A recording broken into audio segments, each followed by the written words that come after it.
The war with the labyrinth went on for decades. Ends with the victory of those on the ground. Tens of thousands of labyrinth owners released prisoners of war after losing the war. Among them are children born in the labyrinth. With mothers who have passed away, they are fed monster milk. Someone shouted, "Boss, there's another one." Those children possess powers from another world and are too strong to be considered human.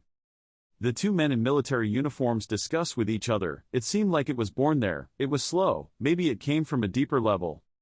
The human called them. One of the men put a shirt on the child's shoulders and comforted him, saying, "He's safe, be careful, it seems he can't control his power yet." "Dungeon child, turn him away." Someone's voice rang out, "What? We came to film the second floor of Labyrinth." Another person replied grumpily, "Labyrinth is a monkey, it has been excavated for many years, there is nothing else to film or take pictures of." On the other side of the ground, there was a group of people carrying guns. They stood solemnly. Among them were two people who were calmly chatting with each other. Not even the dungeon kids were famous because of tradition. Who that's not it. It's our chance to become millionaires. We're the first for nothing. Junyo excitedly said, "I did a little investigation.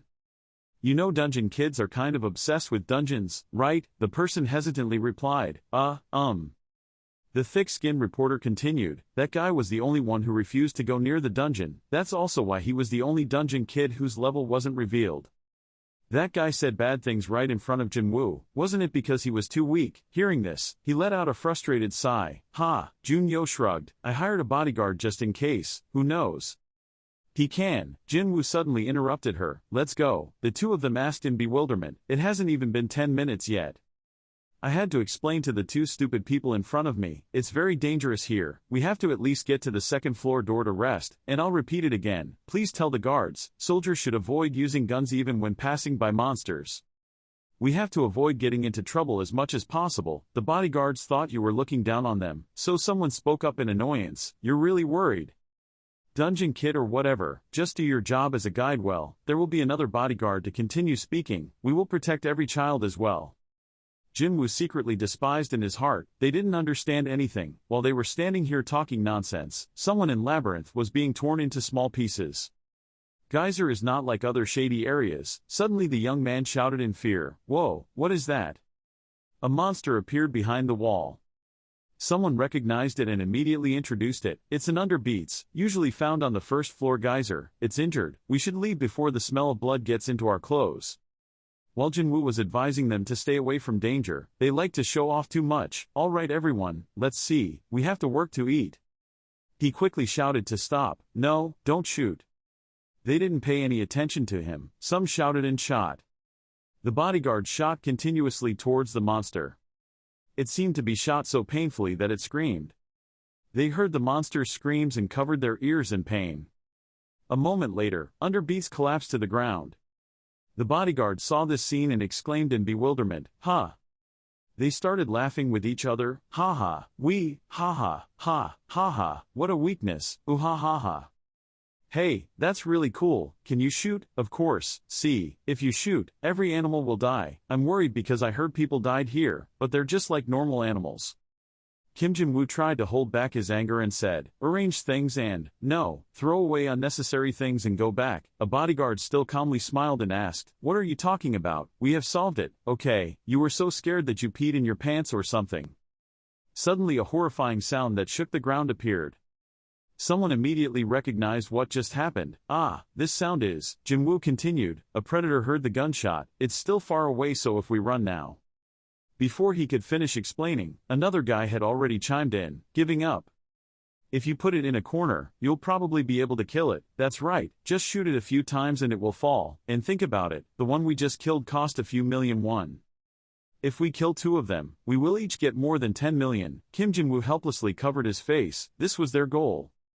Seeing the excited looks of that group of people, he was too lazy to care. He could do whatever he wanted. "We would avoid it because we had no weapons." One of the bodyguards even praised him saying, "You finally got out. We kill them to sell them for money, so don't ask for them anymore." Kim Jin-woo told the unarmed people to follow me quickly. Jun-yo stammered and said, I have to go back." He glared at her and ordered, "Follow me." A bodyguard saw the others leaving and joked, "See you later." His teammates wondered, "Where should we wait? If you like, you can go around looking for him." Returning to Kim Jin-woo's group, some people were breathing heavily from fatigue. Wait a minute. Where are we going? We can't film anything. I said one sentence to end Junyo's fantasy. Stop filming. We're leaving, she shouted in panic. What? You didn't say that just now. Bodyguards. Wait, you mean, the reporter silently added in her heart that the reason he didn't go near Labyrinth even though he was a dungeon child was because. Is he a coward? It seemed that this explanation was too reasonable, so Junyo immediately told the guy holding the camera, "Hey, let's turn around." The other person bewilderedly asked, "Huh, why?" She replied, "Why is why? Yes, we have to film the fight scene. We spent so much money to get in here, if we leave now, we will." Before she could finish speaking, a loud noise rang out again. At the entrance of the cave, a pile of shadowy silhouettes appeared, looking extremely scary. The crowd was scared out of their wits. Seeing that, Kim Jin-woo calmly spoke up, remained silent and moved quickly, unable to let them detect that there were still people. Junyo sweat dropped and asked, "What's going on?" He explained that if the nearby predators heard gunshots, they would kill their prey first. The stupid reporter suddenly turned to scold him, knowing that, "You still let them die." Jin-woo replied blandly, "If I still advised them, we would be dead now. The smell of blood has seeped into the bodyguards' clothes, so if we run with them we will be arrested." Junyo shouted worriedly, "But if we persuade them," it seems the other person's volume was too loud, he couldn't help but curse and remained silent. "If you can convince those people, it won't happen." The conversation suddenly stopped. The camera scene of the guy holding the camera suddenly shows a set of sharp teeth. A moment later the head of a giant monster appeared on the screen, and at the same time the guy holding the camera shouted, "Hoop!" The monster's teeth opened wide. Junyo and Jinwoo were startled and turned their heads to look. The camera guy's entire body was devoured by the monster's sharp teeth. He tried to stretch out his arms to ask for help, rescue, but the guy died from blood loss. The reporter witnessed the bloody scene and fell to the ground, holding his head and screaming. Jinwoo was a bit surprised and said, "Lang Marquis, why are they on the first floor?" As if realizing something, he quickly turned his head back.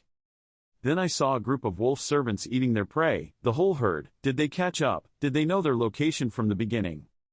Suddenly a wolf maid rushed towards the reporter, his eyes flashed with murderous intent. Kim Jin-woo rushed to Junyo's place immediately. Then he stood in front of the wolf maid, but his hand reached for the sword behind the reporter's bag. Jin-woo revealed bright blue eyes. The wolf maid roared loudly and raised his hand in front of Jin-woo. He called out the names of the moves, looking for weaknesses. As soon as he said this name, Kim Jin-woo's whole body jumped up, then his sword cut off the wolf servant's entire body. Jin-woo stood on the monster's head. Another servant stood behind the reporter. He quickly jumped towards the opposite direction and cut off its eyes. Kim Jin-woo carried Junyo on his shoulders and said, "I will run with the speed of a dungeon child," she exclaimed in bewilderment. He put Junyo's body on his shoulder and announced that he would break a few ribs but try to endure it. Having said that, Jinwoo sped away at the fastest possible speed. The wolf servants shouted angrily because they had lost their prey. After a while, the two of them arrived at a safe place. He comforted the other person, "It seems we have escaped. It must be very painful. You did well. They will probably chase. Go quickly." Junyo suddenly changed the subject. "Why did you let the rest die?" Kim Jin-woo asked in confusion. "Why?" The stupid reporter sobbed and said, "You're strong enough to use a blunt knife. Why?" He didn't bother to comfort the other person anymore. It seemed like she misunderstood something. "I was hired as a tour guide, not a bodyguard. The contract said I had to fight," so the reporter's expression turned sour, "but they still died." He continued, "That was the geyser.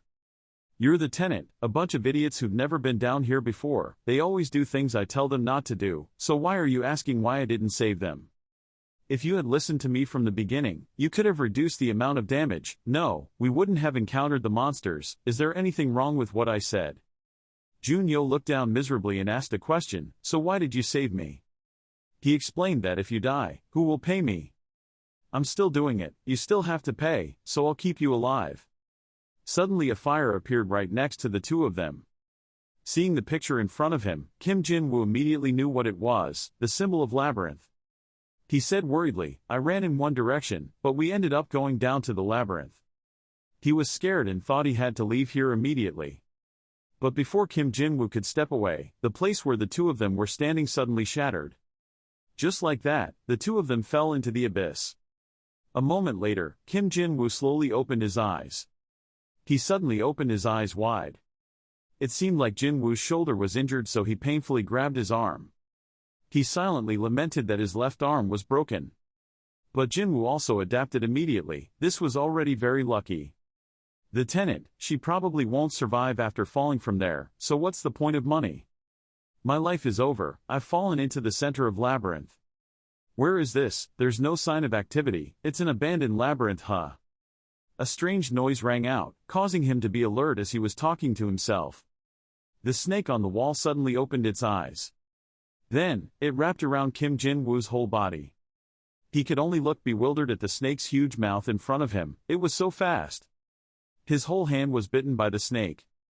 He lamented the situation he was in right now. Damn it, I can't die here. Released 18,230 snakes, you, the one who will inherit this unwholesome earth. Before Jin-woo fainted, he still had time to say, hey, inherit this unwholesome earth. Kim Jin-woo opened his eyes. He tried to sit up. Jin-woo put his hands in front of his face and said in fear, I'm still alive, I was poisoned by that snake just now. Why is my hand completely healed now? Not just my arm, my entire body has been recovered. But this place, it's probably somewhere near the entrance of the first floor. Kim Jin-woo was about to explore the surroundings when he saw a silhouette of a woman lying on the ground. He panicked and called that person's name, Yoonju. Jin-woo lifted the fainted reporter up, thinking to himself, she was still breathing but her injuries were still too serious. There's no first aid kit and no one nearby, so it's probably not because anyone healed me. Suddenly Yoon-yo coughed up blood. He quickly carried her on his shoulders and thought to himself, there is no time to think anymore, if I keep standing still like this forever, sooner or later she will die. Even though the latter was unconscious, Jin-woo still gently comforted, Yoonju, please bear with it a little longer, we're almost there. Time passed. One morning, at a house, Kim Jin-woo's calm voice as usual rang out, I'm home. When he entered the house, he heard a reporter's voice on TV. At 9 o'clock this morning, an exploration team had an accident in the dungeon. 7 of the 9 people who died in the accident were speculated to have been ambushed by an underbeat. A survivor, Ems, Jang, was saved by the dungeon kid, Mr. Kim. Hearing the last name in his name, Kim Jin-woo was a bit surprised. The two of them had only just escaped there for about 2 hours. Come here, news spread so quickly. After turning off the TV, Jin-woo fell back into his own thoughts. At least the video had proof that those security guards refused to listen to him. If I hadn't recorded it then, I would have been screwed now. He yawned tiredly and pulled out a large wad of money. I left the first payment in Yoon-jin's room. Maybe he saw it too, so let me give him the rest. A little girl suddenly appeared right next to him. Big brother. When he saw his beloved sister, his tone became softer. Oh, you're home, that's good. But Kim Jin-woo bumped into the other person's sad face and asked in confusion, why does your face look so shabby? Did you just cry? Jin didn't answer back, so Jin-woo guessed to himself that he probably just saw the envelope. For him this was too much, he was probably so happy that he cried.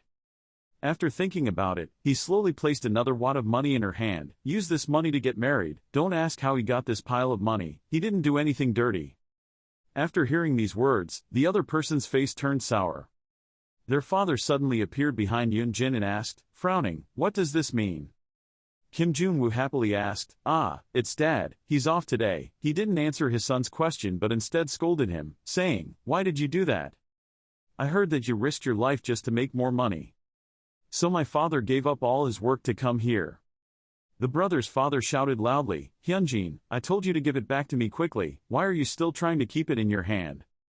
What are you doing? Give it back to your brother, Jin-woo called worriedly, Dad. The person continued to scold him, do you think your parents are so useless that you have to risk your life to pay for your little sister's wedding? Hearing that, Jin-woo repeated in confusion, even his life. He tried to defend himself by saying, I don't understand what you're saying, I'm working at a grocery store, I'm not going to fight on the battlefield, I just found a stable job so I'm pretty good. I don't let. After the son finished explaining, he angrily interrupted, enough was enough. I know we're not related by blood, but now you're looking down on me so much, do you really think I don't know? Kim Jin-woo tiredly rubbed the back of his neck and replied, I'm sorry. Yoon-jin naturally handed back the stack of money just now and said, here it is. Jin, Wu called out worriedly, Hyunji. Waiting until the youngest child entered the room, the brother's father exclaimed again, I thought I taught you well, but I didn't expect that the older you get, the more selfish you become. I know that raising a child well is very difficult, but, seeing his old father's sad attitude, Jinwoo quickly comforted him. Dad, I gave him this money because I wanted to. Anyway, I don't need to spend anything, so why don't we give her this money to organize the wedding? He interrupted again. If she knew that was the amount of money she risked her life to get, she wouldn't accept it. I'm also part of the family, please don't make it awkward for me and her anymore. Kim Jin-woo doesn't know how to respond anymore. Dad. He gently told him to go into the room to rest, and promise his father that you would never do that again. He hesitantly replied, yes. In his mind, Jin-woo silently recalled his past and their family's past. Adopted a dungeon orphan, also known as a dungeon child, but thanks to him, I also got a decent amount of money. There are many cases out there where families adopted a child just for their financial benefit and then those children were allegedly killed by their own parents. Compared to other cases, then I can say I'm quite lucky. Because I met my real family. But because we had to take care of Yoon Jin's wedding, we argued with each other. I don't know where I got this tattoo of a snake on my body. But it is also used too. Jin. Wu was engrossed in thought when a system panel decorated with a snake appeared with the words. At the same time his helpless voice also rang out. I don't know. What is this? Naga's Labyrinth. Level 1 Labyrinth. Sync 16.1%. Durability 41 over 1050. Features. Host. Level 1. Port on standby 1-on-1. Not yet revealed. Labyrinth owner not yet qualified. The owner cannot enable any labyrinth features. Going back to your thoughts, when using the internet I also learned a few more things. This green board looks similar to what you see in the game. This Naga's Labyrinth is probably talking about that labyrinth, the place where I was bitten by that snake, or is there another labyrinth that is vacant and chooses me as its owner? This gate feature is only available in the game. As if seeing something on the system, Kim Jin-woo said softly, next to this gate something appeared. I haven't seen it before, he said while inserting his finger into the system board. Suddenly the landscape around Kim Jin-woo seemed to turn into a broken mirror. He shouted in panic, what? Having said that, Jin-woo was already underground somewhere. When he saw the snake symbol on the wall, Jin-woo immediately knew where he was. This was the place he had gotten lost in before. No, it's a little different, so am I in another place. A strange noise regained Kim Jin-woo's attention. In front of him was a giant snake. When he saw it, Jin-woo couldn't help but be annoyed. It was a snake again. He started thinking, it was so fast that I didn't have time to do anything. Right from the start I had to prepare to fight immediately. Having finished speaking, Jin-woo took out his jacket. Then cover the snake's face, and tie the shirt. Just like that, the snake's head kept wiggling. He was breathing heavily because he was tired, but still did not forget to curse it. Damn snake, do you think I will fall into that trap a second time? He fell into his own thoughts again. It's just a temporary method, it's still very strong. It only takes one hit and it will impale you. I need a weapon to fight with it. Suddenly, an unknown male or female voice spoke up. Up to 18,230 snakes were released and only one will inherit the throne to dominate this underground area. And you're too small and incompetent to hold that throne tightly on yourself, but I don't have much time left so it's probably time for me to think about this issue. Kim Jin-woo wondered and asked the snake pinned on the wall, the Naga's throne, what are you talking about? Are you the owner of this labyrinth? The snake didn't bother to answer him and continued speaking, the new king of the Naga. Good luck. Hearing that, Jin-woo panicked and shouted, wait a minute. Don't play with me like that, I hate labyrinth. In his mind, he silently added the reason why he hated it so much. In the past few years, I hadn't laid eyes on the labyrinth even once, but the last time I took such a risk, it was all for nothing. It's just because of Hyunji's wedding expenses. Every time one thing ends, another happens. He angrily cursed, damn it. I should have listened to my parents' advice and stayed away from this hellish place. As if feeling something behind him, Jin-woo was startled and turned around. Suddenly a holy voice rang out, Big brother. Are you in the room? Can we talk for a bit? When he saw the broken wall, Kim Jin-woo nervously replied, wait a minute, I'm changing clothes now. He approached the broken place and wondered if this was the gate he had gone through. He did not expect that sound could pass through this gate. A moment later, Yoon Jin spoke again, Big brother, please come in. He was startled and stopped. Wait, damn it, stop taking such risks. Having said that, Jin-woo rushed over the wall and successfully passed through the wall. He commented, it felt like his body was breaking, but in reality he wasn't injured anywhere. Kim Jin-woo opened the door and saw his little sister, Hyunji. She hesitantly asked, Big brother, that strange sound. Why are you sweating so much? You haven't changed anything. Hearing that, Kim Jin-woo confusedly replied, that. Before he could explain, the computer behind him made a noise, legendary. Yoon-jin asked interestedly, wow, are you playing a game? He quickly replied, no, he was just watching the stream. She took this opportunity to tease the other person. I didn't think that my bland brother would one day like to play 3 games like that. Jin-woo smiled helplessly and said, what's the point of being bland? Yoon-jin calmly replied that he didn't have any hobbies. When he was little, he always stayed in his room. In response to his sister's comment, Kim Jin-woo said painfully, I consider him as that a person like that. But in his heart, he silently agreed with what that person said. What he said was right. After leaving the labyrinth, I fought with myself just to stop thinking about that place. That strange feeling of peace made me feel very uncomfortable. The reason why other dungeon children were still drawn to the labyrinth was definitely because of this. Out of his thoughts, Jin-woo curiously asked, so why are you looking for me? Only then did Yoon-jin remember. She bowed her head and said, brother, I'm sorry. I didn't know you would go back to that place for me. I'm really sorry. Hearing my sister's apology, I sighed, thinking it was something big. It's okay, don't worry about it and accept it. As if remembering something, Kim Jin-woo softly said, go outside and wait a bit, I'll be right back. Jin-woo thought to himself, I forgot my jacket in the labyrinth. In that coat, is the money. On the broken wall, a red monster appeared, staring at his jacket. Kim Jin-woo's expression turned gloomy. Kim Jin-woo shouted in fear in his heart, Yoon-jin's money. His younger sister confusingly called, Big brother. I happily chatted with that person. I'm sorry, I'm fine, don't worry about it anymore. I'm so addicted to games that I don't pay much attention to what happened yesterday. Well, that's it, I really want to enjoy my first hobby, is that okay? Yoon-jin was startled and replied, okay. Receiving the answer, Jin-woo quickly slammed the door, thanking her. And she misunderstood her brother's strange actions. I've never seen him so excited before. Inside the room, Jin-woo silently apologized in his heart. He apologized to Hyunjin.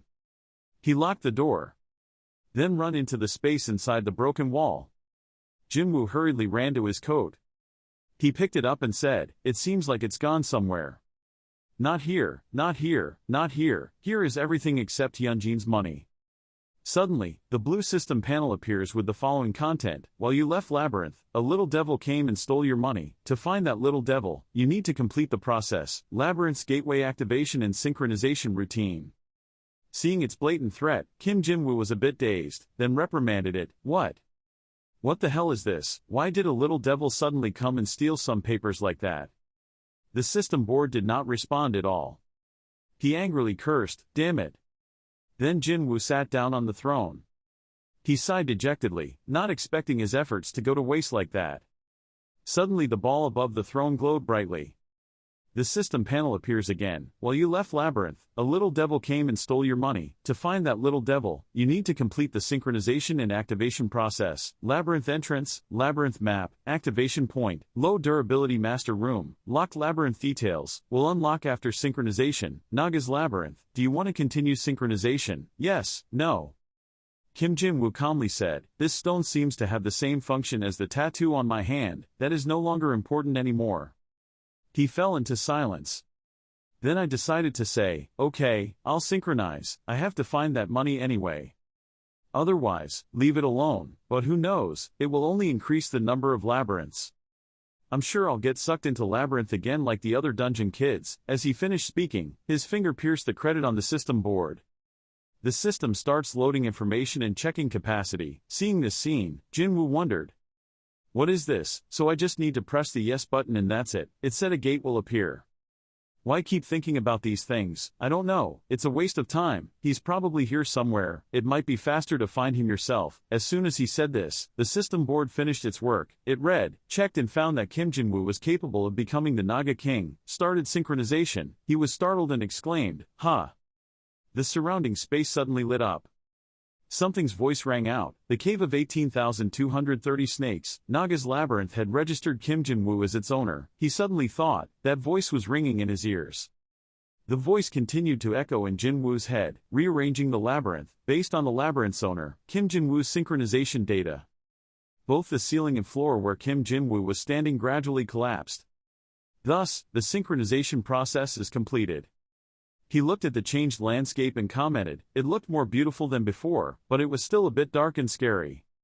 The system panel appeared again. Naga's Labyrinth, owner Kim Jinwoo level 4, Labyrinth level 1, size 4x4, durability 201 out of 1050, portal feature 100 out of 100, owner's room level 1, undisclosed, Labyrinth owners are not yet qualified, owners cannot activate any Labyrinth features. Jinwoo glanced at the board and said that nothing had changed in the status window except for the gate. That must be the entrance to Labyrinth, the gate. Suddenly, the little devil who stole Hyunjin's money just now appeared outside the door. Seeing it, his expression stiffened slightly. Kim Jinwoo asked annoyed, "Do you still dare to come in here? If I were a normal person, I would have paid more attention, but I didn't expect it to be a little devil like you. You are also brave." In his eyes, Kim Jinwoo is like a scary demon king. Before the little devil could escape, its neck was strangled. The strength in Jinwoo's hand became even stronger. He swung his punch at the little devil's face, making its nose bleed. Kim Jinwoo continued, "I didn't expect you to dare come back here again. Give me my money back before I kill you." The monster responded with fierce action. Seeing that, Jinwoo asked confusedly, "What, you didn't take it? You didn't take it, do you know what that money was used for?" The demon quickly put his hand inside his shirt and pulled out a red stone. He was about to refuse when, "I don't need that thing," he stopped giving it to me. Seeing what was in that monster's hand, he suddenly thought in his heart, "A gemstone." Lower gems are special gems that can only be found in geyser. They can be buried underground and they can also be hidden inside certain dangerous flowers that grow in geyser. However, finding them using those methods is almost impossible and often people will kill dangerous monsters to get them, which is why gemstones are so expensive. It must have been somewhere close to 1 carat, which is about 1,000,000 won. This pill is about the size of a thumb tip. Then if you sell it, you will get somewhere around 10 million won. The monster was strangled for too long and coughed in pain. It revealed another blue pill. Kim Jinwoo kept his mouth shut. "You two precious gems." The little devil's face turned red. It was stunned and threw 2 gems into the sky. Immediately, he released his hand from its neck and quickly caught the 2 gems. Suddenly, as if remembering something, Kim Jinwoo suddenly turned his head. "Oh my god." But the little devil had already run away. "I'm too lazy to take care of it, so whatever, I've got 2 lower gems anyway." If the blue gem was not caught, it fell into a certain stone pedestal and radiated light. Jinwoo was bewildered for a moment. Then he suddenly turned his head back. In front of such a beam of light, the system panel will appear again. "You have sacrificed a medium gemstone. Labyrinth's damage resistance will be restored and the upgrade will be carried out." Kim Jinwoo was startled and exclaimed, "What? Who said that?" He quickly grasped the blue gem. But unfortunately, the stone turned into dust. The cold system appears. "There are 24 hours left before the resilience recovery takes place. You have 72 hours left to upgrade Labyrinth." Kim Jinwoo's expression turned dull. A moment later, he lamented that it cost a whole car. 4 days later, unlike our worries about Hyunjin's wedding, thanks to the generosity of the in-laws, everything went well with the blessings of many people. And after a little negotiation, I was able to sell the lower gemstone at a reasonable price. The seller raised his voice and said, 18 million, I can't add any more, believe me, I will raise the price any more, that whole. Jinwoo sat in his room, telling himself, the price dropped lower than what I expected, but this should be enough to buy a wedding gift. If my father finds out, it will be troublesome, so I will have to give it to him, directly to her or something. I can't believe a piece of rock costs 18 million. The system board appeared with the countdown time, the remaining time to upgrade Labyrinth, 00 days 00 hours 00 minutes 24 seconds. Seeing that, Jinwoo still didn't care about it at all. I guess if Labyrinth didn't steal it, I just sold one for 36 million. Ha, there's no use regretting the past, I can only hope it's worth the money. A moment later, the system finished counting the time, completing the Labyrinth upgrade. At this moment, Kim Jinwoo calmly stood up and spoke, opening the gate. He slowly walked into the broken wall. Suddenly a series of system panels appeared before him. Labyrinth upgrade completed. Labyrinth level has increased from level 1 to level 2. Locked equipment has been activated. Because Labyrinth is activated, monsters and creatures far away have been discovered its existence. Labyrinth's defense is very weak. Labyrinth map. Trigger point, low gate resistance without armed defense. Naga's nest equipment has been created near the master's chamber.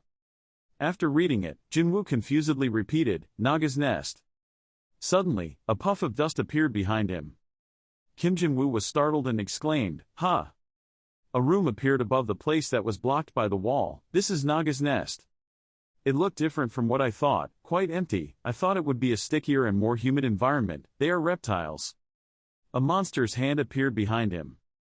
And in the grass, another series of giant arms also appeared one after another. He worriedly asked, did the dungeon monster suddenly come out like that? The system had to explain that 6 level 1 Naga workers had appeared in the area. Naga nests. Naga workers would be summoned every time Labyrinth leveled up.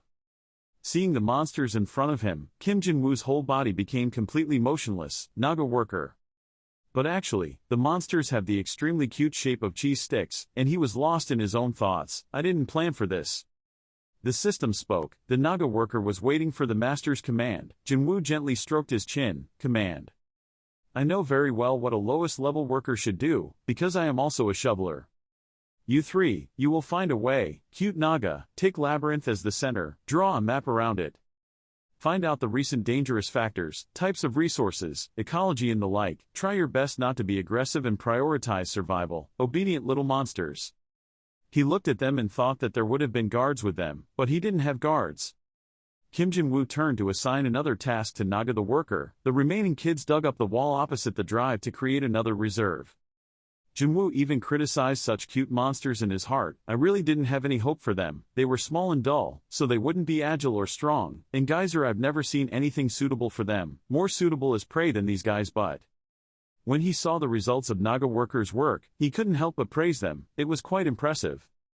I don't think you can dig out an entire room in just an hour, the system panel further explained. The one-by-one warehouse had been built, part of the Naga Explorer team had returned. After reading this, Kim Jinwoo suddenly exclaimed, what, a part? Just one, maybe. Where are the rest of them? Have they been killed? He nervously cursed himself, damn it, I should have gone with them. Naga workers don't exist in the summoning category like Naga soldiers. In his mind, he thought, this is permanent damage.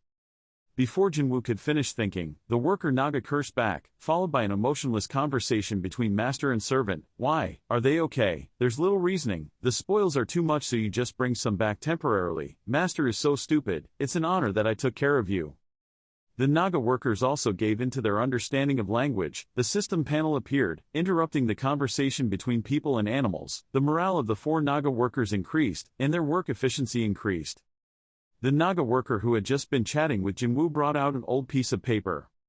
He asked confusedly, this is a star map. The system also confirmed that his thoughts were correct, updating the Labyrinth map. A moment later, the image of the map appeared on the system board. The Labyrinth map was updating the Labyrinth map. The resistance of the master chamber was quite low. The resistance of the gate was low. There was no defense force, guard.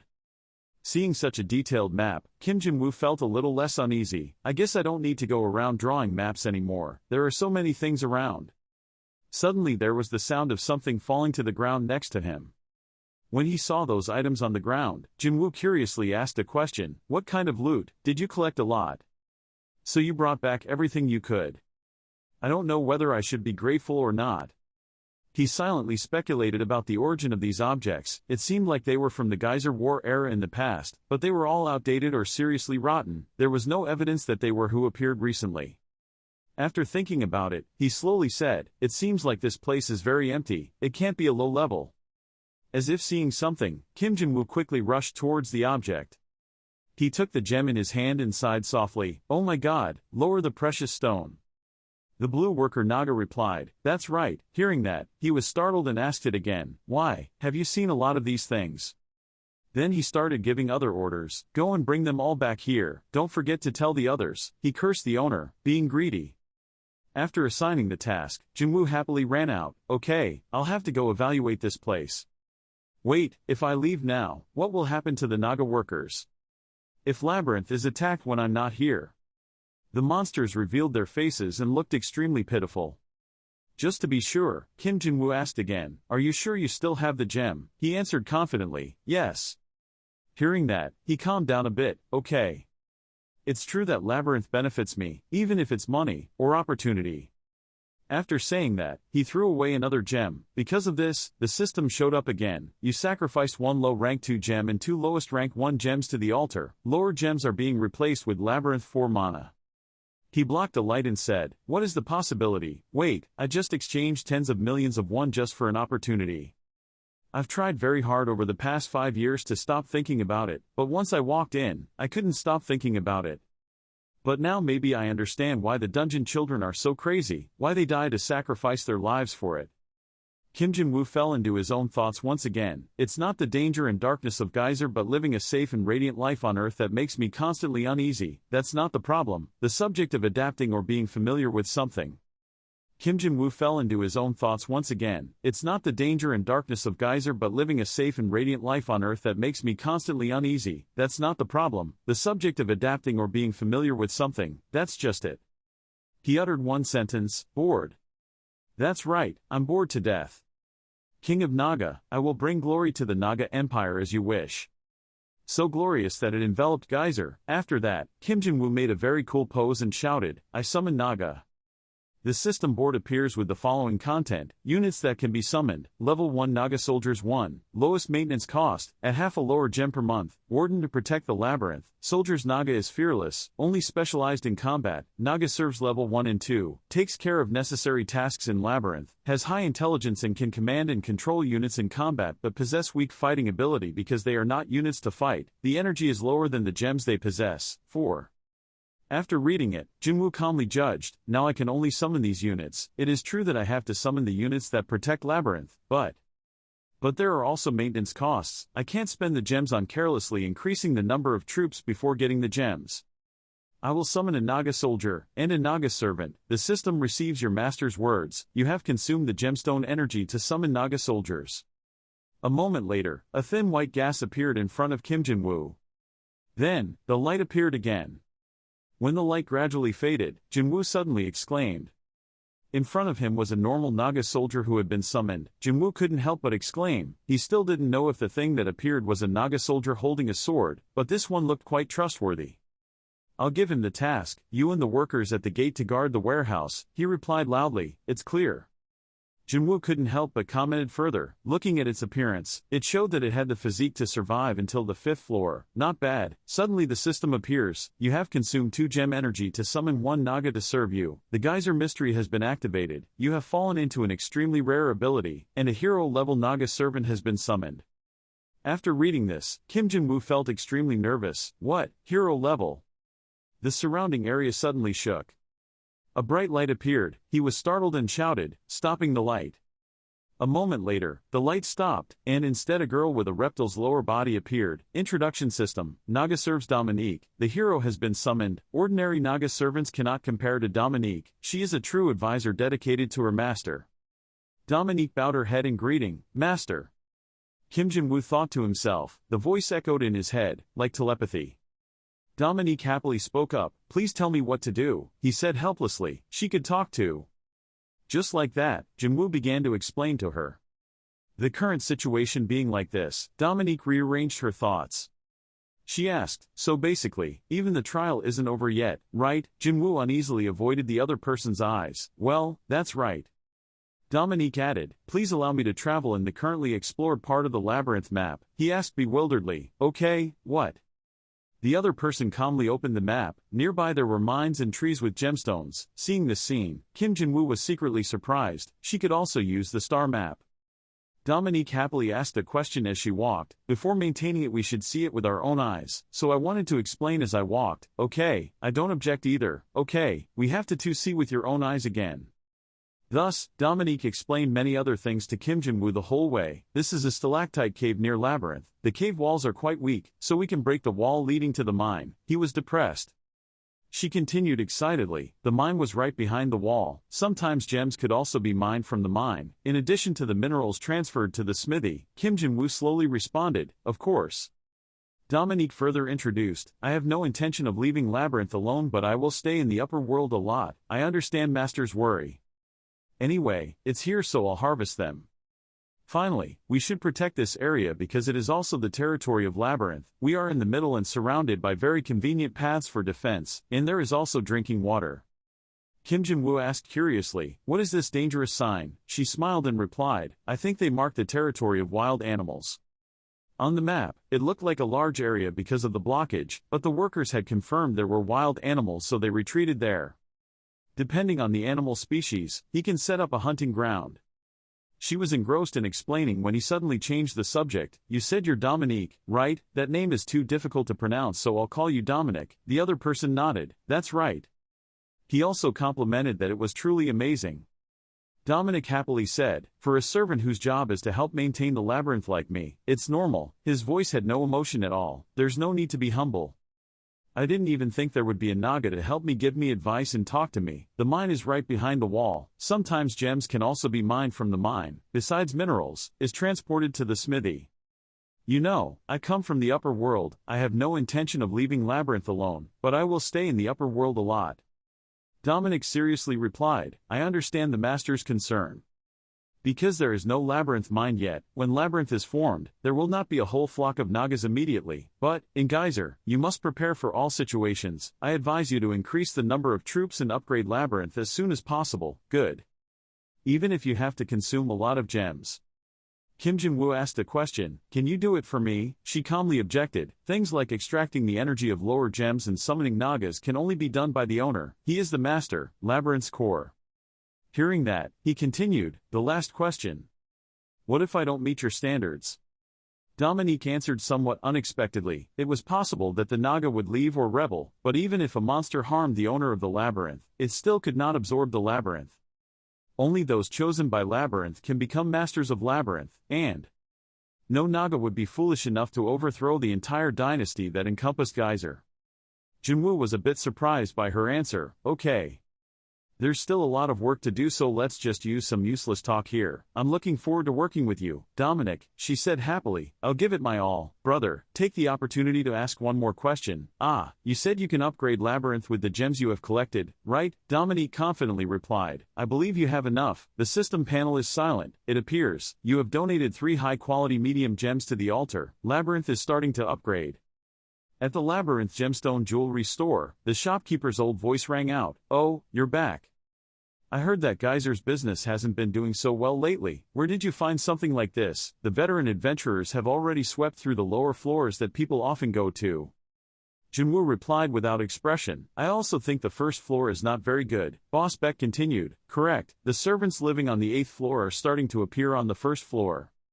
Well, the quality of explorers in recent years has also declined, and because of that, the supply of lower gems is clearly in short supply. Hey, I won't ask where you got it from, but do you want to sign an exclusive contract with us? I'm not here to rip off your back, so don't worry." He thought about the answer for that person. "Because I lived my own life after cutting off connection with Geyser, so I had no idea what was going on there. I could also get information from Labyrinth here because the lower gem will come to this place." A moment later, Jinwoo gave the answer. "Okay, but my condition is information about Labyrinth. Core also accepts this request. It's not difficult, I just need those beautiful stones. Since we have already cooperated together, to sign the contract, I will give you information. No, I will introduce you to a lucrative job opportunity. Have you ever heard of hell spiders? Hell spiders are very difficult to deal with, but they all have gems. No matter how high your level is, even if you only kill one, you will have more than enough money. They are underground, at the Paju Gate," Kim Jin-woo said bluntly from the end. "I won't do it." He asked Beck not to give up convincing him. He had heard everything else, but he just refused this lucrative opportunity. "You still need to take care of your family. I heard your situation is not good." Before the person could finish speaking, Kim Jin-woo angrily punched the table in front of him. The boss's whole face was dripping with sweat.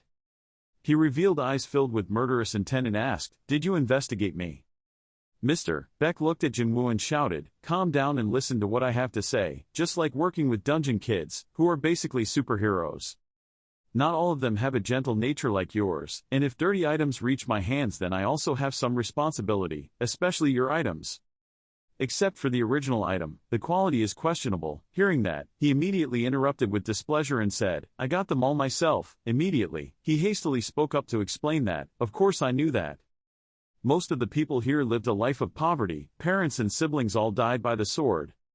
It's hard to trust someone who doesn't have anything to protect, because if they don't want it anymore, they just need to take care of themselves.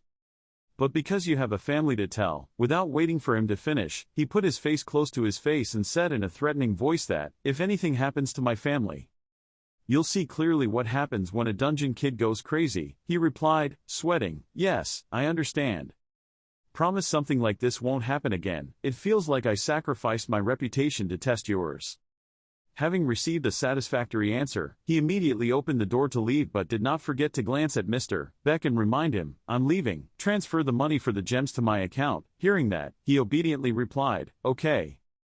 Seeing that he was gone, he looked down at the rubble at his feet, couldn't help but sigh and mutter, not even mentioning the table, damn dungeon kid. Elsewhere, a boy is besieged by versions of himself with strange sounds saying, run away. The hell spiders have gone crazy, help me. Suddenly another version collapsed on the ground with a bloody face. It shouted loudly in despair, we have been digging the ground all our lives to build your labyrinth, so why, Duke Geyser?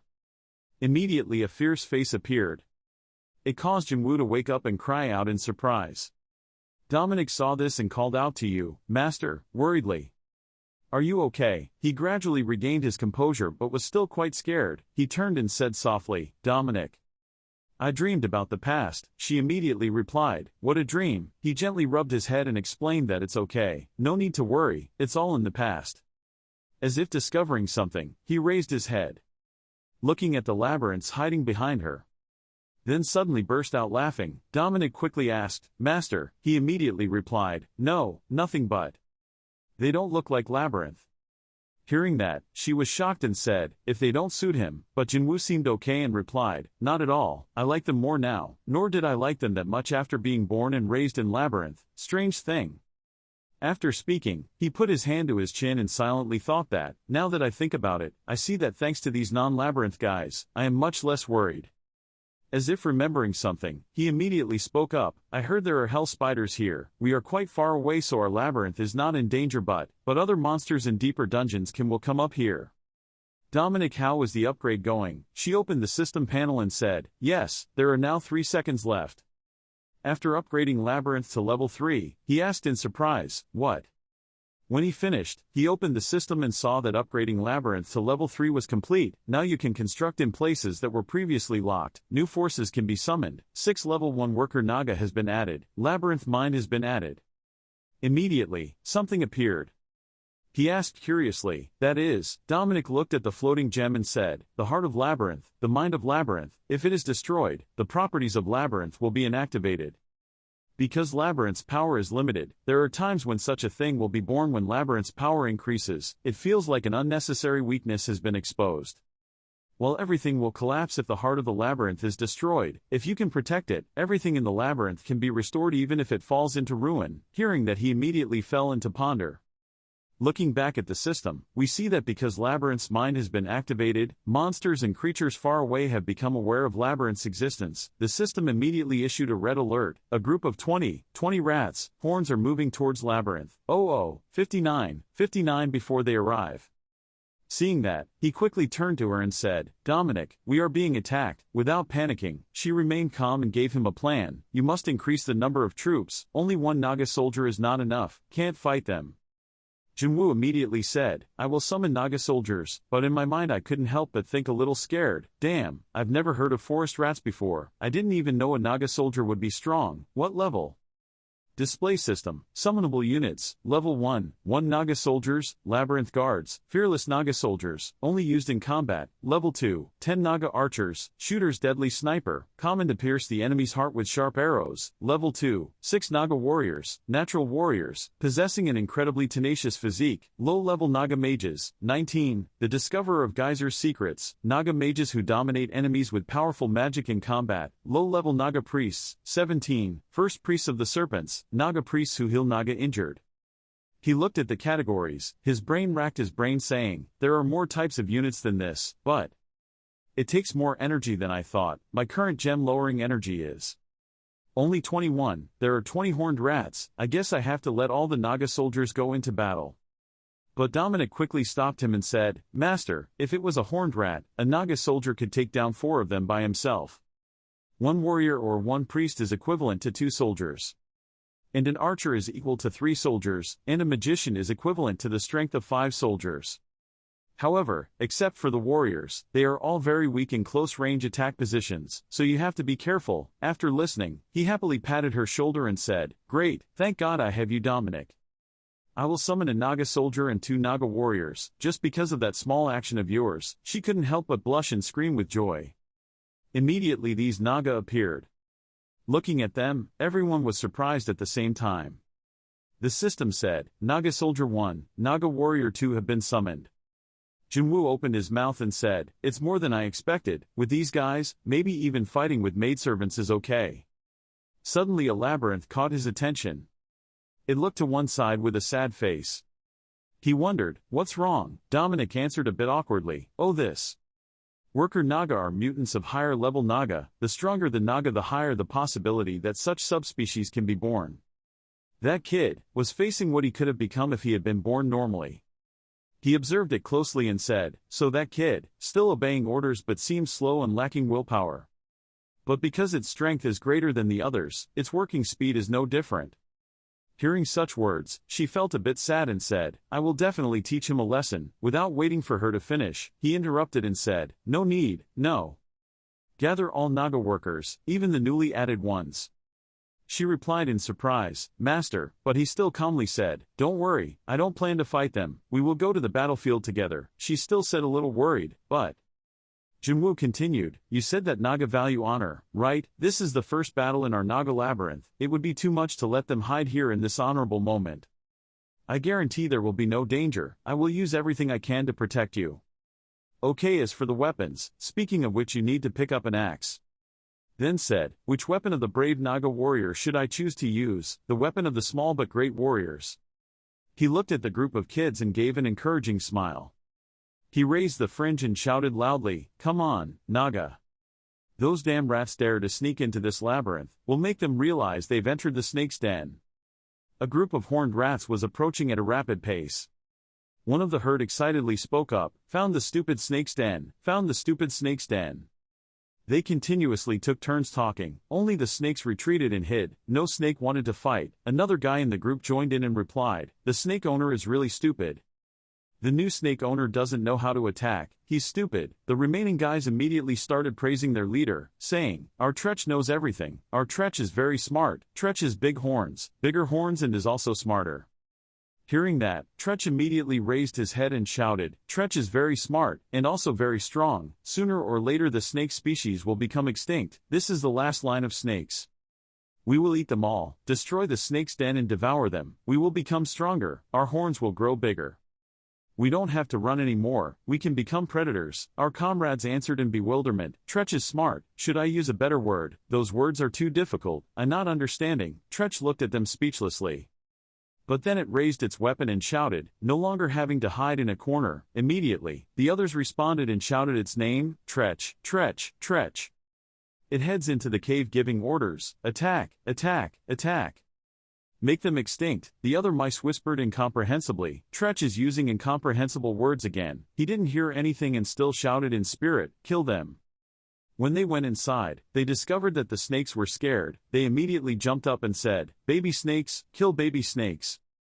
But before they could attack, Jinwoo jumped out in the blink of an eye, and with just one sword strike, he defeated a forest rat, causing Tretch to immobilize in surprise.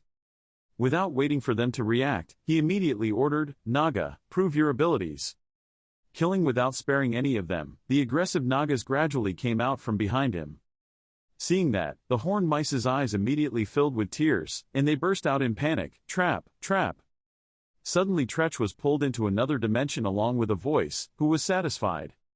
When Tretch reacted, he knew who it was even without looking. He immediately complained and said that he was about to call me to say some nonsense. Tretch was hiding. Suayan immediately replied, "Were you born just to hide?" He glanced sideways and replied bluntly, "If he didn't hide, Tretch would be eaten." The owner was big and strong, Tretch was small and weak and had to hide. She heard that and said contemptuously, "What? I thought you were the biggest and bravest of the mice." "It seems I was wrong," he carelessly replied. "You are so stupid, you don't know the difference between courage and recklessness, stupidity." She couldn't help but threaten, "Okay, if you continue like that, I'll probably go tell the other mice how to become as strong as their master." Immediately he suddenly asked, "Really?" She quickly replied, "Of course. What if you become the owner of Labyrinth?" Suddenly the calls, "Tretch, Tretch, Tretch," pulled him back to reality. Everyone focused on it and quickly said, "Tretch, what should we do?" The other guy said in fear, "Tretch, we will all die." But in that moment, it discovered something and quickly shouted, "That pearl is the legendary marble ear. If we swallow that stone, then Tretch will become stronger and protect us." Having said that, he happily ran towards the stone. "We can win here, Tretch will be there to get the stone." The horned mice seemed to see a glimmer of hope and immediately tried to stop Naga from opening the way for him and said in unison, "Protect Tretch, take that stone, protect Tretch." At this moment, Tretch silently resolved that we would no longer be taken advantage of, we would no longer be eaten innocently. No more having to keep your head down and pretend everything is okay, when your comrades are killed and eaten.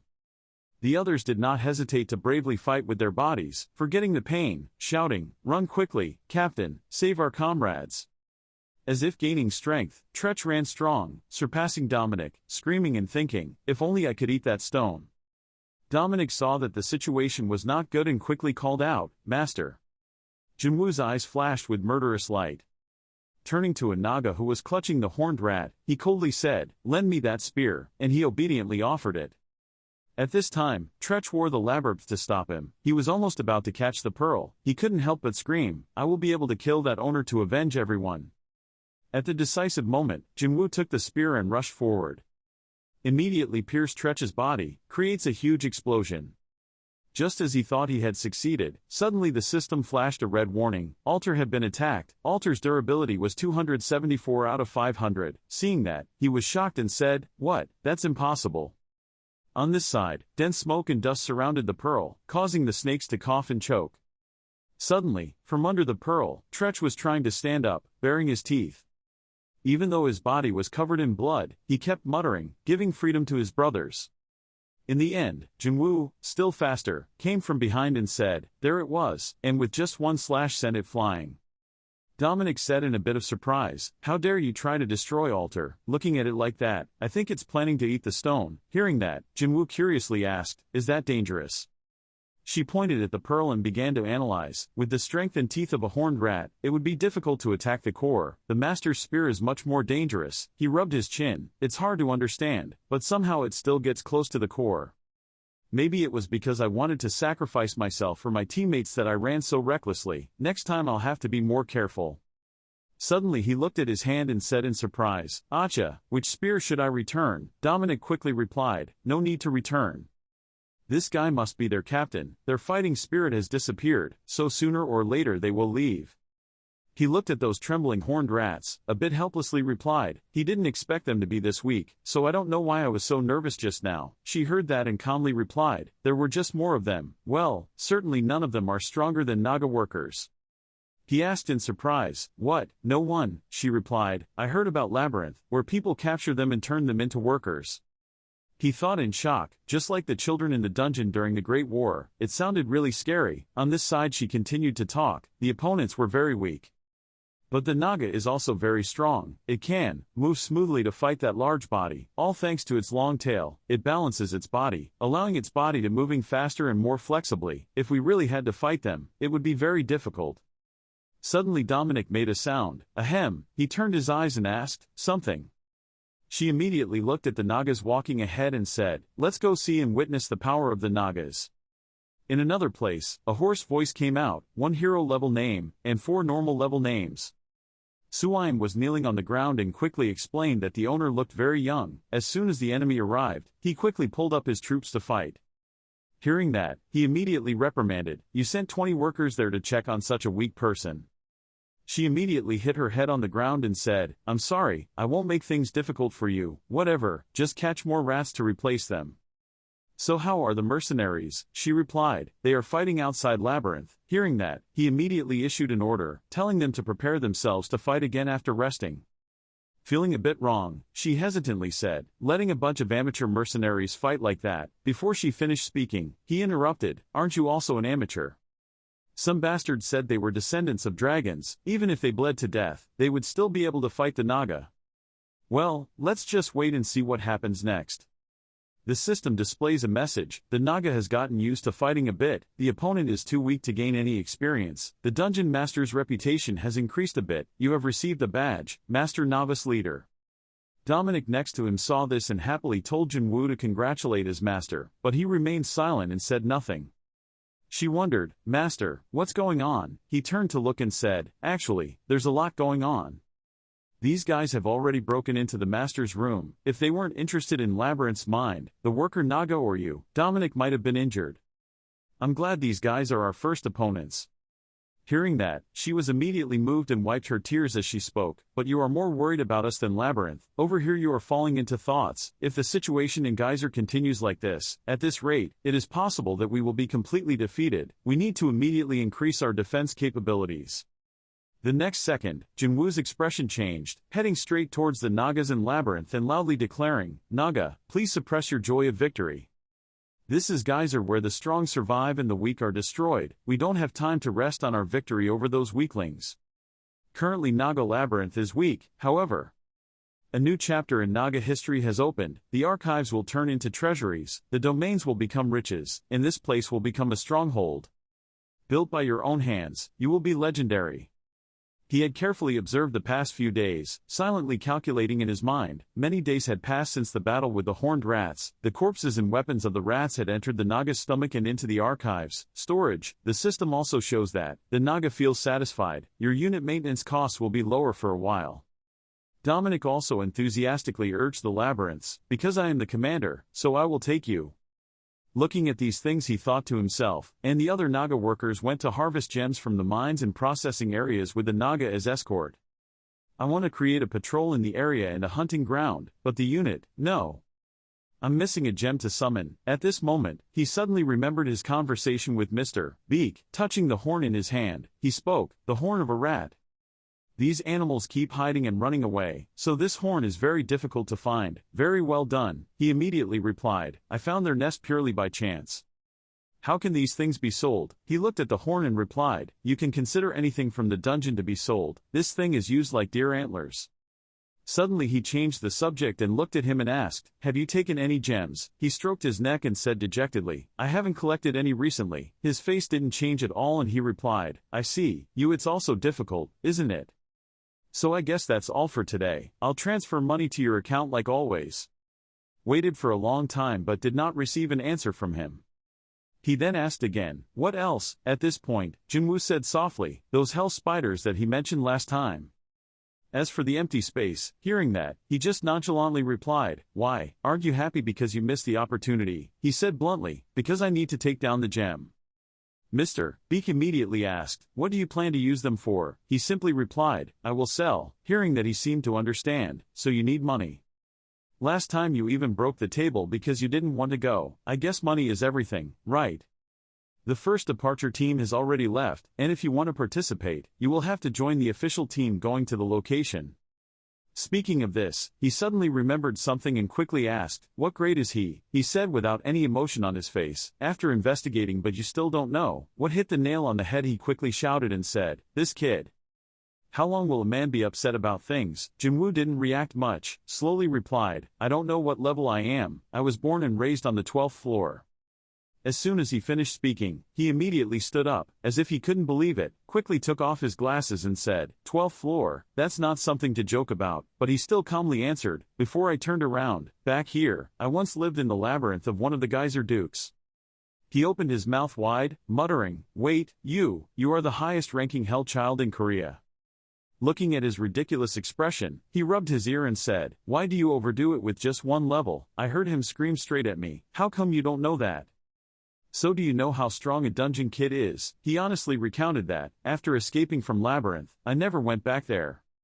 What's happening in the world? The situation inside Geyser, I don't know anything about it. He could only hold his head helplessly and say, that's why he asked for information. But then he patiently drew a simple diagram and then sat down to explain to him. I will explain as simply as possible.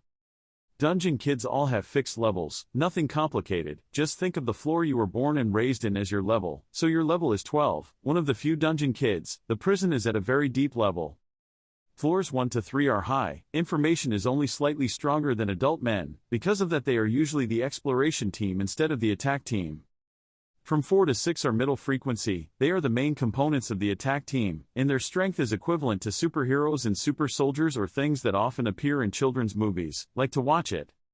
7 to 9 are the lower floors, from here onwards it is the domain of monsters, the strength is clearly different, and there are not many people, so they are very arrogant.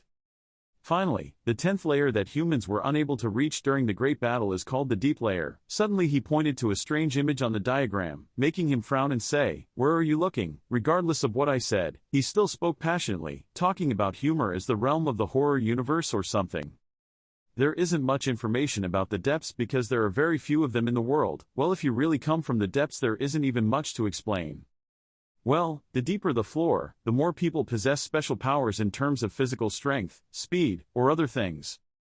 Speaking of this, he glanced at him with a questioning look. Did he also have special abilities, like breathing fire or laser eyes? Hearing that, he turned a deadly look at him, coldly said, "With my current strength and speed, without weapons, the weaknesses I need to kill you with my bare hands will be, the body is a weak point." Immediately, Mr. Beak raised his hand to signal that there was no need and hurriedly said, "Ah, I understand," then stop. With the water approaching, he asked, "Is there still room?" He immediately replied, "If you are at level 12, even if there is no more room, they will still have to find you," but he made a request that before telling them, he would lower my level a bit. He was a little confused and said, "Before telling them, lower my level a bit," he gently replied, "It's okay." Having to comply, he agreed and said, "Okay, now I will send you the schedule and everything you need via text message, and I will let you borrow equipment from the warehouse so don't go breaking the table. That's your mother's." Jinwoo nodded and said, "Yes, I'm very grateful."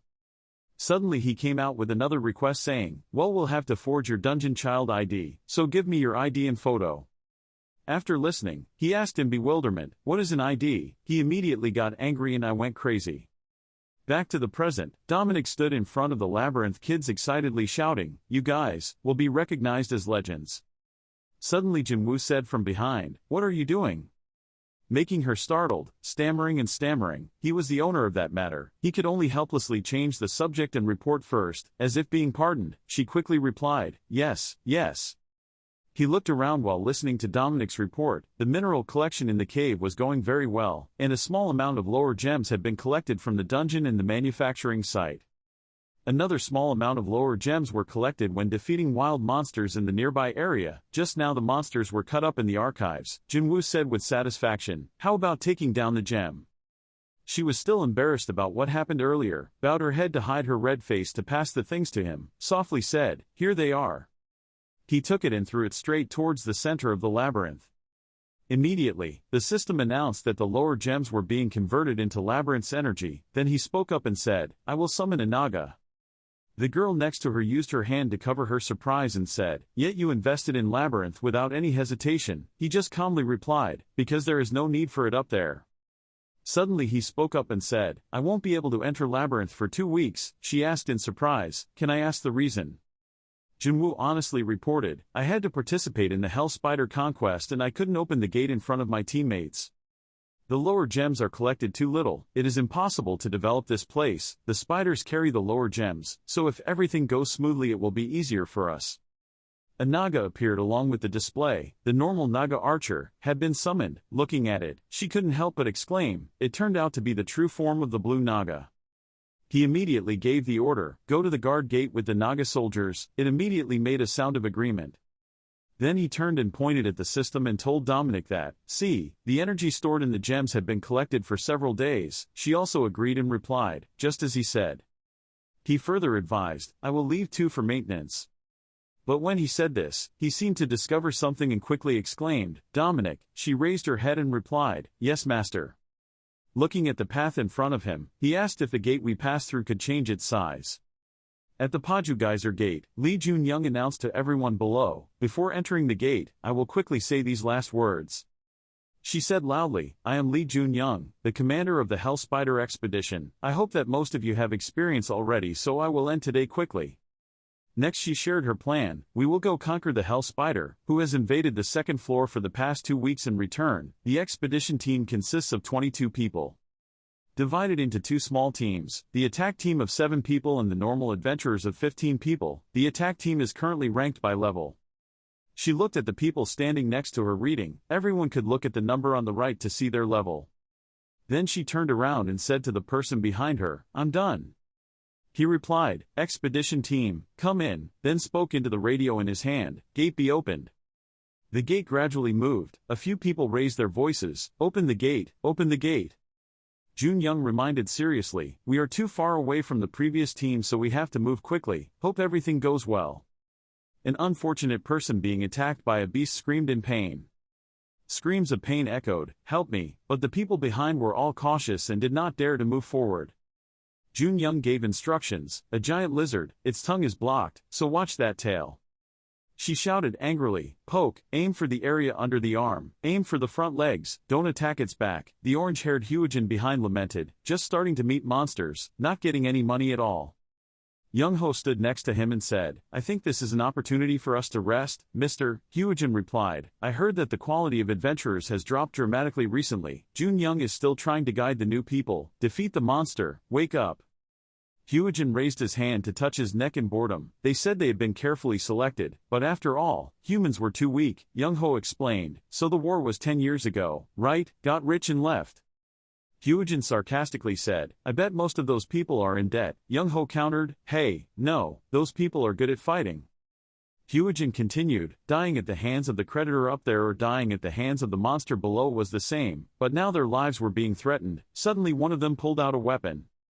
Hyojin looked after and said to Young-ho, "Hey, that's the guy." He rushed to attack the lizard, the level 7 mercenary chosen by the boss. Jun Young stared at him intently. She then shouted, aiming at the wound, "A new recruit was killed, he died, I also know." Facing this scene, Jun Young just calmly ordered, "Move before the smell of blood spreads, check the gems and collect them, don't forget to spray that deodorant." The rookie next to her replied, "Yes." Jun Young sighed as if he had relieved himself of a burden. Then she turned to compliment Kim Jin-woo, "His skills are really good. Giant lizard skin is very difficult to hurt, I think the old man was right in recommending you." Then she reminded him again, "But remember to listen to my orders next time, knowing that showing strength is good, but when we are in danger, we will lack manpower." Jin-woo was annoyed and grumpy. "Did I do something wrong?" Jun Young denied, "No, that's not what I meant, it could just be seen as me being worried." She crossed her arms and looked at Jin-woo. "Even normal people could handle the last battle, but soon there will be battles that they won't be able to fight." Jin-woo stood up. She kept saying, "If he wastes energy here then it will be difficult at that time." He put away his sword and replied, "Don't worry." Jin-woo made an excuse, "I was afraid my body would be affected by the cold air so I had to move." Jun Young didn't let it slip, "I'm telling the truth." At this time, someone came to report, "Boss, everyone is ready." She asked, "How much longer until we reach a safe point?" He answered, "About 1 more hour." Jin-woo realized, he thought right, but the treatment of dungeon children and normal adventurers was not the same. The rookie pointed his finger and asked Jun Young, "Why should we leave their bodies behind?" She nodded, "I told you, do you want to let the smell of blood attract monsters?" Hearing that, Jin-woo realized the harsh truth even more. Even if someone died or was dying, no one would care. If he were a dungeon child, his reaction would be different. Well, it wouldn't affect him at all. A week later, at the entrance of the second floor of Geyser, their expedition team was clearing the battlefield. One person reported the situation to Jun Young, reporting, "Yes, there were 2 giant lizard monsters, no one was injured in addition to 3 normal adventurers." She accepted. "Good, is there anything else?" he said. "Put down the gem." Suddenly someone shouted and interrupted, Here it is." He laughed happily, "Ha ha ha, lower the gem." The person on the right looked over. Again, another person continued, "There are so many, we just entered the second floor." Someone asked, "How much money will we make?" The person who found the stone treasure happily replied, "With that size, it's probably 5,000, each person will get 200. Hearing that, he gasped, "It's only 200, we're risking our lives." The person opposite shouted angrily, "This idiot, this is the lowest price, at least each person will have 200, when we also earned a lot just now." The orange hat guy revealed, I heard that the spiders or the ones we are about to fight all have gems the size of a fist. The guy holding the gem in his hand exclaimed, wow, that's an intermediate gem, I have never seen any before, just 2 is enough. The idiot from before asked again, how much are 2 pills? The other person shouted, you idiot, can't calculate it yourself, it must be about a few thousand per person. The idiot was stunned again, so the workload would be heavier. Suddenly something fell on his head.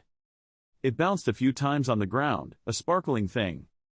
Jung Tae walked towards Jun Young. Boss, she looked over. Jung Tae, is there a problem? He said suspiciously, there was something strange, we thought we had found it but suddenly the tracking track was mixed up. I guess, it seems like there was a pretty big battle. Jun Young frowned, maybe the first team found the spiders. He denied, no. Junwoo tried to explain, the traces of the first team had spread to everyone including this place. It was like, suddenly someone called loudly, boss. She replied, what's going on? He's confused, that. Then pointing to the group of people behind us, we saw gems falling from above so we tried to collect them, but our bodies couldn't move. Everyone was in an uproar. Was it caused by a beast? Stop making trouble, gather here. Jun Young found it hard to believe. What, from the sky? She looked up uneasily and observed. Then immediately give the order, prepare for battle. Jung Tae, shoot flares. Jung Tae immediately pulled out his gun. A glowing bullet soared up. When it exploded, the reason why gems fell from the sky appeared above their heads. Everyone gasped in horror. Someone stammered and asked, is that a person? Jun Young carefully asked again, you said the traces were everywhere. Jung Tae replied, 10 people, this is only one part.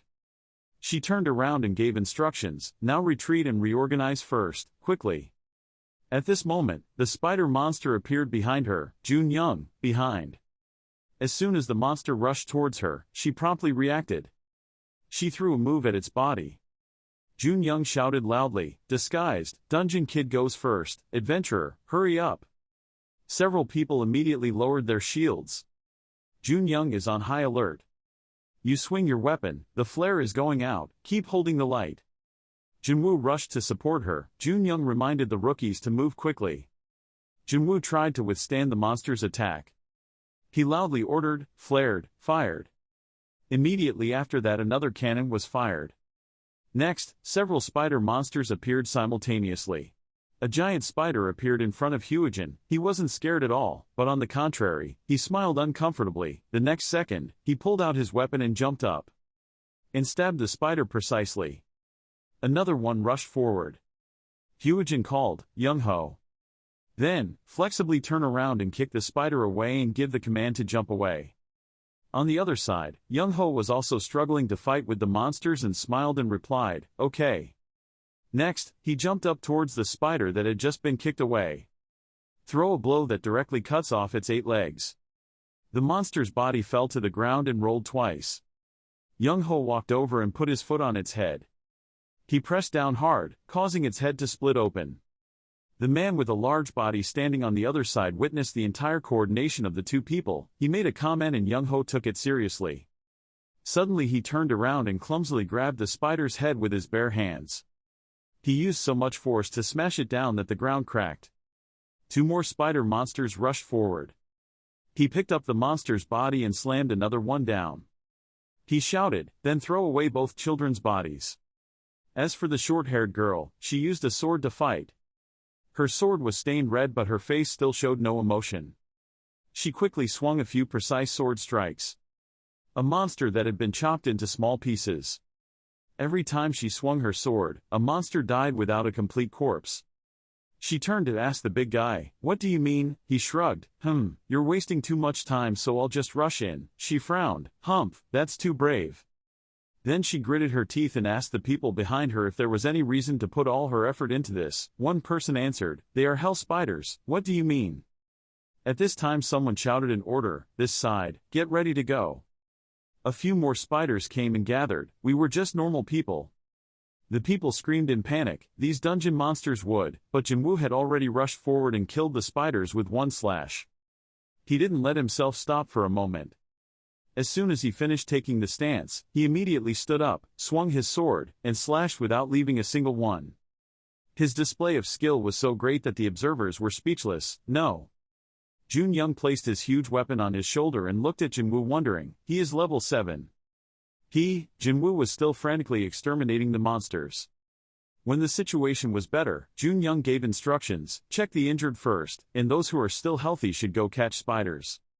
Hyojin said with satisfaction, I finished warming up. JH looked at him and smiled, I thought I was about to die. I didn't do anything for the past week, the short-haired girl said, I'll go wash my hands.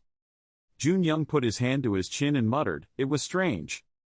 Hyojin looked over and asked, what's going on? She replied, according to many reports, hell spiders are monsters that live in several layers of soil deep underground. They have never appeared on the ground before, noted the only ones we have are from the war, but these have emerged from the ground.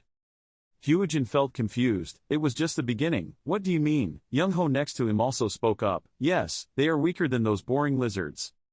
Hyojin turned to ask Young-ho, maybe there aren't many of them down there. Young-ho asked back, or maybe it's because we're too strong. Young-tae heard it and said, probably. Then he picked up the bomb and said with relief, luckily we didn't have to use the explosives we had prepared, when suddenly someone spoke up, no. Jinwoo was sitting in front of a monster, he analyzed, they were not hell spiders, they could be classified in the same category. Jinwoo lifted the spider monster's mouth and legs to examine it, but the hell spider was much larger, this one had no exoskeleton, and the epidermis was also weak. He touched his chin and thought, is it a branch, or an inferior species? It also has a different way of attacking, a hell spider will not attack in the first place. Jun Young also walked behind to observe the monster. As soon as she spoke, he turned around and raised his hand to signal, wait, I turned the matter around, spiders are cautious creatures. The two rookies said to each other, oh, why are there so many spider webs? Because we attacked it again, idiot. Jinwoo remembered the characteristic of spiders, spiders would not proactively attack first. The guy from earlier held up a piece of spider silk and wondered, but when we passed here there wasn't that much. The person next to him also replied uncertainly, are you sure this is a spider web? It's very thick. He was quiet, they waited for their prey to fall into the trap. At this moment a rookie suddenly shouted, hey, here. He discovered a path that was covered by a spider web, isn't that the path leading here? Jinwoo also suspected the monster's purpose, the purpose of hunting. Then he turned to ask Young-tae, earlier he said he had explosives. Young-tae nodded, yes, but I didn't have a chance to use them. Jinwoo pointed to the back aisle, I think it would be good if we put them in that aisle, as soon as possible. Young-ho didn't understand his intention and asked again, why, isn't he already done fighting? Hyojin next to him replied, ah, I see, there are a lot of these things in the story. He confidently said, the stronger will hide and appear later, or, Jinwoo interrupted to confirm, that's right. Hell spiders, he explains, are lurking nearby. For a moment everyone was silent before his speculation. A minute later, Hyojin jokingly exclaimed, ha, I suddenly feel scared. Young-ho shrugged, thinking he was talking about something. The big guy behind him also calmly said, when he appears, let's kill him. Jinwoo frowned, I just told you, what we are seeing is not a hell spider. Jun Young put his hand on his shoulder and asked, like I said, how did you know? Suddenly there was a scream. The purple-haired girl was angrily screaming, no bug dares to bite me.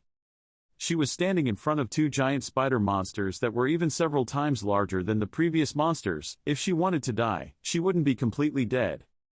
Jinwoo panicked and shouted at her, wait, run. It's a hell spider. The girl angrily looked at him and asked, ha, have you been asleep all this time? The next second, she was fatally skewered by the spider's leg, damn it. Blood began to flow from her eyes, nose and mouth.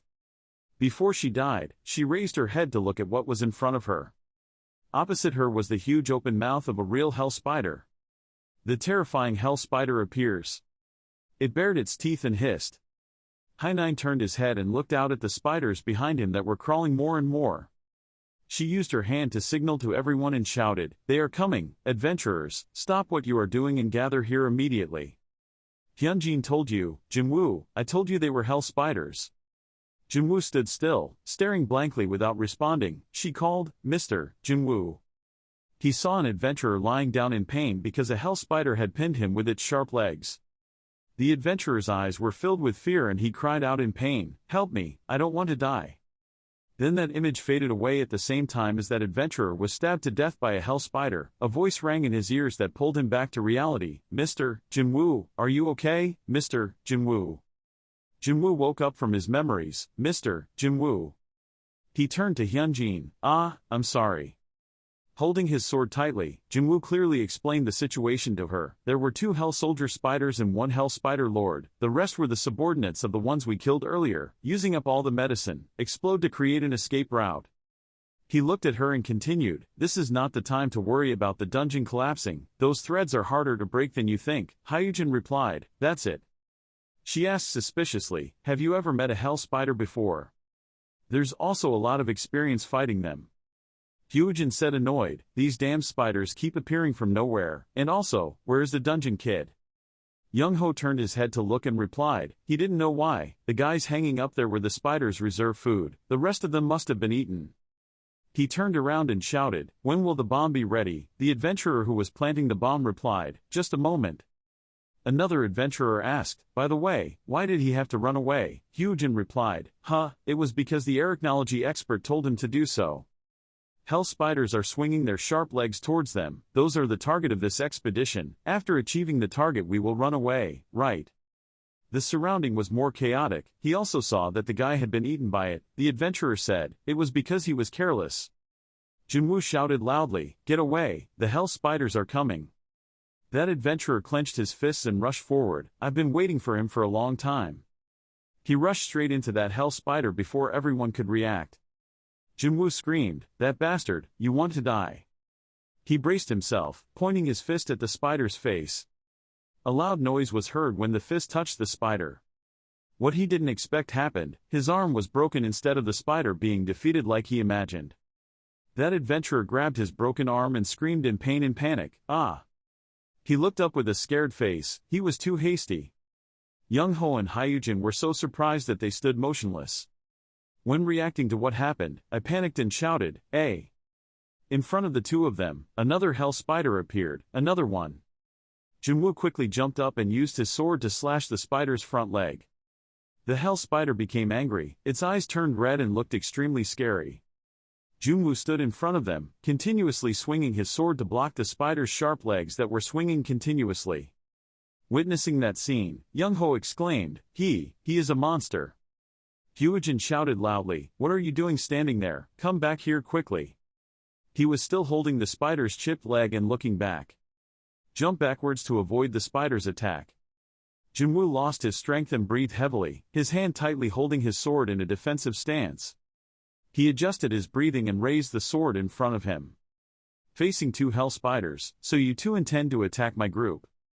He carefully calculated, this is not the time to be arrogant. If I underestimate them, I will die. How many years ago did I use electricity? Then he jumped towards those 2 giant spiders. The crowd was filled with amazement as they watched him fight. An adventurer announced, the bomb has been set up. Hyunjin said, almost screaming at that person, then detonate. What are you waiting for? The other person panicked, yes. A loud explosion rang out behind him. She called out, Jinwoo, we've made a way out, come here, someone else will help everyone run out and tell them not to forget the food. Jinwoo ran like a bolt of lightning, pushing Hyunjin towards the exit. Then continued to jump up and grab her axe blade. He mobilized the electricity in his body to focus on the axe blade. Then swung the axe strongly towards the 2 spiders. Everyone helped Hyunjin up. Witnessing his strength, everyone was in awe. She shouted loudly, Mr. Jinwoo, what are you going to do? He thought, he couldn't keep avoiding these hellish spiders, he had to move forward. Hyunjin called, Mr. Jinwoo. He turned his head to look at the mouth of the cave that was gradually closing, see you outside. Everyone stood silently looking at the cave entrance being blocked by rocks. Jinwoo turned around and prepared to continue fighting. He said, you laugh at me, you damn spiders. Both spiders made sounds as if they were laughing at him. You think you won, but I think I'm the one who eliminated the termites that were causing you harm. Looks like you guys still don't understand what's going on, so let's have some fun. He immediately activated the aura, teleported, and the gate opened. Behind Jinwoo, Dominic appeared sitting on the throne with his entourage. The spiders were approaching. Jinwoo quickly ordered, I will deal with the hell spider. The 2 warriors will take care of the other one, the soldiers will guard the gate and the archers will provide reinforcement. He looked towards the largest spider. The queen spider was the one that mattered. Dominic said. The king spider didn't move at all. Jinwoo explained. The second floor was too small for it to attack us with its giant body. The cave will collapse and it will be buried alive if you are not careful. The queen spider stood at the back, motionless, looking at the others preparing to fight. She must have been watching us all this time because of that. Jinwoo continued. We will deal with the hatchlings first, Dominic called. Master. The spiders are approaching. The spiders started jumping on him. Dominic, standing at the gate. He stood with his hands on his hips in front of the two warriors and said, no need to worry, they are no better than horned rats, don't let any live. Jinwoo ordered, destroy them. He swung the axe blade towards the spiders. Each powerful slash was continuously released. A spider plans to sneak attack from behind. Suddenly the spider was shot to pieces. So there were archers from your side summoned for support. The half-human, half-snake archers continuously aimed at the spiders. Loud explosions echoed throughout the second-floor cave. A guardian grabbed the spider's leg. He raised his arms high and threw the spider hard against the wall, causing the stone wall to crumble. Fierce fighting is going on. Jinwoo stood and looked and assessed. Better than he thought, the archer was shooting arrows quite well. Dominic is trying to mobilize his army, the soldiers are protecting them very well. He continued to think, everything was going quite well. Jinwoo looked at the injured spiders, but this baby spider didn't pose any threat, and had already defeated quite a few. Suddenly he heard a voice calling from inside his head. The master, Jinwoo asked again, Dominic. She informed him that the spider queen had now moved. Like sensing something unusual, Jinwoo quickly jumped back, avoiding the spider queen's attack. He half sat, half knelt, his hands on the ground in a defensive stance. The spider queen frantically screamed in his direction. Jinwoo panicked. What? The status panel appears. You have resisted the Spider King's fear effect and the Hell Spider's fear effect has been removed. He calmly asked, what about the Naga? Jinwoo opened his eyes wide and looked at the red notice board. The message displays, a Naga warrior has received a fatal blow, a Naga warrior has died. Dominic was standing behind the warriors, hands covering his ears. The Naga archer and Naga serving Dominic successfully resisted the status effect. A Naga warrior was hit with a fatal blow, a warrior's arm was sliced off by a hell spider. Jinwoo activated the electricity in his body, taking a stance in preparation for battle. He quickly rushed towards the Spider Queen. The Spider Queen collapsed amid the chaos. I keep calling, Dominic, Dominic, answer me. She quickly replied, Master, the warriors are trying to hold their position, the gate is in a dangerous situation, there are too many spiders attacking here. He shouted, wait, I will. Before he could finish speaking, Jinwoo had to retreat because the Spider Queen was attacking him. He jumped back and took a defensive stance, continued to avoid consecutive attacks. Jinwoo's shirt was torn in half, damn it. He looked at the king spider towering in front of him, it was blocking the gate, it was focusing on him. Dominic and his subordinates were still guarding the gate, he was still thinking, it would be very dangerous for it to move towards the gate, if it got mad. One of Dominic's subordinates was chanting a spell. Jinwoo was hanging on the cliff when he panicked. He quickly raised the axe to shield it in front of his chest. The Spider Queen knocked him away. Jinwoo was as fast as lightning, continuously attacking and retaliating. Just as the spider was about to roar threateningly, he rushed forward and swung his axe to slice off its lower jaw. Jinwoo put all his strength into his hands. He smiled triumphantly, I finally understand why you are stronger than I thought. Jinwoo squeezed the Spider Queen's mouth tightly, you're clearly holding on to something good, right? He yanked out the thing that was clutching its mouth. The queen spider quickly collapsed. Jinwoo quickly threw what he had just taken towards Dominic. A ray of light emitted, the notice board appeared again, you have offered a gem to the altar. He shouted, summoning the Naga mage. The magician's shadow appeared and he immediately gave the order to take down that spider. That's exactly what a rare Naga mage is. It powerfully waved its staff, creating countless ice energy. Immediately, the Spider Queen of Hell was frozen in an instant. Jinwoo witnessed this scene from afar and couldn't help but be surprised. The baby spiders surrounding him on all sides were wiped out by magic in one fell swoop, making him exclaim in admiration, the baby spiders had been wiped out.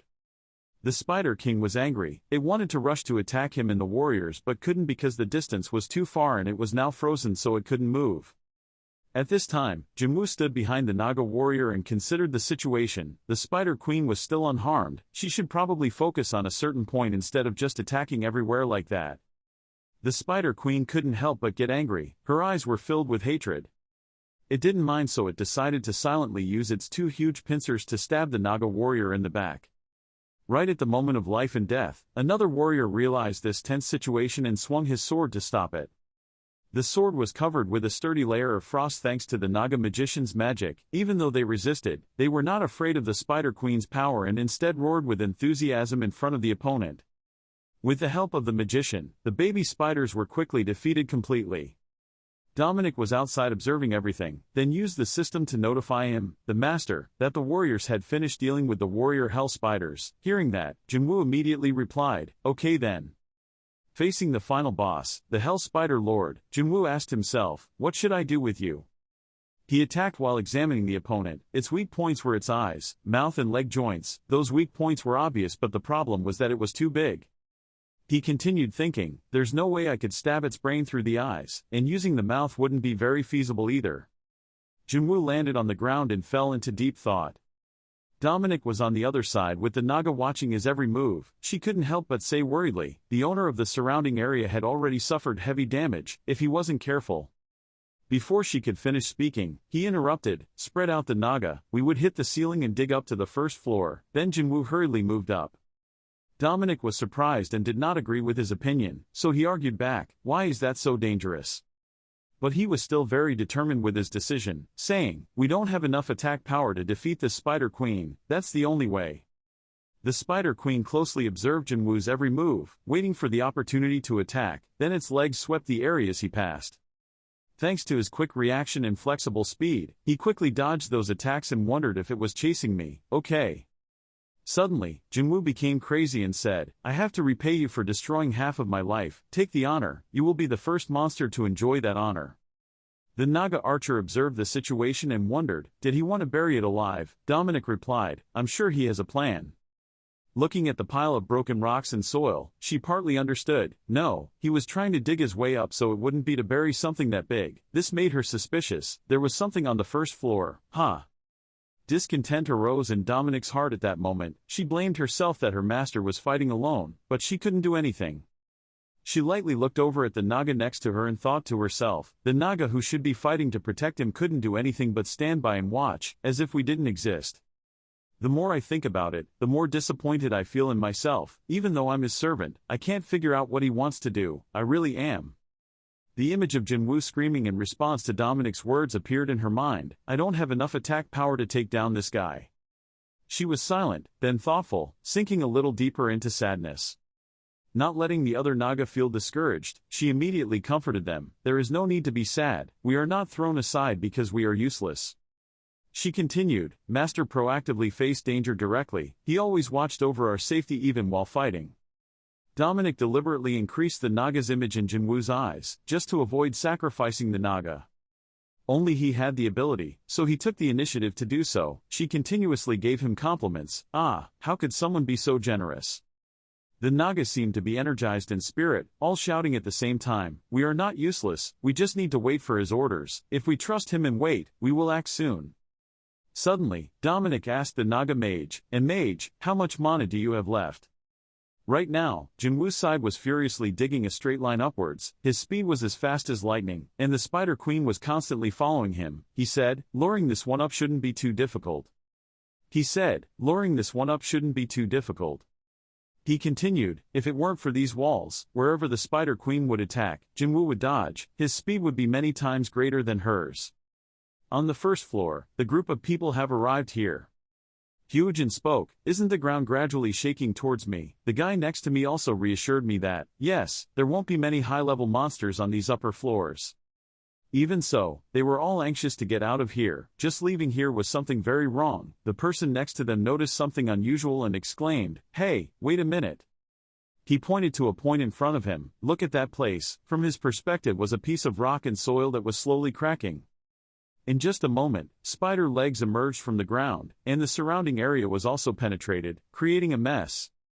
Out of nowhere appeared Jinwoo's silhouette, successfully escaping to the first floor. The bitch was still following him. In front of him were spider legs continuously grabbing at him. The system panel showed that a new entrance had been opened, between floors 1 and 2, so the status of floors 1 and 2 has changed.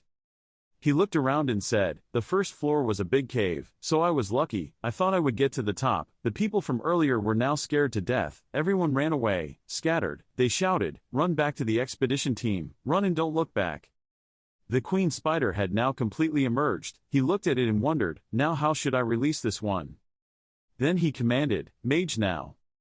The Naga mage received the order and then unleashed his power to create an ice monster. Jinwoo also felt the ground shaking continuously. The spider queen's body couldn't move anymore because it was completely frozen. He looked at the beast in front of him and said, "A magic attack from below." No, that was. He continued, with an attack using ice elemental magic. Jinwoo looked down at the beast that was struggling to escape. Dominic, who was outside witnessing that scene, was extremely excited and said, "The spider must have been very confused. The path up was covered with a thick layer of ice." She explained, it wouldn't be able to support it anymore and would fall due to the slippery ice. Jinwoo didn't expect her to understand his intentions, so he praised Dominic. "I can't believe you understood my plan. You're really the best, Dominic." The magician whispered to her and asked her a few questions, and in response she said, "Well, of course it won't fall to its death." She continued, "Master just needs us to distract it. He needs to observe its weakness. He needed the opportunity to unleash a single powerful attack," she said. As soon as he finished speaking, the spider queen fell into Jinwoo's trap and slid straight down to the second floor. Dominic was just waiting for this moment and gave orders to the Naga. "We can't let the spiderlings move to hinder us. We need to wipe them out."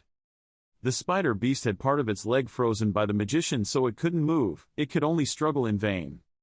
Just as the Naga were about to finish off the buzzard, she suddenly stopped them, waiting for the owner to seem like he wanted to finish it off. Above, Jinwoo was accumulating lightning, preparing to unleash his power. The light of the lightning attribute lit up both floors.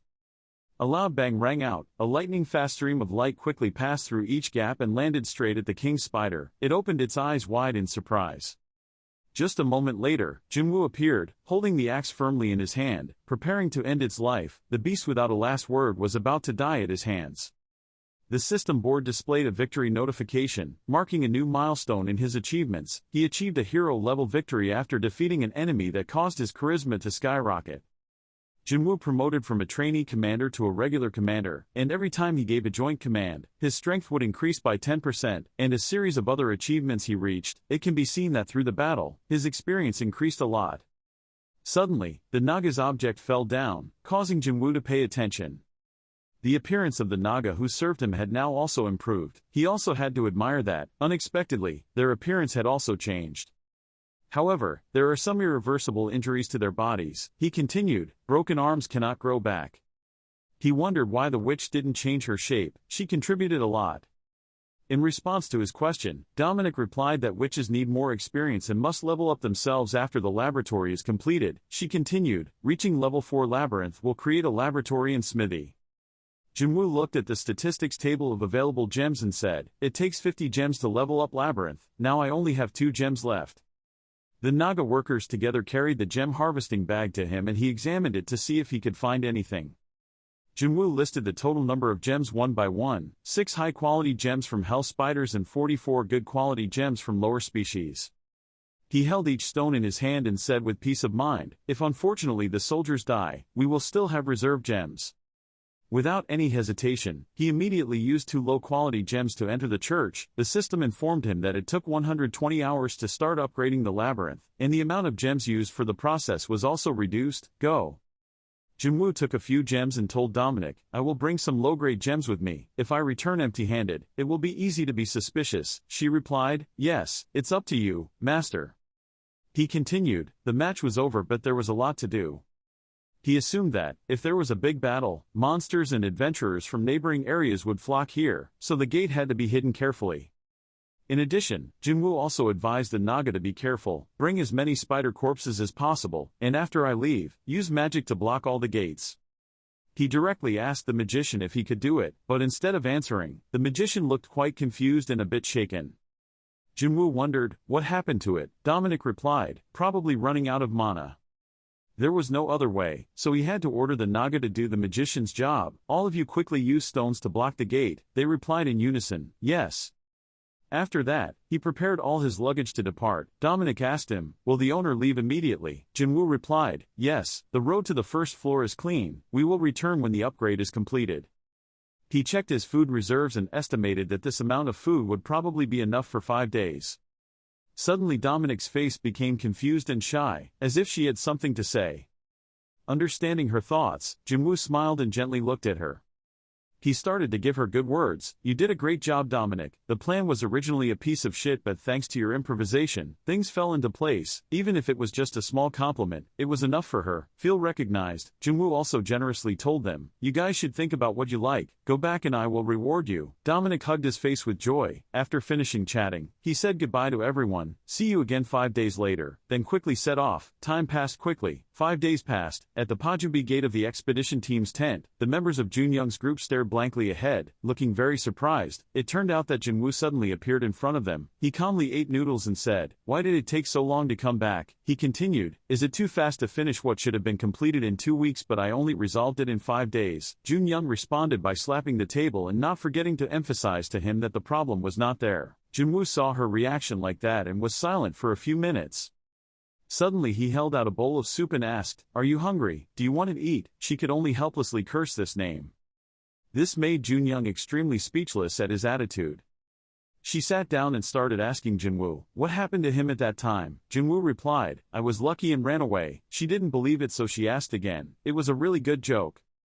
She started teasing him, who said running away from them was impossible. He replied in an indifferent tone, I don't know who said it but it was true that I was lucky and was able to escape, that's all. Junyoung raised his chin and said, are you always like this? Jinwoo replied, I don't know.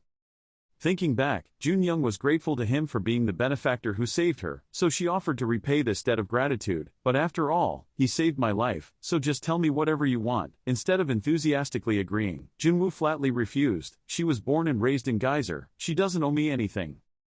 He didn't want to be in debt or bother anyone, so he continued to indirectly reject her. After all, we were only living here temporarily. Junyoung insisted on repaying him. She strongly objected, we are no longer down there, if we have debts we have to pay them. There was no other way, so Jinwoo reluctantly agreed, if you keep insisting then I want it. Her expression became excited and responded to him, what do you want? He pressed the bowl of soup close to her cheek and said, wash the bowl for me. I thought he was going to ask for something very noble but no, and Junyoung frowned and looked annoyed at him. As soon as he finished speaking, he turned around and said, okay, I'm going to bed. In fact, he didn't want to ask for anything because in his heart he secretly thought, I already looted the spider's things by myself. Junyoung looked behind him and said, I will contact you later. Remember to tell me about the next few floors. Jinwoo replied indifferently, I don't understand what you said. He thought, if the expedition failed, there would be many consequences. At a jewelry store on the street, there was a loud voice, ha ha ha, the 12th floor is different, the loot is much better. Beck was holding the lower gems in his hand and examining them. These 12 gems. Suddenly Jinwoo interrupted. I hid behind my teammates to collect them. Don't tell anyone, the jewelry owner replied, knowing then you know. He estimated their value. The items were a bit damaged. The price was about 400 million. Jinwoo wondered, 400 million won. Beck thought he was complaining so he suggested, it's too little, so I'll increase the price. He replied, that's not the case. Jinwoo continued, Mr. Beck, please help me find a house in a remote area. The price is about 300 million won. He looked annoyed and replied, what do you think of me? Beck became angry and shouted at Jinwoo, thinking I was a real estate agent. Jinwoo quickly made a price, so I went to find someone else. Seeing that Bale immediately changed his attitude. I mean of course he asked, I will help. When I heard that, I was overwhelmed and asked you, I missed your help, could you please make a call for me? Pretend to call that person and tell him I work here. He looked confused, what? But he still accepted help. Beck began to pretend to ask the other person, but the other end of the line responded with anger and nonsense. He lowered his voice and remained calm.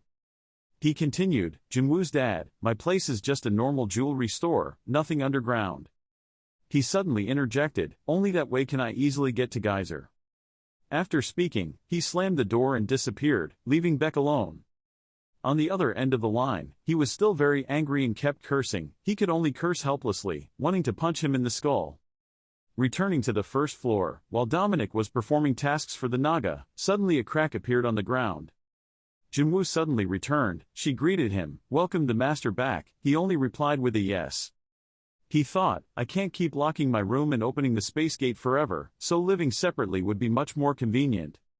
He immediately thought of the scene of being scolded by his father and thought to himself, it would be better to avoid being scolded. He was confused and upset and turned away. Dominic noticed something unusual about him. She asked with concern, was the owner injured? Jinwoo replied, I'm fine, I've been busy lately so I'm a bit tired. He said a few quick words and then asked about the situation here. Had the labyrinth been upgraded yet? She answered him, yes, it had been done a while ago. Even though it had changed, he felt it was still the same. Looking from the outside, don't see much difference. He said, it seems like there's nothing inside yet. Dominic responded, not yet, but there are already many more buildings. She showed him the system board and shared more. The exterior had reached level 5. He looked at the board and said, okay, we also have a lot of gems, now we have to slowly develop. While he was deep in thought, Dominic told him that the owner had a guest coming to the labyrinth. He asked in bewilderment and confusion, guest? Jinwoo continued, entering the labyrinth. This seemed to be the first time he heard about this. She continued, yes, they were waiting for the master at the gate. Jinwoo was still confused. He whispered as he walked, guests, while Dominic continued to share. There was a party visiting all the labyrinths where they could find out that they were all on the same floor in Geyser. They were also really horrible. Hearing this, suddenly a strange voice rang out, oh, is this the new owner of the labyrinth? Both of them stared wide-eyed at the other person. A stranger wearing a cloak knelt down and respectfully told Jinwoo, the black merchant would respectfully present himself to the king. He is a mischievous-looking troll, he continued sinisterly, looking forward to cooperating with you. Without any hesitation, Jinwoo quickly agreed immediately, okay. He continued calmly, unfortunately for Mr. Beck, the black businessman was extremely confused by his words.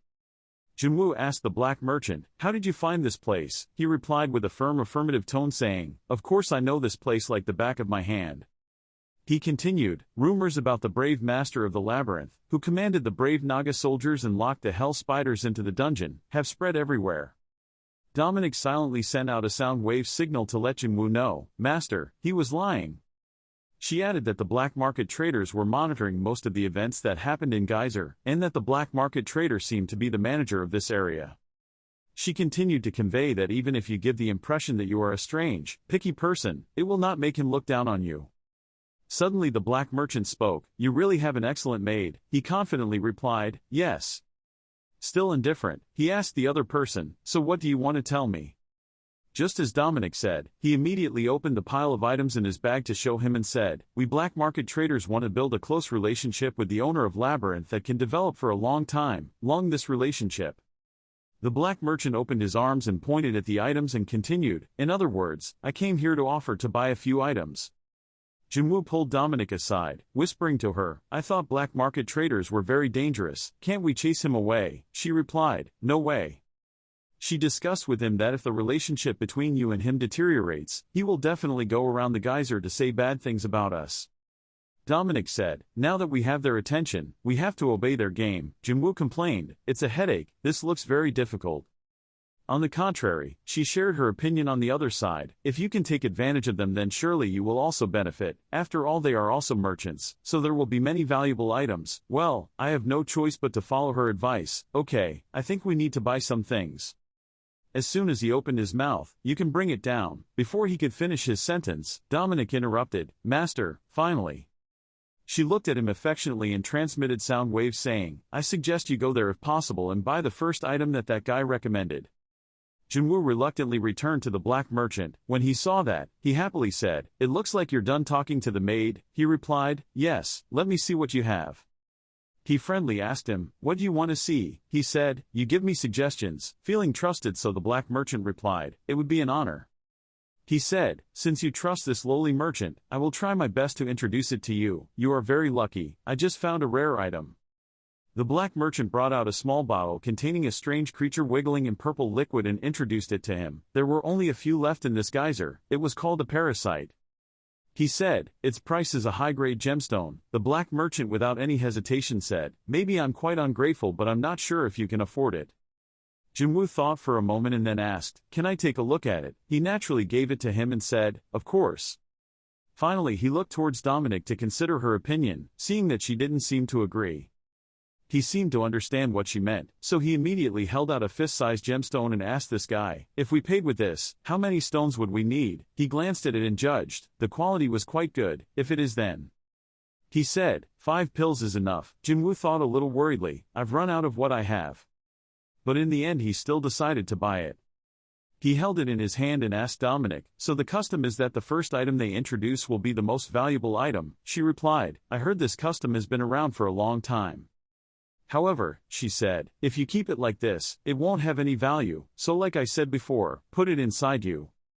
He implicitly understood what she meant from before, so he reluctantly agreed, "Okay, we can't keep it with us like a pet." Jinwoo always believed in Dominic and said, "Before listening to your advice, I have never encountered anything bad." He poured out that bottle of solution and from inside crawled out a slimy parasite with the same shape, hideous. That creature gradually penetrated his body. Jinwoo looked at it timidly, not knowing what would happen. He said, "This feels like we are gradually becoming an entity more than human, isn't it?" The system panel appears. The parasite has invaded your body, starting to assimilate between the parasite and the host. Jinwoo complained about this evil parasite and that merchant, then he put them aside and suggested, "Let's start upgrading the labyrinth that I postponed before." He asked her, "Dominic, I need your help." She happily replied, "Yes."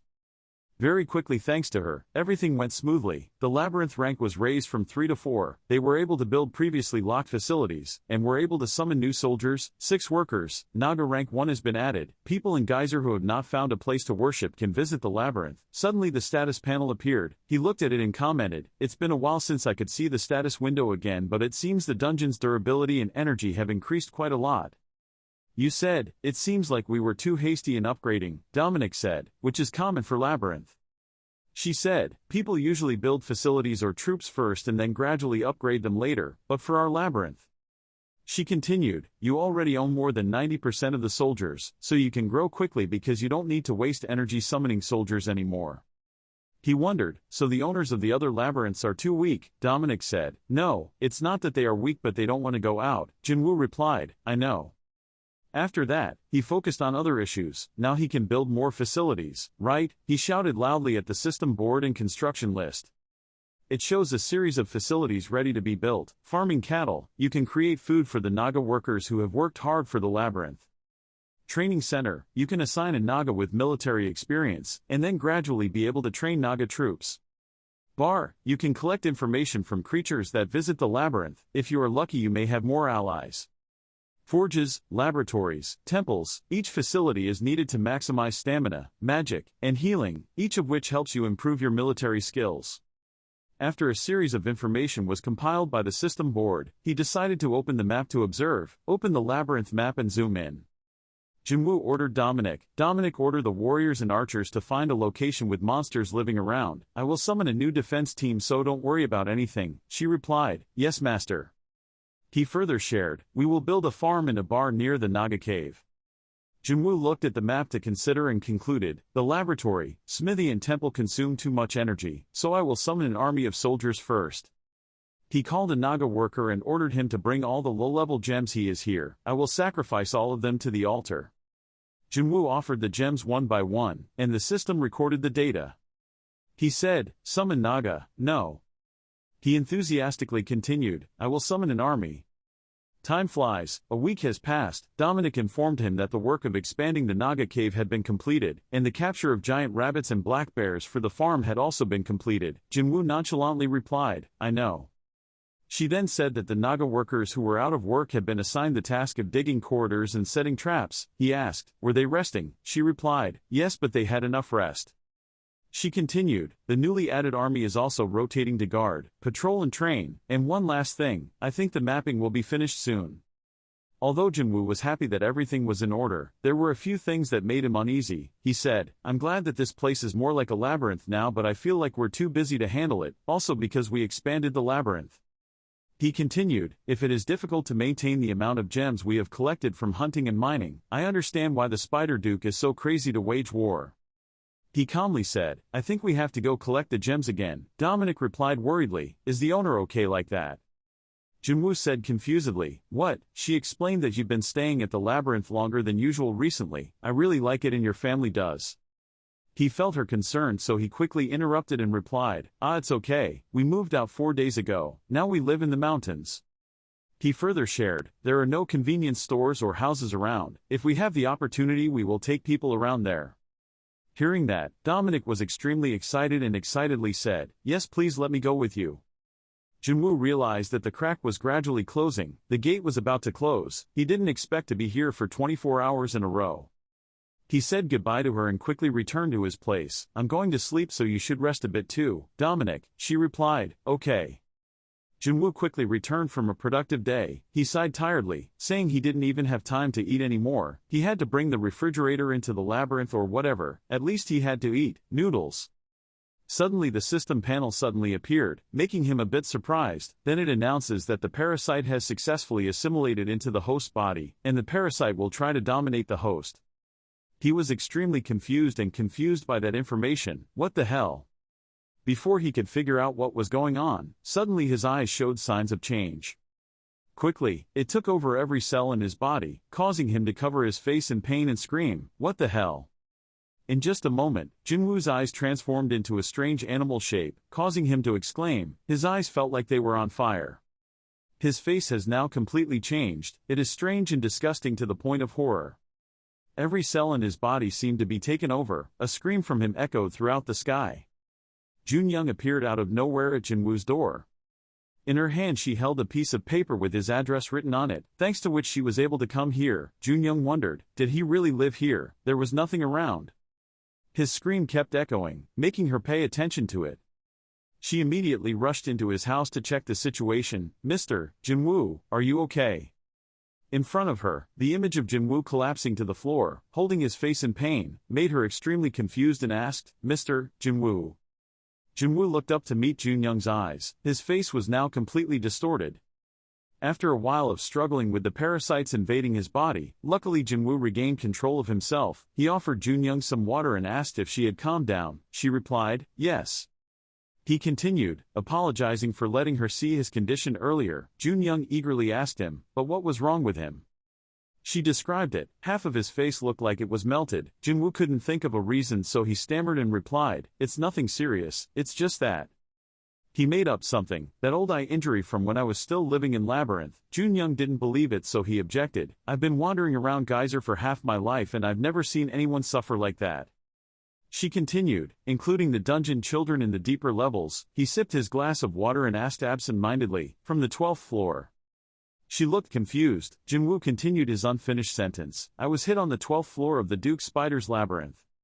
Junyoung was shocked and suspicious. It couldn't be that the children from the 12th floor were all dead or, he interrupted, left behind.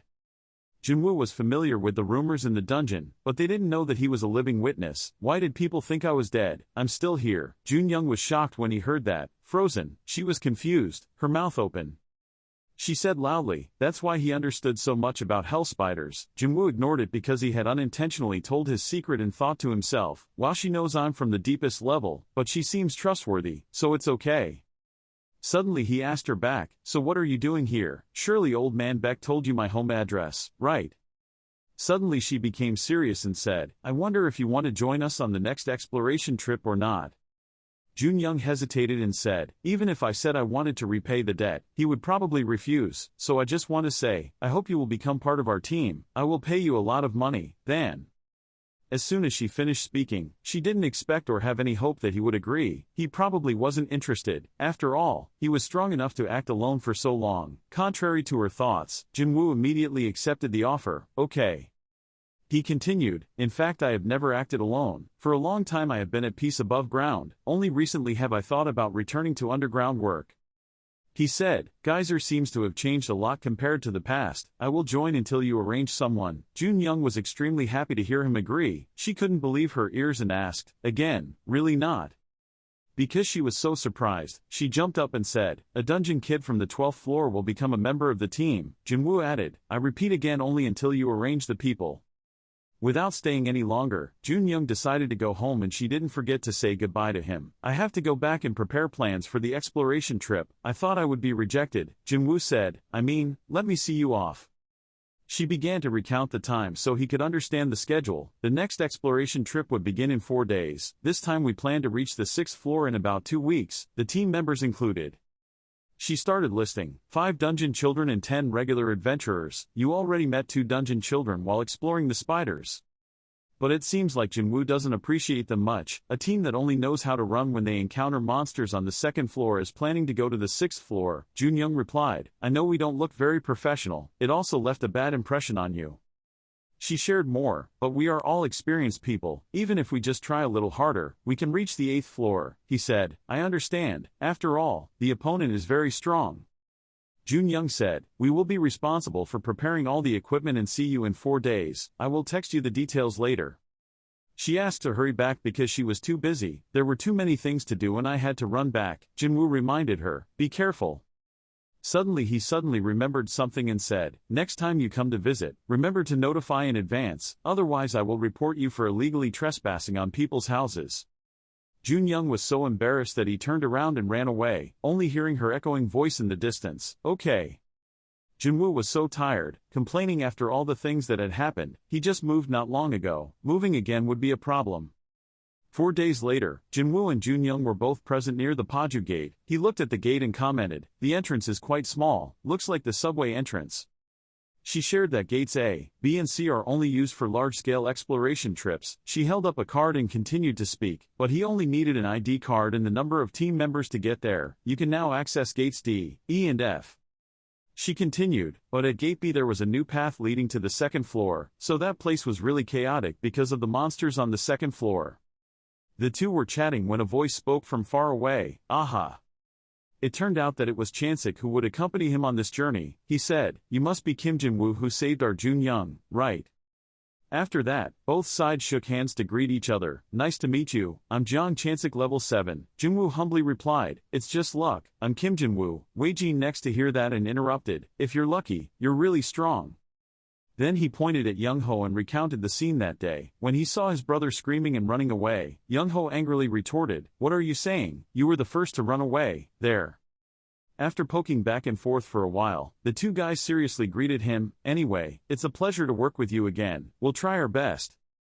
Junyoung realized that the back and forth greetings were enough, so she asked everyone to start gathering. She shouted, enough chatting, let's go in. You divide the tasks clearly. Young-ho, you will lead the regular adventurer team. He replied, yes. Junyoung turned to chat with Chansik. Chansik, today was another productive day. He happily replied, of course it's my job. Jinwoo heard it from afar and was a little confused and asked her, aren't you the captain? She had no intention of revealing it to him, so she told him that he would know later. At Naga's Labyrinth bar, Dominic collapsed on the table because she was so drunk. She still had no intention of stopping and continued to order another beer, another glass. The two other Naga workers outside began to talk to each other. The servant has been so tired these days, the blue Naga replied, since the master left. That guy started talking bad about her. Luckily, there is this bar now. Before you came, she was like a bull in heat. It recounted that she intended to cut off my tail and eat it, making sure it would grow back. When the purple Naga worker heard that, he was startled and scared. The two men whispered to each other, hearing that she had a secret room to hide her owner's miscellaneous items. The other Naga signaled silence to avoid being discovered, but they didn't know. Dominic appeared from behind and heard the whole thing. Not knowing how these two guys were saying bad things to reach her ears, Dominic suddenly grabbed the two guys' heads and questioned them. What was the secret room? She thought she would get angry with these two Naga workers, but no, her eyes lit up. She was extremely excited and said, that's not a bad idea. The two Naga workers said guilty at the same time, sorry. Returning to Jinwoo, compared to when he explored the spiders last time, this time the expedition team seemed to be replaced with free adventurers and dungeon children. Chansik led the group and warned everyone in front, there's a bunch of monsters in the corner 500 meters away, we have to get past them silently. Because they came from the same team, both the prison children and the adventurers usually worked efficiently and systematically. He continued, Weijin, you will chase if something happens. Those guys with spears moved to the middle of the formation. Junyoung and Uncle Jinwoo moved to the back. Jinwoo saw Chansik's commanding gesture and was extremely admired, especially Jong Chansik is cool. He had to exclaim to Junyoung, yes, I know why he is the captain when he is at a lower level than her. He is really capable even though he comes from the middle level. Junyoung shared that the ability to spy helps us be aware of all living things around us, including objects that disguise or hide their abilities. In most matches, the person possessing the ability looks like a fraud. This cheat will hold the victory. She said to Jinwoo, I think you have the same ability. He replied, no, I just feel them. She asked, feel? Junyoung was a bit disappointed when she heard that because she thought that the sixth sense of a child from the 12th floor must be completely different from a normal person. Suddenly, some whispering voice spoke loudly to each other, you have. They said, did you hear? It seemed like she just said he was from the 12th floor. The guys holding spears whispered and looked at Jinwoo slightly. He showed his displeasure at Junyoung and bluntly said, I told you not to make things more complicated. She could only timidly reply, apologizing. Suddenly someone spoke. The captain asked all the dungeon children to gather. A moment later, in front of them was a gate. Chansik quickly recognized it and told everyone around, this is the entrance to an abandoned labyrinth. The wolf maids have occupied the path we usually take. If we want to get around them we have to go through this path. He continued, my ability doesn't protect me but I guess there isn't much risk, but this is still a labyrinth so I need everyone's opinion. A few people worriedly said, this place is quite large, is it okay? We won't get lost. Chansik heard this and interrupted. He was extremely confident and said clearly, I still remember the way, it's okay. Jinwoo thought for a while then raised his hand and said, I don't object because he secretly thought, this is a good reference opportunity for me to expand the labyrinth in the future. Chansik was just waiting for that. He waved his hand and asked everyone to go, deciding then we will go to the center of the master's room labyrinth. Jinwoo suddenly remembered and reminded him that he hoped the Naga kids were okay. He seemed worried and concerned about them. At the same time, in his labyrinth, Dominic was ordering the Naga workers to dig a new room, to stop digging there and do it so that they couldn't see it clearly. Anaxtis asked his guards how Draken was now. Rikshash bowed his head and replied, he had a very serious wound so it would definitely take a few more days for him to fully recover. Anaxtis continued, he looks so pathetic, how can he call himself a descendant of the dragon? Let's not take a detour to the crossblood territory but go straight there. Rikshasha hesitantly answered, Master, we can do that but for Master and Dragon Company, the distance is a bit long. He reminded her that there was no need to be afraid. Geyser wouldn't know that these dragonkas walk slowly. After hearing her master say that, she spoke loudly and clearly. Anaxtis asked her, okay, so how long would it take if he took a detour? She answered, I guess it would take about 3 months to get there. He continued asking, so what if it was you? Rikshasha she responded, if it's me it will take 2 weeks, Master. Anaxtis pointed his finger at her and ordered, okay, now that Draken is disabled, you will have to take on all the work. The expedition team led by Jiang Chansik entered the center of Labyrinth. The uncle introduced to everyone that this was the master's room. Kim Jinwoo wondered, we've been in Labyrinth for a few hours now, and we haven't seen any monsters or traps appear yet. He explained, after the Great War, this labyrinth was abandoned so there was nothing in here. That's why the map said that this place had nothing valuable. Uncle Jiang Chansik suddenly said while rubbing his hands, the military said they would rebuild this 3-story area into a base. Jinwoo wondered, is there a map too? The uncle looked up and replied, yes, it's sold inside the Labyrinth supermarket. He added that only the maps of the upper floors were sold there, but the maps from the middle floors down were only available in the military. Jinwoo heard that, then his hand gently touched his chin, his eyes thoughtfully looking into the distance, not underground. He pondered, it made sense because after all they were the ones exploring Geyser for the past decade. I should probably buy one to synchronize the whole map. Jiang Chansik assigns jobs to everyone in the expedition team. Tonight we will camp here. Hyojin and Youngho, bring a few more adventurers here and remember to install a motion sensor at the door too, okay? The rest of you, let's set up tents together. The uncle looked at everyone doing their assigned tasks and encouraged them. The sooner they finished, the more time they had to rest. Jinwoo was standing thoughtfully when Junyo approached and proactively talked to him. I told him last time, he has to maintain his strength. In the team he is the only one who is the strongest so he needs to get used to it, with these guys favoring you more. If you're too bored, why don't you go over there and see what's in the master's room? She pointed to the master's chair and asked him if he saw that place. He looked in the direction she was pointing. Junyo explained, that was the throne of the guy who controlled this labyrinth. He didn't expect that those monsters would be made king. At this moment, he thought to himself, I can't keep relying on them like this, okay. Suddenly, a control panel appeared before his eyes, with notifications, activation of the parasite's skills, and detection. Suddenly he felt pain in one eye and let out a broken sound. Kyuk. Junyo saw his hand covering his eyes and cried out. She worriedly asked, "Are you okay? Do you have eye pain again?" Jinwoo answered her, "Yes, but this time it doesn't hurt as much as last time." He continued, "To be safer, could you stand here and prevent anyone from going in there, because I'm afraid it will hurt everyone." She heard that and immediately agreed, "Okay." She immediately ran to the entrance to stand guard. He looked behind her and thought, she probably couldn't see her control panel in the air. Suddenly a heart mark appeared on his left eye in the middle of his vision. He looked around and said, "It seemed like there was something on the altar. Try covering your left eye," and the red center mark disappeared. He said, "Looking at it with the naked eye you won't be able to see it." Jinwoo approached the altar and searched around. He examined each place carefully, searching carefully. Then he picked up a tiny stone in his hand. Small pieces of stone covered a red bead inside. He guessed, this seemed to be a lower gem. He held the lower gem tightly in his hand. A message appeared on the control panel. "You have found a fragment of labyrinth." The panel added a note, "The fragment of labyrinth has been abandoned, 11/30, a fragment that had been eroded by the dungeon's energy over a long period of time. It looked quite old but was extremely useful." He finished listening to the control panel announcement, then said, "It must have worked because my eyes discovered it like that, but it made me think this was a lower gem." "The parasite is increasing its detection," the console announced. Jinwoo looked towards the owner's chair opposite. He was dumbfounded. Wait, could this be possible? In front of him were blue plus signs appearing around the owner's chair. He wondered, were these all the gems? At Naga's Labyrinth bar, two young Naga, one orange and one purple, looked up at Dominic lying on the table. Another kid came over and asked the two of them standing there, Hey, isn't it your turn to be on duty today?" That was the green Naga, the older brother of the other two. He asked, "What weapons are you two holding?" Before he could answer, he looked at Dominic lying on the table and wondered again, but what was wrong with that maid? The purple Naga heard that and then hesitantly answered, "Well, the story is," then told everything. The blue Naga spoke for a long time. You two said that her mind was very confused because she was very excited to make a room dedicated to her master, but now she feels very guilty because he do something without asking his master's permission. As soon as he spoke, the orange and purple Naga immediately signaled him to shush and be quiet. She's still stubborn and talkative, so why doesn't she come here and ask us to build a room for her? We can make one room for the owner and one room for her. The two purple and orange Naga were trembling and looking up while the blue Naga was still talking a lot. The blue Naga saw that and asked, "Where are you two looking?"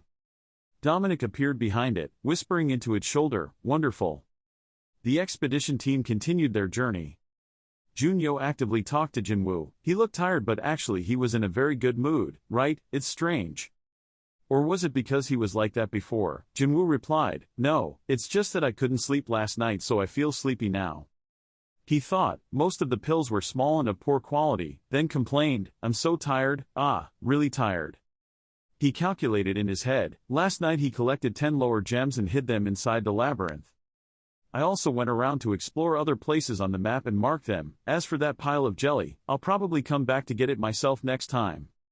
It's all thanks to the parasite, now I can do whatever it wants. Suddenly one of the team shouted, it was calling for more dungeon children to gather there. He thought thoughtfully, I will have to step back and summon the soul, it must be a beast. The person speaking pointed towards the end of the cave path, then said, in that corner over there are two groups of monsters we need to confront. Based on his abilities, Chansik pointed out, hearing their voices like that, I guess they could be saber-toothed bats or four-armed monkeys, or if it's worse, they could be wolf monkeys, a total of 10 bats and 8 monkeys. Jinwoo asked curiously, with that uncle's skill, I guess it would be difficult to guess exactly which one they are. This Chansik also admitted, I can only guess their location, number and see if they are the same species or not. There's no exit near them here, so they probably won't go anywhere. Hyojin doesn't understand why they don't just let them fight among themselves. Wouldn't that reduce the number of monsters? But Chansik finds it useful. That would be even more dangerous. Both groups of monsters are very terrible. If there is a loud noise and a faint smell of blood, other monsters will come, and worse, we could get stuck here. Hyojin heard that and said, then we have no choice but to fight them. Junyo also said, I don't want to fight at all until we reach the 6th floor, but now we have no choice. Youngho, I want to wait for them to start fighting each other before engaging in battle. Chansik suddenly panicked. Things weren't that simple. 28 medium-sized monsters on the 3rd floor. With just that many, they could take over this whole territory. After listening, Junyo burst out laughing. The 3rd floor monsters were just pretty little insects. She admired Jinwoo's strength. Jinwoo was as good as the back of his hand when it came to him. Chansik was speechless, temporarily not knowing what to do. Sighing for a moment, Jinwoo spoke up, "If we keep going like this, there won't be anything we can do. Why don't we stop and fight them? The method you said is also the best way," Chansik thought. As soon as he finished speaking, he pulled out his sword and held it in his hand. Electricity flashed on him as he led the team, confidently asserting that he would take care of half of the monsters.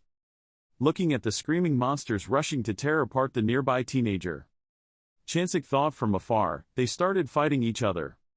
He mentally counted the number of enemies, about 30, he would surely die today. Suddenly the voice of a teammate on the same front line rang out firmly, "No." The sound of cutting stone in half seemed to strike straight into his psychology. Look at each slash placed on the scary monsters in front. Chansik couldn't help but be surprised. It couldn't have been just one blow, it took several minutes for the dungeon kids downstairs to take them down. The dungeon children's fighting style will be based on the labyrinth they are in, the level of the floor, and the living environment as well. Looking at each sharp cut on the monsters, Chansik became even more certain with his guess. Without thinking, he just attacked until the opponent fell. That was usually how dungeon children fought. Looking at each other's quick movements, he still couldn't help but exclaim, "But..." He killed them with just one swing of his sword. The small figure facing the huge and hideous monsters further highlights Kim Jinwoo's inconsistent status. He only targets their weak spots as if he can see them.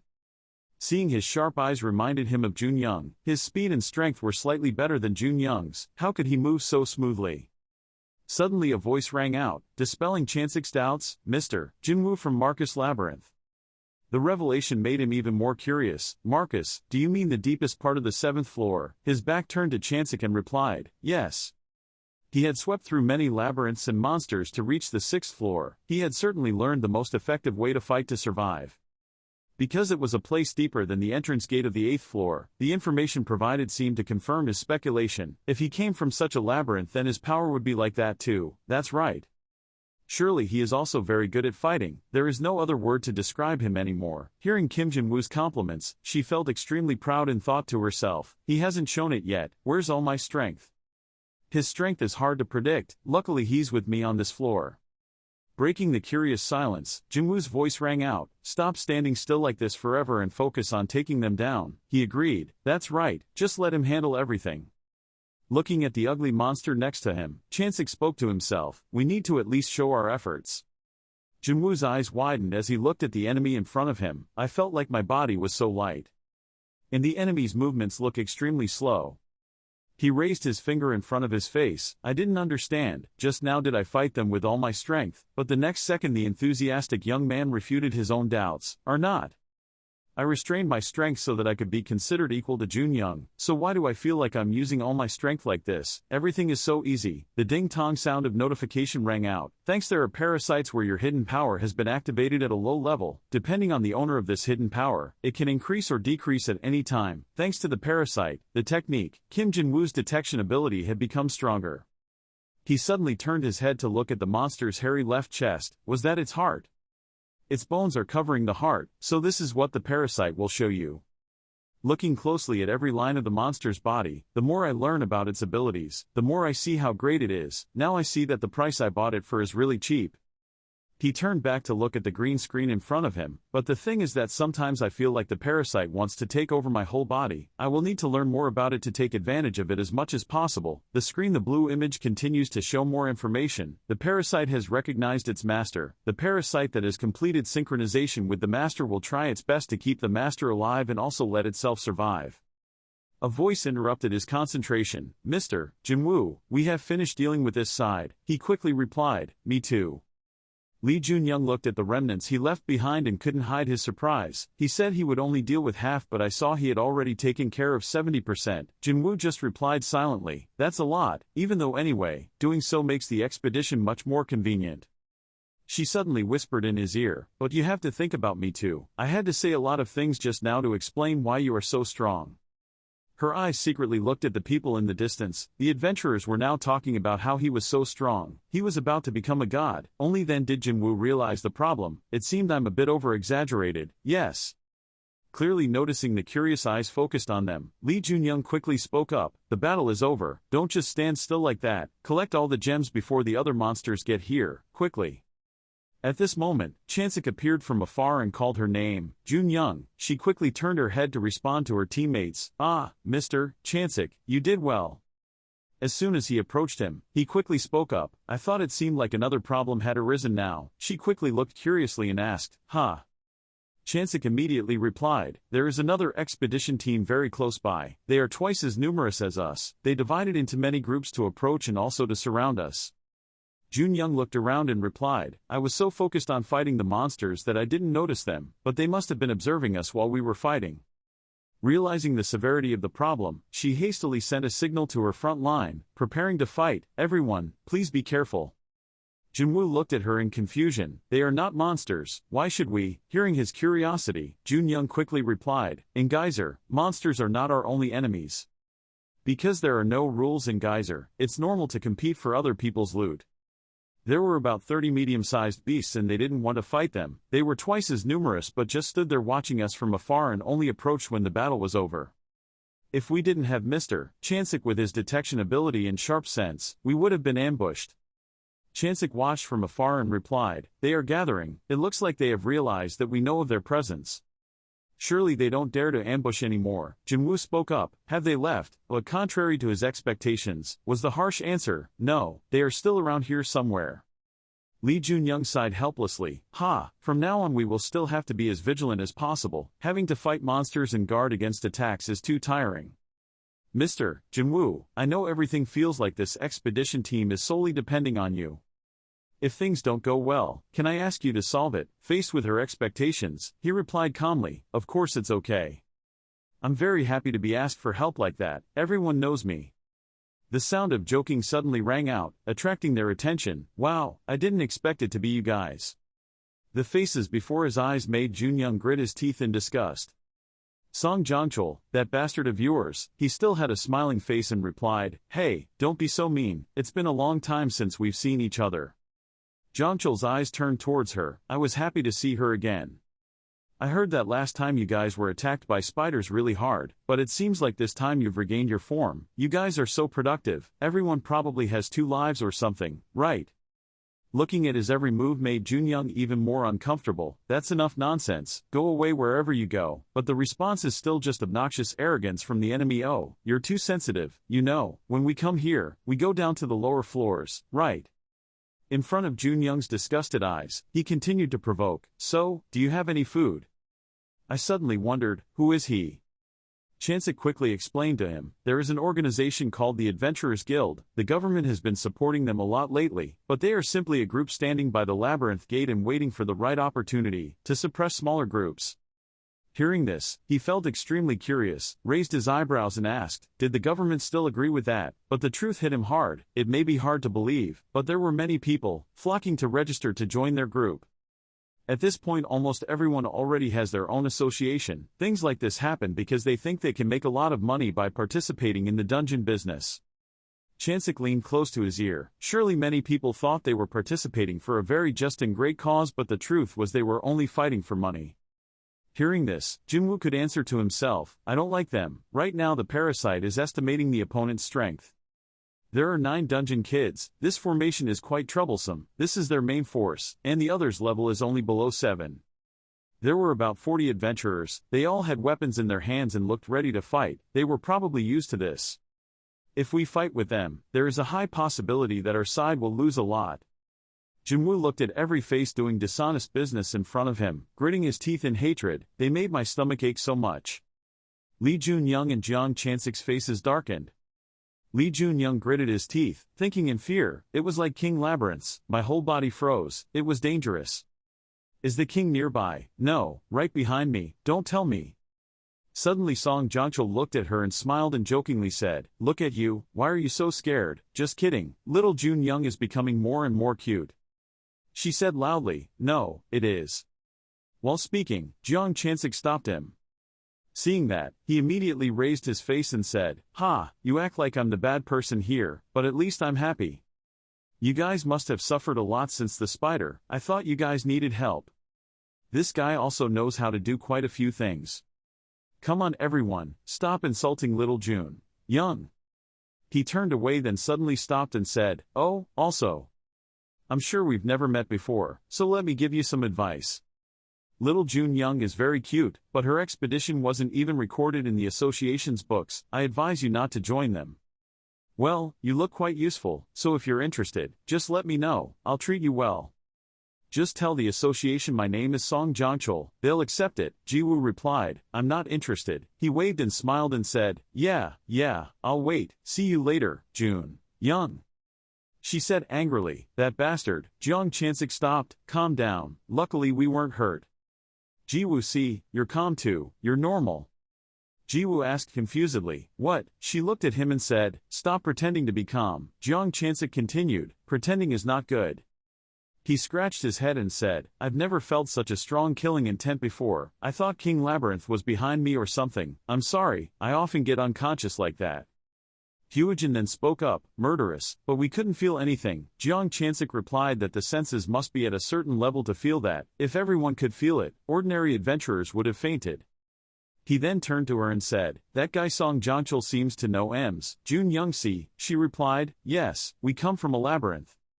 He looks like that now, but before he was quite normal. He looked fierce but was a good commander. I know he felt the taste of freedom and money after escaping that place, but I didn't think people could change that much. I think after collecting the demonic beasts, we should gather them. Jeong Chansik replied, yes, we can still make money if we leave the head behind. Jiwoo asked curiously, isn't our target the 6th floor? She replied that Song Jongchul's expedition would be a problem. He's so close to me now, and I don't know what he'll do the next time we meet, and his expedition team is so big that all the magical beasts will gather on them. Under normal circumstances, I would let everyone move on and raise their vigilance, but for now we have made money. Suddenly a voice rang out, we're done. She grasped the situation and said loudly, everyone gather, we will be back. Jiwoo thought, our return journey went smoothly and lasted a week. Unfortunate events have been happening frequently since we set foot in Geyser. It feels a bit strange that anyone has returned alive. Lee Jun Young turned to tell him, probably because we escaped before something bad happened. Mr. Beck held his hand and said, Song Jongchul of the Adventurer Association, I know him. I know he's often portrayed as a brute at the association, but he's quite popular, although I understand why he's against the association's restrictions and control over Geyser. Thanks to the minimum conditions they set for dungeon babies to be allowed to enter, the survival rate of regular adventurers was increased. Jiwoo asked curiously, the survival rate increased. He replied that the dungeon babies had no restrictions, so it was normal for them to be wiped out in one wave, which was why the survival rate of an expedition was only 50%. It could be a restriction, it could also be a law, depending on how you look at it. People's opinions today are more inclined to support this type of control by the association. He thought, it seemed like the adventurer guilds often seen in storybooks. Then he said, so has Song Jongchul ever caused any trouble? He replied, I don't know, even if he did, he would have quietly handled it, so why bother telling everyone about it, right? You said, and you know too much about other people's business. He frowned and said, you think gathering information about Geyser is easy. Right now there are only a few rumors. After the tests. Looks like there's a group called Human Hunters roaming around here. He asked again confused, Human Hunter. He held his chin in one hand and the other reached out to speak, but the dungeon children would group together without any adventurers, so they would attack the other exploration teams to steal their luggage. They're crazy guys in black bandanas, wandering around with teeth as sharp as sharks. Some of them could be from the abyss, so be careful. After listening to him, he turned away and said, the information is very useful, I will be careful. When he saw him turn away, he put his hand on the table and asked, well, I don't think I need to worry about you, but you came here to sell gems. He waved his hand and said, I just came to pay, nothing more. He thought as he walked, I think public opinion is inclined to support the association, but I don't know if Jun Youngsi brand will support it or not. But I don't think there's any problem, it's so annoying, it's best not to get involved anymore. Dominic was walking when he saw him coming back and immediately said, Master, you're back. He walked towards her while putting his hands in his pockets and saying that our expedition ended faster than expected. Is everything okay at Labyrinth? She said a little shyly, you have guests, they are waiting at the pub. He said boredly, what, again? Black merchant or something? She replied no, she was an elf mercenary. He asked confusedly, what, elf? I will go alone, she said, Master. Elves do not have any loyalty or dignity. If you intend to hire an elf, Before she finished speaking, he interrupted and said, "If they are so unreliable, then you should just kick them out of here instead of letting them in." She helplessly replied, "I want that too, but unfortunately, we currently don't have anyone capable of scouting Naga Labyrinth. We have archers with wide vision, but they are too big to scout.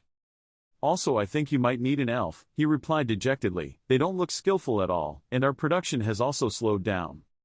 He turned away and said, "Okay, I'll see for myself," she replied. "I'm sorry, master," he said. "Don't worry, after all I'm the one who makes the decision." Just as the pub door opened, Rikshasha suddenly appeared, startling the two. He asked now, "So you are the elf I heard about?" Dominic behind Kim Jin-woo said with an angry face, "How rude, as a guest you should have shown respect, you chimpanzee." Rikshasha looked at her helplessly, not knowing what to say. Then suddenly Rikshasha knelt down in front of Dominic and Kim Jin-woo and said, "Oh, Lord of the Throne, you who see through the veil of darkness, this wanderer of the underworld has lived, making a living in the darkness you possess. Please grant me the great honor of proclaiming the name of this worthless wanderer to your great master." Before Rikshasha could finish speaking, he interrupted and replied, "Go ahead." Rikshasha continued, "I am Rikshasha, a sub-elf mercenary." He heard that and said, "Good Rikshasha, you seem quite confident with your speed. But I want to know why you approached me with a weapon in your hand. It's like you're planning to stab me if I can't keep up with your speed." When Dominic heard that, he got angry and said loudly, "How dare you?" Seeing that, he helplessly said, "Dominic, stop." Rikshasha spoke again, "O King of Naga, this lowly, worthless creature begged for your mercy." Kim Jin-woo looked at Rikshasha and said, "No need to use such flashy words, I hate those things." Hearing him say that, Rikshasha immediately stood up. Said, "I have never seen a human sitting on the throne of Labyrinth. I just want to confirm whether you are capable enough to be worthy of my service or not." Dominic heard that, his eyes looking at Rikshasha gradually became darker, and Kim Jin-woo laughed and said, "Ha, so have we passed yet?" Rikshasha replied, "Yes, I have judged that there is no way I can harm the king in a direct battle." Hearing that, he happily replied, "So straightforward, I really like that." "You said he was a mercenary, right?" Rikshasha replied, "Yes." He asked again, "What is your expertise?" "Spy, search and gather information," she said. "Perfect," he replied. "I hire you." When Dominic heard that, he gasped. He turned away and said, "Let's continue this conversation while we go around the labyrinth." Rikshasha replied, "Yes." Rikshasha walked and looked around thinking, how poor, everything seems so poor. Labyrinth's heart is exposed in broad daylight, even standing in the lobby you can see it. This labyrinth doesn't even have any traps at the door, let alone a maze. The Naga workers don't have any serious pieces. What does this person want to achieve? Is he even aware of the fact that he is the owner of this labyrinth? Rikshasha pointed to the right and said, "Master, your Naga worker is being lazy." He looked in her direction and just replied, "Ah, those guys don't have a shift today." She was scared and said a little awkwardly, "Isn't there a shift?" He thought she didn't understand, so he explained, meaning that's what they thought. She hesitantly said, "How could a Naga worker in Labyrinth have a day off?" He replied, "What nonsense, providing reasonable meals and rest time is much smarter than forcing them to work to the limit. The more you use a muscle, the less effective it becomes." She suddenly asked, "Was it ineffective?" "I used to be part of an expedition team," he continued. "I'm just thinking from the perspective of a Naga worker." She helplessly looked at him and thought, his way of thinking is too naive. Surely a human is still a human, even if he is the owner of a labyrinth. He spoke up to break the silence, "Let's go visit the practice hall." "Who is using the practice hall today?" Dominic replied, "It's the magicians." Rikshasha looked at the two helplessly and continued to be immersed in his own thoughts. This labyrinth will not last long. This place has no value, I will follow my own plan. A few days later, Kim Jin-woo sat on the throne, his hands on his head, his face bowed, mumbling thoughtfully, "Labyrinth is developing too slowly. To be more precise, our gemstone income is too low. The amount of gemstones we mine from the mine is just enough to pay the Naga workers. Luckily we have plenty of food and water available nearby. Our forces also occasionally hunt monsters near Labyrinth to obtain gems and necessary items." Holding the red gem in his hand, he continued to say, "Our daily income is about 3 low-grade gems, because 1 low-grade gem is 3 points. I thought I went a bit overboard last time, especially considering the number of soldiers I summoned." "What is the current number of soldiers?" Dominic replied, "Yes, in the most recent battle 2 Naga soldiers died, and now we have 4 soldiers, 2 knights, 1 mage and 1 healer." He crossed his arms, leaned back in his chair, closed his eyes and said, "The stronger our forces become, the more difficult it becomes for us to give orders to each individual. Now we are spying further afield, we are also encountering with wild beasts more often, we will have to suffer losses in every battle." Dominic put his hand on his chin and said, "If it weren't for the healer we summoned at the end, our forces would have been destroyed." He looked at her and said, "Our Naga soldiers are as strong as the monsters on the middle level, but they still die when fighting. I don't know how the situation on the first level became like this." She wondered, "Master, in Naga Labyrinth there is no first floor." He was startled and asked again, "Why?" "No way, I reached Naga Labyrinth by falling from the first floor." She looked at him and replied, "The deepest floor it can reach is the second floor." "I think, Labyrinth swallowed you, Master. After you inherited the throne, Labyrinth transferred you back to your original location." Labyrinths without owners sometimes suck in their potential owners as well. After listening to what she said, he felt helpless, scratched his head and said, "Is that so? So the reason why the human artifacts found during the exploration seemed to come from an era of war, and the fact that there weren't many humans here, wasn't it just an isolated part of the just prison? The entrance I used with reporter Yo is an illegal route to the row." "So which floor of the underworld is this?" She helplessly replied, "I was summoned here and have never left Labyrinth, so I have no way of knowing." He said, "That's quite troublesome, isn't it? I want to worry too," he thought, "but this is already taking too much time, and besides, even in the deeper levels there are places that are quite safe. And there is no guarantee that this place is not at the deepest level." After thinking about it, he stood up and asked, "Is Rikshasha still in the labyrinth?" She replied that she should have gone back to the pub after scouting her way. "Why are you asking about that rude and arrogant chimpanzee mercenary?" He raised his hand to his neck and answered, "Because it was so ridiculous that I didn't know what floor my labyrinth was on. However, she has been wandering around the underworld, so she might know something." Rikshasha was sitting drinking when he heard someone calling his name. She turned around and said, "I am honored to have your noble body personally come to see me." While speaking, Dominic's voice interrupted, "We cannot allow an ungrateful mercenary like you in the throne room." Rikshasha replied, "Then why don't you add a door to the room?" She replied angrily, "What are you talking about?"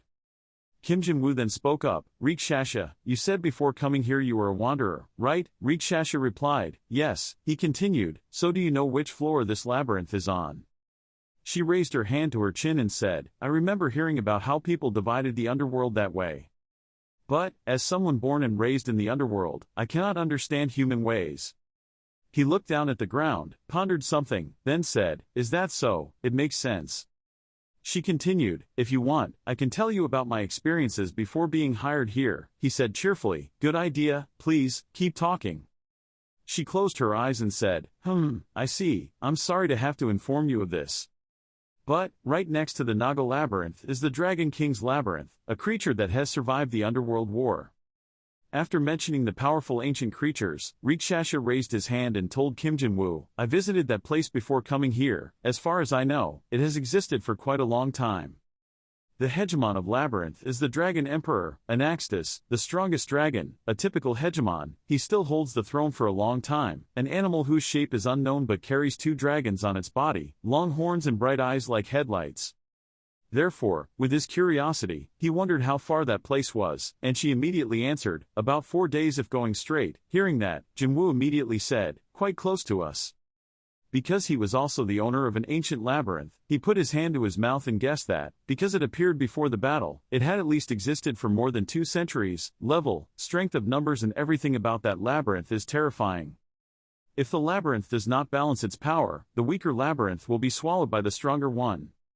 When I went to learn about a group, I spent a lot of time digging for attack routes instead of expanding labyrinth. Thanks to that I witnessed many of the monsters' battles with my own eyes.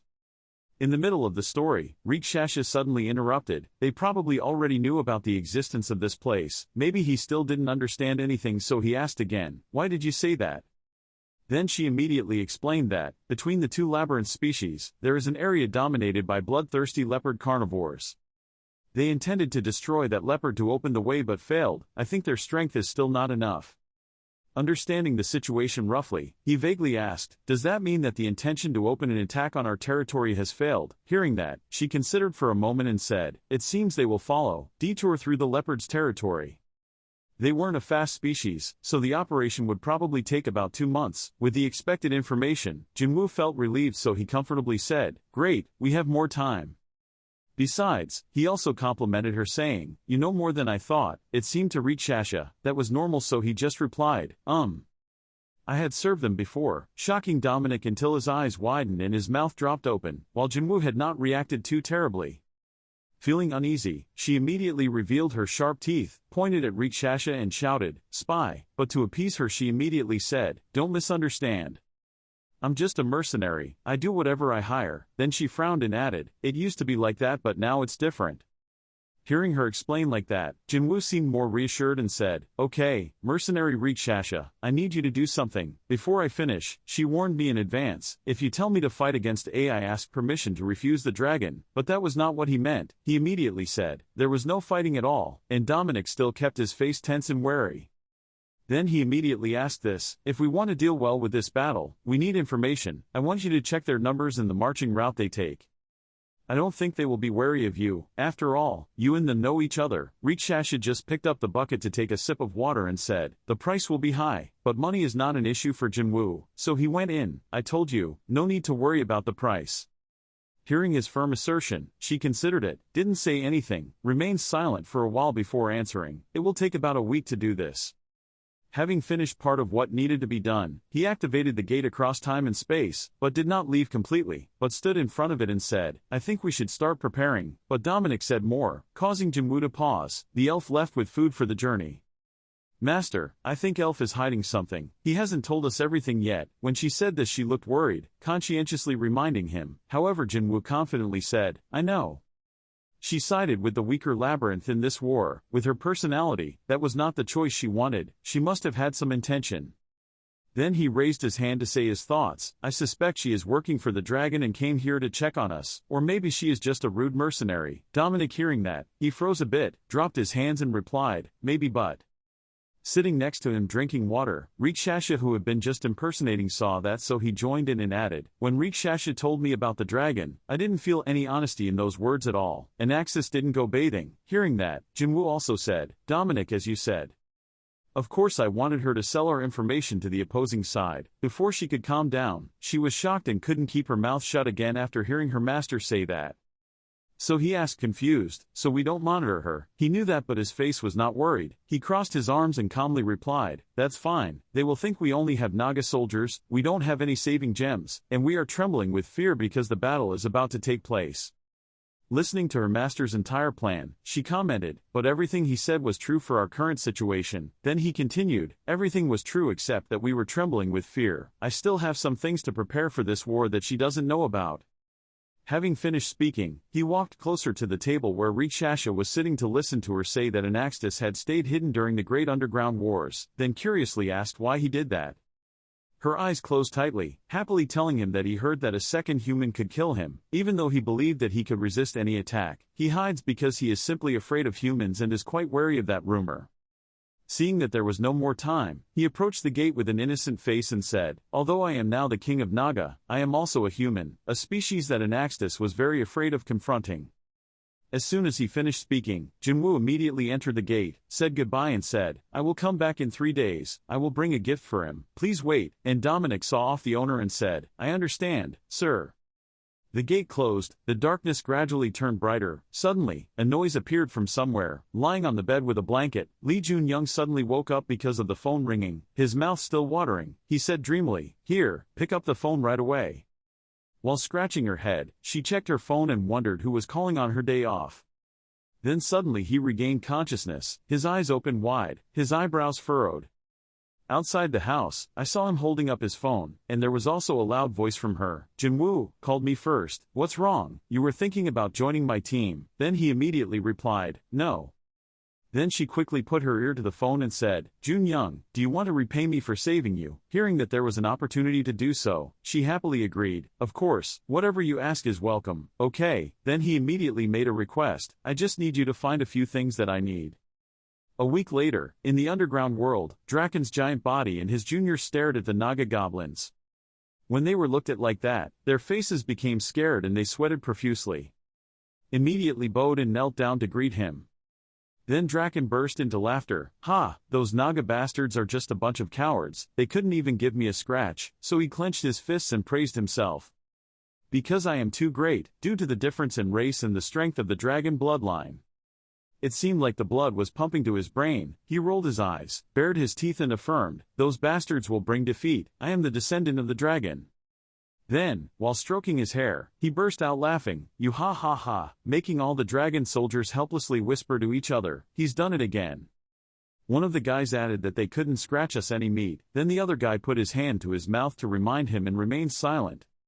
It's true that no one can stop him, the other guy still continues to say, he's really an idiot, how can we be under his command? But in the other guy's mind he still loyally thinks, without the guidance of Emperor Anaxtis, this bastard.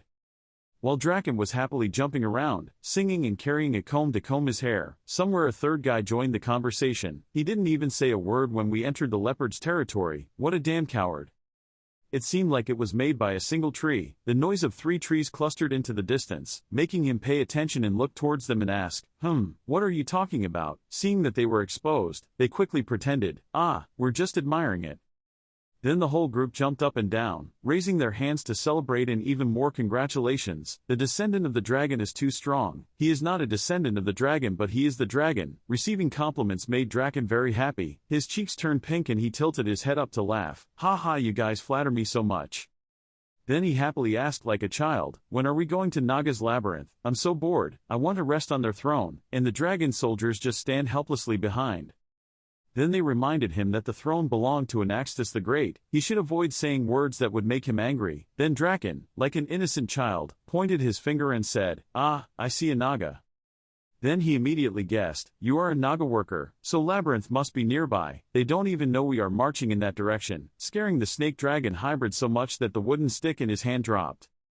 The adage that when you see danger, just run away was applied by Uncle Naga and immediately received the pursuit of Draken's group. He followed and shouted, he is running away, don't let him escape. We will find Naga's Labyrinth if we run after him, hurry up, seeing something unusual, so even though our juniors said, Draken wait, we still ran after him. After a while, he pushed that Naga into a corner, because he was so scared he felt like he was about to burst into tears. Draken panted and said, pant, finally caught you. Then the voices of his juniors rang out, Draken, don't do what you want. No matter where Draken touched or did anything, there was a flash of light that pulled Naga here and there as quickly as lightning, causing him to stiffen with glue. Draken was so shocked that he couldn't close his mouth and then someone spoke, are the descendants of dragons always that noisy? Hearing that, he immediately responded angrily, who dares to tarnish the dragon's name? Who are you? Name yourself, you idiot. It turned out that mysterious person was Jinwoo. He hugged Uncle Naga tightly, warm compliments, well done. Then Draken clenched his fist. If he could at this time, he would have punched him a few times and said, I guess you want to die, because you don't know yet. So Jinwoo's face darkened and said, who am I? Turning to face him, he continued, I am the king of Naga. When they saw him appear, the juniors were quite wondering, human, why human? We have to report to Lord Anaxtis, while Draken confidently patted his chest and said, don't worry, just trust me, as long as we eliminate him here and that's it. Come, King of Naga, I, the descendant of the dragon, will confront you. But as cool as Jinwoo thought it was, he didn't feel the same way, dejectedly stroked his forehead and said, ha, descendant of the vast, descendant of dragons, I heard that sentence 50 times while waiting. Suddenly he shouted, Dominic, let's go, and she heard the signal. Suddenly, a group of Naga appeared, many pairs of bright eyes emerged from the rocks, making Draken panicked and stammered, ambush, that's too cowardly. Then there was one more surprise that made him stunned and say, what? When they started to appear, he saw and said, Naga workers. There was also a blue guy holding a gun on the wrong end and was embarrassed when told, holding it upside down, idiot. Then they pointed their guns at him and shouted loudly, preparing.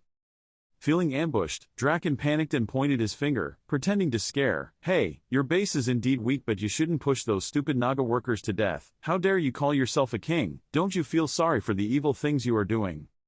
Look, they don't even know how to hold weapons so they won't fight. On the cliff, Dominic gritted his teeth and said in annoyance, shut up you stupid lizard, you don't know how to control yourself, but you still speaking loudly. Haha, how dare you say that to Mr. Draken, descendant of the dragon. Holding a 3-barreled gun in hand, Dominic swiped at his forehead like a native, frowning and saying, Naga worker and I are enough to deal with you, you stupid lizard. Without further ado, she said open fire, then everyone cocked their guns and got ready. At the underground lair of the dragon Anaxtis, 2 giant dragon sculptures were displayed, and there were also strict guards posted. Someone's voice rang out, it was so dark and gloomy. It turned out that it was Rikshasha. After receiving the mission from Jinwoo, he was carrying out it in secret. Walking through the dark corridors, she thought to herself, there were many traps and mazes to take the lives of intruders. Then I told myself that I couldn't take a break here, food was scarce, and when I remembered, manual workers were exploited to death. Her face was now wrinkled with anger, her sharp eyes guessed that it was indeed Labyrinth. Humans, this is not paradise. Rikshasha then approached and bowed before Anaxtis, dozens of times larger than himself, sitting on the throne, bowing to the mighty dragon emperor. I have informed Naga of the existence of the Labyrinth dragons, who will soon begin preparing for battle. However, the amount of gems they can obtain is limited due to lack of manpower. Then she showed a scene where Jinwoo and Dominic had to encounter this ferocious animal, and I plan to take advantage of their desperation to convince them to subdue the bloodthirsty leopard, thus have the opportunity to earn more assets. She then immediately gave her opinion, please invade the Naga Labyrinth when their forces are weakened after fighting the storm, you can even enter the labyrinth without an owner. Hearing that, he was completely satisfied with the information she gave and said, I will do it immediately, very good. Anaxtis then stomped his foot hard, causing a portion of the cracked ground to scatter and said, leading Labyrinth soldiers to launch an attack on the bloodthirsty leopard in a week after arriving in its territory. The dragons will depart for the labyrinth tomorrow. Seeing that, Rikshasha showed concern. She wondered, as the god said, it would take the dragons at least 2 months, let's test their speed, but with great confidence he immediately replied, you need not worry about that. Then he stood up and patted his labyrinth's head, while it kept glaring red eyes and looking around, confidently smiling and saying, my plan is not going the normal way. As for Draken and his dragon subordinates, after being caught in Jinwoo's ambush trap, they were preparing to face a hail of bullets. The Nagas began firing their shotgun barrels, causing them to flash. To reassure themselves, the dragon soldiers told each other that there was no need to be afraid, lowly human weapons could not. Before stopping for about 2 seconds, a bullet grazed the soldier's forehead with a loud shattering sound.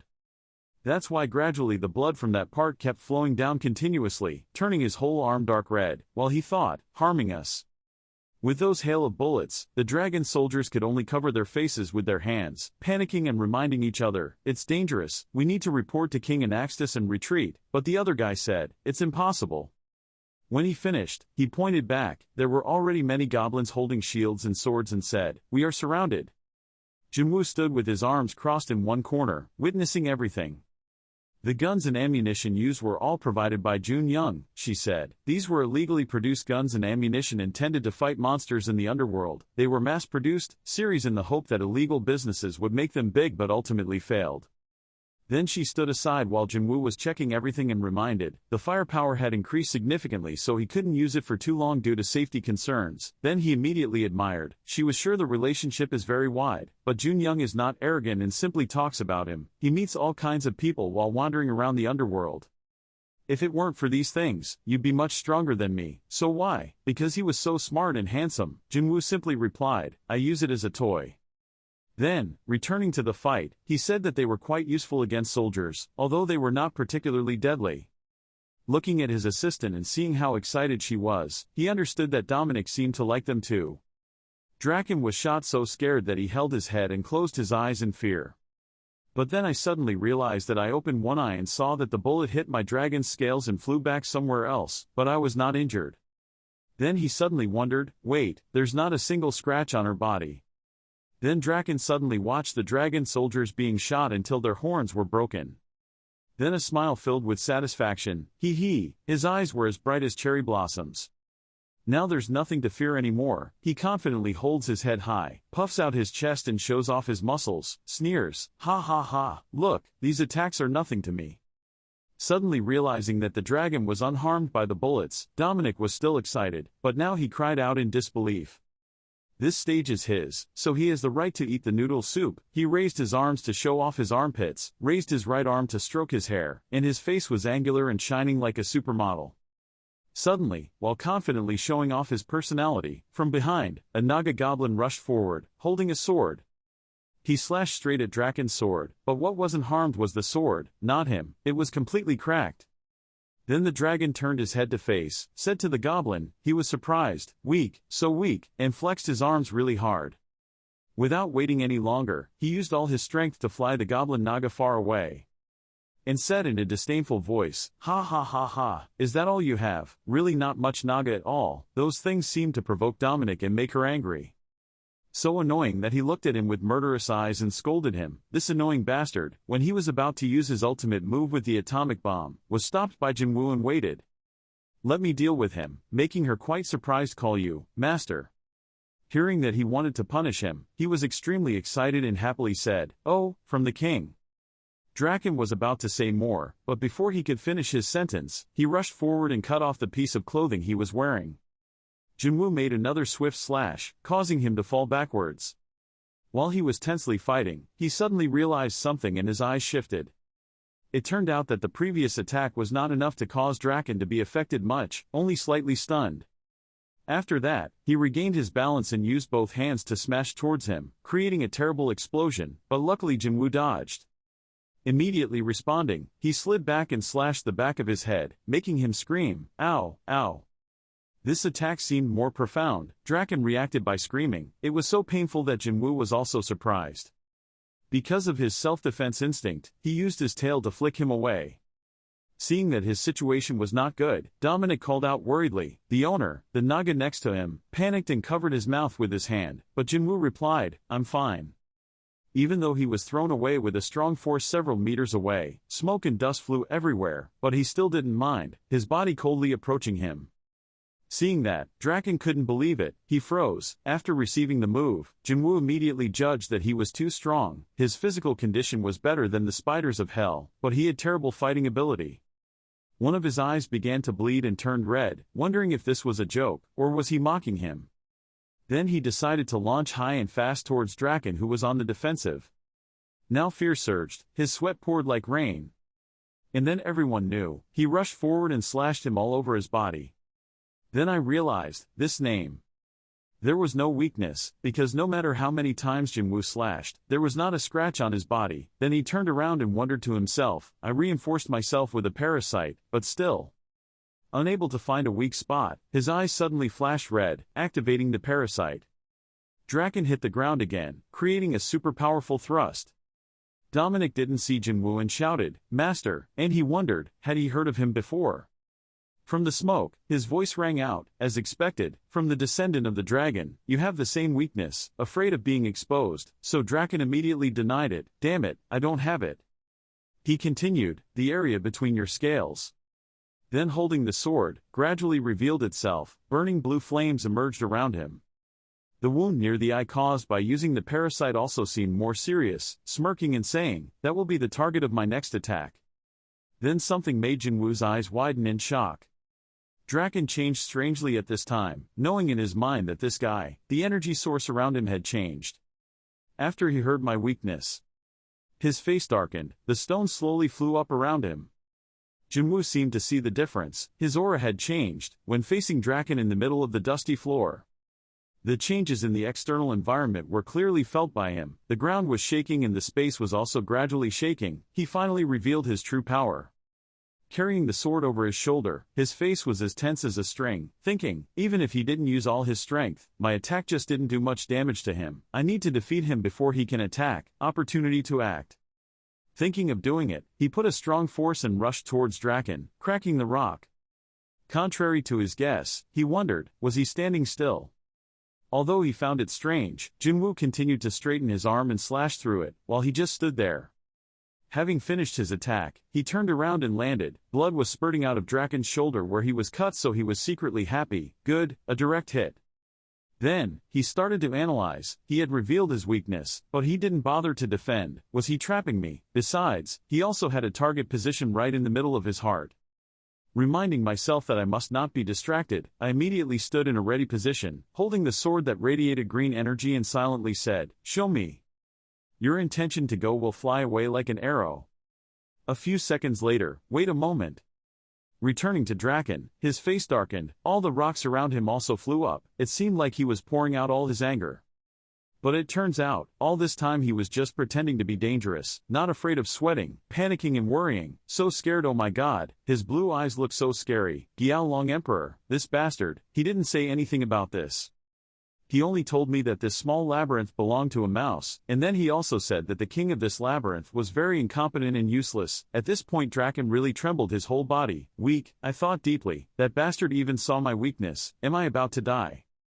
He was still muttering to himself while looking at him. The area that was injured before still hurts. Just because he has hard scales doesn't mean he's not injured. After this match I'll probably be bedridden for a month. Seeing that Jinwoo looked like he was fighting, he immediately exploded an entire stone pit as if he was about to use a trick, so he began to plan. Calm down, now running away was the best policy. I would pretend to compromise with him, then take advantage of the situation. New card game club. Jumping into the sky and not being able to see anywhere always makes Draken confused. Where is he gone? Suddenly, from his chest, there was a long slash across his body, bleeding. Seeing that, he was extremely shocked, startled, and his hair stood on end. Everything happened so fast that when the dragon saw it, he immediately panicked. Blood, bleeding, what just happened? Looking at his bloody hands, Draken did not accept it. He was dead. He was really done. Am I going to die like that? There's no way the dragon clan can die so simply like this. Then he silently prayed in his head, I don't want to die. I don't want to die. I don't want to die. I don't want to die. Suddenly he felt like a black, sinister ghost was about to give him another stab from behind. His eyes widened, his pupils narrowed like beans. He clenched his teeth and silently said, I'm done. But fortunately, thanks to his survival instinct, he immediately bent down and hugged his head, so Jinwoo's sword missed in his surprise. The above incident made him so surprised that he froze. Sitting on the observation deck, Dominic and the Blue Naga raised their hands to look at it, speechless, and did not comment any further, just rolled their eyes. Then he trembled and begged before him, please have mercy, I promise I won't do it again, I'm just following orders, I don't want to do these things, I'm just a guy, just a mercenary, Emperor Xiaolong is the mastermind, please spare my life, in the presence of Aunt and Uncle Naga. Dominic then happily walked up to him and said, Master, we have finished dealing with the Dragon Emperor's subordinates. Jinwoo saw this and said with satisfaction, well done. Then the two of them looked at Draken, and he asked her, so, how should we handle this now? Dominic immediately answered in his opinion, I think we should use him in the most thorough way, because he was so scared, he kept that position and could only scream and whine. As if to trick him, Jinwoo pretended to answer, killing him would be the fastest, but it would probably be difficult to clean up his body, because his body is quite stiff. I heard that I had a very high risk of going to heaven, so Draken raised his voice and shouted loudly. Quickly raising my head, tears streaming down my face, I begged, I swear I will be loyal to you. Feeling unconvinced, his face looked a bit scary and he asked, what, you betrayed your master and then swore loyalty to me? He added, then what if you betray me in the same way in the future? But Draken immediately stood up, put his hand on his chest and said, I swear on behalf of the Dragon Clan, I will never betray you. Then his body suddenly glowed to Jinwoo and Dominic's surprise. But he still didn't believe those words, his face was angry and he pulled out his sword, stop spewing nonsense, but she happily and excitedly said, Master, that is the Dragon's Oath. I had never seen that clan before, making Jinwoo bewildered and wonder what the Dragon Clan's oath was. Immediately after that, she pointed her finger and explained, the dragon race is a very noble and proud race, because they are a noble and proud species, the dragon race highly values trust. Then she grimaced, raised her hand to cut her neck looking very scary and said, so if they break their oath, they will have to face a painful death immediately. It's also a bit strange, he doesn't even have wings, which means he's not a pure-blooded dragon person, but the oath still has an effect on him, and Draken cowers. Thanks to Dominic's words, Jinwoo felt more secure and asked again, really? Then he definitely replied, yes, everything she said was true. Then he asked again, which also meant swearing to eat, deep into your mind. He immediately replied, yes. Then he smiled awkwardly and put his hand behind his head when he heard his comment, that's crazy, I don't even see any pride in you.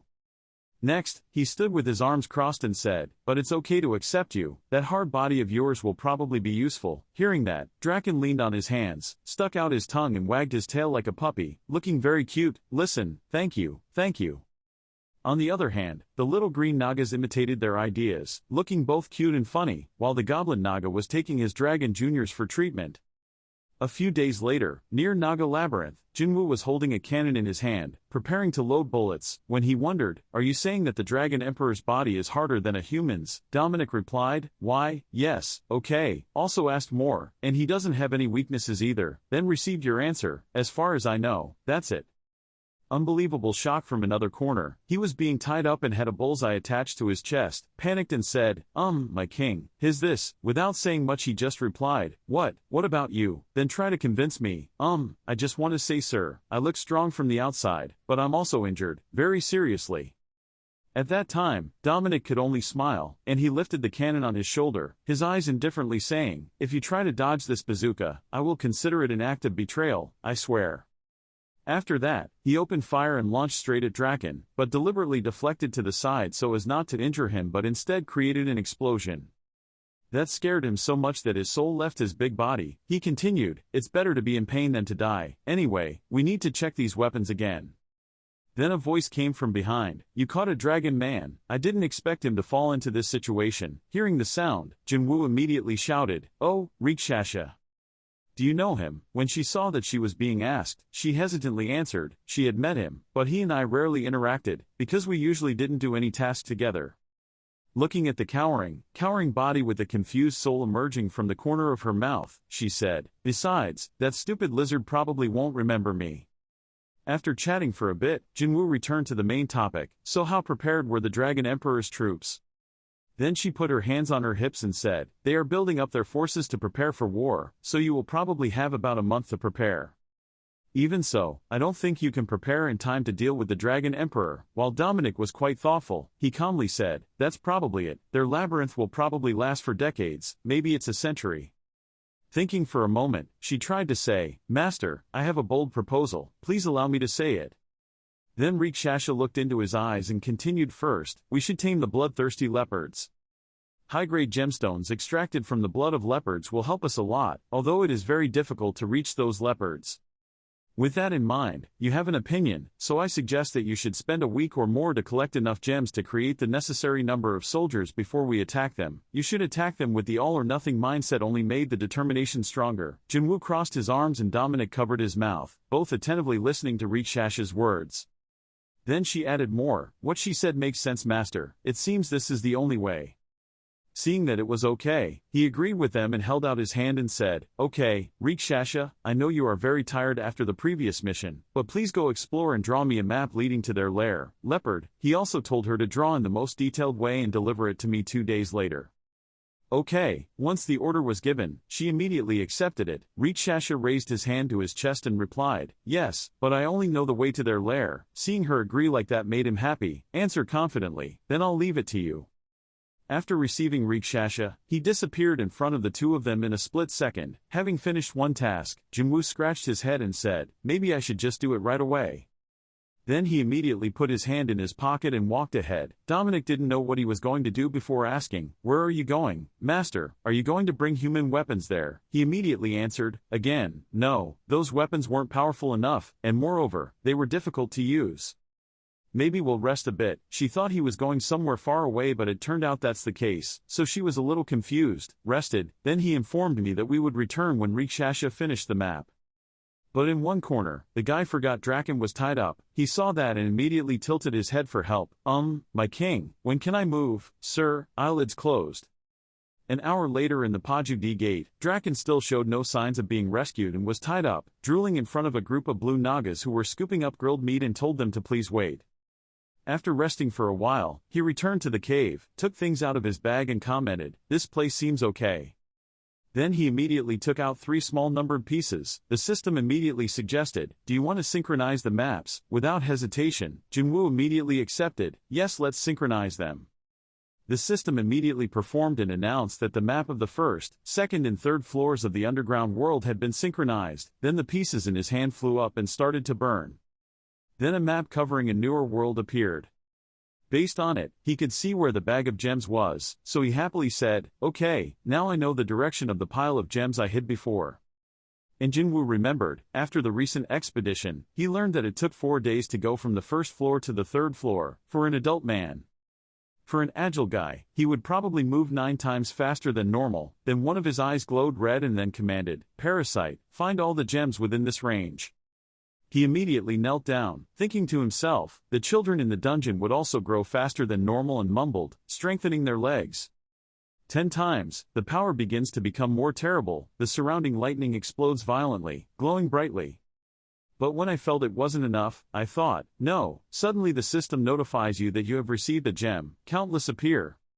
Because now Jinwoo's power was so terrible that it created lightning throughout the cave, violent noises, his eyes were now sharp and strong, reminding himself, 100 times more.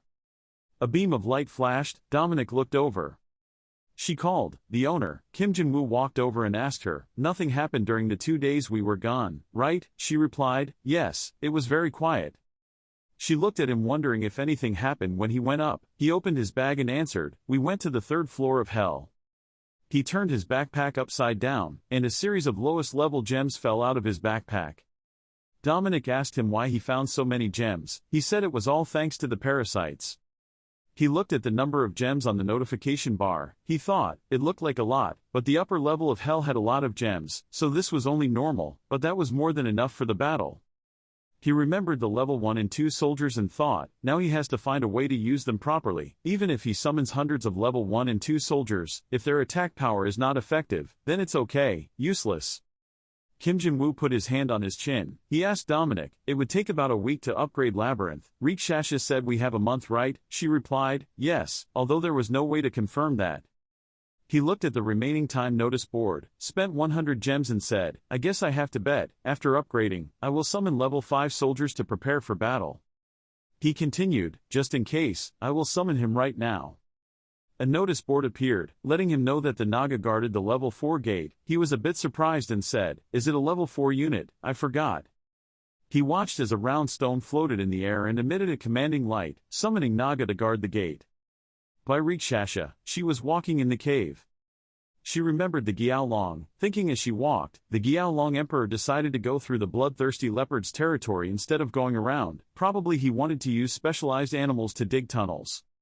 She calculated that it would take about a day from Labyrinth Naga to the leopard's territory, and the Dragon Emperor would probably arrive within a week, at which point the battle would begin. She thought, and no matter how hard she struggled, Naga's labyrinth couldn't. She immediately stopped thinking and looked ahead. When a monster was about to attack her, a sound rang out, "Stop, she is a mercenary from our labyrinth." Rikshasha called, "Master." Kim Jinwoo asked, "First map," she said as she showed the map. "Here it is." He took the map and praised, "Okay, good job." She looked around and assessed, "You seem to have more soldiers." He replied, "I'll use the gems I saved." She put her hand on her chin and muttered, "You will probably destroy the bloodthirsty leopards with this force." He interrupted her, "What are you saying?" He crossed his arms and explained, "They will protect Labyrinth while I am away. The soldiers will join the fight." He pointed to the 5 elite monsters and continued, "Here." He continued, "They were the best soldiers in Naga's labyrinth, just because each of them had combat experience." She exclaimed in surprise, "No way." She worriedly said, "Just this, how can it be enough?" He replied, "Don't worry, we will fight with them." She interrupted, "That's not important." She was worried that he would be defeated and that he might even sacrifice his life. He said loudly, "Are you sure?" Kim Jinwoo angrily asked, "Do you look down on my soldiers?" Rikshasha lowered her head in panic. She said, "I understand, obey your orders." In her heart she thought, "What a fool to think that these many warriors can win." He suddenly asked her, "Have you had any rest in the past 2 days?" She shyly replied, "Yes, I have rested enough." He walked past her and ordered, "I want you to be my guide." He said, "In the battle to destroy the hungry leopard, we will leave immediately."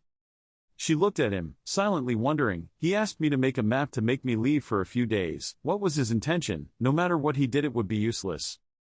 Kim Jinwoo led the monsters to follow Rikshasha. She announced that she had arrived at the territory of the bloodthirsty leopard. "Please order the soldiers to keep as quiet as possible."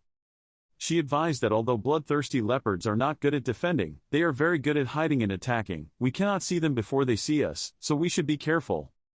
He said, "You seem worried." She avoided his eyes and replied, "Of course, bloodthirsty leopards have been the dominant predators for several centuries."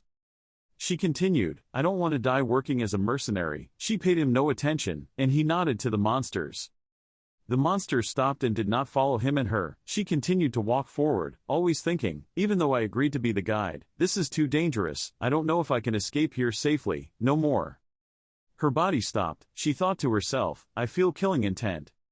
She felt like there were hundreds of eyes looking at her, she thought more, it was so heavy it gave me goosebumps, that meant they were nearby, no, wait. She silently realized, they were right behind, one called her, Rikshasha. She stood still in panic. Kim Jin-woo threatened, you will die as soon as you look back. Half of his body seemed to be covered by darkness, he said, now I will interrogate you. She asked confusedly, Master, what do you mean? He said, you don't seem to like the way I operate my labyrinth. He continued, an environment so benevolent that the workers even get breaks, a group of weak and naive people, they cannot survive, I understand your thinking.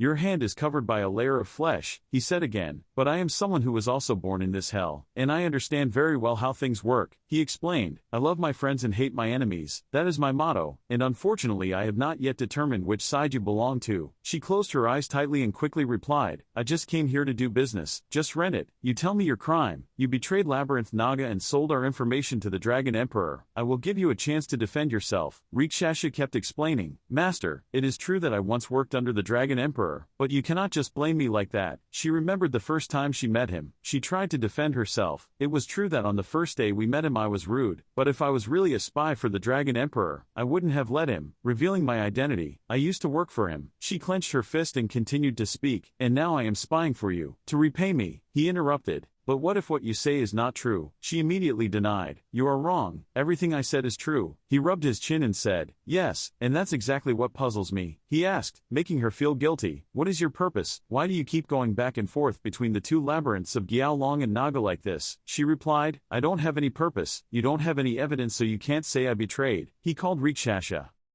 Kim Jin-woo asked, do you know about parasites? She worriedly replied, I know but I've never seen it with my own eyes. He told her, I have a parasite living on my body. He continued, surprising her, and you too. She looked at her right hand in panic, a one-eyed parasite with sharp fangs was clinging to her hand. The parasites kept multiplying and spreading all over her body. She screamed loudly, since when? He said, when we first met, I put a piece of my parasite into your body. It seems like it's very enjoyed the journey with you. He looked at her trying to separate the parasites from her body. He continued, he had already visited the dragon's labyrinth several times. Then Rikshasha hesitantly asked, you've seen everything but still give me another chance. He crossed his arms and replied, because I like your personality.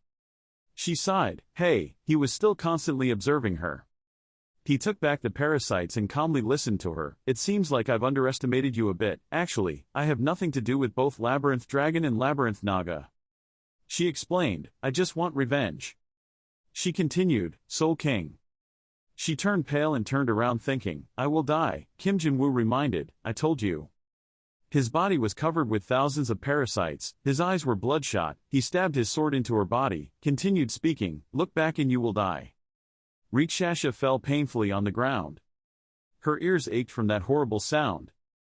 In a panic, she silently blurted out in her mind, saying it was quite bloody, I didn't even pay attention. At that time, Kim Jin-woo was able to stop that hideous monster with his sharp sword. He continuously attacked the giant monster with unbelievable speed, the rock and earth shattered with each blow of his sword, scattered throughout space. In the dust, a person and a monster rushed in and then separated for a moment, the sound of swords cutting into flesh, and the roar of the beast echoed throughout the space. Kim Jin-woo thought to himself, even in battle it was still disguised, its speed was quite formidable, however. At the same time with that thought, he transformed. Kim Jin-woo used lightning-fast speed to rush towards the monster, growling as if to confirm, I can see you. Rikshasha gasped slightly, unable to stand up before the intense killing intent radiated from the battle. He quickly defeated it with a powerful stab, and the beast fell painfully next to her, causing the ground to crumble. He also landed right after that. During the trauma, a clear thought appeared in her mind, I know that even though he is just a human, he has become the owner of a labyrinth, but I still despise him quite a bit, no matter how strong a person is, in the end they are only human. And that opinion has not changed yet, because I basically can't consider him a human being. Kim Jin-woo glanced at her slightly. He urged, you're not going to sit there any longer, we'll continue to talk after this battle is over. He turned his back to her, his voice was sharp, if you want, feel free to run away, but... Kim Jin-woo prolonged his voice, then he warned her in a low voice, "If we ever meet again, you won't even get the chance to speak." As he spoke, he stared at her with fiery red eyes filled with murderous intent. At this moment, an idea born from the subconscious echoed in Rikshasha's head. He was the monster born in the heart of Labyrinth. She cautiously asked him, "Can you see the bloodthirsty leopard?" He replied briefly, "Yes." He looked at the monster lying motionless on the mixed rocky ground and asked, "Is it not moving? Is it recovering?" At the same time, he was also thinking about the last match. This was the first time he used the parasite's power so much. It drained my stamina so quickly. If this continues, I'll have to fight without the parasites. I need to get this resolved as soon as possible. Suddenly Rikshasha shouted, interrupting his train of thought, "Master, bloodthirsty leopard. There's one more left." He followed her gaze, waiting. There was an angry, bloodthirsty leopard. He rushed towards the monster again, the ground under his feet cracking with the force of the jump. He stopped right next to the beast's fanged muzzle, which stared at him with vicious eyes. Kim Jin-woo raised his sword, gritted his teeth and said, "These bastards." He stood up straight, looking proud and calm in front of an animal much larger than him. This reminded me of the incident with the spiders from before. I was so bored. Rikshasha was shielded behind him. She thought, "Parasite, save your strength. If we keep going like this, we'll be unable to resist before we can defeat both of them. You help out your weapon, Master. I will assist the Nagas," he shouted, stepping back. In front of the huge monster, she hesitated, "But," he said loudly, "if people are trying to participate, stand still and look away. I don't want any help from you. Don't underestimate me, my soldiers." He turned his back to her, but for a moment, she seemed to picture his serious, determined expression. The group of people gathered together, leaning against each other for defense. A guy stood in the middle. On his pillow was a person lying. He created a dim blue light, cooing, "Benatra kum." One guy asked how the magician was doing. He replied, "Not very well. They will die if we stop treating them." The other guy seriously reminded, "They are very special to Vuong. We must protect them at all costs. Until our king comes." At that time, the monster was right next to him. That guy immediately took advantage of the situation and slashed him. The angry monster retaliated with sharp claws, and the other person's hand immediately bled. The numbers 21,253 appear continuously. Finally, that fierce mouth bit down. The person fighting seemed to freeze. He dodged that death attack. He tried to get up from the pile of rocks. Another person was imprisoned by the monster's sharp jaws. He still tried to raise his weapon to fight back. Below, his teammates were also waiting to attack. He slashed the monster's face. Its eyes widened. The claws under its feet trampled his tail. It clenched its teeth, wanting to bite him into two pieces. The person who fought before could only stare at that scene without being able to do anything because he couldn't even stand up. He suddenly realized that our Naga Labyrinth had collapsed. His austere face was full of pain. His memories flooded back, along with the sad thought, how after decades of ruin, we can finally rebuild in the underground world, and I am honored to be the first warrior of Naga Labyrinth. I swore that I would survive until I personally witnessed the changes that our king promised. To ensure that we will not collapse again, he forced himself to stand up, covered the bleeding wound with his hand, and screamed. The stream of thoughts that continued to flow, the vows to stand side by side to defeat my enemies, were wrong from the start. He fought heroically with the monster.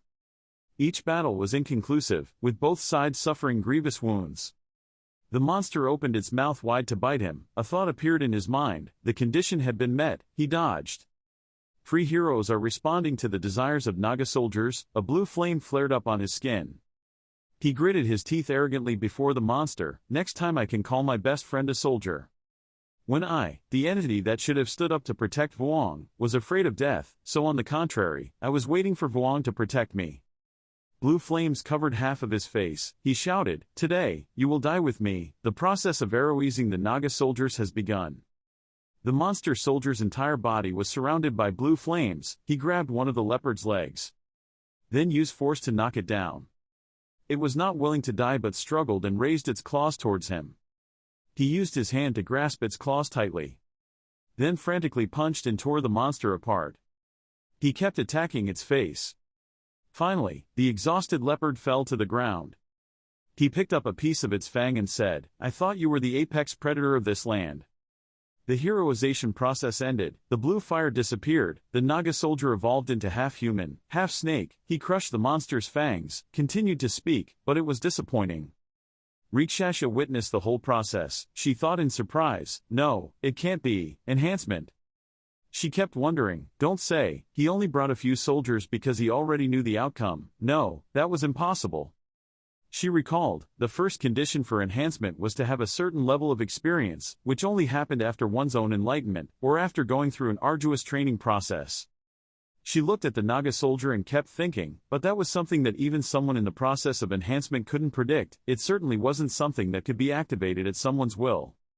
She remembered when Kim Jin-woo said, don't underestimate my soldiers, she told herself, but, what he said so far? She silently asked, just how many more surprises are there for me? She looked at Kim Jin-woo fighting a leopard, continuing to think, Emperor Naga. The notification bar appears, the Naga soldier's enhancement process has been completed. He looked at the notice board and mumbled, enhancement. He threw the sword on the ground and whispered, I don't know what happened, but there is one thing that I am very sure of. He summoned power, the crazy parasite enveloped his body and became an exoskeleton. He said, I don't need to suppress it anymore. Naga soldiers are fighting a leopard. He gripped one of its claws, turning the claw into a club. Suddenly he saw another monster attacking a Naga soldier. He quickly moved forward, swinging his sword to repel the leopard. The monster stepped back in fear. He stood in front of it, shouting provocatively, where is your previous spirit? Come out here and fight with me.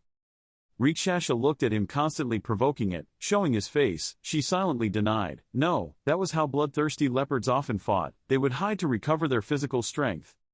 She looked at the Naga soldier and remembered Kim Jin-woo. She kept thinking, even after strengthening, he still couldn't track the panther's movements with his eyes like his master, even though he was stronger, but the leopard's speed is too fast, he still can't keep up.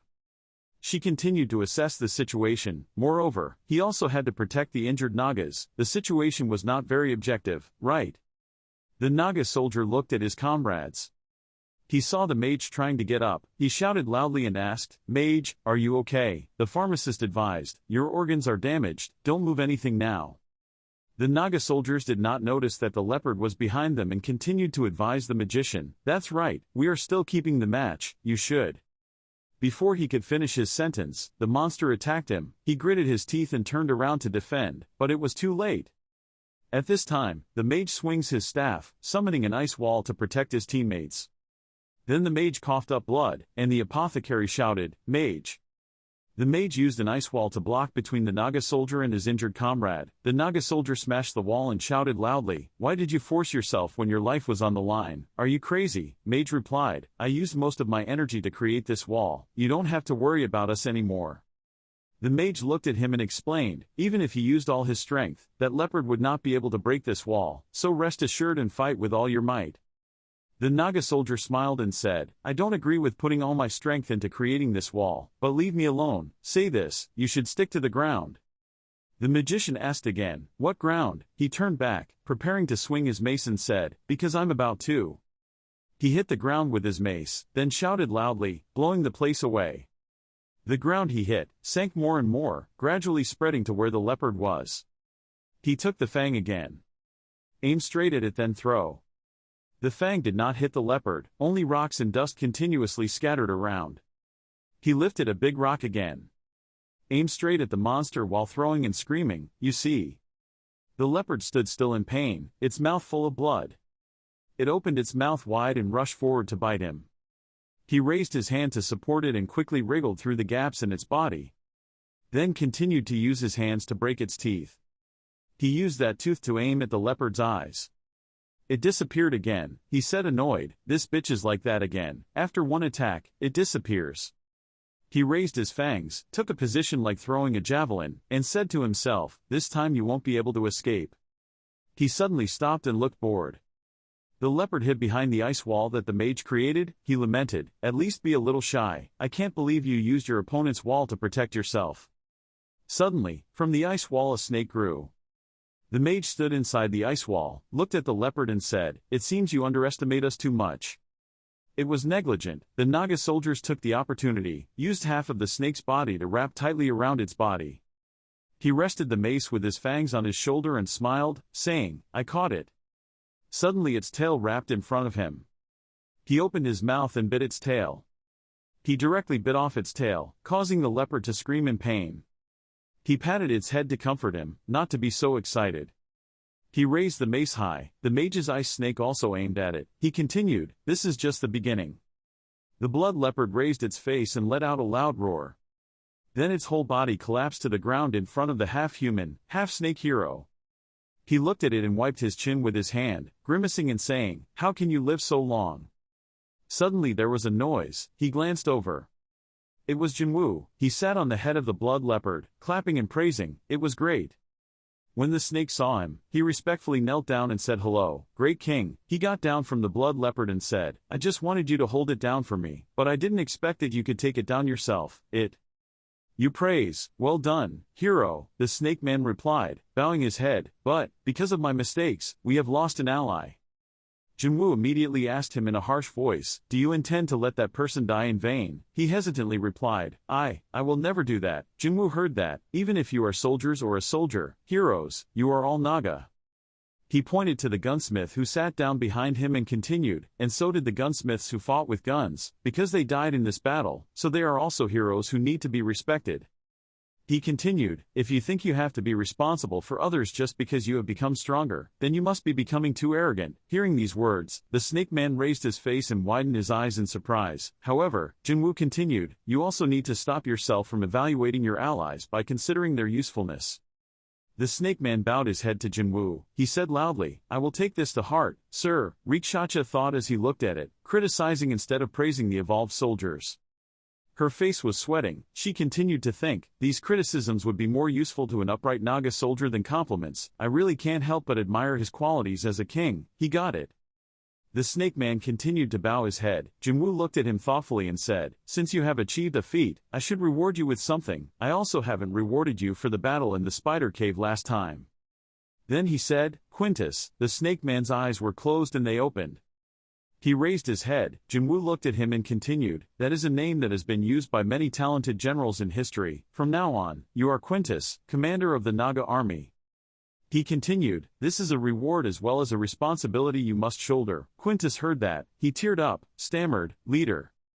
Then, in front of everyone, he bowed his head to Jinwoo and spoke eloquently, "I, Quintus, swear to serve you forever, great king of Naga." Then he picked up the blood leopard and smiled and said, "Then we would like to return to the maze as you ordered." Jinwoo looked at him and asked, "Is it too heavy for you to carry?" He happily replied, "Not at all." Jinwoo just pointed and said, "Okay, since that leopard is still alive, remember to be careful." Rikshacha on the side looked at this scene with a bit of surprise. Quintus happily replied to Jinwoo, "Yes." Jinwoo said, "It's unfortunate that we have to remove other parts of the leopard's body, but because their skin is not strong enough to be used as armor." He held out his hand to continue, satisfied with this unique lower gem. The system appeared. The thing in his hand was the heart of the blood leopard, the highest level lower gem, the power of the blood. The newspaper is inside it. The system continues to report that this energy can be released through a special refining method. To be able to see the effectiveness of the heart and blood report, a forge in a laboratory will be needed. Rikshacha was still standing to the side looking at Jinwoo. Jinwoo raised his hand and scratched his head. He closed his eyes and said with a disappointed look, "I hunted blood leopards to collect some gemstones that could be used immediately, and I had only one thing in my hand, like this. It would be a waste to just put it on the altar." He continued, "But, since it seems like you haven't run away yet, you think you passed my test." Hearing that, Rikshacha immediately knew he was talking about her. She was slightly surprised, course.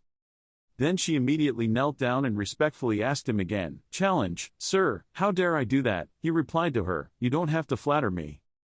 Then he turned his head to look at her and continued, "Why don't we continue the conversation?"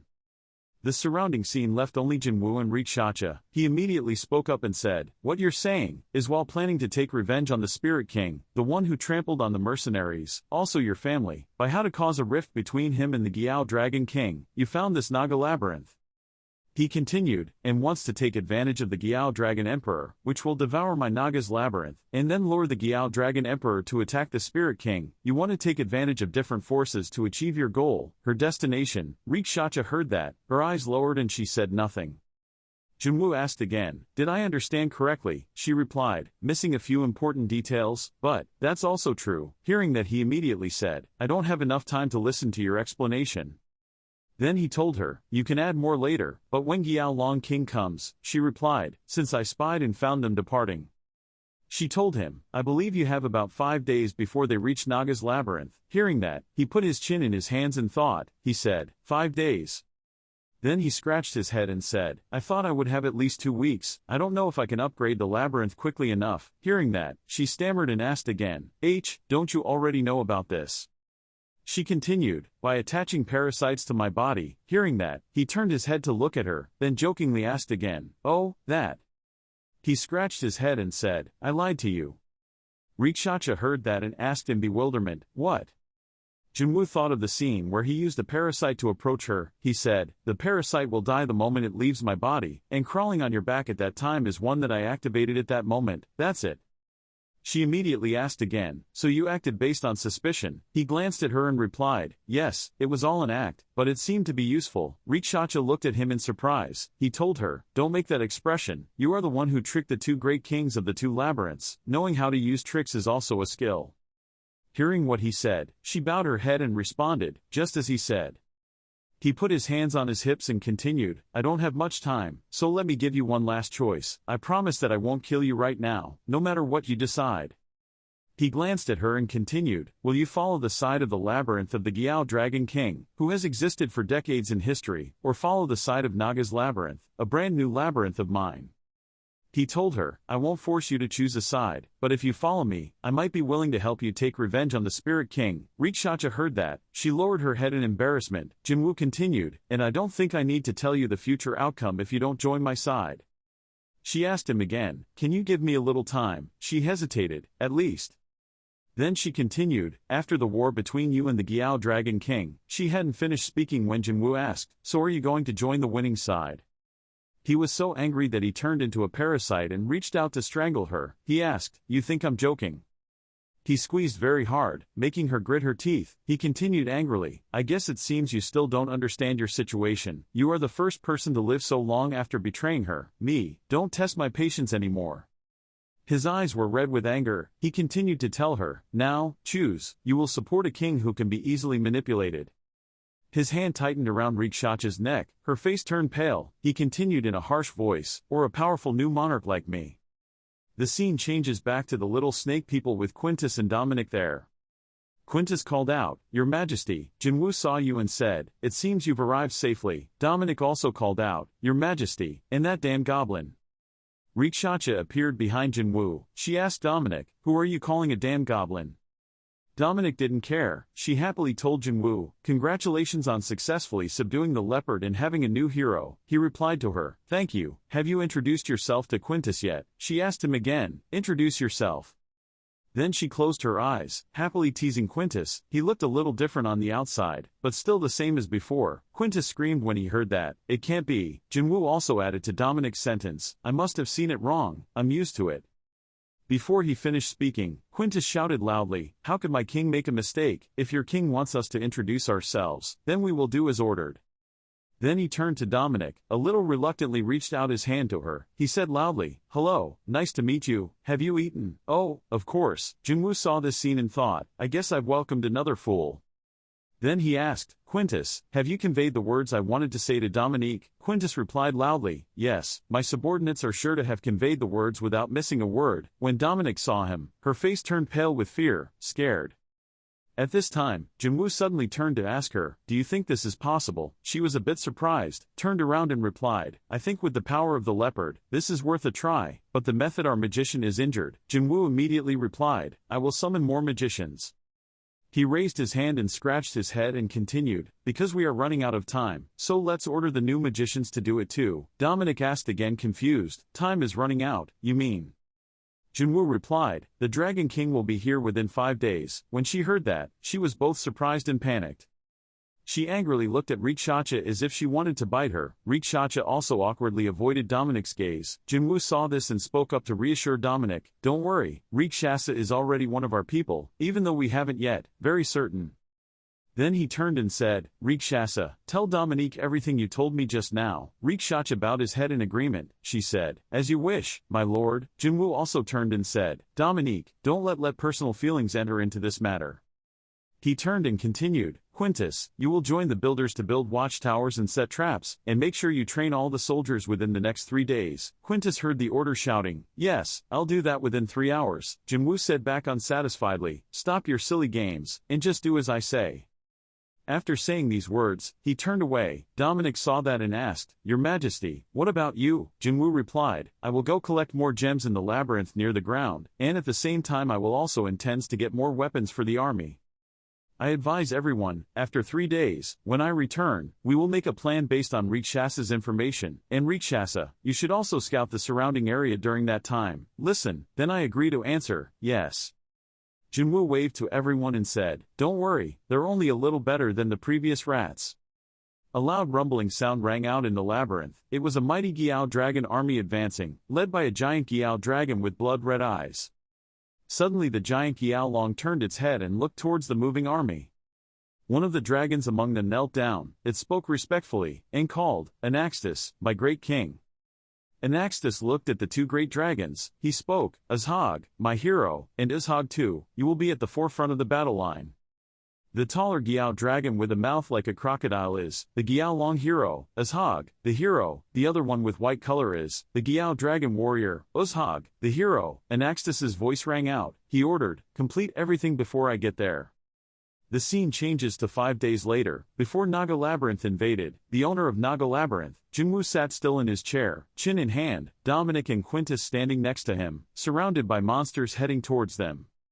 Dominic spoke up and reported, "We have completed the mobilization of the Naga soldiers, now I will start the rehearsal." Jinwoo looked at her and replied, "Let's proceed." Naga's monster elite stood at attention. Dominic said, "Naga had 90 soldiers, 10 warriors including Quintus, 6 archers, 4 healers, 5 mages, and 2 gatekeepers."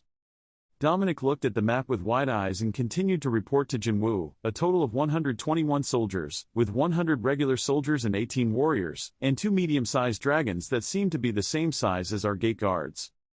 The sight of enemy monsters appeared, Dominic continued, "and a dragon commander seemed like a hero." Jinwoo heard this, he put his hand on his chin, his face looked thoughtful and said, "It seems they don't really have unit division, just like Rikshasa told us." Dominic looked at him, she replied, "I believe that this is a characteristic of Gyao Long. Recall that in the past, Rikshasa once said that, although the dragons have defense capabilities and overwhelming size, their legs are very slow and they do not have any units to organize attacks." At that time, Jinwoo responded to her, not necessarily that they were slow but had high resistance and great damage. Rikshasa immediately objected, however, they had come up with a way to compensate for their 2 weaknesses. Suddenly Dominic loudly called Jinwoo, "Master." He immediately came out of his memories and looked at her in surprise.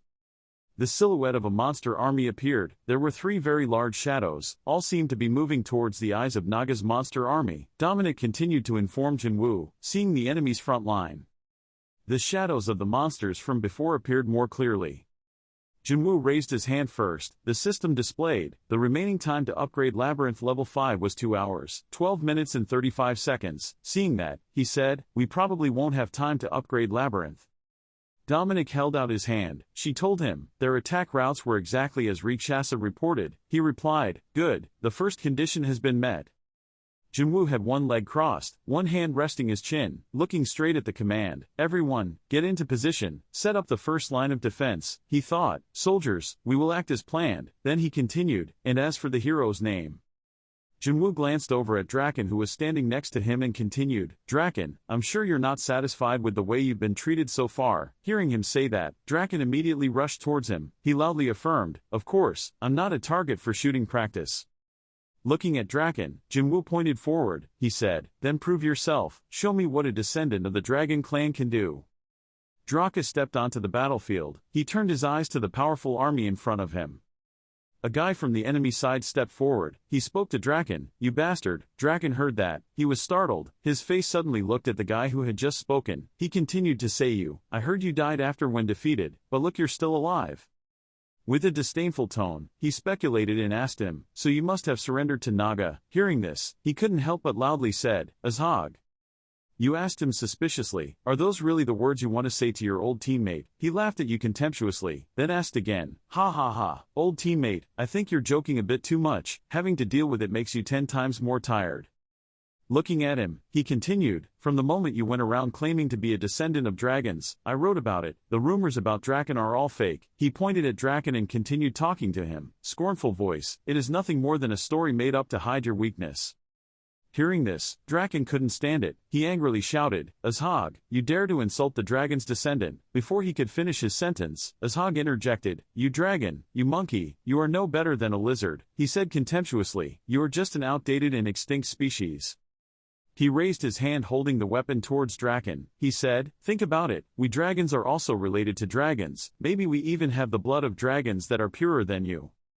He told you, know your destiny, you stupid yellow lizard. Hearing this, you trembled with anger. The sky in Draken was red with anger. The sound of footsteps echoed and Azhog's face showed surprise as he looked forward. The thud of Draken's footsteps continued to echo louder towards him. He asked, are you coming to us alone? Are you attacking? Or should you surrender? He said contemptuously, came out like, well, whatever. Looking at Naga's army of monsters, the monsters were standing solemnly. They were somewhat petite. Azhog continued to mock. Naga's forces were pathetic. They lacked both quantity and quality compared to the front lines of Naga. Looking at Naga's mages, gathering together to create streams of magic, Azhog scornfully guessed, it seems their mages are plotting something, so I guess it's best to be a little cautious, nothing bad at all. Then he shouted loudly, his voice resounding and majestic, Giao Long, attack! The Giao Long army rushed forward in droves. They told each other to trample on the Nagas. Azhog looked up and told the warriors behind their thinking, when the two forces collided, you were responsible for leading the Giao Long army to penetrate the mages' defense line. He knelt down as if gaining momentum, continuing to say, I will deal with that yellow lizard. He jumped up, the ground where he was standing with the momentum just cracked into pieces showing his terrible strength. He rushed straight and shouted loudly intending to tell Draken, I will not make you suffer. He raised his weapon and went straight to attack Draken, continuing to shout at him, because he had to respect the past. Everything went dark except for a loud metallic sound. His weapon was stopped right at Draken's head. The sharp serrated part vomited out a little before the strong impact. Draken remained standing still without reacting. With momentum, he continued to rush forward with his other hand holding the same weapon, and he continuously delivered strong blows to Draken's entire body. He still stood still without any reaction. From behind, witnessing this scene, Junwoo was still leisurely. He propped his chin and said, oh, you only exposed your back, that's progress. Dominic, while looking at this scene, also broke into a light sweat. She worriedly asked Junwoo, will Draken be okay? He looked exactly like when he was fighting with you. Junwoo waved his hand. He calmly replied, it will be fine. Well, just leave it alone. She still couldn't help but feel worried when she heard that, hesitantly speaking, but... Junwoo interrupted her, as you know, that guy is too afraid of death. Dominic looked at him in surprise. Junwoo continued, and thanks to that, he knew how to sap his opponent's strength. He raised his thumb and pointed. Quintus was staring at him. He continued, it wasn't simply standing there and receiving the blow, it was probably also wasting the opponent's strength by receiving the attack. Another blow.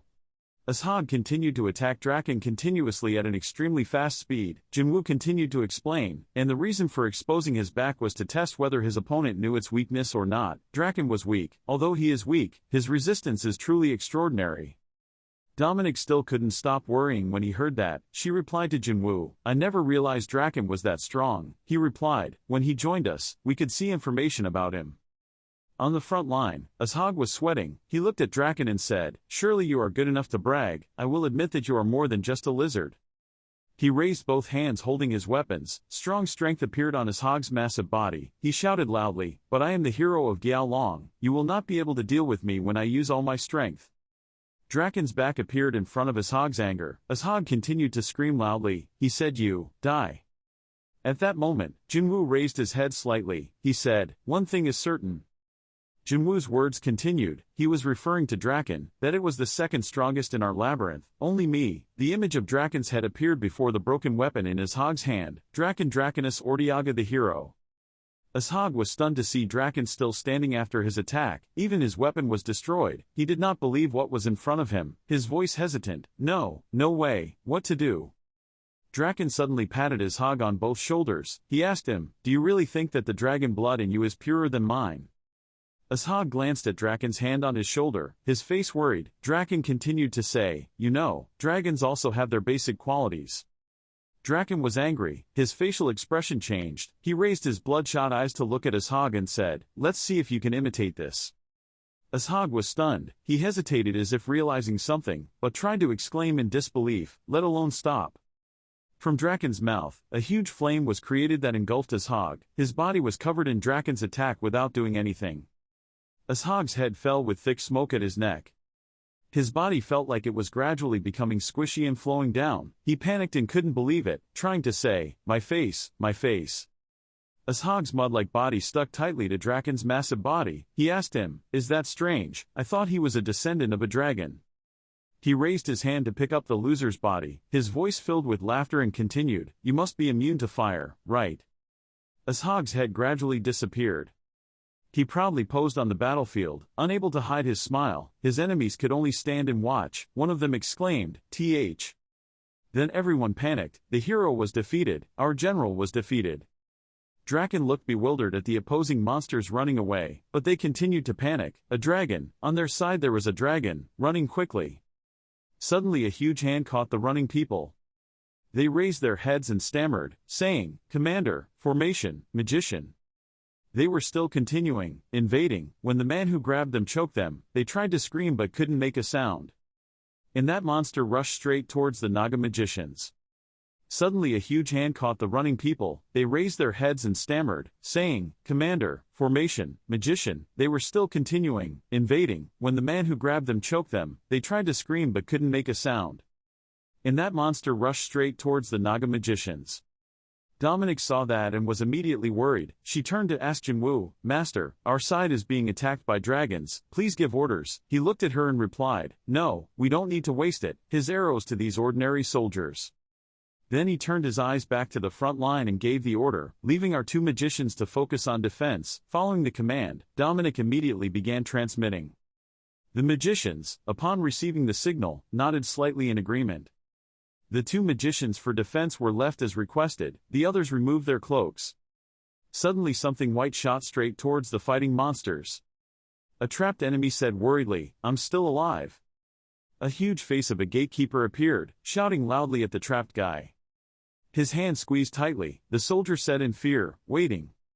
Before he could finish the sentence, he was thrown up high, he said in fear, wait. The gatekeeper's hand squeezed the enemy soldiers, the sight of monsters was terrifying. Jinwoo looked at him like that, he didn't say anything for the time being. Thinking for a moment, he immediately ordered, Dominique, order the soldiers guarding the gate to throw these dragons towards their battlefield. Dominic immediately gave the order. Jinwoo continued, we need to lure them into tomorrow's battlefield, dress.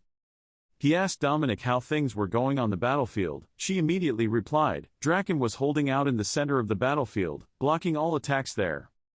The system displays the situation on the battlefield. Draken is in the center, surrounded by the dispersion of the entire army on both sides. Dominic continues to report, after the leader is overpowered, the soldiers are in the middle of the team, the formation has dispersed to both sides, our forces are larger, so it is only a matter of time before they are pushed back. Having said this, she turned to ask Jinwoo, should we activate the trap, Master? He crossed his arms and firmly replied, not yet, our target is larger enemies.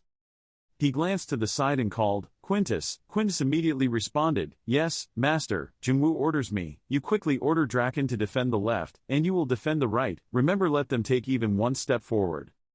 Quintus agreed, obeying the order. At this moment Rikshasha spoke again, the Master, Jinwoo and Dominic all looked towards her.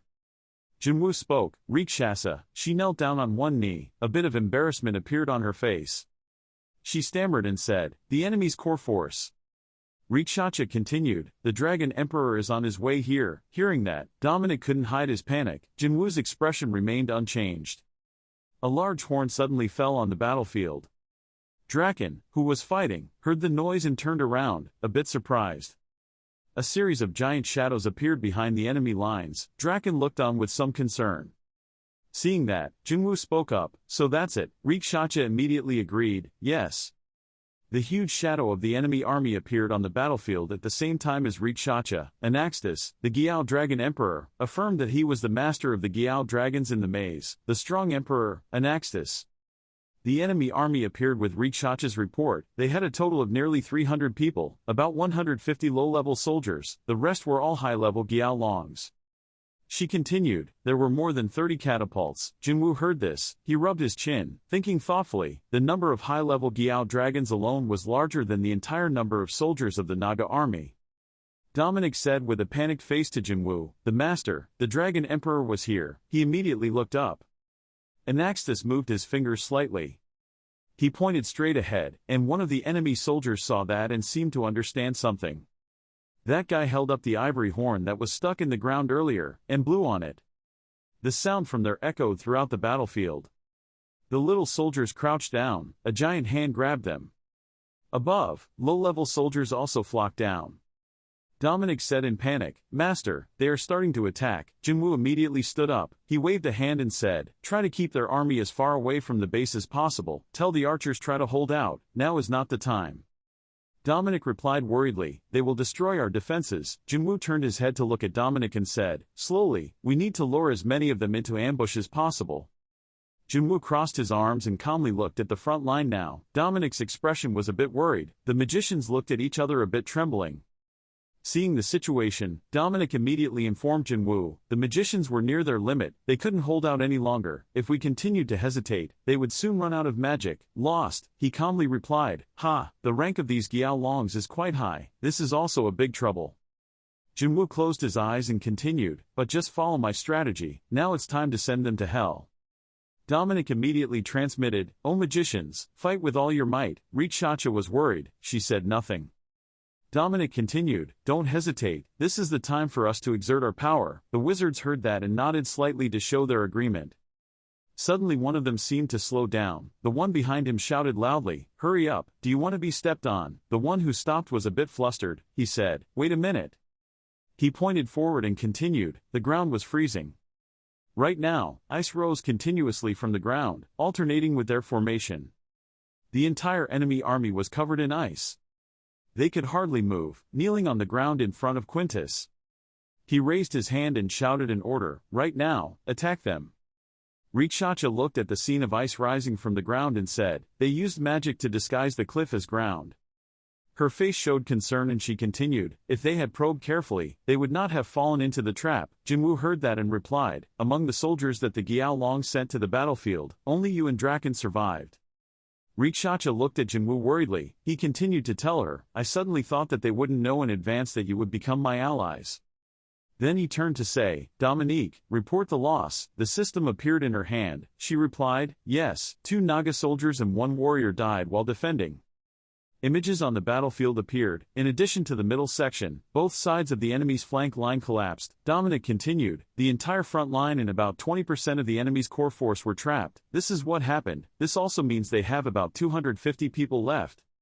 She continued to give orders. Our side was still defending around the castle on the small bridge. At the battlefield, Draken and Quintus met. They high-fived each other. Along with that, was an order from Jinwoo, Quintus and Draken to go there, defend. He said, we must attack their rear forces to reduce the power of the Gyao Long shooting machines. The Gyao Longs were fired continuously. The Naga soldiers raised their spears to attack. Raise your shield for defense, Jinwoo said, and destroy them as soon as they land. He crossed his arms and said, we must not let the Gyao Longs get past the defense line. We must destroy them immediately. Dominic stepped forward to continue transmitting Jinwoo's orders. He continued, the Gyao Long's weakness is long as under the chin. Please notice this again. Suddenly Rikshacha asked, where did you learn this strategy? Jinwoo was surprised to hear that. He glanced at her. Then he replied, from some human game. Rikshacha immediately looked surprised when he heard that. She sweated and wondered, do people see war as a game? Jinwoo continued speaking, now we just need to sit and wait for the Dragon Emperor to join the battle. If we are lucky, we don't even need to set up a second line of defense. Rikshacha asks you, Master, are there some things that make I don't mind? She glanced at the front line, worriedly said, I feel very strange. He immediately asked her, what? She hesitantly replied, in their core force. Jinwoo looked at her. She continued, I have never seen the dragon leader fight. Suddenly Naga's defenses were surrounded by smoke. Dominic called out in panic, Master. The image of the Gyao dragon's big head appeared in the smoke before Jinwoo's eyes, and at the same time, Dominic announced that the right wall had been destroyed. His calm face turned scared. He shouted loudly asking, what the hell is that? Rikshacha replied, it's a Gyao dragon leader. Jinwoo thought in fear, its size must be the same as a hell spider. If that thing gets here, it won't simply devastate our squad. Right now there is a voice calling for you, Master. The battlefield was covered with smoke. At the same time, the voice calling Jinwoo continued to ring. Dominic announced that the Giaolongs were pouring in through the broken wall. Something appeared in the smoke. She hatched. Yep, there. Huge monsters appeared, Dominic said. They were Giaolong knights. Among them were also heroes. They were the elites in the Giaolong's labyrinth. The Giaolong knights continuously rushed towards the Naga soldiers, Dominic announced. They were approaching the center of our defense formation, and the Giaolong leader. Anaxtis rushed straight to where Jinwoo was standing with his associates. At the same time Dominic's warning scream was coming. Jinwoo quickly waved his hand and ordered Dominic to transmit, the Naga army, retreat to the second line of defense, archers, cover. Dominic quickly transmitted. He continued to give orders. The right defense line and the guards the gate will also join Quintus in stopping the horsemen. Dominic heard that and immediately reminded him, Quintus has only just become a hero. He still cannot defeat the hero-level Dragon Knight. My army will be destroyed. I think it would be better if Draken went out there to stop them. On the battlefield, Draken continuously sprayed fire towards the Giao dragons. At the same time at the command post, Rikshacha spoke up to deny Dominic's words just now. No, our defense will collapse as soon as he stops breathing dragon fire again, she said. I will help Quintus. She looked at Jinwoo and firmly told him, this time please don't order me to stay still. You're a bit surprised to hear that, Rikshasa. Jinwoo worriedly said, this battle is too much for you. She bowed her head and begged him, I'm confident I can survive. At Rikshacha's request, in Dominic's surprise and worry, Jinwoo waved his hand in agreement and said, then go. Rikshasa and Quintus will confront the hero-level knights and their main force.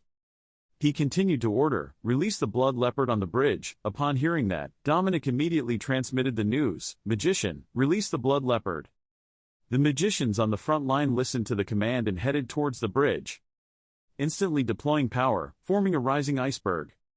The ice gradually grew longer and moved towards the designated direction. An attacked Giao dragon lay on the ground, his eyes wide open in fear. Before his eyes, a row of teeth from a giant head appeared. The blood leopard appeared in the smoke. It roared on the battlefield.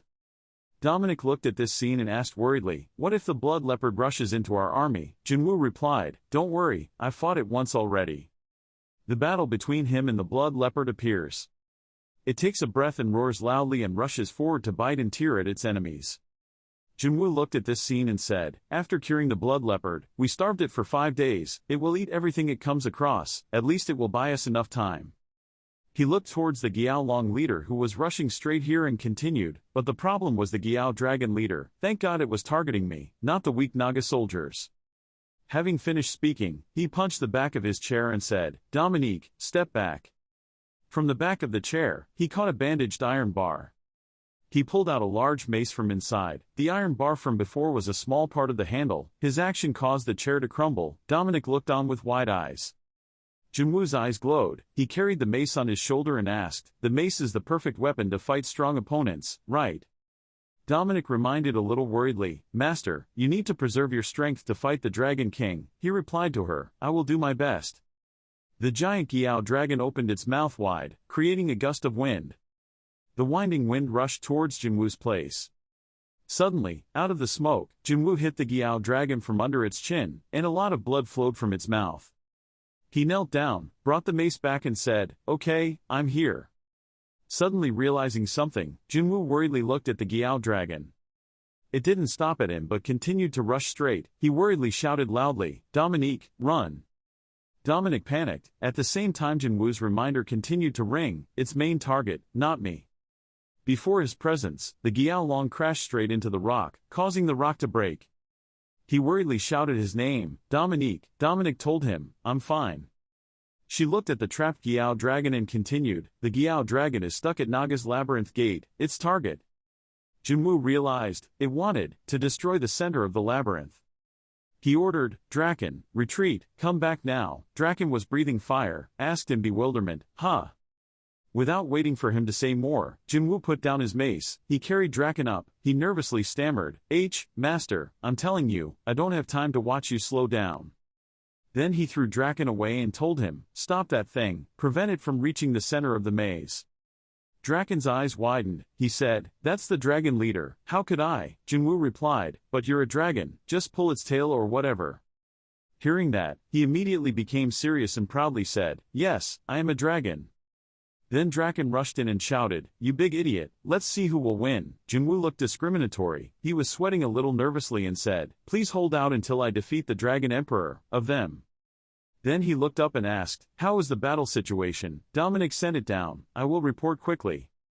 During the chaotic scene when the Giao-longs were continuously firing boats at the Naga soldiers, Dominic told Jinwoo that thanks to the blood report, the second team of soldiers had successfully retreated to the defense line, and they were fighting the Giao-longs, thrown by the Giao-long machine gun. Dominic continued, "More than 20% of our soldiers who fought against the Giao-long knights were sacrificed." Jinwoo immediately issued an order, ordering the archers to target them. Then he asked her, "What about Quintus and Rikshasa?" She replied, "They are both alive, they are trying to fight the enemy elites." On the battlefield, Quintus and Rikshasa were sweating, with many wounds on their faces, looking very difficult. Dominic continued to report, but they were all beaten back even though they were 2-on-1. Jinwoo immediately said, "It must not be favorable, as I thought." Dominic replied, "But we also have good news." She said, "The blood leopard is doing better than expected. It has prevented the enemy's main force from reaching our advance force and now the enemy is even retreating. The blood leopard attacks the Giao dragons, it holds them up. Right now," Jinwoo said, "I think it will eat a few Giao dragons before retreating." Dominic immediately replied, "It seems like it is looking down on the Giao dragons after just defeat them once." She continued, "If this continued, the blood leopard would soon encounter the Giao dragon emperor." Jinwoo happily said, "Great, I hope it can at least cause some damage to the Giao dragon emperor." The Giao-long saw the hungry blood leopard slaughtering. They said, "It was the blood leopard." The Nagas had tamed the blood leopard. The blood leopard approached and tore into a warrior. That hand squeezed the blood robe at the same time with a mocking voice, "Thinking of your claws touching me." It was Anaxtas's voice. It continued to speak. It was disgusting. Then it opened its mouth wide. A great light flashed inside. Anaxtas emitted a large beam of light that rushed forward and shattered everything it passed through. In the smoke behind the beam of light, many Naga soldiers lay down. Dominic looked at the scene before her eyes. She worriedly announced that half of our left-wing army had been destroyed. Giao-long King. The image of Anaxtas appeared. It was huge and smoke emitted from its mouth, along with Dominic's voice continuing to ring out, participating in battle. Rikshasa rushed forward. She continuously launched attacks towards the hero-level knight. Quintus also continuously coordinated attacks with her. The knight did not stand still. It counterattacked and hit Rikshasa. She did not have time to react. She was pushed back a bit. Seeing this, Quintus worriedly called out, "Rikshasa." He turned his head and asked her, "Are you okay?" She replied, "Yes, my two arms haven't left my body yet but one side can't be used." Her right hand clutched her left shoulder, frowning, both angry and worried, thinking, "This is not good, they are stronger than I thought. If Giao-long King had not been immobilized before, they would probably be even stronger." Lost.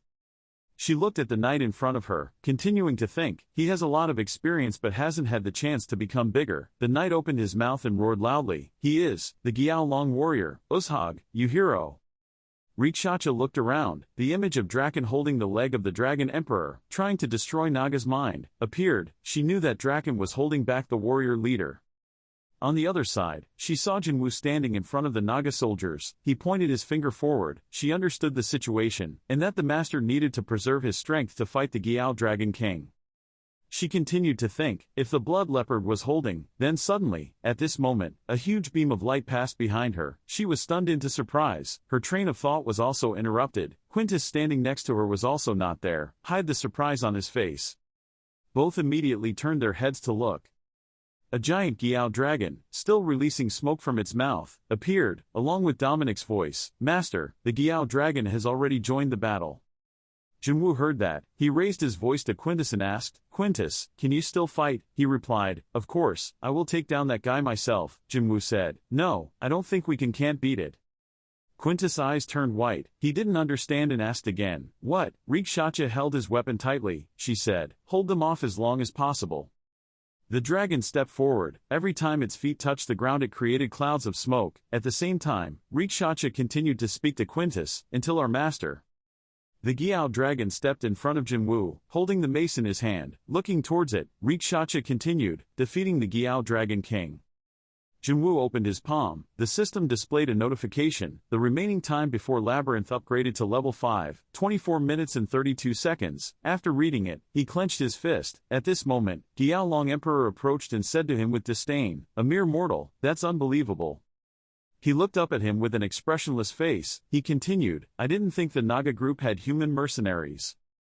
He smirked and asked me contemptuously, "Do you know where the person who hired you, the king of this Naga group, is?" He told me, "Depending on your answer, I can spare your life." "No."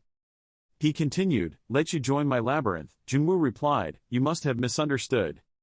His feet stomped hard on the ground. The ground around him broke apart. Large pieces of earth were thrown up by the force of his feet. His whole body emitted large lightning bolts. Carrying the mace on his shoulder, he spoke, "Ta." Jinwoo immediately rushed straight towards Anaxtis. He moved quickly, creating a beam of light. In the blink of an eye he was close to him. At the same time he introduced himself, the king of this Naga maze. Anaxtis did not have any injuries after the lightning attack. Jinwoo looked at him. He thought to himself, he didn't even blink. Anaxtis turned his head to look at Jinwoo, who had just landed behind him. He looked back at him. He analyzed for himself. He was more stable than Draken if I'm not mistaken, and I couldn't find any weak points. Even places like the joints or the distance between each scale, and even the pupils are much more solid than Draken. He quietly looked at Anaxtis. He told him, "I intended to let you live because it is rare to see humans in here, but I never thought that a mortal could rule a labyrinth." He looked at me. I also responded to what he said. "Ha, what is that fat guy saying?" I asked him, "Are you speaking so arrogantly to appear more like a king?" Jinwoo bowed slightly, glanced up at him. His mouth revealed a smile, continuing to mock, "Or just to hide the fact that you're so scared of human weapons that you're paralyzed, invincible." Anaxtis heard these words. He could no longer stand still. He raised his hand and swung it straight towards Jinwoo, standing with a powerful fist, a fist that seemed to tear through the air. Jinwoo did not dodge at all. He stood proudly in front of the fist. A large area of land was destroyed by Anaxtis's fist. In the great smoke mixed with large patches of land, his huge back appeared. From the smoke, Jinwoo rushed out with a large mace in his hand.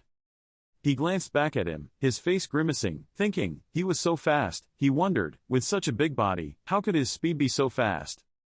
His large hand reached towards Jinwoo in the air.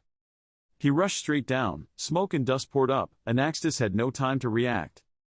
The smoke and dust gradually dispersed. Jinwoo knelt down, his hand holding the mace and looking towards Anaxtis. He told him, "I wanted to avoid using parasites as much as possible, but surely the power of the great king is at least it has to be this size." Anaxtis impatiently spit out a large flame straight towards him.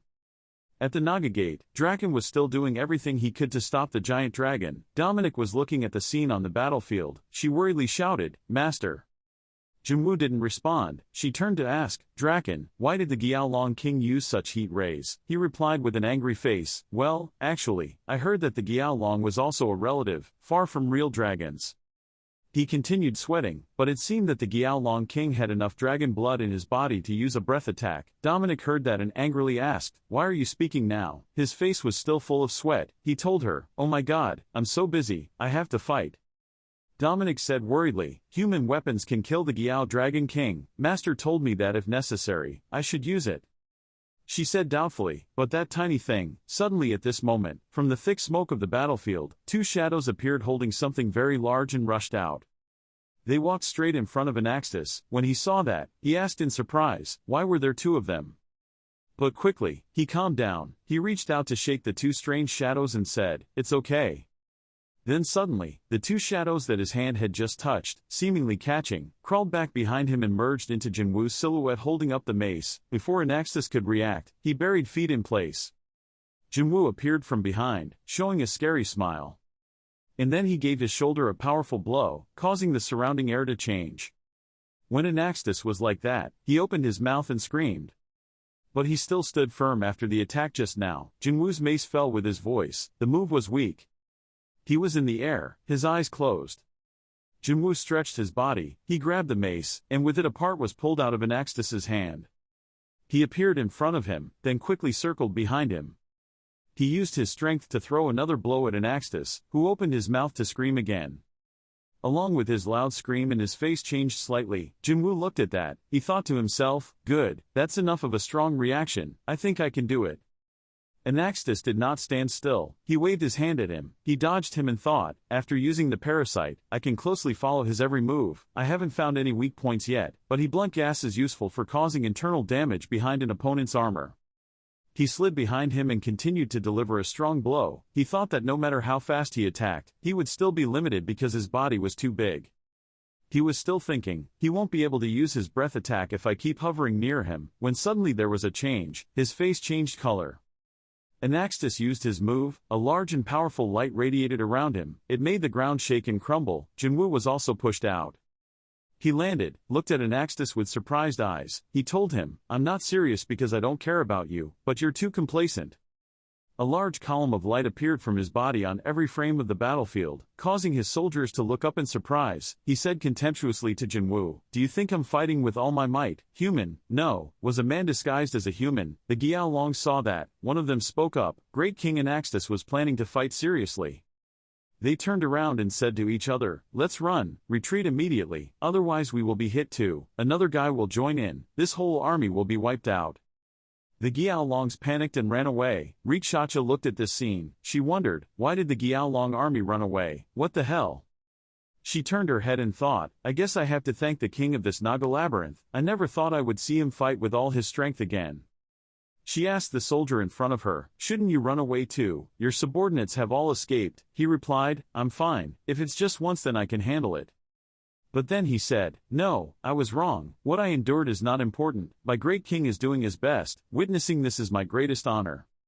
Looking at Jinwoo holding the mace in his hand, tilting his head slightly in the smoke, he continued, of course, you and your king. Jinwoo stood before Anaxtis' giant body, preparing to throw all his strength at him. Uzhag continued contemptuously, he wouldn't be able to withstand a single blow. He opened his eyes wide and looked at him. He thought, in the second stage, his body became slimmer, the system appeared, the weak spot detection was activated. Anaxtis opened his mouth wide, his hands raised forward. At the same time, Jinwoo continued to analyze. There were many weak points appearing on his body. I guess he ignored defense and went all out on attack. That helps me be able to deal effective blows on him at this time. He was thinking, I should wait for the right moment, when suddenly Anaxtis disappeared from his sight. The signaling system, the parasite was sensing a deadly threat. At this moment, Anaxtis appeared behind him. He swung his hand towards his back.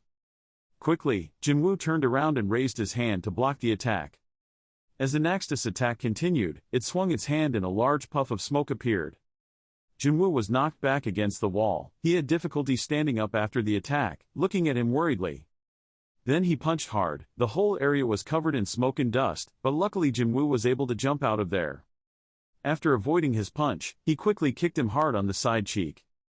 Anaxtis' horn lit up, and several lightning bolts appeared around it. He opened his mouth wide, preparing to breathe fire. Jinwoo stood in front of the firelight. He nervously shouted, "Damn it!" A large beam of light passed through him. He jumped out of it and avoided it.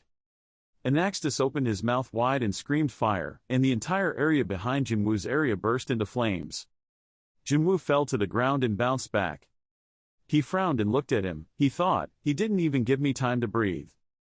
He thought, I can't let him get past me. I need to find a way out of this situation.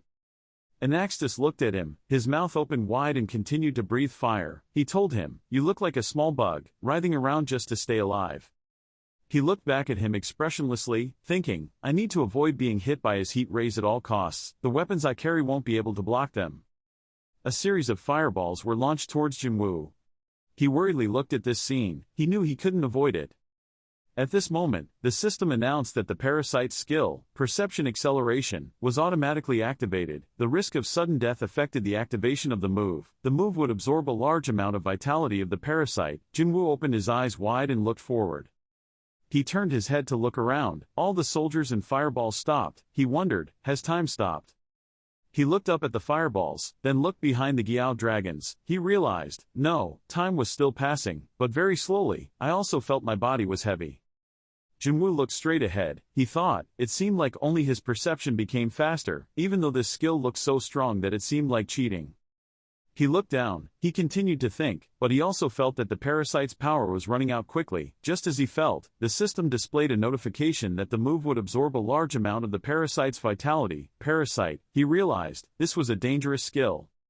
He looked up at the fireballs. He knew he needed to dodge his attack first. The fireballs fell, the Giaolongs ran away, their faces panicked. Large explosions continuously occurred when the spheres landed. Smoke and dust flew across the battlefield, only the huge silhouette of Anaxtis appeared with his glowing horn along with the Giao dragons lying on the ground. Suddenly from the smoke, spears soared. Jinwoo appeared in the smoke, standing firmly with his spears held by the parasite. Anaxtis angrily rushed towards him. He quickly moved around behind him, then pointed the spears at him. He thought, I need to end the battle before the parasite runs out of vitality.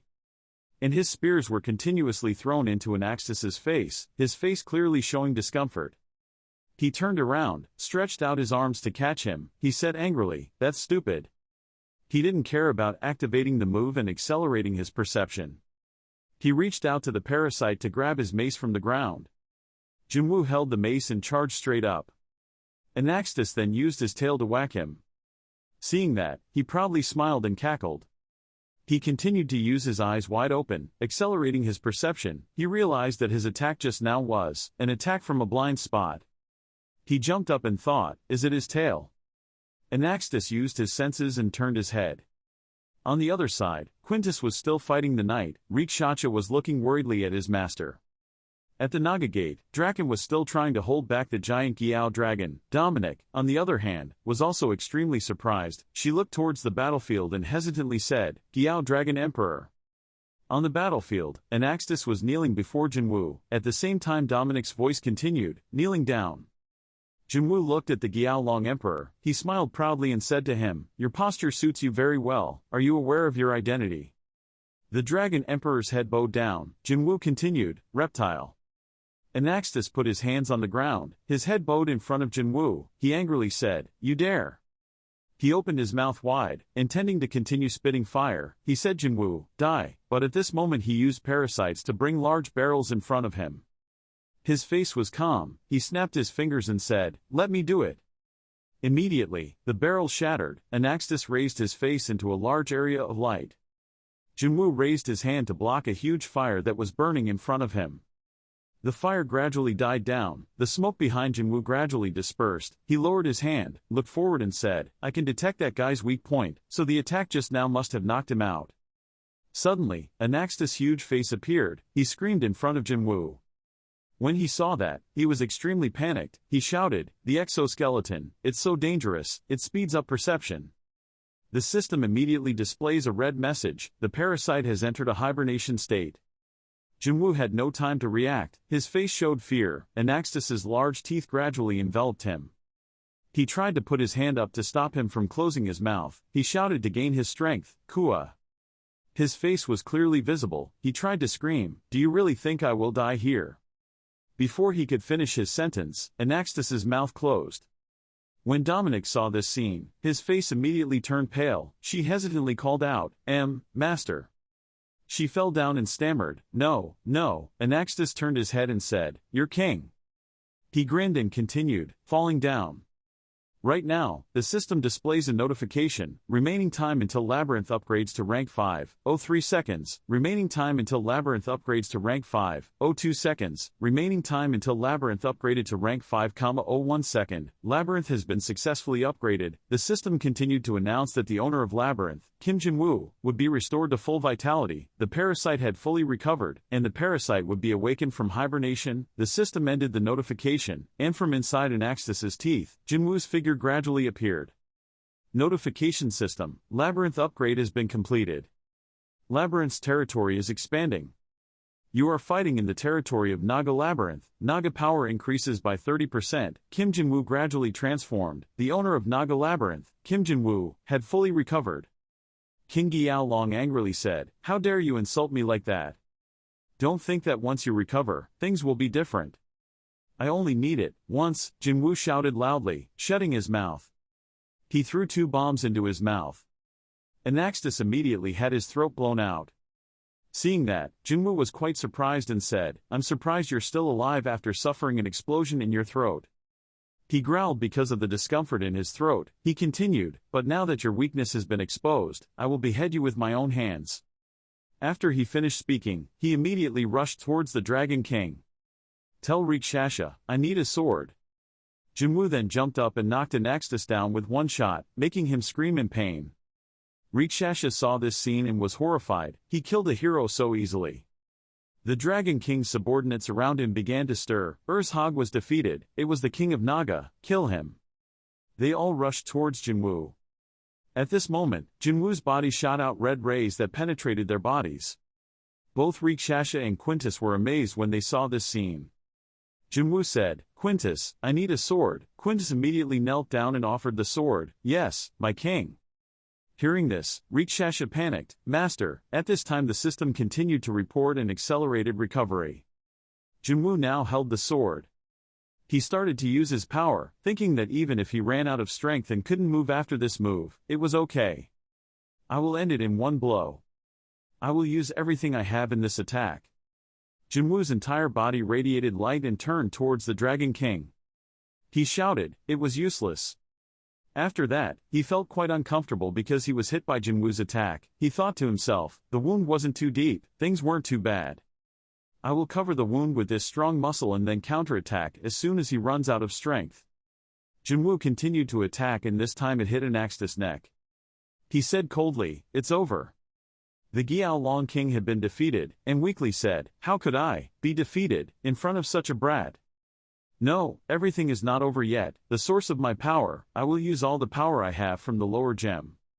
At this time, the system displayed the text, "The parasite was offering to absorb the Dragon King." Jinwoo replied, "I accept." The Dragon King's entire body was sucked into Jinwoo's body. The remaining subordinates of the Dragon King were shocked. "Our king." Quintus on the other hand was very excited. "Oh, hand over the Dragon King." Rikshasha was amazed beyond belief at this scene, a human being, absorbing the Dragon King. Dominic said with great admiration, the way he absorbed the Dragon King was so captivating. Draken next to him was startled. "What's going on? What's going on?" The system continues to report that you have absorbed the soul of the Dragon King, Anaxtis. Now that Jinwoo's body had completely changed, the system continued to display the text. The parasite had received a new skill that could definitely regenerate the Dragon King's defense. The owner of the Dragon Labyrinth, Anaxtis, has died. The summoned dragons will cease to exist. The existence of powerful beings is being slowly wiped out. The intelligence of weaker creatures is plummeting, causing them to become insane. Jinwoo coldly ordered, "Summon Naga, Naga champion, use all the energy I have." The champion Naga is a creature that can be summoned after Labyrinth reaches level 5, a particularly dangerous unit that specializes in attack. He shouted loudly, "All Nagas, start attacking, don't let them disappear in peace, show no mercy, kill them in the most cruel way possible, massacre them." System announcement, you have won the war against the Dragon King's Labyrinth, you have overcome the huge difference in strength, and your greatness will be widely publicized everywhere. The Yao Dragon's Labyrinth has been defeated by Naga's Labyrinth. The Yao Dragons under the Yao Dragon's Labyrinth will become wild. Armored King Malexis was surprised. "Ha, really, that muscular guy is dead, what kind of weapon killed him?" Lang King Hekrim said, "He put all his confidence in his strong body and attacked without any calculation, although it was a bit late, but this will definitely happen." Queen Ariane was lying down and said, "That disgusting lizard guy, I'm quite happy when that happened to him." Marsh King Corinthus said, although he was quite cautious, but since the Dragon King was dead, he was probably too arrogant. The Mortal Food King Uthyre complained, "What happened right next to me? It's really troublesome. Now the Dragon King can no longer block the way. I bet the Elemental King won't be able to stay still in one place." Where? Death King Belicious continued, "I guess I should scout this area now. Let's see, Labyrinth of Naga, and Labyrinth of Death." Over here, Jinwoo was sitting and resting. He asked, "Are we almost done cleaning?" Dominic answered, "Yes, the biggest dragon has died. The Naga soldiers are taking care of the rest." She said, "We lost about 50 Naga soldiers." Jinwoo raised his hand and said, "Half of our soldiers died. I think we should build a cemetery for those soldiers." Dominic said gratefully, "If it weren't for you, Master, we probably wouldn't have been able to fight their vanguard. It was a truly heroic battle. You defeated an enemy 5 times more numerous than us, our numbers while sacrificing only half our troops. May the fallen Naga soldiers enjoy eternal glory." Rikshasha looked at the two people talking, thinking, she is not wrong, it is the dragon's breath that causes most of the deaths of Naga soldiers. Even though they killed 200 Giaolongs at the front line, they only lost about 20 soldiers. They were able to hold their own despite having fewer soldiers, and their strength was lower than that of the Giaolong side. Maybe it's because of him. Thinking of this, she raised her voice and said, "Congratulations on your glory, Master." Jinwoo turned and asked, "Rikshasa, how is your wound?" Rikshasa replied while pointing at the wound, "I have already received treatment from the healer. More importantly, the labyrinth of the water dragon should be completely empty. We can invade that area quickly, although there are still obstacles." Jinwoo asked, "After killing their dragon king, is it still not done?" Rikshasa said, "Not yet. Before Labyrinth chooses a new owner, you should still quickly collect it. The dragon has already dug a tunnel straight from here to them, so we will get there within half a day." Jinwoo rubbed his head and said, "I understand. We'll finish cleaning up and depart right away. I guess we won't even have time to breathe after the battle." At this time, the black merchant spoke up and said, "You seem to be having trouble due to a serious shortage of personnel, right? I believe I will be able to help you. Allow me to congratulate you on your heroic victory in fighting against the Dragon King's labyrinth. I cannot help but marvel at such an incredible feat." Quintus picked up the black merchant with one hand and said, "He was loitering around the bridge, so I brought him here." Jinwoo explained, "Let him go. He is a black merchant that I have done business with before." He continued asking, "So, what do you mean it will be helpful?" The black merchant said, "If there is war, there will be victory, and if there is victory, there will be damage and resources gained. And we black merchants are willing to buy back those resources at high prices. For example," he looked behind Jinwoo and said, "the body of the Dragon King. Its neck was gone, but the rest was still in good condition." Jinwoo said, "I guess this is how you've always done business with others." He replied, "I won't deny it." Jinwoo sighed and said, "Well, whatever, I'll leave a small portion for food and ingredients, and sell other things." The black merchant said, "What a wise choice. Ah, I almost forgot the most important part." Jinwoo asked, "What else?" He said, "That's not the real reason why I came here." He said as he took out a small box, "Actually, I came to deliver this to you." Dominic was surprised. "This is a Baron's seal." The system pops up, "You have received a seal of the Baron of Hell. This is the first Baron seal given to the owner of a labyrinth not located in a labyrinth. Do you want to inherit the status of a baronet? Baron, you have been appointed Baron of the world under the labyrinth. Labyrinth Naga's territory has been declared to become the Baron's domain. Intelligent creatures in the labyrinth will not be able to enter my labyrinth Naga. You have been able to impose taxes on the domain. You have been able to order the knights. Now you are qualified to build your own empire in the domain. You have gained power of a lower class noble." Jinwoo said as he walked, "That's a lot." The black merchant said, "I didn't expect that you wouldn't hesitate at all." He said, "I knew something like this would exist. Although I just didn't know that it would be delivered by a dark merchant." He helplessly replied, "I'm just here to deliver the goods." Jinwoo asked, "So, why did you follow us into the dragon's labyrinth?" The black merchant said, "As far as I know, Naga's labyrinth is not capable of operating even the Dragon King's labyrinth at this time." He agreed, "That's right." He continued, "And since the Dragon King had died while he was away, both the labyrinth and its shrine were in perfect shape, so we black merchants will pay extra for the dragon's labyrinth." Suddenly Jinwoo interrupted, "I don't understand what nonsense you are saying." He was surprised. "Yes," he said, "who said we would sell this labyrinth?" The black merchant became stuttering. "Then, since you don't have the ability to manage it, the only thing you can do is," Jinwoo shouted without a care, "Naga, bring everything usable back to our territory, and destroy the rest. Take it all." The black merchant reminded that there are only a few labyrinths left in good condition after the great battle because, if you do so, no new labyrinths can grow in this place. Jinwoo stood tall and replied, "That's what I wanted." You were surprised, huh? He continued to remind Jinwoo, "The position of a baron is not something you should underestimate. Please consider stopping destroying this territory." He didn't pay attention and continued walking towards the dragon's shrine, as if I cared. The energy of the labyrinth core is truly incredible. This is the shrine of the level 7 labyrinth dragon. He said, "I will take everything here and end it." The black merchant heard that helplessly holding his head. I guess he didn't even think about what happened, consequences of this.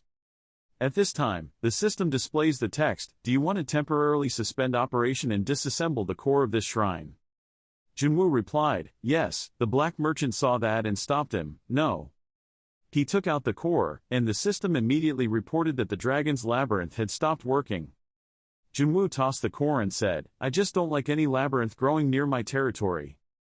The black merchant said, "Hundreds of years of consolidation and development have disappeared, just like this." He said, "Don't worry, I've left something for you." Jinwoo pointed back and said, "I will sell you specialized items of dragons, Naga can't use them anyway. You should hurry before the Naga soldiers tear them to pieces." The black merchant suddenly turned fierce and moved forward quickly. Rikshasha calls, "Master.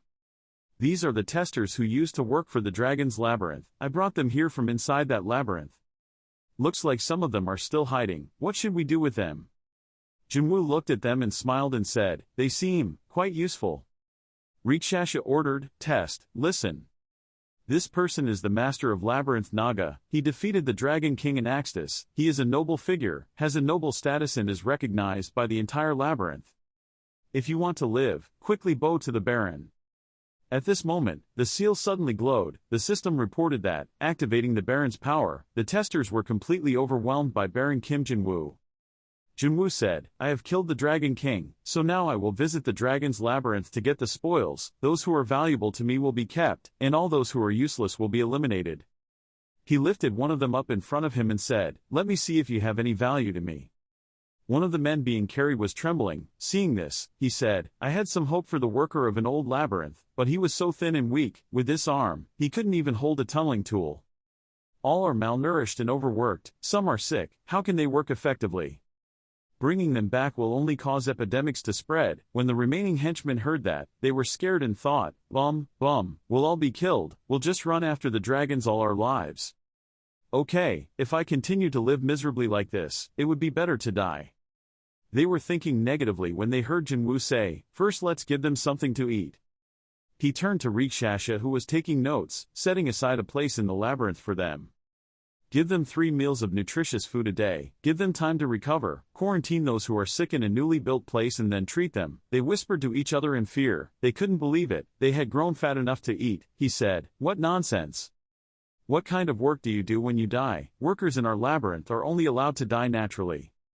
To partially recover health, start working, 3 meals a day, 8 hours of sleep and at least 5 hours of free activities, 2 days off per week. If you complete your tasks early, you will be able to leave early. Only by improving your quality of life will you have muscle. Having enough rest will help you gain muscle. If you keep assigning tasks carelessly, your productivity will decrease."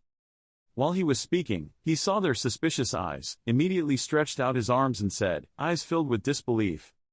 The black merchant saw that one guy wasn't paying attention. He got angry. "Come out, you guy, don't damage the goods." Jinwoo's arms immediately grabbed that guy's head. He looked surprised. "Oh my god." The leader of that guy said, "Look at this thing." Jinwoo said, "Why the hell is there such a plump larva?" That guy said, "It's not a larva, it's a Naga." He nodded. "I know, this is the food of Naga soldiers," it replied, "is served by Naga." The henchmen below began to murmur, "This one is Naga's servant, look at the meat on its fingers." Jinwoo continued, "Let me say it again. 3 meals a day, full rest, guaranteed rest and relaxation time, going out to work accompanied by Naga soldiers. Work in my labyrinth." The henchmen gradually felt moved. "Me?" They quickly knelt down and bowed their heads before Jinwoo. This was their king. Please dedicate themselves to the Baron until death, the great king of Labyrinth Naga. Even Rikshasha was moved and turned to say, "Our master. Looks like the group of eavesdropping testers have all gone out." He said, "It's okay, there's still enough to eat." Jinwoo said loudly, "Listen up, now the time of being exploited by dragons and always having to worry about being caught and eaten is over. Come to my labyrinth, I will treat you to dragon meat." Test the hornet, servant, daily food consumption, 16 animals eat all the meat of 1 dragon soldier. 2 days later at Labyrinth Naga, the system said, "There is no precedent for a labyrinth to have 2 labyrinth minds. It is impossible to predict what changes will happen, even so you still agree to create a new labyrinth mind, right?" He said, "Before we even started, he threatened us, so why did everyone give up?" I agree. Alert system, start creating new labyrinth mind, start assimilating the main mind of Labyrinth Naga, level 5, and the secondary mind of Labyrinth of Gyao Dragon, level 7. The main mind and the subtemple mind are not at the same level, the submind cannot exert its full potential, the level 7 subtemple mind will temporarily decrease to level 5, the efficiency of comparing the 2 minds increases, the mind energy main shrine increased, from 1700 to 2500, secondary shrine energy decreased due to deterioration, from 7000 to 2500. The energy received by Labyrinth's secondary mind exceeded the allowable limit, so it would take an additional 2,900. Jinwoo was surprised. What? Wait. Only got 1,000 gems, damn it. At this time, the system reports that adjustment is complete, he said. It's okay, 2,500 is not a lot anyway, the rest will have to wait. The system notifies, assimilation is underway, with 6 days, 23 hours, 59 minutes, 52 seconds left to complete. Jinwoo asked Dominic, are the Warrens okay? She replied, yes, they are recovering very well. But it seems like there are some kids who are not used to resting, so they often imagine being harmed. He said, they're used to being ordered around, so it's okay to give them a little work in the future. Jinwoo continued, I don't know how you knew, but fortunately, Dominique, you had already dug a room in advance, even though it was a bit tight, expanding it was no problem. Dominic replied emotionally, my secret room, oh, thank you, thank you. She said, Master, we have finished arranging the spoils, he said, report. She began to say, after all the dragon corpses were converted into gems, because there was still a lack of storage, they would be frozen and temporarily stored in the square where the battle took place. Jinwoo asked if there was a specific number. She answered, yes, there are 176 dragon soldiers and 47 dragon warriors that can be used as food, 4 dragon archers and 10 dragon warriors. He said, the magician has used freezing magic, or else the rotten body has been dealt with by me. Dominic continued to report, this is a report about gems. 236 gems, intermediate 72, high level 8, Jinwoo's helplessness, less than I thought. She continued, also. 1 senior gem. He asked, what, senior, why is there, is it the Dragon King's gem? She replied, no, that one was gone when he died, maybe this one. She said as she took out an object from her sleeve, it was the Dragon King's blood leopard found on the battlefield. Jinwoo took the blood leopard and praised, good job Dominique, excellent, having this will help you feel less sorry for the energy that was evaporated earlier. He pointed at the map, it's good, it's been adjusted well, so we should consider the interior as well as the expansion of Labyrinth. The Labyrinth territory has opened up to the bridge. While fighting, territory is our plus point, between the bridge entrance and the new Labyrinth entrance. Need to build a wall around it, taking the lake as the center, above. Move the barracks, training area and livestock farm up, below the lake on the right side build a research institute and a temple to worship the gods. On the left, build a smithy and move the tavern here, the maze is empty inside. Most of them are Naga nests and accommodations for cupping. Dominic spoke up, Master. The area near the Master's room is a space set up for him to rest, he said, isn't that a bit of a luxury? She denied, there is no such thing. Dominic affirmed that it was a place for the great master of Labyrinth to rest. I think if this throne was all he had, it wouldn't be enough, he said, there's no point in doing that. Quintus has been asking for his own room ever since he became a hero, starting with the Spider Age. Jinwoo said, I really didn't think about it, I thought that when I was young I would fall in love with pure things. Dominic hesitated, I mean showing off a space suitable for class might make the soldiers, how about striving harder? Jinwoo agreed, it really made sense, she would have to thank Quintus later. She suddenly spoke up, if it were Quintus, it would have been difficult for you to speak, so just leave it to me to convey the message for you. He said, is that so? Then thanks you. Dominic quickly ran away, so let me go and convey all of your orders. Jinwoo propped up his hands and said, no matter how I look at it, I can see that you are looking forward to Labyrinth after the change. Surely today will be the brilliant starting point of Labyrinth Naga, but it is still far away, far from becoming a strong and peaceful Labyrinth. It must become stronger. Somewhere, the soldiers are fighting fiercely, the entire army retreats. This is not what we deserve. Level 8 is still massacred. It's different from what I said. Why do you say you just need to run away, at this level like a beast? At this time another monster appeared. In the jewelry store, Jinwoo looked at Mr. Beak and said, you mean the 7th level of hell? I just saw Mr. Beak scratching his head and looking very awkward, while Jinwoo pointed at the pile of colorful gems of all sizes on the table and said that we're not just going to hell because of the money. Gemstone, this isn't enough, why do we have to go down to the 7th floor of hell? Mr. Beak scratched his head helplessly, his eyes not daring to look at Jinwoo, and replied that how did they know for sure it was from the 7th floor? Please help me just this once, I just need to report that I sent a message, people down. After that, he spoke up to explain to himself that that's what the customer kept asking for, and that was only the 7th floor, the entrance to the lower floors. No matter how much I loved money, I wouldn't send someone there to find death because where is it? However, Jinwoo did not agree with Mr. Beak. He took the bag back, looked at Mr. Beak with quite annoyed eyes and said, "But I told you, we already have the gem here. I don't accept this case, because there are no more gems." At this time, Mr. Beak seemed to have no choice but to deal with Jinwoo, so he hesitated and said with a reluctant expression that I didn't want to tell you, because you had experienced a similar situation. He continued to say, "Have you ever heard of beastmen?" Hearing that, Jinwoo immediately became interested in answering about beastmen, like those horned rats. Mr. Beak didn't say a word, they were talking beasts, that. After that, Mr. Beak explained to him that I was talking about things that often appear in comics. They are human but have animal ears and tails. Understand, capturing and enslaving them is the trend of the upper class. Hearing Mr. Beak's explanation, Jinwoo frowned and asked what he meant by saying that humans like to turn hellish creatures into slaves. Seeing that he looked annoyed, Mr. Beak stammered and replied that it was true that humans had won. "It's a war," Jinwoo immediately retorted, "so it's no different from the Dungeon Kids." So Mr. Beak clasped his hands on the table and muttered that you know how money works in the market. The Adventurer Association I introduced to you last time also has a team that specializes in capturing beastmen. At this point, Jinwoo was almost at the end of his patience. He slammed his hands on the table, causing the gems to fly, and said in an angry tone that he was asking me to catch beastmen for those people, even though he knew it was clear that they would be treated like the children of the dungeon. Seeing him so angry, Mr. Beak immediately panicked, stammering and saying, No, it's nothing, I just ask you to leave evidence that I just did it."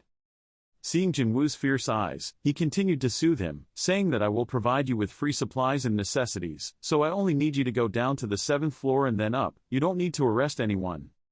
Seeing that Jinwoo didn't say anything, Mr. Beak continued to say that I will compensate adequately for this, so please, it's just a low level, I'm only doing this because I don't want anyone to die. I hear that. Jinwoo let out a loud sigh. He then said that if he just wanted me to get down and then get up, then that's fine. Mr. Beak saw that Jinwoo had calmed down and stammered out a thank you. Now I just had to think about how to tell the guests about my failure. Arrest. He then said that it would take him about 2 months to reach the 7th floor. Before he could finish his words, Jinwoo interrupted him and said, "Mr. Beak, do you know anything about Giaolong's labyrinth?" Beak wondered aloud, "Do you mean that coward annexed us on the 9th floor?" Changing the scene, a light appeared before Dominic's eyes, startling her. It turned out to be Jinwoo. She happily ran out to welcome the master back. Jinwoo asked with a serious face that nothing had happened while I was away, right? Dominic smiled and said yes. Then she continued, "Not much, but I still have something to report to you." Hearing that, he looked towards her and replied, "Let's go." So Dominic reported that most of the horned mice had been assigned to work. I think they were quite satisfied with the working environment. While reporting, she recalled the image of the mice working together. They were interested in supporting each other in the working process. One mouse is working and another mouse gives it water and says, "Here, drink some water and do this." Then they happily eat and drink and chat with each other, one by one. The rat said, "Those damn Giaolong gang, if it were me then." Hearing Dominic say that, Jinwoo was satisfied and said that would be good. But Dominic said that their productivity was reduced by about 40% compared to the Nagas. Hearing that, he wondered if they were tired, and she replied that according to Richacha, it was due to the difference in species. She remembered Richacha's words. She said these horned rats couldn't cook anything. Dominic continued to report that instead of large holes to build rooms or underground pipes, horned rats only specialize in digging holes large enough for their bodies. Hearing her say that, Jinwoo put his hand to his mouth thoughtfully and muttered, "I should consider this issue." Not stopping yet, Dominic reported the next problem. The research room and smithy would complete refining the heart of the blood leopard in 3 days. Jinwoo muttered again, 3 days. Then he said that, "I think I should depart after seeing the results. I still have a lot of free time, and that will also give me a break to recover." Dominic was a bit startled when he heard what he said. She asked him curiously where he was going. Jinwoo replied that he had just accepted another human's request. Hearing that, Dominic was a bit disappointed. She mumbled and said that because you are from the human world, I understand that you need to earn income from lower gems to make money up there, but... She sadly continued to say that it was very frustrating. Because of this, the frequency of my meetings became less and less. Hearing that, Jinwoo haha laughed and said it was really embarrassing, but don't worry too much.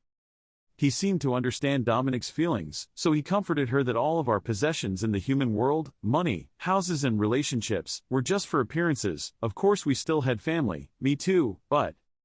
He continued to say that I was born in hell. Perhaps it was only natural that I felt more comfortable in Naga's Labyrinth. This statement touched Dominic. Her eyes sparkled. She gasped, sniffled the owner. Jinwoo turned away and spoke again, and I just got some valuable information from above. Hearing that, you wondered about valuable information. What do you mean? Jinwoo replied back that there is value according to standards, humanity, so I don't know if you feel the same way about me, but... Having said this, he looked at Dominic and told her that it seemed like Naga's Labyrinth was located in the 9th level of hell. Dominic said I didn't quite understand, so Jinwoo explained that it meant we wouldn't need to worry about human explorers invading Labyrinth. The vast majority would die before even getting here. Although there are benefits, there are also limitations. Jinwoo put his hand on his chin to think and said, however, I will suffer the heaviest loss if the monsters in the abyss go crazy. Then he looked at Dominic and said, let's go for a walk and continue. I want to see the results of the construction work. She still looked at him with happy eyes mixed with a bit of stupidity and said yes. So the two of them continued their conversation as they walked. Jinwoo started first. He said the situation was that humans called the Giao Dragon King a coward. It seemed like he tried to avoid encountering humans during the war. Dominic replied again, I guess he was really afraid of that human weapon. Jinwoo was a little disappointed and said that the plastic bombs exploded in his throat and he was still healthy, but it turned out to be just a rumor. At this time, the horned rats and Hoya were eating and drinking happily. Suddenly 3 days passed. Two subordinates were preparing the blood treasure heart for Jinwoo and introducing. The blood treasure heart was ready. The one on the left had been evaluated in the research room, and the one on the right was tested, refined in the smithy. Jinwoo heard that and was pleased to praise that he did a good job. He picked up the left one to look at it and said we would look at the one from the research room first. The system's voice rang out the heart of a super-level blood leopard. It had appraised and released a gem taken from a blood leopard, the brutal top predator of hell, an item containing the essence of the subject's ability to hide, sealed over many years of hunting. Jinwoo let out a loud noise. Then he said that this thing contains a skill, but I don't know how to use it, and I can't eat it right away. At this time, the system voice rang again. The parasite was asking for the super low-level blood leopard heart gem. Jinwoo said a little puzzled. After that, he told Dominic that I remember when he fought with an Axtis, he also asked for the same thing. When she heard that, she leaned in to see and replied, I guess my hypothesis is correct. Jinwoo asked again what it was, and she replied that I think the parasite in your body needs high-level lower gems to develop, and that's why it can sense lower gems. Jinwoo looked at the blood leopard heart in his hand, a little disappointed, saying that was annoying. Lowering a super gem like this could help Labyrinth develop a lot, but Dominic didn't think so. Could you refute it? Good luck. Dominic thought there were countless creatures with disgusting appearances and said that I heard that there are also ones that suck the host's blood. In the worst case, many of them even demand the host's life force, so we are quite lucky. Then there. Hearing her say that, Jinwoo turned around and looked at her with a judgmental look and said, and you still want me to use it? She saw that he looked reproachful and turned away, confused and said, that's it, forced situation. Under her embarrassment, Jinwoo thought to himself that she was not wrong. If it weren't for the parasite, we would have lost to the Giao Dragon King, and neither I nor Labyrinth would still be here like this. Later, to Dominic's surprise, he agreed to fuse with the bloody heart and said I accepted. The system voice rang out. The parasite had received a new skill, stealth. Nothing can see you since using the special scouting skill. Only to see Jinwoo's arm suddenly disappear. He let out a dull sound, and Dominic next to him was extremely excited to look at his arm, even clapping his hands. Afterwards, the system will sound that the parasite has reached its growth limit. It will begin the transformation process to overcome this threshold. The parasite will hibernate for a week. Jinwoo's arm now returned to its original state. He said the parasite was asleep. Dominic just shyly said congratulations. Seconds later, he reached for the remaining heart and said this was the heart refined in the forge. The system said again, precious blood heart, super refined, lower gems taken from blood leopards, the top carnivores of hell. You can add special skills to an item of equipment by making it. It is equal to this object. After listening to the system report, Jinwoo looked at the heart in his hand and said that I don't think we can use this right away, because every time I fight I break the weapon. The yellow subordinate heard that and turned back, so he was sad, and the green guy comforted his friend. A second later, he raised his hand and rubbed the yellow's head and said maybe I should find a weapon made specifically for me. I don't think I should use it for a normal weapon. The yellow being patted on the head immediately became happy. As for the blue guy, he's jealous to death. Having finished speaking, Jinwoo turned and left, leaving behind a stunned Dominic and that green boy who was pinching his friend's ear and cheek out of jealousy. Jinwoo did not forget to say that now that I have seen the results, I will start practicing. Now that humanity's request is here, it will take about 2 weeks, so I will check the process of synchronizing Giao Long's mind after returning. Dominic immediately worriedly asked if he would be okay with the hibernating parasite. Jinwoo still didn't look back and answered that it had helped me a lot, but the parasite wasn't the reason I was strong. She still wanted to stop him. It was true that he had hunted a hell spider without holding it. Jinwoo interrupted before he could finish his words. He waved goodbye and said back, "That's right, I'll be fine as long as we don't meet anyone like Anaxtis." The scene changes at this time. Draken is sleeping soundly even though Richacha is upset and wants to cry, looking at him with an angry two-horned guy looking for him everywhere. Where's that lazy lizard hiding? Many days later, in the 7th floor of Hell, a group of people appeared, surrounded by corpses. One guy said, "Why were there so many corpses at the beginning of the 7th floor? What did he think killed them?" The guy in the blue hat, after examining it, hummed and replied that it looked like they had been stabbed, bitten and slashed. I don't think it was large, but it wasn't too small either, because 2 level 85 people died. After that, the blue hat guy continued to say that it must be medium-sized. There is a high possibility that they encountered a high-level species like sharp-fanged bats. I think we should watch out for ceilings and move along the walls. If you hear a shrill scream, don't move. The guy with the Seo face immediately told the other guy, "You heard what he said, right? Inform everyone." The other guy answered yes. The blue hat guy said, "Let's move." The SEO guy replied, "But don't let your guard down. We might end up here too." The more they walked, the more corpses they saw. The green hat guy spoke again. It seemed like the dungeon kids had grown numb. They were all dead. The scar-faced guy replied that hell beasts don't leave corpses behind. The blue hat now shouted loudly that they had no more meat left. Most of the hunts in this hell were for food. Jinwoo had been using invisibility to hide behind and observe this group of people. He answered the green hat's words in his mind. Except for a few special species, the vast majority of them do not waste energy on hunting. Pointless. There are too many corpses lying around in a wide area. After that, Jinwoo jumped down the stone steps right behind the group of people, continuing to think that there were only humans, and no one showed signs of being eaten, nor did anyone have their items stolen, so this wasn't because of insurance. Defend territory.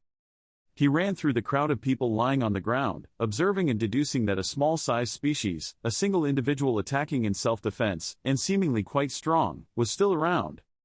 Taking advantage of the opportunity that Jinwoo was looking at the corpses without paying attention to his surroundings, something jumped out from behind, looking human but wearing fur. Luckily, he was just in time. Notice. Immediately, with agile movements, he jumped back to avoid that thing's attack. Then he frowned, his eyes glared and scolded, "Damn it." Before Jinwoo could grasp the situation, it jumped up and used its sharp claws to scratch. Seeing that, he immediately used his hand to block the attack. When he looked closely, it turned out to be a girl wearing an animal suit, continuing to rake force from above. Because he couldn't fight like that, he quickly slid to the side. Then I calmly judged, I didn't feel it until it was about to pounce on me. Before that, Jinwoo vaguely guessed that this was the beast that Mr. Beck mentioned. I think this is what the explorers were aiming for. Looking at the fierce face, sharp fangs and glaring eyes of the beast girl, he guessed that her strength might be something they did not foresee, so she was also the one who killed them all. Group of explorers. With her fighting spirit, she rushed towards him with great force.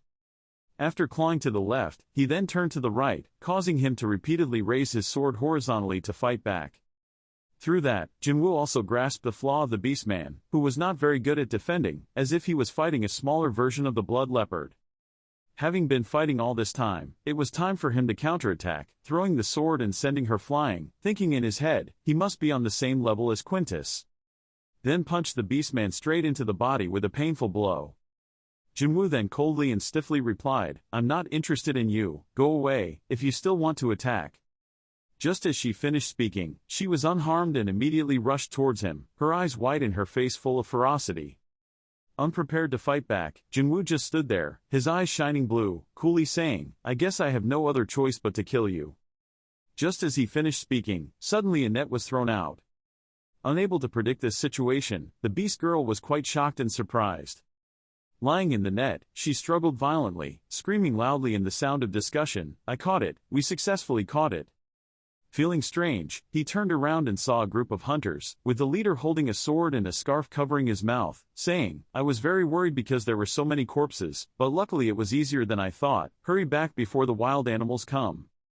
Seeing the stranger suddenly meddling in his business, he asked, "What do you think you are doing?" Then he raised his voice and said, "Ha, shouldn't you be thanking us for saving your life?" While rubbing the sand in his hand, he said, "You're not a member of the team that was torn apart down here, you came back to get your equipment after running away alone, right?" After that, he and his brothers gathered to prepare to go to another place, still talking. "All the equipment is cheap, I guess you are just an ordinary adventurer, a dungeon kid, I guess you is he the captain of the expedition team or something?" Probably due to the battle earlier, his backpack had a long tear, and the lower gems also fell out because of that. While he was asking him questions, he put his hand behind his head, signaling to his juniors something and said, "Those are the piles of gems you got from this expedition. Wow, that's a lot, you must be happy, for sacrificing the whole team to take those gems for himself." While he was talking, "I came here alone because I didn't know the dead people were here." "Ha, you don't have to act so cold." Then receiving the signal, the juniors immediately ordered the soldiers to guard, follow no. Then the leader continued to say, "The stronger you are, the better your chance of survival. You don't need to be ashamed to survive alone." In order to buy time for people in the group to take action, there was a guy wearing a green hat and a pair of shoes. Bright eyes clicked on the watch, activate abilities. Look 2 seconds ahead of the target's actions. Thanks to that skill, he foresaw the scene of the guards receiving orders to ambush from behind, while Jinwoo heard the leader speak. That's what happened for about 3 seconds until our side launched an attack. The time shortened to the first minute, at which point Jinwoo would be stabbed twice and bleed, while the soldiers kept getting closer. Then he thought to himself, "It's over, it looks like he's about to collapse from the sudden attack." But more surprisingly, without stopping there, Jinwoo suddenly rose up strongly, holding his sword to protest and slash all of them. Seeing that, he was so shocked that his jaw stiffened and his eyes opened wide to look at him. Then the leader turned around and said, "Hey, if it's dangerous then you have to send us a signal, you're doing it." Then he answered, 1.3 seconds. He was a bit shocked and wondered, why? He then stated clearly what he saw, the guy from the lower abyss that we hunted for about 1.3 seconds. Then he chimed in, "I know, that's why the team was almost wiped out before. What about that?" The green hooded guy, with a rather shy face, said that his reaction speed was not bad. Turning back to Jinwoo, due to the failed assassination, one of them was skewered by him. Then the surrounding scene suddenly turned crimson as if something bad was about to happen to them. He said, I don't think that's an attack that an average adventurer could carry out. I think you guys are too young to call yourself a veteran." Probably around the 4th floor. Before his words, the blonde man was surprised and confused. Why would a dungeon kid disguise himself as a normal adventurer? Jinwoo then used one hand to stretch the unfortunate soldier's forehead, the other hand placed it on the lower jaw and said, "You guys must be human hunters." Then the blonde guy said the exact data, the speed, his reaction. Unable to contain his anger, he widened his eyes, his face tightened with anger, gritting his teeth and scolding, "You animals hunting for your own kind, I will definitely destroy them all." Then the final exact result uttered from that name was 0.2 seconds. Seeing each member of the team fall, the soldiers in charge of holding the net and the beastmen also froze in shock. Then they had to blurt out sharp teeth, "What is that, monster? Don't we help?" Then one guy replied, "Help me, we're both fast, but we don't know what's coming at us so fast." Before they could finish speaking, the two of them had 2 sticks pierced through their bodies and stuck firmly into the rock, while the beastman tried to escape. Then he looked at the 2 sets of claws still entangled in the net rope. In just a split second, Jinwoo sent away most of the human hunting guards scattered around. Not intending to harm the beast woman, he waved his hands repeatedly and said to go away. Then there was still a noise coming from under his feet that made him look up. "You, what are you?" So he immediately answered while he was holding his hands and kneeling, "A dungeon child," but was immediately answered harshly by the leader, "That's not what I'm asking." His face was all wrinkled at this time, blood was flowing from his nose down to his neck, his mouth bared his teeth and said, "Ah, now I understand, I think I know. You caused this pile of corpses, right? You tore apart your own expedition team to capture the beast yourself." When he said, "Just like us, that's right, a human hunter, which you must be too," he raised his hand to hold the hilt of his sword, gathering his strength. As soon as he finished speaking, a hunter, Jinwoo, quickly ran past him. I could guess the outcome after that. He died and he was upset and said he only said nonsense. Then he turned to look in the distance and saw that there were still people, so he continued, "The leader was fighting and half of them were running away, a bunch of trash. After saying that I won't let anyone escape, I immediately launched a super powerful lightning bolt in front of the blonde man's face. He also sweated profusely because of that. In my mind, I could no longer distinguish whether this was real, because the skill was still in effect, and Jinwoo was too fast and dangerous, giving each guy a taste, so it was very magical.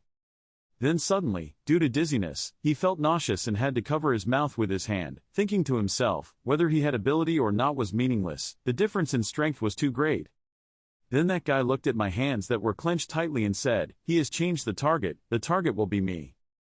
At this time, the lightning also sent a man flying through the place where he knelt. The terrible power made that guy scream, "Wow!" Then there was a sword next to his neck. Then he realized that when a level 12 guy saw the headband on his hand, it was time for Jinwoo to make a decisive move.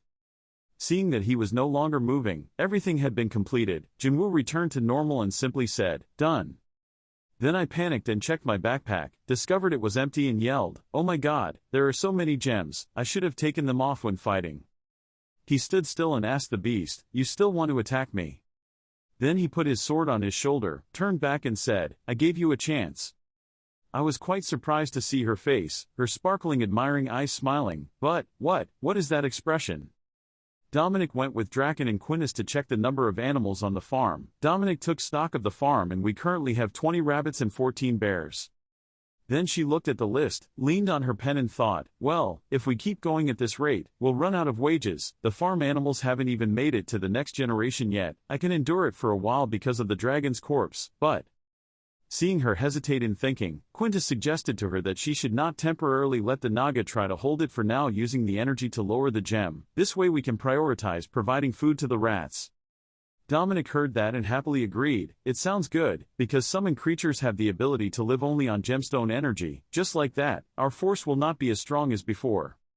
Draken nervously interjected into the conversation asking, what about me? I'm not a summoned creature, ignore Draken. Quintus pushed him away and continued to discuss with Dominic, I don't think you need to worry about that, after our territory became the property of the nobles, we have not been attacked once. Dominic replied, but he should find a hunting ground as soon as possible. At the same time, Rikshasha went to inform everyone that she had good news about this.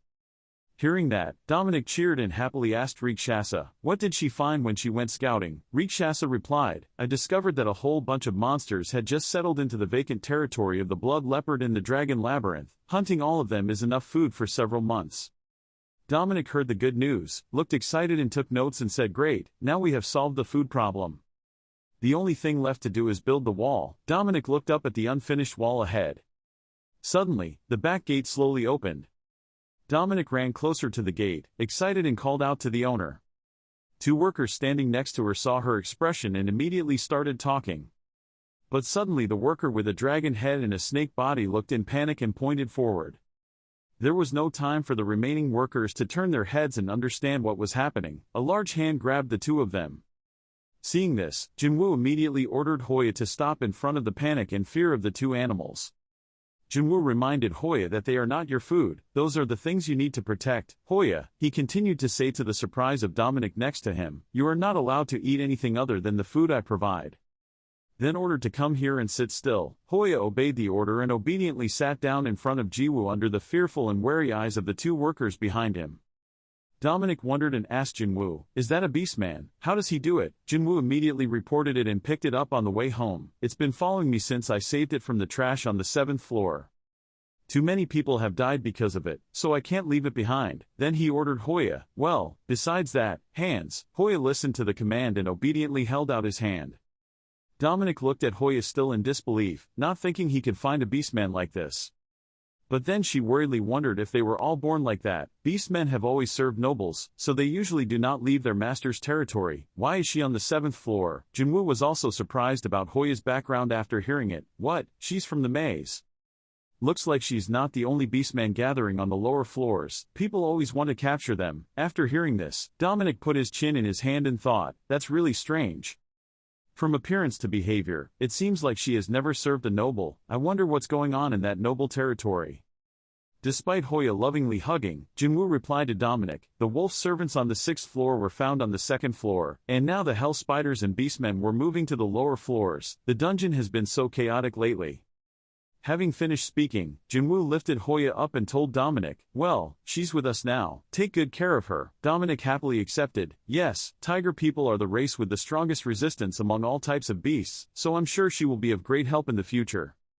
After that, Dominic looked at Jinwoo and reminded about the Labyrinth Dragon Core synchronization process. Jinwoo said I would handle the Labyrinth maintenance after returning from the ground. I came straight here from the 7th floor to bring Hoya here. Jinwoo bowed slightly, patted Hoya's head with a few words of advice in a threatening tone. Don't make trouble, okay? You have to listen to Dominic. If you just arbitrarily eat everything you see, we'll boil you up for dinner. Hearing that, Hoya nodded obediently and obeyed. Just like that, Jinwoo received his reward and returned to the surface to visit his parents. During those 2 weeks, Dominic suffered from Hoya's mischief. Then the hard times passed. Jinwoo returned. He looked around with a skeptical expression when he saw Hoya playing with Draken. Jinwoo was both worried and excited, glad that he was still a baby and got used to it quickly.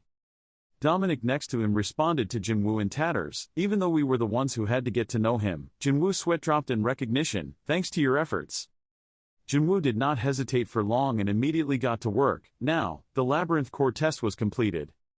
At this time, the system displays notifications that the Naga Main Core and Giao Long Secondary Core have been synchronized, a new core has been formed, and announced the new troops that Jinwoo could summon along with the new troops added because of the Labyrinth Dragon Core. But right after that, his expression became worried and hesitant because the price of the soldiers cost up to 1,510. Jiwoo lamented, the price is so exorbitant, maintenance fees are also expensive. Dominic, standing next to him, discovered that this must be the dragon leader. Jinwoo's expression continued to wonder, could the dragon be able to summon such a thing? Jinwoo turned around, holding his neck in thought. The Naga cavalry seems useful, but our rank is not high enough. This is worth the 2090 energy we spent.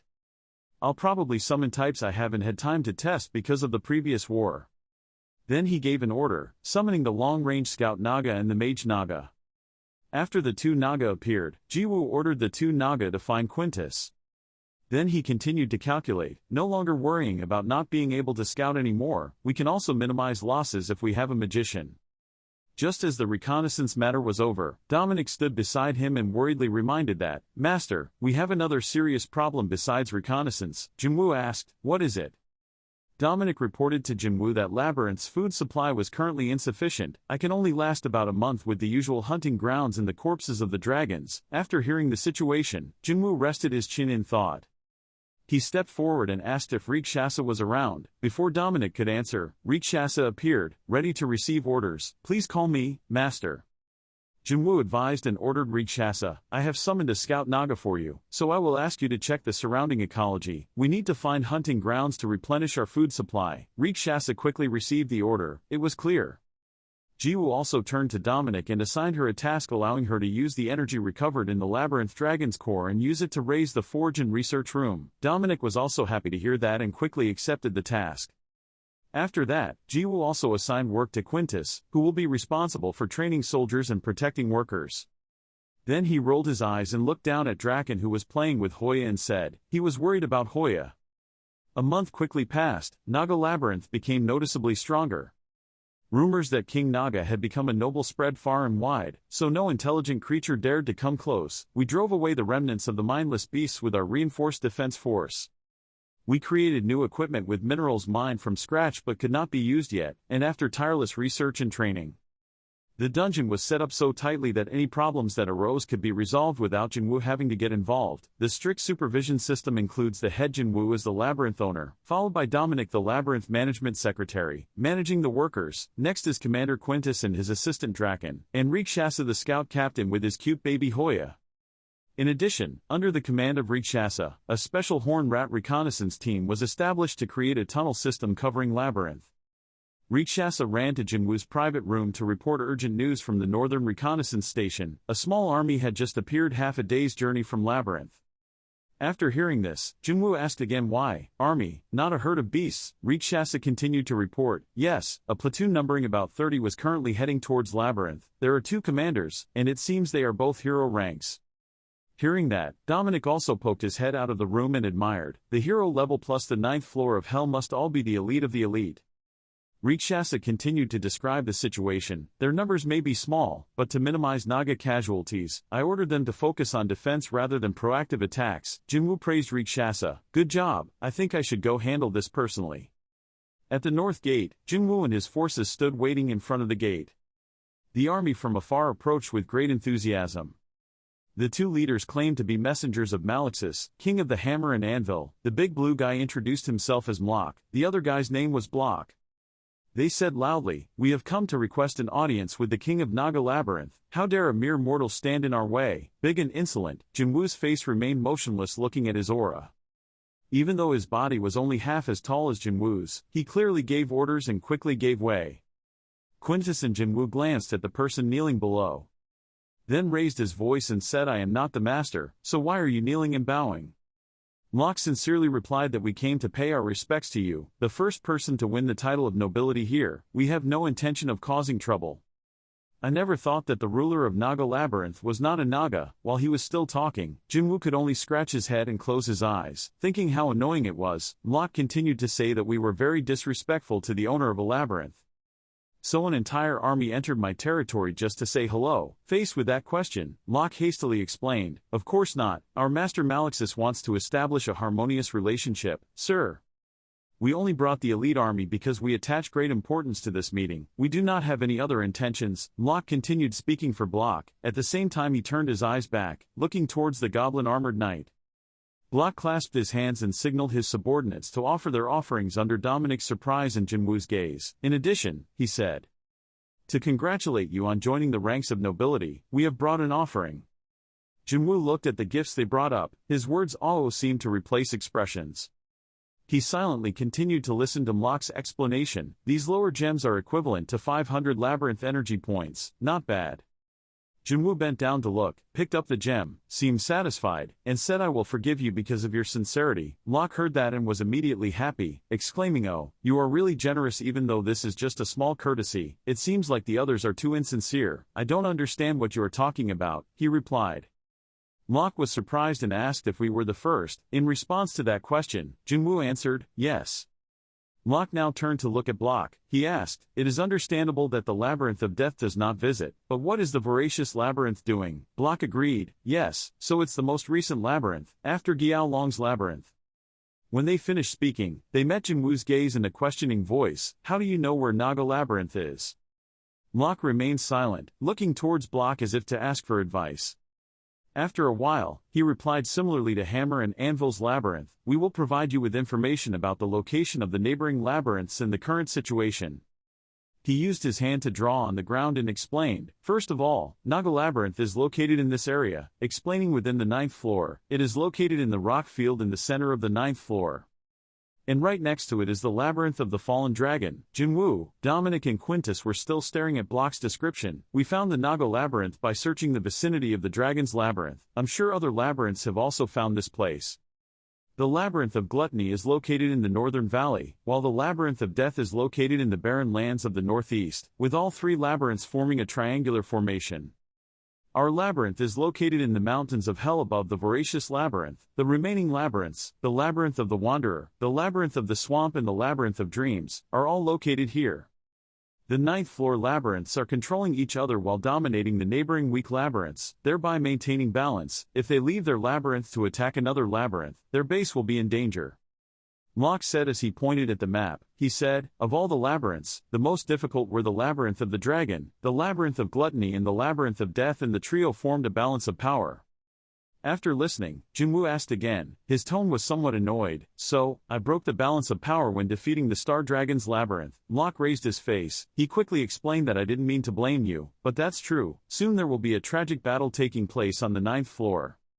That's why we weaker labyrinths came to congratulate you on the noble title you just achieved." Jinwoo glanced at Dominic. Dominic nodded to show his agreement with those words. He looked at them, then continued, "So that was just an excuse. I like your honesty." Mlock heard that and immediately replied, "If we weren't honest, after all." Mlock stopped mid-sentence. Block hurriedly continued, "It would definitely backfire, so."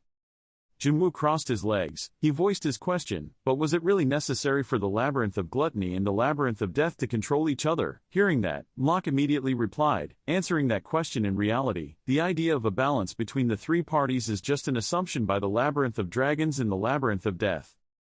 Labyrinth doesn't care about attacking or controlling anyone, all it does is sit on the throne and expand its body, quite fitting for the title of Mortal King.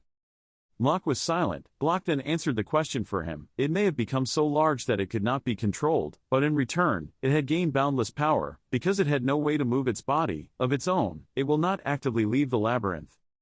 After listening, Jinwoo immediately wondered. He continued to ask them. It was so contradictory, just hanging around in labyrinth. Wouldn't it starve to death? Locke once again answered him. When in a suitable nest, it will gain energy without effort. Jinwoo rubbed his chin, deep in thought, and soon saw the problem. He exclaimed, I see, so without doing anything, I can constantly get stronger. I never thought that the trouble that's so close. This is very valuable information. Send my regards to Malexis, your master. Locke and Block heard that and immediately bowed their heads to show their gratitude. He said, we are very grateful for your generosity, my lord. Jinwoo stood up, crossed his arms. He asked them again, after all, it has been a long way to get here. Will you rest before departing? Locke was still in a kneeling position. While Block stood up, Locke said, we are very grateful for your concern, but it would be better if we did not encounter the other guests. After hearing this, Jinwoo immediately ordered Quintus, I understand. If that's the case then. Quintus, call the soldiers to escort our guests out. Quintus shouted loudly from behind to obey, making Dominic startled. Seeing their deceased figures, Jinwoo asked Rikshasa, Rikshasa, based on what you know about the 9th floor, is his information reliable? Rikshasa bowed his head and replied, yes, according to the mercenary group that traveled from east to west that I know, I can confirm that his information about the location of the swamp, river, wanderer and death is quite good. Exactly. Receiving that answer made Jinwoo quite satisfied. He immediately ordered, good, then copy the map on the ground before it is erased. On the large throne, Jinwoo sat on it, headache about what happened. His heart could not help but exclaim for trouble, while Rikshasa announced that the master had many guests coming here, just as those goblins predicted, messengers from the dream, the swamp, and the wanderers visited over the next few days. The person who came from Dream's labyrinth looking like a witch or fallen fairy, Dream Queen Ariane, seemed to dislike the appearance of the new noble. If not careful, information about Labyrinth could be leaked. Swamp Labyrinth has sent rather fishy and soggy messengers. The king of Garinto's swamp is afraid that the new forces in hell will be hostile to them. They want to ensure that the non-aggression agreement is maintained. Finally, Labyrinth sent out fierce centaurs, Hecarim, and wandering kings, very interested in the power of the new king. After reading about the guests' information, Jinwoo's tired face couldn't help but complain that only people from Hammer and Anvil brought gifts here, and the centaurs were quite rude. Why weren't they like the guardians? What a respecter of the forest. Dominic spoke up while Jinwoo still stared intently at the screen. We haven't heard anything from the Labyrinth of Death and the Labyrinth of Gluttony. At this time, the warning information line appears. The parasite has detected a strange object. The parasite skill, probe, is being activated. When he received the news, one of his eyes was bloodshot. Returning to his serious appearance, he stood up and left the throne. In a short moment, he blocked the attack of the voracious hump. Dominic observed everything and immediately asked from the ceiling of his master's room, since when? They're the rudest guests we've ever had. They sent this over and didn't even say hello. Still following us, Jinwoo held the lump and observed and evaluated it. Dominic looked at it and asked him if your master wants to go to war. Just then, Dominic used sound transmission to speak to his master to warn him, but in his head, Dominic's voice also began to echo, Master, this voracious hump has collective intelligence. What it sees and hears will be transmitted directly to its owner. Dominic now thought to himself, so didn't I just declare war on them? I didn't think that was a good idea, but she quickly gave me a bright idea. Dominic immediately said to Jinwoo, why are we don't declare war? Jinwoo didn't seem to hear clearly. Did he say it out loud, meaning to ask Dominic again? Dominic looked at him, continuing to transmit. I didn't dare to raise my voice for fear that the information would leak, but we are having a conversation. Big advantage. Their weakness is ice, master. Having received important information, Jinwoo immediately showed satisfaction. His hand squeezed the lump. Is that so? Just one sentence can predict what action he will take, and the battle order alone confirms that. I have found Labyrinth's location in your weakness, too. We will depart in exactly 1 week and freeze your entire labyrinth. He bluntly announced to them in the surprise of the person behind him. He shouted, his tone was angry. What the hell is this crazy guy talking about? Without continuing to beat around the bush, he crushed that lump, and did not forget to send an accompanying message. If you want to apologize, please come see us yourself before departure. A week later, just as Jinwoo predicted, on that throne, he sat there, hands clasped, waiting for guests. Seeing Dominic come in, Jinwoo asked if he was here. Dominic said yes. The master of the voracious labyrinth was here. As soon as she finished speaking, she saw him leave the throne, walk out, and at the same time ordered her to stay back. Looking ahead, there was a guest he had been waiting for a long time. Jinwoo spoke up. They came here to apologize, but they broke in without permission. You. Surely you came here to die instead of apologizing, Mortal Food King. Facing him now was the form of the Mortal King Uther. Standing before the huge Mortal Food King, Jinwoo still calmly asked, instead of repenting, it seems like you came here to accept death, Mortal Food King Uther. Dominic stood next to Jinwoo. She couldn't help but be surprised at the person in front of her. Jinwoo didn't pay much attention. He continued to ask, it seems like your plan was to get past the control room before trying to break the labyrinth's mind, but did you ever think that I was also prepared to deal with those things, something similar yet? Having finished speaking, Jinwoo shouted to the magicians. His hand moved horizontally. Immediately the magician and his courtiers appeared. Looking at the Mortal Food King trembling in fear, Jinwoo loudly asked him that a person like you doesn't even have any honor, it's useless. You are already surrounded by us, we will freeze you along with this corridor. Having finished speaking, Jinwoo looked at the person in front of him without the slightest reaction. He didn't speak, which made him a little angry. Even at this point, he's still speechless. After he finished speaking, he realized that something was wrong. After seeing the ice magic, why didn't he look scared or hesitant? In fact, he seemed more excited. It's like he's going to attack at any moment. Was it a mistake to lure him into the control room? Maybe Dominic's decision wasn't right from the beginning. A series of thoughts gradually formed in Jinwoo's head, until finally the thought of doubting Dominic's decision, but that was immediately rejected, because he trusted Dominic more than anyone else. No, there's no way she could be wrong. Was Jinwoo's affirmation. At the same time his arm began to transform while giving orders to the magicians, preparing to attack. Parasite and enhancement skills are active. Jinwoo started the attack by declaring war. Even if your force reached millions, in the end you are just a collection of slimes. You should kneel before me. I will freeze you to the core. Jinwoo changed his form to attack the Mortal Food King. At the same time, give everyone an order to attack, don't give it time to counterattack. The magicians there had not yet had time to act when suddenly a strange thing happened. The Mortal Food King changed his form. He knelt down and said loudly, I am truly sorry. The magician and Jinwoo still did not understand what happened at that time. Both were bewildered.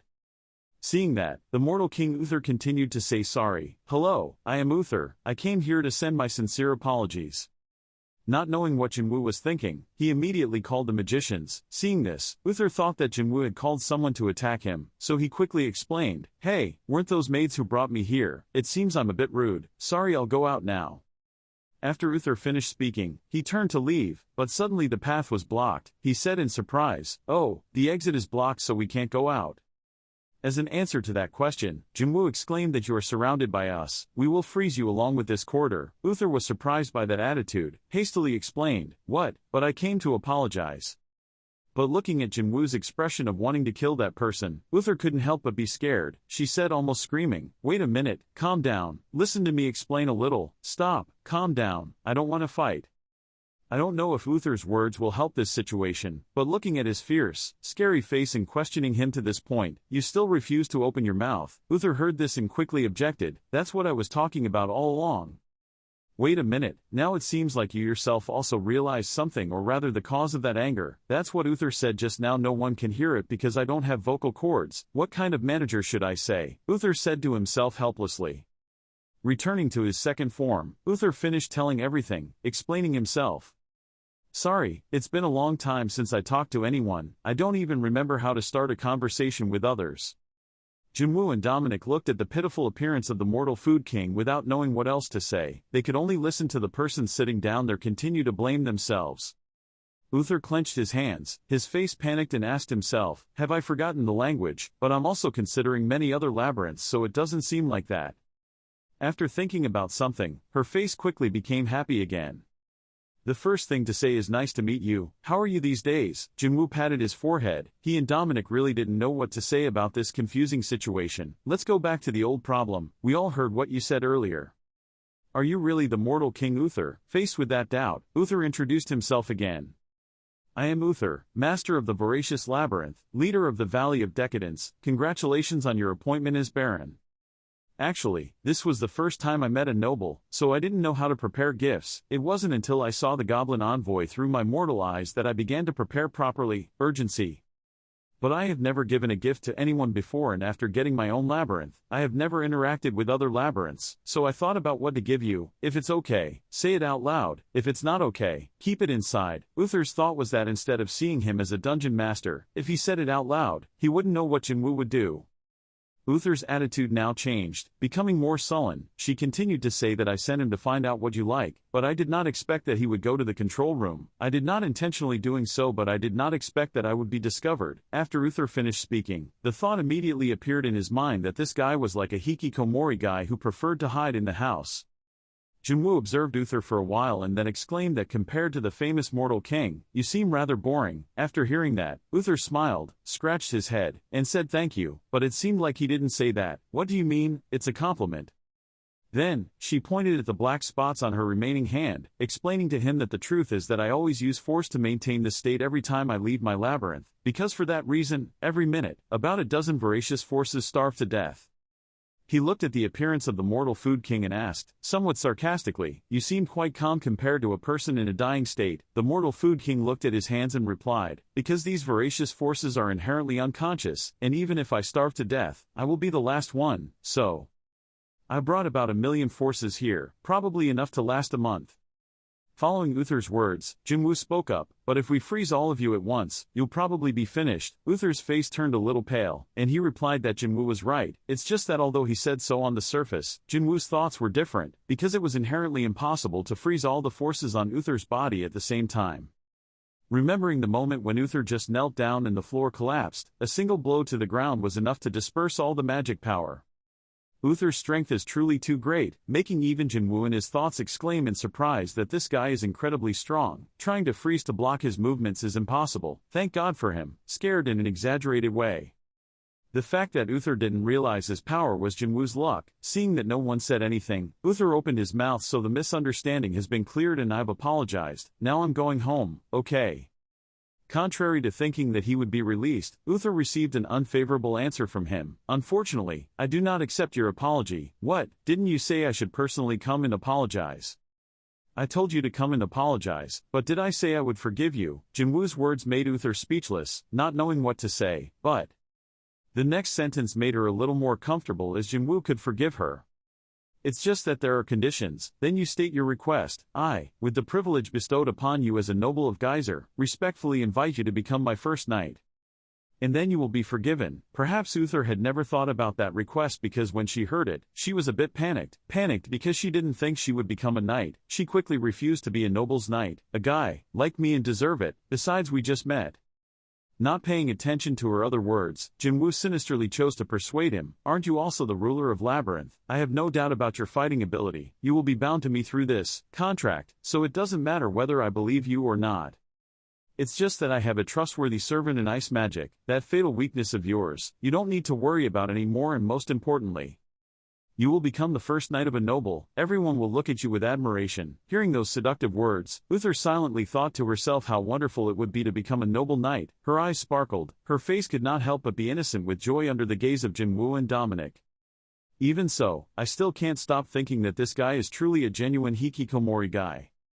Jinwoo saw that attitude seemed to agree and immediately released the contract, starting the ceremony and declaring that I, Baron Kim Jinwoo, appointed Uther, the overlord of Gluttony Labyrinth, as my first knight.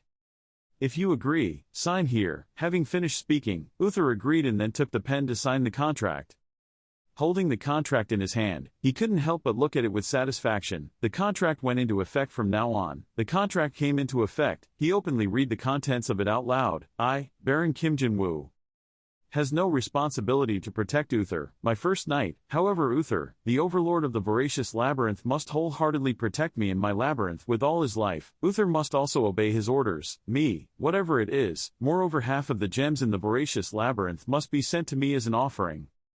Moreover, Kim Jin-woo is allowed to go to all the warehouses and treasure rooms in the voracious labyrinth. If Uther is equipped or drops any gems suitable for Kim Jin-woo, he must immediately offer them to Kim Jin-woo. Moreover, if Kim Jin-woo wanted any of Uther's property, Uther had to give it away without complaint. After hearing this, Uther's face immediately turned pale, as if he had stumbled into a bandit cave. Elsewhere, the Black Merchant Council of the Round Table. One of the merchants spoke up. It seems like our auction will proceed smoothly as planned. Another agreed. Of course, this is the Black Merchant's biggest event. No way for any errors to occur. Has the invitation been sent? Another person asked, at the same time looking at the empty seats marked 1, 2, 3, and it was obvious that the owner of those 3 floors was absent. The owner of the 4th floor spoke up. After all, thanks to humans, almost no labyrinth remained intact. But somehow the 4th floor had found a way to participate. They were also busy stopping people. Does anyone want to participate in the auction? There was a fool who said he wanted to check out the auction. The manager of the 7th floor put his hands up and asked again, isn't it normal for new labyrinth masters to always show interest in the auction? There's no need to make such a big deal out of it. After hearing this, a manager immediately replied, no, the boss of the 4th floor this time he is human. The entire round table shouted at once. Some of them lamented that the ruler of the 4th floor was actually a human. Labyrinth once again accepted humans, wondering how long this guy would live. Speaking of humans, the manager immediately asked, speaking of humans, what is the name of the humans on the 9th floor? It's not as chaotic as the 8th floor, but it's not like the 9th floor is the hardest floor for a new labyrinth to exist. Another guy immediately asked the manager, or more clearly, Kaheik. Kaheik, tell me what this is. Kaheik held the VIP ticket in his hand and replied, of course, it's not a VIP ticket for nobles. Why do you have it even though you've never been to the deepest floor? Before he could wait for an answer, he quickly exclaimed that it was impossible when he saw another VIP ticket held in the hand of the manager of the 9th floor. At the same time he said the human on the 9th floor was made a baron. Haha, that's amazing. The fact that he's still alive is really surprising. I can't believe he's a baron either. With the special prizes we have prepared and the appearance of a human baron, this auction is going to be very interesting. Kim Jin-woo suddenly asked, VIP ticket? The black merchant politely said, yes, this is an annual festival organized by us black merchants. Seeing that he didn't seem to understand, he continued to explain, normal products are sold by black market dealers like us, but large items with high demand are put up for auction. He continued to say, after all, everyone should have the same opportunity. Jin-woo clutched the ballot in his hand and spoke, then the participants will be the owners of Labyrinth. Has anyone shown up yet? Jin-woo and Dominic were a bit startled when they heard it. Of course, every year dozens of people showed up. At peak, we received more than 100 participants. Jin-woo nonchalantly asked her, how many labyrinths still exist? Dominic happily replied, Geyser is much bigger than you imagined. Master, it seems there will be more on the 9th floor than what is shown on the Goblin's map. He quickly raised a flag and introduced, we also provide other services. When you leave your labyrinth empty during the auction period, the black merchant's flag will be hung there, your labyrinth. A powerful army appears with a flag in hand. If another labyrinth attacks a labyrinth with our flag, they will be blacklisted by the dark merchants. We will restrict trade with our labyrinth them, and depending on the situation, can destroy that labyrinth. Jin-woo looked at the paper again and asked, with the power of the merchant association, the black merchant happily rubbed his hands and said, Hoo, I know it will be difficult for you to believe this, but there is a reason why our organization we can survive for centuries.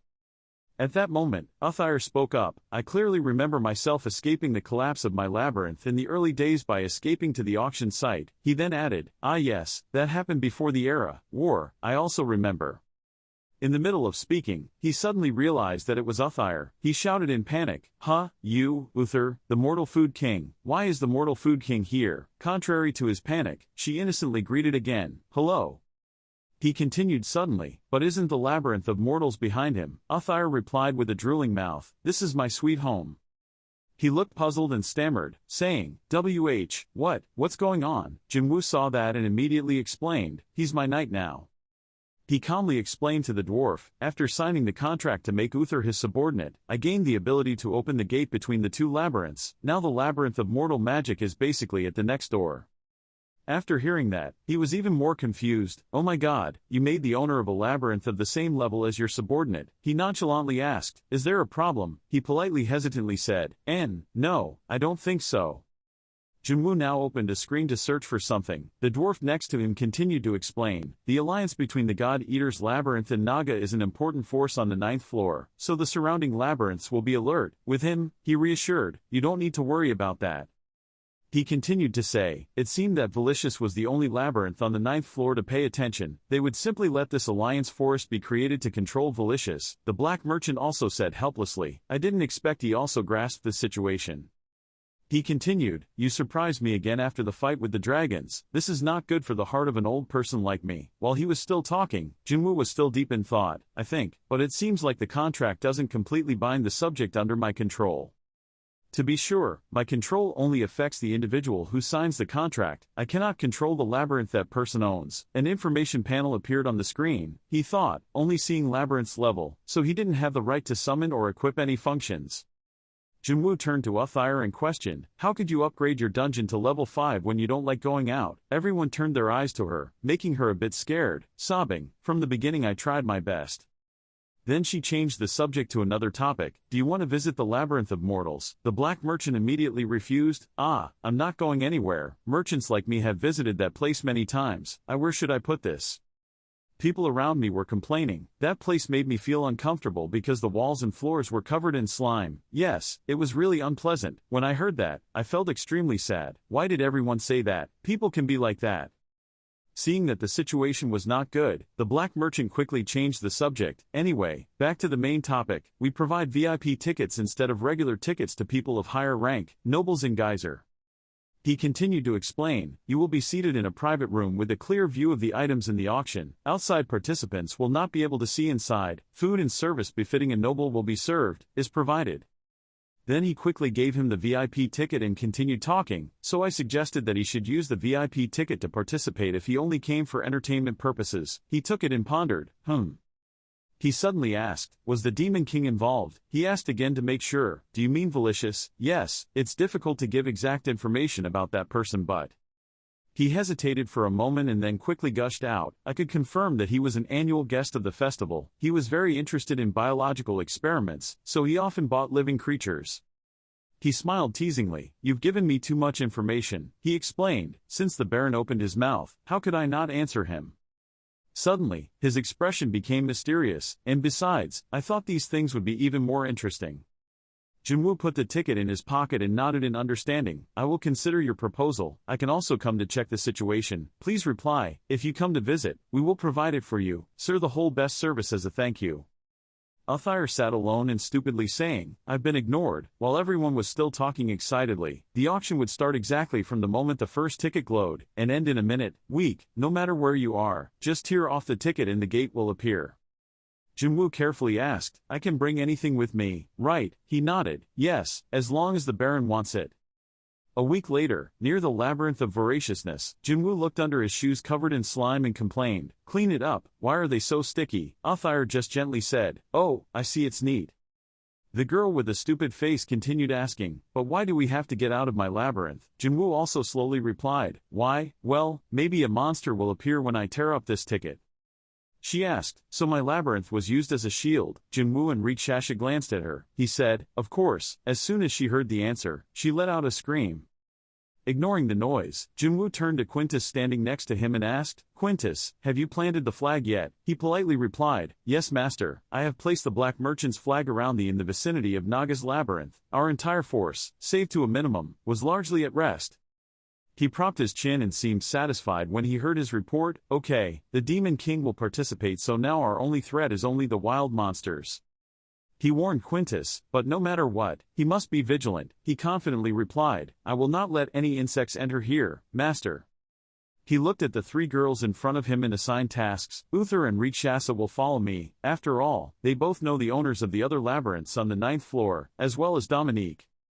He hesitated for a moment then continued, sorry, we need you to continue to stay here to ensure Labyrinth continues to operate. I'm sorry again, Labyrinth has to rely on you to take care of, no matter what. Regardless, Dominic still smiled and said, don't apologize to me, this is my job.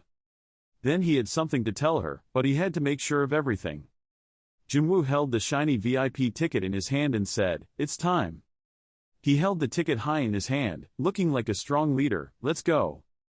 An angry voice said, "You bastard, how dare you show your face here?" That monster was happy when he successfully angered his accomplice. "Do you still have the right to participate in the auction after I made you lose so miserably? You should have invested in lower gems to produce them. Should I give out more soldiers instead of using it to participate in the auction?" That guy was angry when he heard those teasing words. "What the hell did you just say?" He shouted angrily. "When you were outside, you were busy with a dark face, but the moment you entered the restricted fighting area, you spoke crazy in front of me." Contrary to that anger, the other guy was still happily joking. "If it wasn't for the flag, you would have been in my stomach to participate in the auction." A one-eyed monster happily talked to the person next to him. "How many gems did you prepare for the auction?" The person opposite stammered and said, "Don't dare me, I will tear you apart, into 100 pieces." The monster from earlier said sarcastically, "In just 1 week, your life will end with this auction." That guy is also a bit confused. "Why have you been attacking me all this time?" Jinwoo and the people standing above also started to complain. It was so chaotic. The waiter next to him also shook his head in frustration. He asked curiously, "Is it always like this here?" He replied boredly, "Yes, most of our customers are in war or have conflicts with each other before. We don't intentionally choose them. Where?" He continued politely and seriously, "Each person also participated in the auction with different circumstances, so please understand them." He turned to Rikshasha and Uthyr and said, "So half of them are here to run, escape like you did before?" "Uthyr," she replied guiltily, "Oh, that district is a thing of the past." She confidently continued, "Now no one dares to touch me anymore." Suddenly Uthyr saw something. "Baron, Master, look, it's that person." He looked at her in confusion. "Huh?" She pointed at a stranger sitting on the other side. The shadowy person on the other side was Valicious, the owner of the Labyrinth of Death. Jinwoo looked at her hand and saw his tall, thin back. It turned out to be that person. I could only see his back. The seats around him were all empty. "Why?" Uthyr spoke up. "I couldn't say for sure because I couldn't feel anything, but I heard that person gave off a foul smell of a rotting body." A voice rang out in the stands. "The auction would begin in a few minutes. Please return to your seats and get ready." The two monsters who were arguing earlier quickly calmed down. "We will continue later." The announcement rang out, and even the noisy monster from before quickly quieted down. Jinwoo was quite surprised to see that. It ended really quickly. If there was a fight it would have been much more interesting. The servant next to the temple made it clear, fighting is prohibited in the area owned by the Dark Merchant. He nodded and replied, "Now we know." Gradually, behind the scenes a person with long horns appeared. The host with characteristic red skin and 2 pairs of long horns on his head solemnly introduced and thanked the guests for taking their valuable time to be present at the Black Merchant's annual auction. "First of all, let me send you my warmest greetings and best wishes for good health." His gaze became sharper. "However, in order not to waste any more of the valuable time of the nobles present here with blabbering, we will immediately begin today's auction. Today." He continued to address the audience below, adding that we guarantee that even wealthy nobles will crave the special product we have prepared for the last day of the festival, this auction, so please sit tight even if the previous products did not meet your expectations. Without wasting any time, he immediately introduced the first product. The first product. He held the towel in his hand and was about to pull it down. It was for today's auction. Jinwoo was standing quietly observing. Suddenly, he opened his eyes wide as if he saw something. Jinwoo immediately became extremely angry in an unusual way when he heard that name introduced, something we have not seen easily for the past 10 years, a thing that eats porridge and kicks bowls. Inside is a girl's grave sitting quietly. Outside the host continues to introduce, you can hardly see it anywhere else, a tomb that exists in small numbers in Geyser. Without him noticing Jinwoo's anger gradually increasing, the person inside the cage being locked up was Yoon Hui. The host shouted excitedly, the Geyser." He pointed his hand at the cage and introduced, "As you know, the geysers that were once common, have now become a rare species due to the treaty signed with the people on the ground." He reached out towards the little girl in the cage. "Should we let her free and capture her again?" "No, this is a purebred geyser, never touched by the ground." He continued talking about Yoon Hui's background. He was almost killed as soon as he was born after the treaty came into effect, but a respected noble saved and raised him. He was the savior.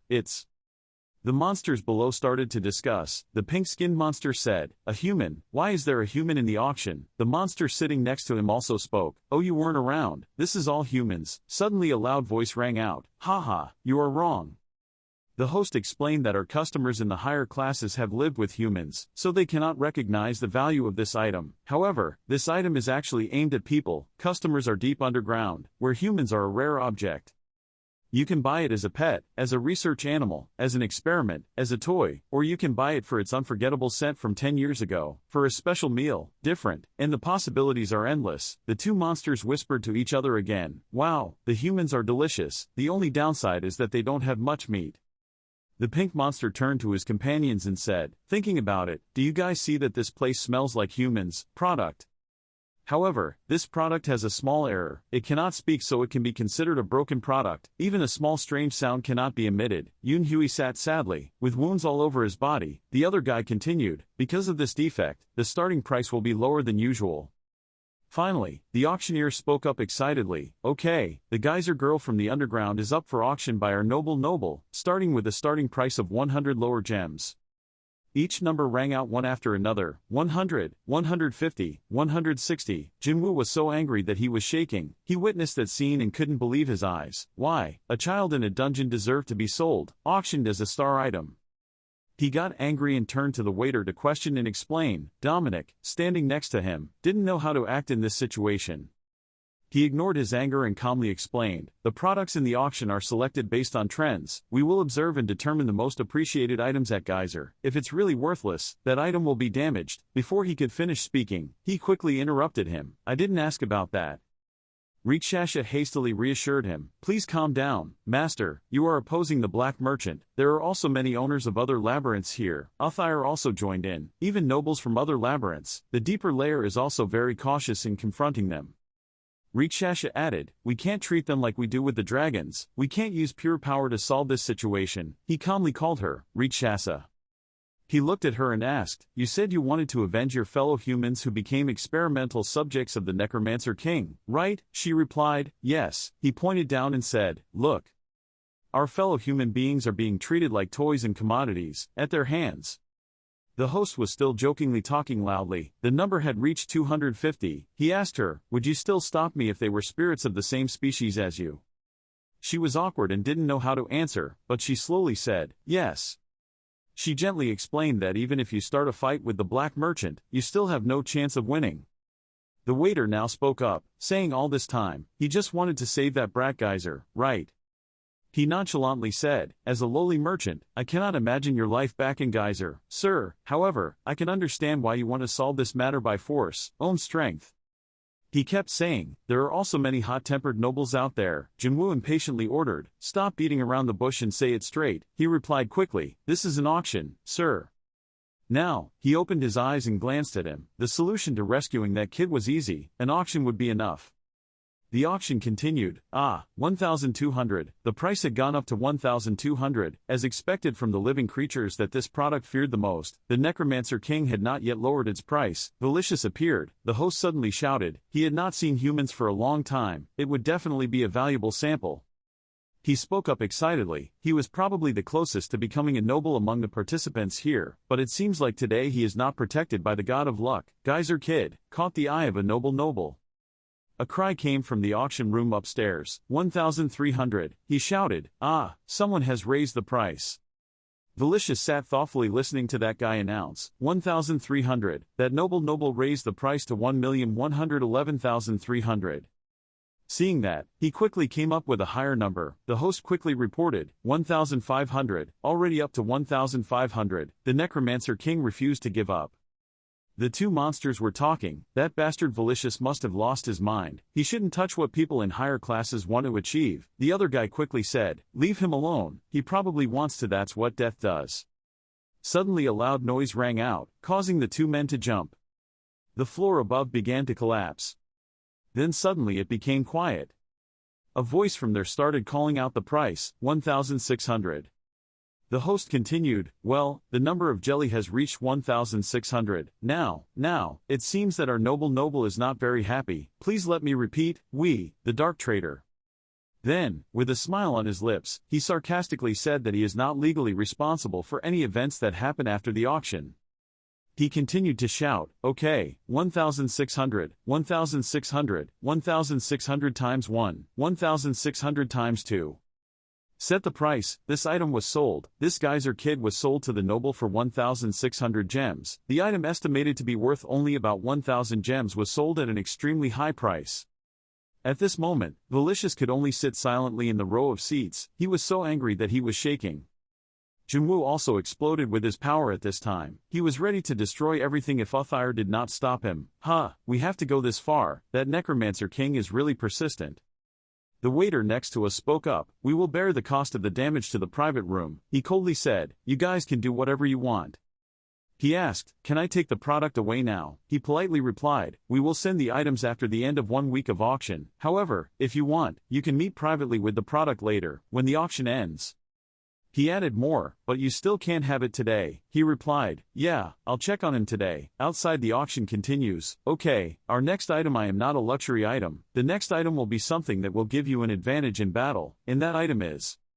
Rikshasha glanced at the necromancer with a gloomy face, only now seeing it. On the auction floor now, there are no longer any human items. There are still living creatures, but most of them are deformed or rare creatures.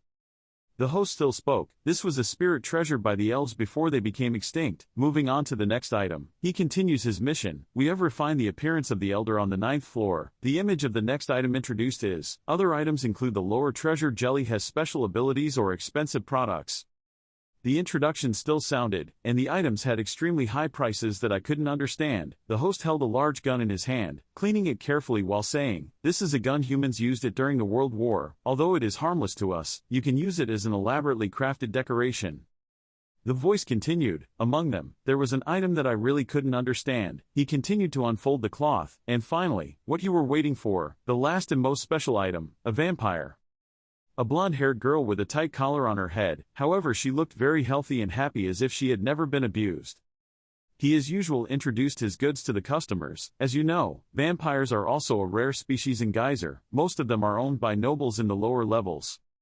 Everyone around me was whispering, there's a vampire, I've seen it for the first time. He added more information. However, unfortunately, this vampire's pure bloodline has been almost completely diluted, but still, you cannot deny that it is extremely valuable. Price and scarcity. Junwoo looked towards the stands and saw something.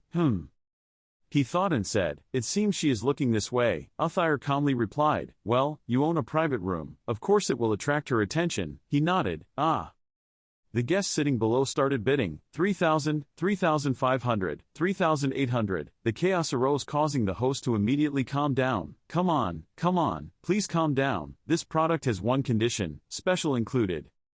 Even if you bid successfully, if the product does not recognize you as its owner, the transaction will be void. The rioters from earlier suddenly became unusually quiet. He continued, the product would be recalled and re-auctioned at the end of the auction the next day. Don't worry, we won't charge anything.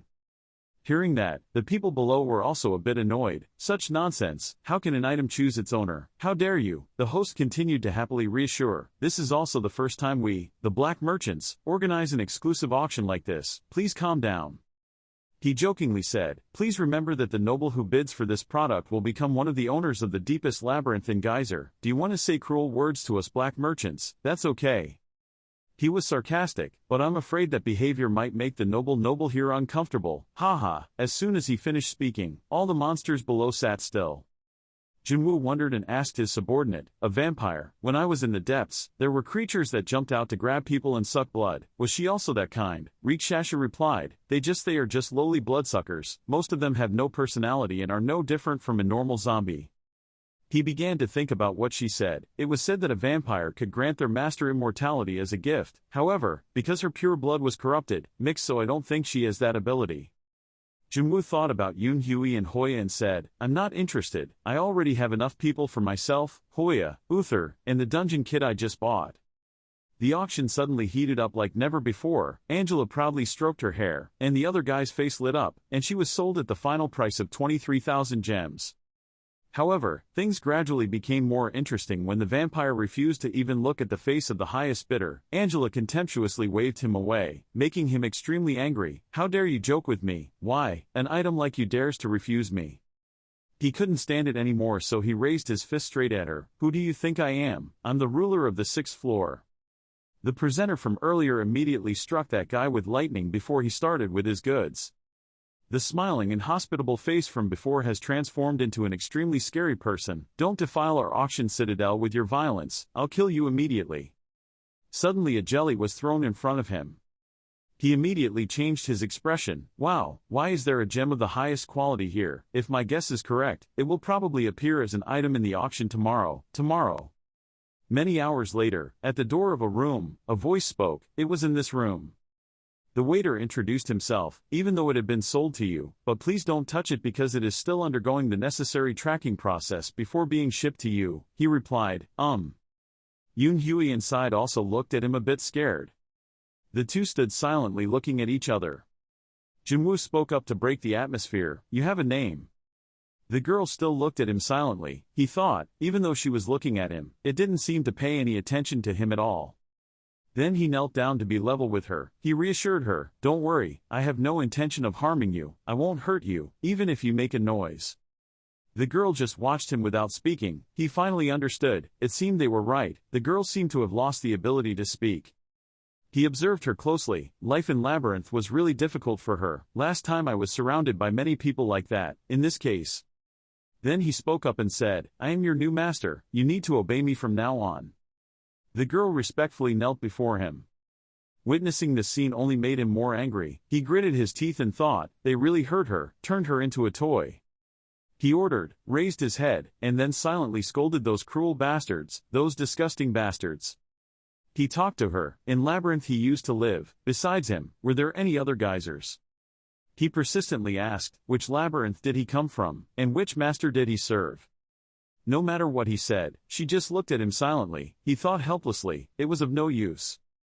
Junwoo scratched his head in frustration. I was planning on placing her under the protection of Labyrinth Naga, but her condition was worse than I thought.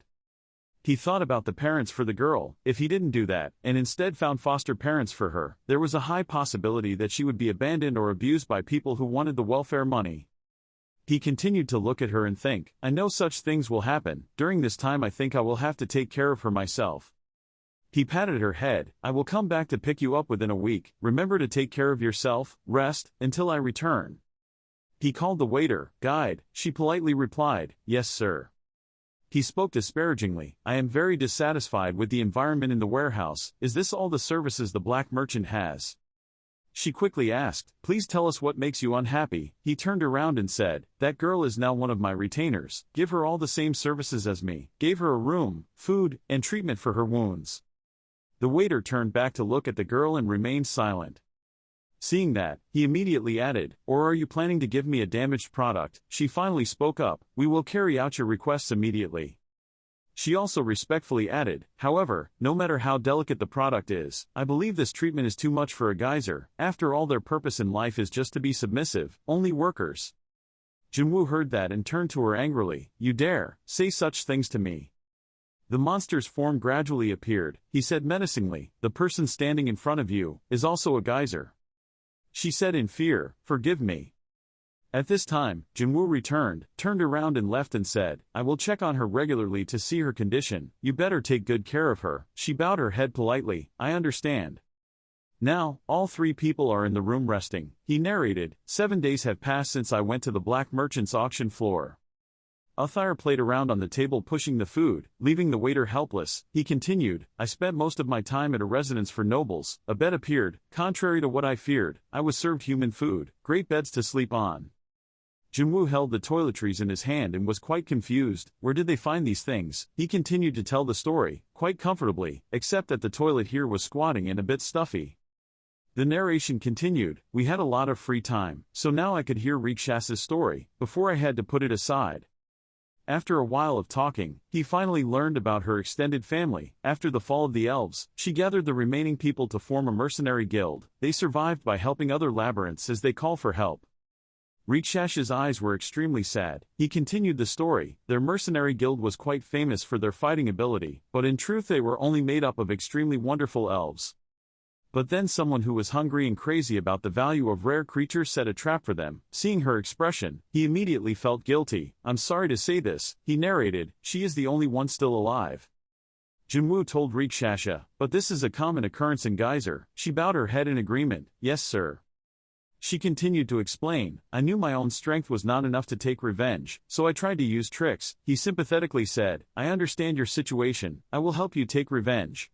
She raised her head in surprise. Are you sure it's okay to help me? He said clearly, I'm the one who dragged you into the maze. He continued rubbing his chin, and even if it weren't for you, the Necromancer King is still acting very suspiciously. Jinwoo looked at Rikshasa and said, his labyrinth is right next to ours, sooner or later there will be a fight to the death, let's put this aside for now. She nodded in thanks, thank you. He turned to the chibi Uthire and said, Glutton. The children quickly replied, yes. He asked, is the baby okay? One of the children quickly used his power to look. Wait a moment. In the dark room lit by dim lights, the little girl still sat there lifelessly even though food was piled high on the table. Seeing this, Glutton immediately reported, as always, sitting in the corner of the room with a blank look. Sure, he asked, what about her food? The child replied, the maids provide food on time, but... Glutton shouted loudly at the girl, eat it. Yoon Hui quickly brought down the plate of food from the table. Uthire reported, she only eats when I tell her to. He shook his head sadly, well, she's like a doll, only moving when ordered. I guess I should feel relieved that she at least know how to use the bathroom yourself. Jinwoo turned to encourage Uthire, today is the last day of the auction, just try to endure one more day. She happily replied, fine, it's not difficult at all because she didn't move at all. A voice announced, check, this is an announcement from the black merchant. Today's final auction is about to begin. Nobles and distinguished guests are invited to come to the auction house. An ancient speaker rang out, today is the end. Uthire asked his master, thinking about it, he didn't bid on anything other than that geyser girl. He also calmly replied, most of them are luxury items, they don't have much use for me. Jinwoo also told the truth, and besides, if any useful item appeared, the price would jump up to over 10,000, even if I wanted to, I wouldn't be able to buy it. He scratched his head and continued, Labyrinth Naga's budget is only about 8,000, that's it. Finally, all three stood in front of the door. He said, let's end this and go home. The gluttons argued with each other while playing chess together. One kid said angrily, why didn't you guys show up when my shift ended? The two kids were playing with each other ignoring the angry person. There, the main body is gone. Let's just play by ourselves, hide the piece of the main body, it will be fun. But the remaining child is scared and runs away first. Next, the last auction was nothing unusual, the items were nothing special. The host from earlier introduced the item with an item in the shape of a dwarf. Jinwoo was bored and complained, what good is that? It's better to use gems to supply more units. Then, and now, the final item came. The host's voice lifted up the boredom of the auction. A familiar item came out. It was Angela, the vampire girl. He introduced, I think you all know what this is. This special item in this auction, the one who rejected the owner, mine last week. He looked down helplessly and asked, I don't understand why a vampire is here. What kind of goods? It seems she's just here to have fun. The host excitedly asked, will the highest bidder be selected? Suddenly she said, wait. He sweated and said, no, the goods don't have the right to talk. Angela crossed her arms and said, don't be so boring, you guys will be in trouble if you don't sell me, right? He stammered in response, well, that's right, Angela said with a smirk, because this vid is the last auction, so we have to add a little spice. He asked in confusion, spices? A moment later, she broke the chains that bound her. A source of power surrounded her. She spoke up, this time, instead of letting the guests choose me. Suddenly she became a seductive woman with a luxurious long dress, different from her humble appearance just now. Angela arrogantly said, I will choose my master, and that master will determine the price, for me. She covered her face with a scarf and said, no matter how big or small the price is, I will be sold for that price. The host responded very excitedly, oh, this is really a suitable event for the closing ceremony. I believe the audience has understood, let's proceed now. He happily said, who will be the owner of the vampire? Geysers Ruby? She interrupted, I finished choosing on the first day. Suddenly she flew above the VIP room where Jinwoo and everyone were standing. The monsters sitting below were shocked, that was the place. Angela stopped right in front of the room and announced, the aggressive noble's room on the first day.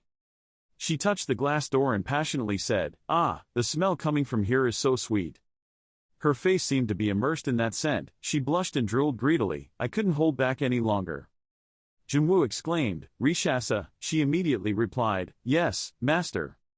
He asked her, are all vampires like this? She didn't know how to answer. This is the first time I've met a vampire, so. He looked out the glass, where a drug addict was standing looking inside. She looked like a pervert. The host shouted, Lady Vampire has chosen her master. He continued, and that choice was a favor to him. Was it because of his overwhelming presence? She seemed to have lost her mind. The pink monster spoke up, "TSK, a noble, I know." The guy next to him also said nonchalantly, "I'm sure it's all just a plan, they're just playing with us." On stage, he began to present, as promised, "This nobleman has the right to set a price for her. The price you set will also be the price for her to be sold." She waited haughtily. He continued, "So, how much will you set for this vampire lady?" Jinwoo inside was silent and said nothing. Then he coldly offered the price, 1 gem. Angela stiffened. All the monsters below were also extremely surprised. Everyone was buzzing. Ah, how could this be possible? It was a vampire, Geyser's almost priceless treasure, and it was sold for a price, lower gems. The host continues to host, but we cannot immediately conclude. Perhaps this gentleman is offering a gem of the highest level. A voice interrupts, the lowest level. Jinwoo spoke again, a lowest level gem. He didn't know what to say at this moment. Rikshasha worriedly said, Master, he still calmly told her, "Why, they let us set the price ourselves. It's very stupid to set a high price yourself." He continued to say coldly, "From the beginning I didn't care about that vampire. Wasting a gem made me sad. I don't understand what's so great about vampires." What he just said, both Uthire and Rikshasha stood helplessly listening. Jinwoo continued, "They are only a little rare, like dragons. I will return her if she is useless." Rikshasha spoke up, "I expected that too, but," Uthire interjected, "he has many things he wants say that." The host was shocked when he heard the price offered, a lowest grade Hodge gem. How is that possible? The first vampire at the Geyser auction since the Dark Merchant Guild was founded was sold for just one low-grade gem. Angela pouted, glanced at him and shouted, "Lowest price ever." Then he teased, "Now we should call her a jeweled vampire, from now on." Haha, she clicked her tongue in annoyance. "TSK, mocking me like that." She ignored it and turned to look at the person in the glass. "Well, anyway, what's important right now isn't the lower gems. Hey, can we go see the owner now? It's over." He happily added, "Oh no, there's still one more step to take."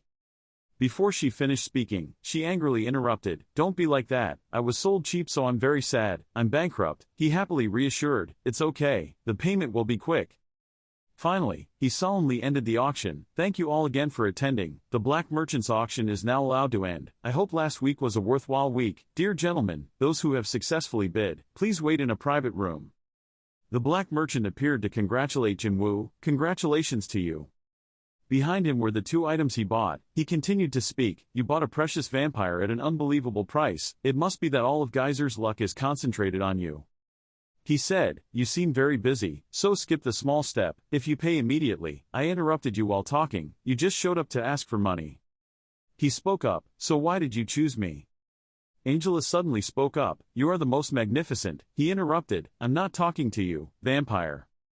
She clicked her tongue and remained silent. He continued to ask, "Is there something behind this?" The Black Merchant asked in confusion, "I don't understand what you mean." He stood with his arms crossed and spoke, "It's all so coincidental. I defeated an annoying neighbor, and then became a noble. I participated in this auction as an observer, then the vampire the first dragon auction was sold to me."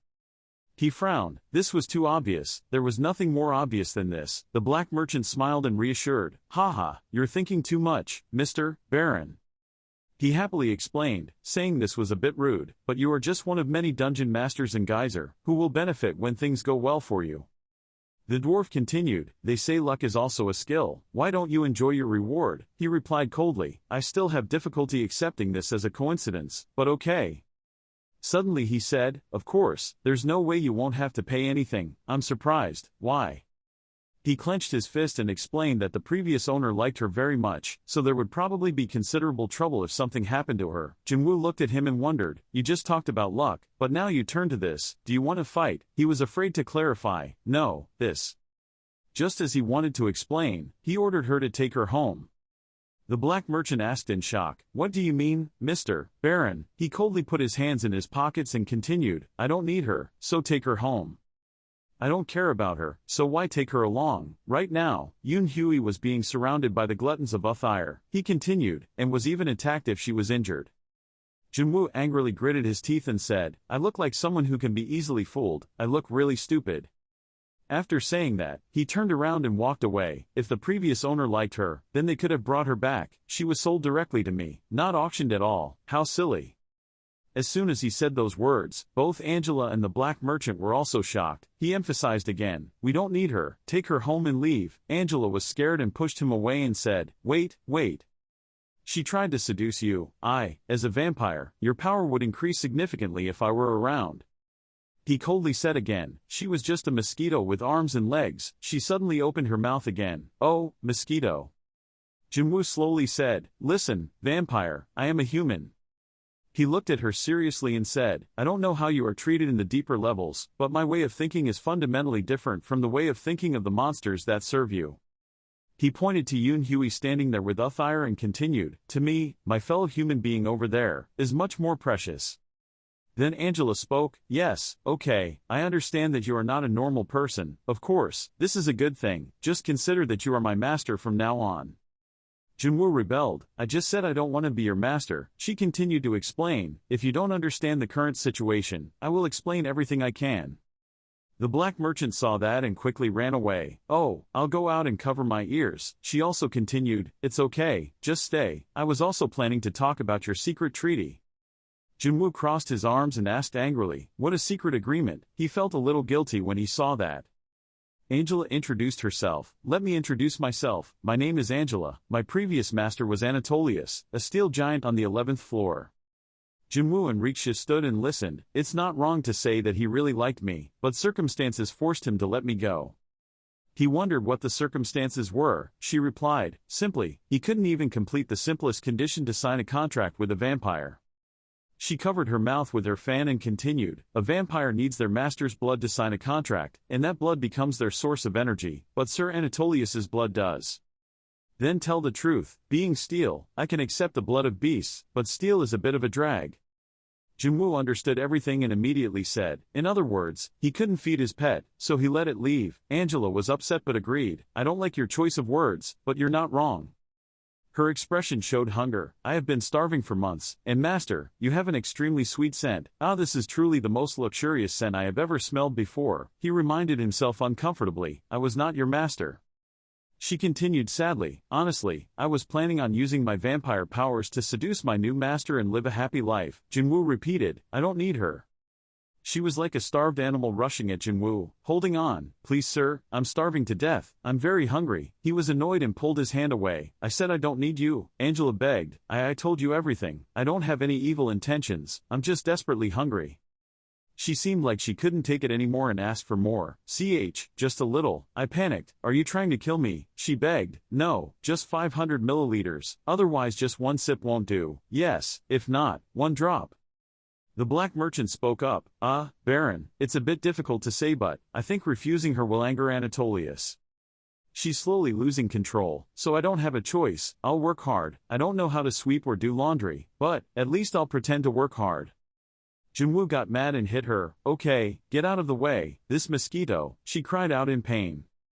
He helplessly spoke up, okay, I will give you my blood, but that doesn't mean I accept you, so, Angela howled happily. Angela quickly rushed over, thanking him for the meal. Behind him gradually appeared a cover. Being around Angela made her a little scared. Dominic was bewildered and didn't understand what was going on. She looked at the group of people in front of her and spoke, I guess a lot of things happened. Jinwoo told her, yes that's right. She looked at Yoon Hui and said, this child seems to be the same species as you, then looked at Angela standing next to you, and the not shy woman next to you. Then she screamed, Kya, my god, she's a vampire. Jinwoo explained, I bought both of them at the auction. Dominic exclaimed in panic, auction, is it possible for anyone to participate in the auction? She stammered, trying to continue asking, considering my remaining funds and her maintenance fee, how many gems are left in the warehouse? He quickly reassured, it's okay, Dominique. He replied nonchalantly, I got it for free. Angela quickly corrected herself, it was actually a gem. He said a simple sentence, okay. He further ordered Dominic and Dominique, telling the manpower to bring a gem here, I have to pay. She gritted her teeth in anger, it sounded like something very humiliating. Jinwoo continued asking, is there still an empty room? She immediately replied, there's only one left, I'll ask the staff to expand it. He continued, no, give this mosquito that room. Then he grabbed Yoon Hui's shoulder next to him and continued, I will stay with this kid for a while. She covered her mouth in surprise. Together, he explained, I can't leave him alone because he's still in love. Unrest. The orders kept pouring out, making Dominic feel a bit tired and trembling. Let's feed the girl and bathe her, then ask a pastor to take care of her for me. This kid's name is Yoon Huey, she stammered in response. Yes. He also quickly introduced Dominic to the girl. Yoon Huey, this sister's name is Dominique, she is like a deputy commander to me. Hearing that, Dominique's eyes lit up and exclaimed, Deputy Commander. Angela observed her and spoke, a hero's family, that's rare. He glanced at her, is that so? Dominic can now happily help her into the room to rest. Let's go, my darling, I mean Yoon Huey. She jokingly replied, the family actually had no chance to advance their existence, so everything was decided from the moment they were born. Of course there were a few cases where they grew stronger in the labyrinth, but a hero's family is quite valuable. He crossed his arms and nodded in response. It was true that Dominique was the essence of this place. Uthair and Glutton stood next to him calling, Count. The pale-faced girl shouted loudly, can I go home? My gluttonous pieces are starting. He coldly asked, are you still here? Glutton also shouted sadly like Uthair, you are so bad. So Uthair and his children left angrily. Jinwoo turned to Rikshashka and said, you should go and think too. You obeyed and replied, yes. He turned to the black merchant behind, you can take the gem when it is brought and go. He said with a satisfied smile, yes, I will do as you say, hee. He also added, don't ever think about dragging me into something like this again. I know you just want to expand your market, but you just have a poor sense of money. He ordered Angela, we will go to the surface, tell me things about the surface. She also happily agreed. Oh ho, just leave it to me, Jinwoo continued, I think he is a guy talented but probably wrong. He was about to explain that there weren't many people left in Geyser, but he interrupted, saying enough was enough. He glanced at the woman next to him and said helplessly, you were forced to sell. I will give you instructions because now you are part of us, and we will continue where we left off. Miss, I proudly said, it's an honor for you to guide me. Jinwoo took Angela on a tour inside his base. Looking around, she exclaimed, it was so cozy and wonderful. The only luxury here was, those horny rats weren't treated too well. Angela glanced at Hoya, who was straddling Draken's neck and fell in love with himself, a lower elf, a dragon man, and now a wonderful vampire. Your labyrinth may be small but you have everything an aristocracy should have. As she walked, she said, I think nobles can be human, but you are definitely a noble of this 9th floor. He asked, how do you know? She replied, isn't it obvious? It hasn't even been a year since you came to this place when Labyrinth was created here. There are conservative nobles who have rejected you, saying you're just a dirty puddle. She closed her eyes as she continued, there were a few other nobles who thought this was interesting, and there were a few others like my previous master who saw this as an opportunity. A diagram appeared along with instructions. From what I heard, the 11th floor, where Angela's old owner lived, was in the same deadlock as the 9th floor. He imagined Angela standing before a council of monsters. In exchange for letting her go, Angela's old master tasked her with seducing her new master and then using it to defeat his enemies in 11th floor. He said, if one side gets stronger too quickly, their opponents will feel threatened and turn into an alliance of equal strength, so it will be difficult for a labyrinth to overwhelm an entire floor. He turned to her and coldly spoke, I would understand if there was something to do with an invading army, but this is the 9th floor, I'm very busy fighting the people here, it will take a long time to go up to the 11th floor. She retreated to his body to sniff, I told you before, but my previous owner did not choose a new owner for me, I only follow your sweet scent. He was annoyed and pushed her away, stay away. He pushed her rambling aside. Most of the nobles were on the 10th, 11th or 12th floors, so he didn't expect that I would be sold to someone on the 9th floor. She continued talking as she arrived in front of a door. Besides, this wasn't like a deadline, he just ignored it and showed her, this is her room. Looking at the room, she panicked and shouted, what is this? Am I doing something wrong? Is this a prison? I warn you, be careful with your mouth, my room is just like this. Angela pretended to cry and lamented, letting a vampire live in this crude place, I think it would be unacceptable without a cup of your blood. He ignored her and turned around to leave, so let's prove the effect later. She tried to hold on, I can do it right away, just a cup of your blood, I can. He waved to her without even turning around, I gave you the blood just now, rest go. She cursed, boo, you miser, humph, I hope you will step on excrement. While at this moment he was lost in thought, I have been in Geyser for too long, I will go to the surface tomorrow. The next day, Mr. Beck's angry voice rang out, where have you been? You don't even answer my phone calls anymore. He calmly replied, I should rest. He continued to scold me, there is a problem, something big happened while you were gone.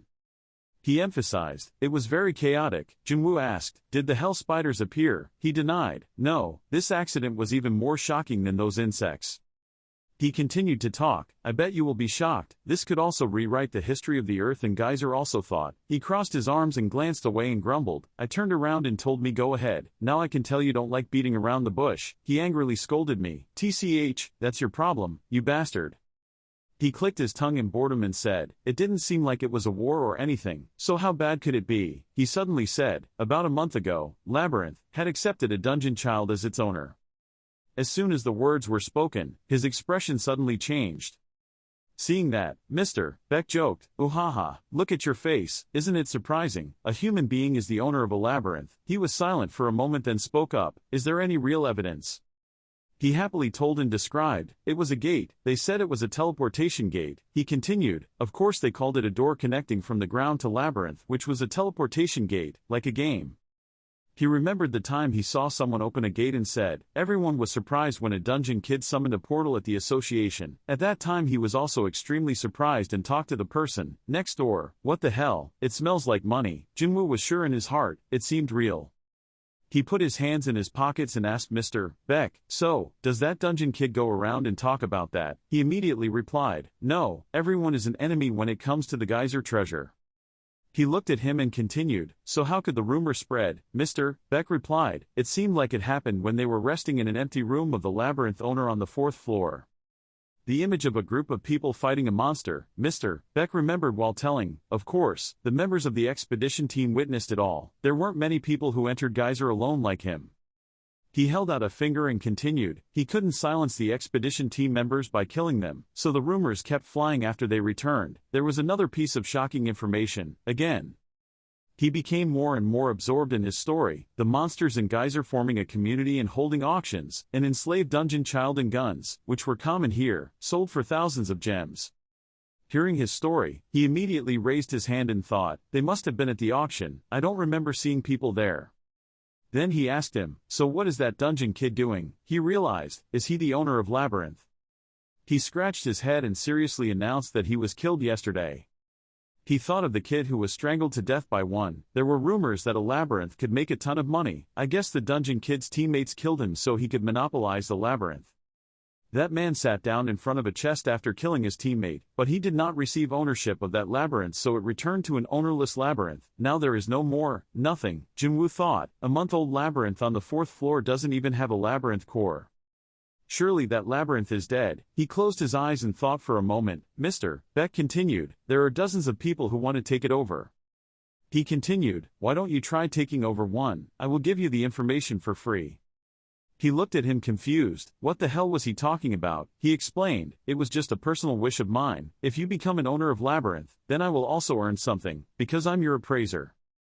He stood confused listening to what he said. It looked like he wouldn't be killed like the others because he was a level 12. He went around alone, so there wouldn't be any rumors. Doesn't that sound great?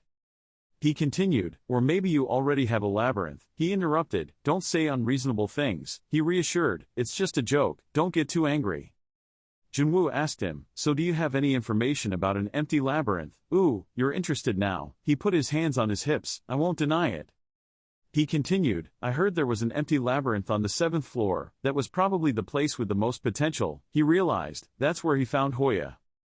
Mr. Beck continued, however, this information came from the association, not from my source, so they sent people away 2 weeks ago.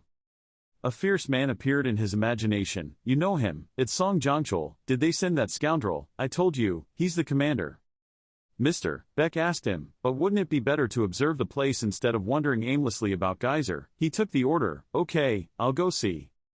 Before asking, he also let out a sarcastic comment, ooh, as expected, although you have a bad personality, you are also a reasonable person, so do you have a plan? He scratched his neck and said nonchalantly, what's the plan? I'm planning on leaving, just give me the weapon, which won't work. Dominic cheered, Master, you're back. She asked with concern, look at the way he was dressed, did he receive a human mission? Junwoo walked out, still covered up and replied, yes. He put down his things and continued, we need to investigate this labyrinth on the 7th floor, but the people there from before were not very friendly. Dominic asked again, did you come here to look at the situation? Jinwoo raised his head and replied, no, I was thinking of going from here to conveniently look at the 8th floor as well. She instructed, let Rikshasa rest. As for Dominique and Quintus, you continue to manage Labyrinth as usual. Draken is a bit slow, we can't let Hoya contact humans. Jinwoo replied, this time I will only take Uther with me, he is a reconnaissance expert. Angela happily volunteered, me too. I said, we're not going on a trip. Angela said proudly, you might think I'm useless, but I'm also good at spying, you know. She raised her finger and added, I can detect all living creatures in the surrounding area. Jinwoo immediately thought of someone with similar abilities. Maybe that ability is similar to Chansixi's ability, it would definitely be quite useful. He asked her, surely a vampire like you can erase traces, right? Angela proudly replied, haha, of course. She used magic, creating a blood-like area that covered her body. Then she appeared again in Jinwoo's shadow, ta-da. Angela waved her fan, I can always hide in your shadow to follow your footsteps, however if you don't want me there then I will be pushed out. Jinwoo decided, so it seems like you won't cause trouble either. Okay, then Angela will also come with us. Rikshasa asked, Master. He turned and said, Rikshasa, this time Uther will lead the way. You rest, she said, thank you for your generosity. She continued, I was just thinking it would be great if you took this baby with you. Jinwoo asked again, what do you mean Yunhui? I already told you, we are not going on a trip. Rikshasa looked at the girl next to him and said, Yunhui, show master your ability. Seeing no difference, Jinwoo asked, what now? She explained, this child has the ability to create maps, the things she sees will be recorded on the map. He thought, it wasn't very useful, not much different from the map window that a labyrinth master like me received. This ability was probably only useful for dungeon kids who couldn't summon the map, only. Suddenly she grabbed his coat. A notification appears, the dungeon child, Yunhui, has shared his perspective with you. From now on Yunhui's location will always be displayed on the map. The dungeon child Yunhui's map will always be displayed, synchronized with the map.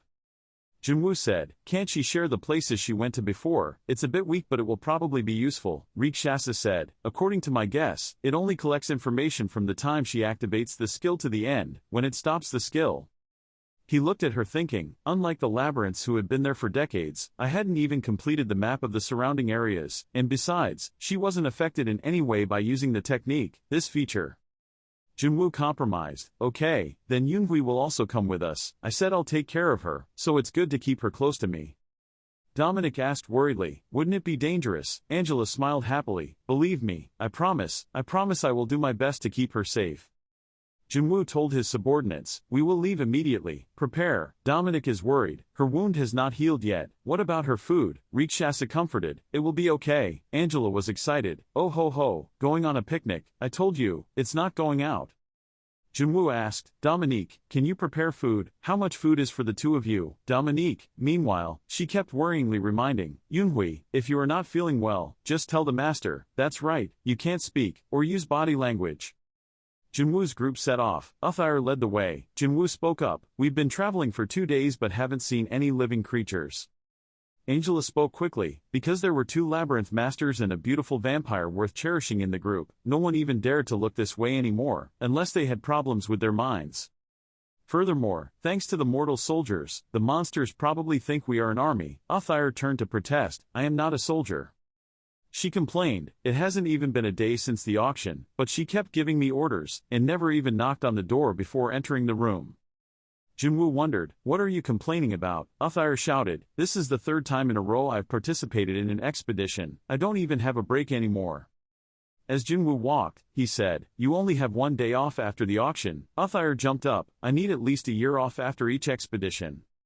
He added, don't worry, if you scout well you won't need to spend much energy, and after this expedition there will be plenty of time to rest. She angrily listened to Jiwoo's words, of course, that was if the Demon King didn't cause trouble, huh? Everyone looked up. Angela shouted, Master, this seems to be the entrance to the 8th floor. It feels like everyone is standing at the bottom of a deep hole looking up. Hurry up, there are always guards near the entrance. Geyser 8th floor. The group dragged each other to the mouth of the cave. Jinwoo looked around and said, every time I go I think about this, but I feel like the passage between the floors is equivalent to a safe zone. He turned back to look at Uthair who was breathing heavily and crawling up. What happened? Her whole body was shaking, her face was gray. I had never been to another floor, my stomach was so full. Jinwoo looked disdainful. Don't overdo it, you're supposed to be the labyrinth master, Angela explained. It's nothing unusual, many labyrinth masters never leave the floor they are on, born. The girl continued to say, the further they went from the floor they were born in, the weaker they became. I think they lost about 20% of their stamina on each floor. Jinwoo was surprised. Is there such a thing? Angela waved her fan and continued to explain, that was also one of the reasons why the owners of the deeper levels did not participate in the Great War. Without this disadvantage, humans would have lost. Uthair agreed with that opinion. That's right, that's right. Jinwoo touched his chin and thought, the battles between humans and geyser were mostly fought by monsters on the middle and upper floors. I heard that sometimes the monsters on the lower floors came up and caused serious damage. During that time, no dungeon children were born, Uthair also said. If it weren't for that, we wouldn't have lost, you wouldn't have been there at that time. Jinwoo said the key point, so the higher we go, the more useless Uther will be. Uthair shouted, this is too much. Angela said smugly when Uthair was angry, of course, a talented, precious and beautiful vampire like me will not be affected, as long as I am with my master. Uthair is not to be outdone. Your mosquito can't even enter other territories without the master's invitation. Why bother? Angela teased. Wow, he's angry, and has no master. You can't even go through places with lots of water. Uthair's face turned red when he heard Angela argue. So what's the problem? Anyway, I don't intend to leave my master. I can just fly over to where there is water. Uthair screamed loudly, mosquito, pervert, violent. Angela also teased back, what are you talking about, little marshmallow? Yoonhui and Jinwoo stood helplessly, just like children. Stop talking nonsense, being late won't cause anything good. He said, I told you before, the entrance must be guarded. Angela interjected, Master, I have something to tell you. Related to this, Jinwoo asked, what is it? Angela said calmly, we are surrounded. Uthair added, yes, about 50 people. I'm angry, you guys haven't even finished your work. Jinwoo ordered, Uther, lead Yoonhui to hide. The girl raised her hand and playfully replied, yes. Then it turned into a cloud of mucus that covered Yoonhui, feeling sorry. He got angry. What the hell are you doing? Uthair explained, I will leave a hole for her to breathe. Don't worry, I have also reduced the acidity. Uthair gradually transformed himself into a rock. Jinwoo complimented her, disguised. That's impressive. Angela chimed in, it's a look that suits a lazy brat like you. He also ordered Angela, you come in too, we will be on our way. She excitedly crawled into his shadow, becoming one with her owner. Jinwoo also started using the skill, camouflage. A notification panel appeared, the special skill camouflage was activated. Vampire Angela's skills have been partially shared. The camouflage skill has been enhanced to invisible, a stronger version of camouflage. Even the heartbeat and other traces will be completely disappeared. The whole group was able to disguise themselves when the enemy approached. A group of orcs appeared, one of them gave the order to stop. One came forward and sniffed around, snorted, there was definitely something from the 9th floor. Another one asked, but where did they go? We don't know. That guy kept sniffing, surely they were here, hid. Did they hide? If they could hide and not be detected by my sniffing skills, then my nickname would not be the king of sniffing. Suddenly that guy let out a loud sound. It quickly announced, I smelled them, found them, the smell of the 9th floor. The other guy got excited, oh, where are you? I'm so hungry, let's go hunting. A dark shadow appeared behind that hungry orc, behind you. Jinwoo appeared, if you find a creature that can communicate with you, you should lead the way. Angela told Jinwoo while hiding in his shadow that she didn't think he noticed, but if he spoke to her with his mind while she was hiding in his shadow, then they would be able to use telepathy. Have a cold, he responded to her, like this. She glanced at him and said in a teasing tone that she understood the lesson quickly. He asked her in a questioning tone, didn't you say they were so stupid that they didn't even know where to look for us?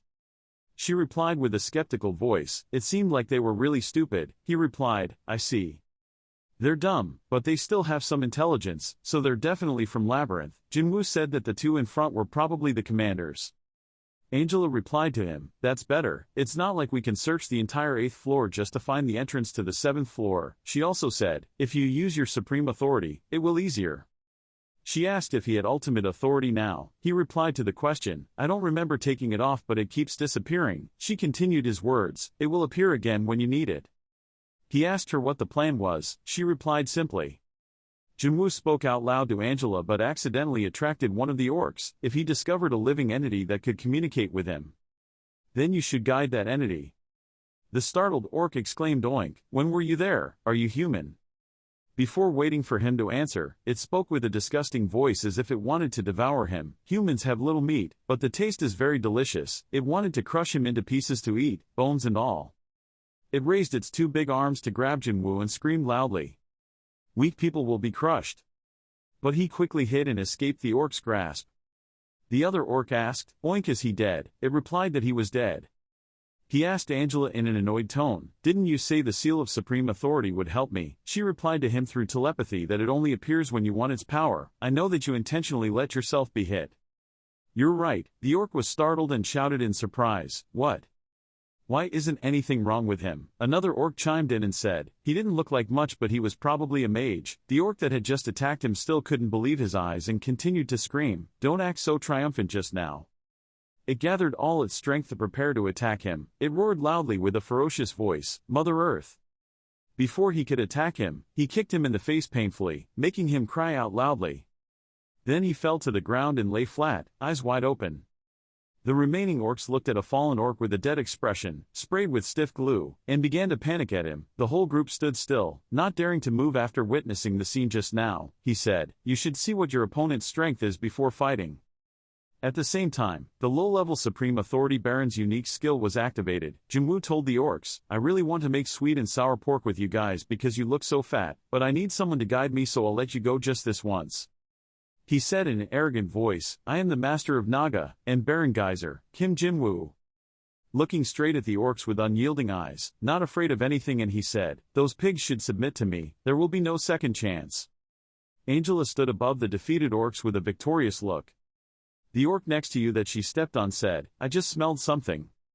Althire was munching on something green, and little Yoon Hui sat next to him surrounded by green things. The orcs shouted loudly for everyone around to hear, and they accompanied him like bodyguards surrounding him. "In front of you was the Baron, quickly get out of the way." They opened the way for him and he sat in the center like a king. They told the other orcs, "You stupid fat bastards, get out of the way of the grumbling Baron, get out of the way of the Baron's knights too." Another orc put his arm around his shoulder and said, "Grumble, you're being too slow in front of the Baron. Grumble, do you know how scary Baron Grumble is?" The orc next to him, not understanding what he was saying, replied, "Huh, I agree." He said, "You can consider that person as my person." The orcs kept staring at Angela, making her uncomfortable, so she glanced back at them and said, "Can you stop staring? It looks so weird." She was irritated by their looks. The two orcs responded with fear in their voices about her status as a vampire who liked to suck blood, saying, "Vampire, I have no blood, I'm skinny and skinny." The orc next to me interrupted, "I have a cold." She got even more angry and told the orcs, "I don't want the blood of you fat lumps, don't think so." Jinwoo told her, "I think they are more afraid of you than me." "What did you do to them before?" asked in a questioning voice. She glanced over at the orcs and thought to herself, "Just looking at them makes me feel nauseous." She replied, "To you, not me." But there had been rumors that pigs were suitable prey, for they were easy to find and their blood tasted good. She continued, "I think there was a group of vampires who came here decades ago and massacred these pigs. It seems that the incident was so terrible that it created a psychological ghost for them." She told him in a matter-of-fact tone, "Anyway, there are a lot of guys like this. I think you can summon 3 of them with each lowest grade gem." He looked at her shyly and said, "The quantity is really a lot."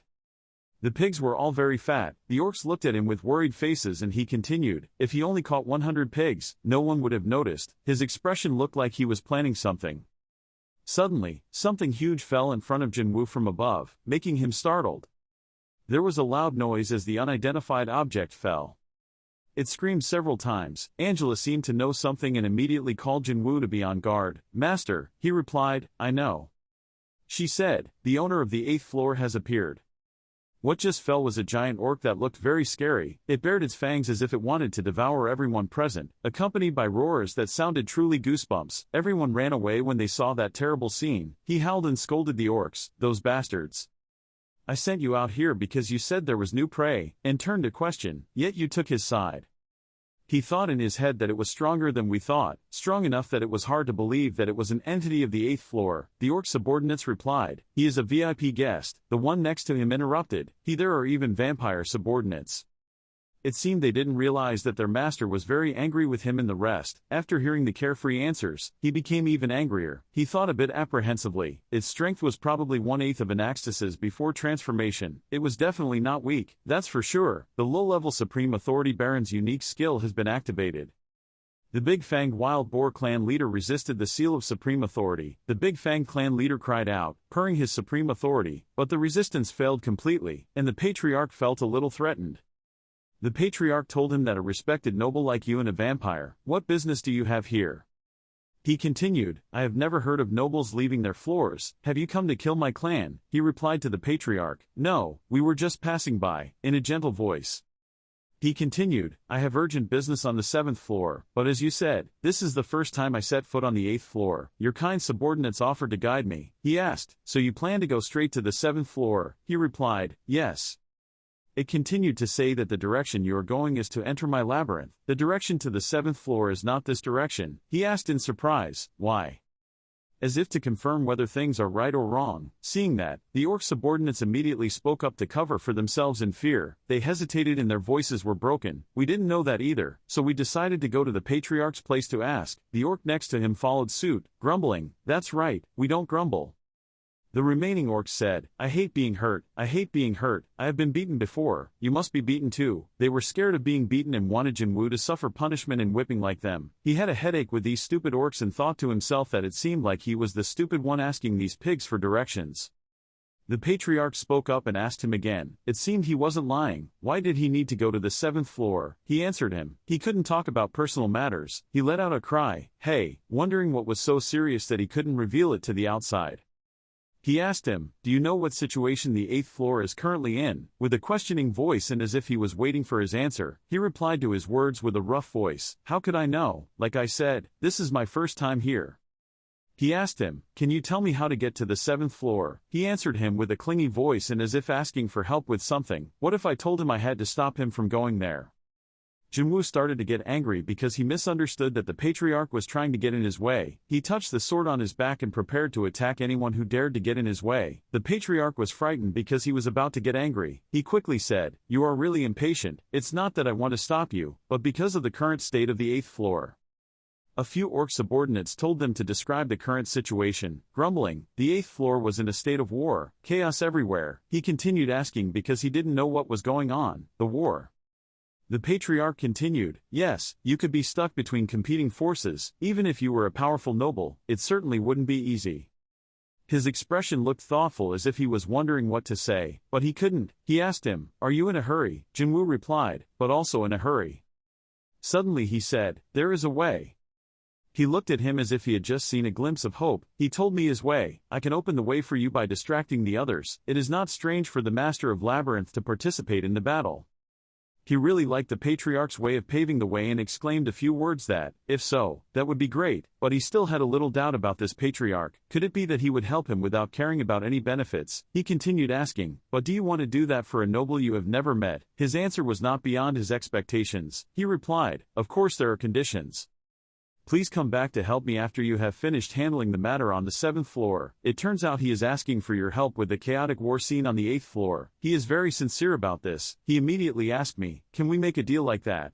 Veteran looked at the scene in front and asked his clan members, then, this is where most of the battles took place. A guard replied, yes, invasion wars take place here every day. Then another guy spoke up, I don't know if they were fighting for territory, but the red sphinxes from the 7th floor and the zebra hornets actually fought. Listen, so you say, they fight against the invaders upstairs. The zebra hornets are probably past their prime. After commenting, he continued asking, is there no news from the 8th floor guard? At that moment, a pig asked his friend, look, oink, what is that again? The other person immediately grumbled, you idiot, he already explained it last time. Seeing that he was being scolded, that pig quickly said, I think I remember, no need to remind me, I already know. Oink, glance seeing there was an argument, veteran reconciled, don't worry, it's my fault for asking you guys. He sternly ordered, return to Labyrinth and gather your forces, make sure to fortify this position well, there will be those who will take advantage of us while we are away to invade. Faced with those words, the guard questioned, are you really going alone, sir? He replied, yes, just a little, so there is no need to spend more pigs following you. Hearing that, the man was worried. He said, but according to the statistical report on the survival of pigs, In that guy's imagination, a giant beast appeared, clutching a member of the pig clan. Warning, the red sphinx Marcus would appear on the battlefield from time to time, so you should be careful, but Veteran just disdainfully said, what's there to worry about with a loser from the 7th floor? He remained steadfast in his decision and said, go back to Labyrinth, I will return after completing the inspection. The guard replied, okay. So all the people of the pig tribe retreated, going in the opposite direction from him. Waiting for everyone to go away, Veteran let out a long breath and said, it's been a long time since I left the battlefield. He slowly activated his power, the surrounding gravity also lowered. He thought to himself, well, then, should I warm up a bit? Feeling the vibration over there, one guard worriedly asked if it was okay, then the other one replied, oink, he is my leader, when he speeds up that day he will bring a great power, at that time no one could stop him. As soon as that guy finished speaking, Veteran sped away, leaving behind a thick cloud of dust and smoke. All the people in the pig tribe turned around to look at each small rock falling. That guy continued, adding, our leader. The smoke dissipated, giant holes in front caused by Veteran appeared, large rocks collapsed and piled up on the ground. The bodyguard still calmly affirmed that he was a responsible pig. Kim Jin-woo's group in the cave below helplessly witnessed the scene of several stones falling due to the shaking above. Uthair said with wide eyes, it seemed he had started as planned. Jin-woo looked at the cave and said softly, I can feel the vibrations spreading through the rocks very easily, but he has been gone for half a day. She immediately replied, he must be running around very violently, already flushed. Then he looked at Angela wondering, Angela, what is going to happen? She waved her fan and said coyly, wait a minute. A diagram of the cave appeared showing the current location of their group and the monsters. She analyzed. It seemed like he had successfully attracted the monsters chasing that guy wouldn't notice, to us. Then she confidently continued, based on the noise, the monsters had already left quite a distance, there would probably be clashes out there. Hearing that, Kim Jin-woo opened the spreadsheet, replied, I like this already, it will take a few days to get to the entrance of the 7th floor, he will have to attract enough attention for us to get through there. Looking at the labyrinth map on the spreadsheet, he said, we have to hurry, it's going to be a long road. 3 days later, at the entrance to the 7th floor, at this time Kim Jin-woo's group was confronting the monsters. Jin-woo shouted towards Uthair, hey Uthair, please make sure Yoon-hui is safe. Hearing that, she immediately raised her voice and replied, I'm trying. She said as she fought, I used a lot of mortal forces to try to protect her. He quickly said, absorb them as soon as you defeat them. She said angrily, I'm doing this, but my strength is still running out very quickly. Suddenly a beast pounced on Uthair, surprising her. Luckily she couldn't catch her. She hissed, damn it. Suddenly remembering something, she turned around and shouted in worry, hey Yoon-hui. At that moment the beast was standing opposite her position. The girl looked at her opponent expressionlessly and activated her power. Jin-woo from afar witnessed that moment and was shocked, while the girl looked at her bloody arm expressionlessly. His sweat dropped slightly as he let the monster he was facing think, I forgot, Yoon-hui is also a child of the dungeon from the 11th floor. After all, coming from a deeper level doesn't mean she can't fight, can fight. After thinking about it, he quickly approached the girl and asked, hey Yoon-hui, can you fight? The girl nodded. So Kim Jin-woo gave Yoon-hui the weapon, saying, okay, I'll give you the weapon, show me what you can do. So she reached out her hand to hold it. Staring at the sword, the girl slowly activated her power. He stood next to her silently observing.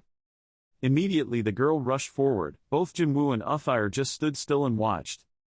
Watching Yoon-hui's attacks, he silently wondered, it seemed like she had fought before. Had she been used as a soldier? You think, or is it simply an innate fighting talent? Uthair witnessed everything and was angrily screaming, what the hell, I don't even need to protect her anymore, just ignore it and say, Uthair, support her when needed. You are not affected by attacks because you are a slime, but it will be bad if Yoon-hui gets injured. Hearing that, her face darkened and she replied, that's discrimination, sir. She said while fighting, I'm using too much strength. Kim Jin-woo ignored it and rushed to another place, saying, stop overdoing it. In another position, Angela was quietly and gently attacking the monsters surrounding her. She activated her power, coldly and disdainfully, that dirty blood is not even worthy of my enjoyment anymore, I will return it to them. Suddenly she noticed that her hand was stained with a drop of the blood of the beasts, and she let out a soft hum. While Angela was staring at her hands, the monsters were getting closer. But before they could attack, they were destroyed. She didn't care and shouted in annoyance, you, so dirty, so disgusting. Jin-woo softly called out, Angela. She heard it and immediately replied, "Oh, master, I'm here." He looked at the beasts and asked, "How is everything?" She replied, "They have been defeated." She happily boasted, "I think we ended up here early because I defeated more than half of the enemies." Jinwoo wondered, "Where is the other half?" She replied, "Well, the number of enemies which I killed and the rest contributed." She closed her eyes, raised her face, covered her chin with a fan and said, "Adding up to a little less than 200. He heard that and commented, "It was basically a melee here." She replied, "That's right, I did. I thought the 8th floor seemed like a place where clashes could take place in a calculated, tactical manner, but why did it seem a bit chaotic here?"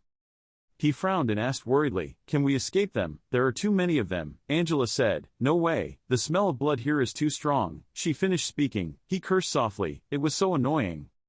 Then she slowly said, "There is a way to quickly solve this." Kim Jin-woo coldly listened to her. "I think I can do that with the skills I have." In the middle of it, she looked shy and teased, "But if I use that thing, I will need a lot of support from you. I know I'm being teased, so I'm angry." Yelling, "At this time you still," she interrupted and said, "Hey, I'm not really lying to you." She closed her eyes, not caring about her opponent's helplessness, and said, "I can only take blood from the person who made the contract with me. I used it very sparingly because I only received a small amount of blood, that's it." Hearing that, Kim Jin-woo just gritted his teeth and turned away and said, "Ha, okay, I agree. I will give you 2 cups of blood until this is over." Angela was happy, saliva flowing all over her chin, and shouted, Two cups, I promise." Her face was full of lust. She raised her hand to wipe her saliva, happily smiled and said, "Hee, then, I won't hold back anymore." Angela raised her arms straight up in the air, raised her voice. It was time to open a festival of blood, and he crossed his arms across his chest and stood to the side looking at her. Immediately, a blood tornado shaped like a rose appeared at the top, sweeping all the monsters inside. Elsewhere, veteran faced Marcus the Red Sphinx. Loading. A few minutes later, at Jinwoo's side, Angela was dizzy, out of breath, announcing that there was no sign of life around here anymore. He thought to himself, "I had high expectations because she was a very high-level vampire, but I couldn't believe she slaughtered all of them with just a cup of blood." He praised, "It seems it's over." "Good," she gently reminded. You have to keep your promise." He replied, glancing at Uthyre who was now lying flat on the ground and said, "I will give you as promised." "Wait a minute, Uthyre seems to be fine." Then he looked at Yoon Hui's position and said, Yoon Hui said. Before she could finish speaking, the ground where the girl was standing suddenly cracked. The little girl was not at all cautious, so she fell down. A crashing sound rang out. He silently witnessed the incident. Jinwoo widened his eyes, his pupils shrinking. Immediately he activated his power. He hovered in the air watching below, hissing, "Damn it, the ground is." He shouted, "Uthyre, come on, dig quickly, Yoon Hui is already buried." She heard the command and quickly turned into a liquid and flew over. Kim Jin-woo angrily reprimanded loudly, "Angela, didn't you say there were no signs of life around here? Yoon Hui was attacked by a magician." You immediately clarified, "That's not true, master. No, there was no trace of magic or life around at all." When he heard that, he gritted his teeth and hissed, "It was unreasonable." Suddenly a voice rang out, "Baron." Uthyre looked up from the ground and announced, "Yoon Hui is not here. I can't find her anywhere, even after digging everywhere." He raised his voice and said, "Keep digging, don't waste any more time," meaning I am. She interrupted, "But..." Uthyre said confusedly, "There was no trace or smell of Yoon Hui anywhere, as if..." She softly spoke in a low voice. Something had swallowed her. Hearing that, Jinwoo's face darkened in disbelief and said, "Swallow her? What the hell are you talking about?" Suddenly he stopped, remembering the moment when there was a boy squatting on the ruined ground. Then he said in a low voice, "Could it be because of Labyrinth?" He opened the information panel. 2 new notifications immediately appeared in the space with the content, "Map has been updated, map has been updated." Angela was confused and wondered, "Labyrinth, you mean Yoon Hui received Labyrinth's call?" He observed the map and said, "Wait a minute." Looking at the map, Jinwoo thought, some parts of the map that he had never been to had been updated, most likely because of Yoon Hui's map-making ability. Imagining a dark, mysterious place, he thought, "She is in a place that will take me several days to reach." When I received the call from the Labyrinth Naga, I teleported from the 1st floor to the 9th floor, right away. He waved his hand, thinking in his heart, so Yoon Hui must be the same. Jinwoo announced that we had found the girl. This information made Angela and Uthyre's eyes widen in admiration. Visualizing Yoon Hui's location on the map, he said, "It was true that she had received Labyrinth's call. Let's quickly go to her." An information panel displays content, activating special, invisible abilities. Uthyre was now clinging tightly to Kim Jin-woo's shoulder. Because of the fast-moving speed, she screamed in panic. He gently scolded, "Please be quiet, what is the use of being invisible if you are so noisy?" She heard that and raised her voice to blame, but he moved too fast. Below the two of them were monsters sleeping soundly. Angela observed the road and asked, "How did you find her so far away?" Uthyre continued to scream, making him angrily say, "You're too noisy." Then he replied to Angela, "It's all thanks to Yoon Hui's ability. Without it, I would have lost track of her." The scene of Yoon Hui's whole body being bandaged, her legs chained together and haggard sitting in the room, Jin-woo urgently said, "She can't even eat on her own anymore, so we have to hurry. If we don't find her soon, I'm sure, the girl starved herself to death." Then Angela glanced around slightly, said, "Master, there are many creatures in this area." He asked, "Monsters?" Then she answered, "No, it's human again." Jin-woo landed on the ground, groaning softly, again. Standing on a high rock looking down, he discovered a group of people below. He thought to himself, "This is strange, even though I'm on the 7th floor, I see humans more often than monsters." Observing the people moving below one after another, he silently commented, "It looked like they were looking for an empty labyrinth down here." Angela spoke softly, "There were hundreds of creatures in the direction those people were heading." He replied, "That was the reason why so many monsters gathered around the entrance to the 8th floor." Immediately all three of them disappeared, only their voices echoed. "Before we continue, let's take a look." Witnessing a place with a giant door, a bunch of people standing there looking at the three people standing in front of the door, Kim Jin-woo said softly, "That place is a labyrinth." Angela asked, "Do you think a human has been chosen as the master?" Contrary to the harmonious atmosphere above, the group of people below are arguing, "I don't care if you guys are from association or not, the labyrinth is not yours." Jin-woo answered her, "No, I think they only gathered here because this is an empty labyrinth." He continued, "Maybe they want to become the master of labyrinth." Ko frowned and criticized, "Really thoughtless, it's not like they can become masters just by wanting to." He immediately replied, "Our race doesn't know how. Where does the labyrinth work?" Looking at a man in the distance who was so angry that his veins were showing, he cursed, "These bastards came late and still wanted a piece of the cake. This labyrinth is now under the control of the association." So, Kim Jin-woo silently wondered in his mind, what a familiar face. He stood on the ladder and yelled at everyone. He thought, is this what Mr. Beck was talking about? The association and the free adventurers look like they are about to fight each other. Then he decided, I'll mark it on the map and come back to see it later. Immediately the image of him and Angela faded. He said, let's move on. The priority right now is Yoon Hui. Uthyre's normal form appears, as an extremely energetic girl.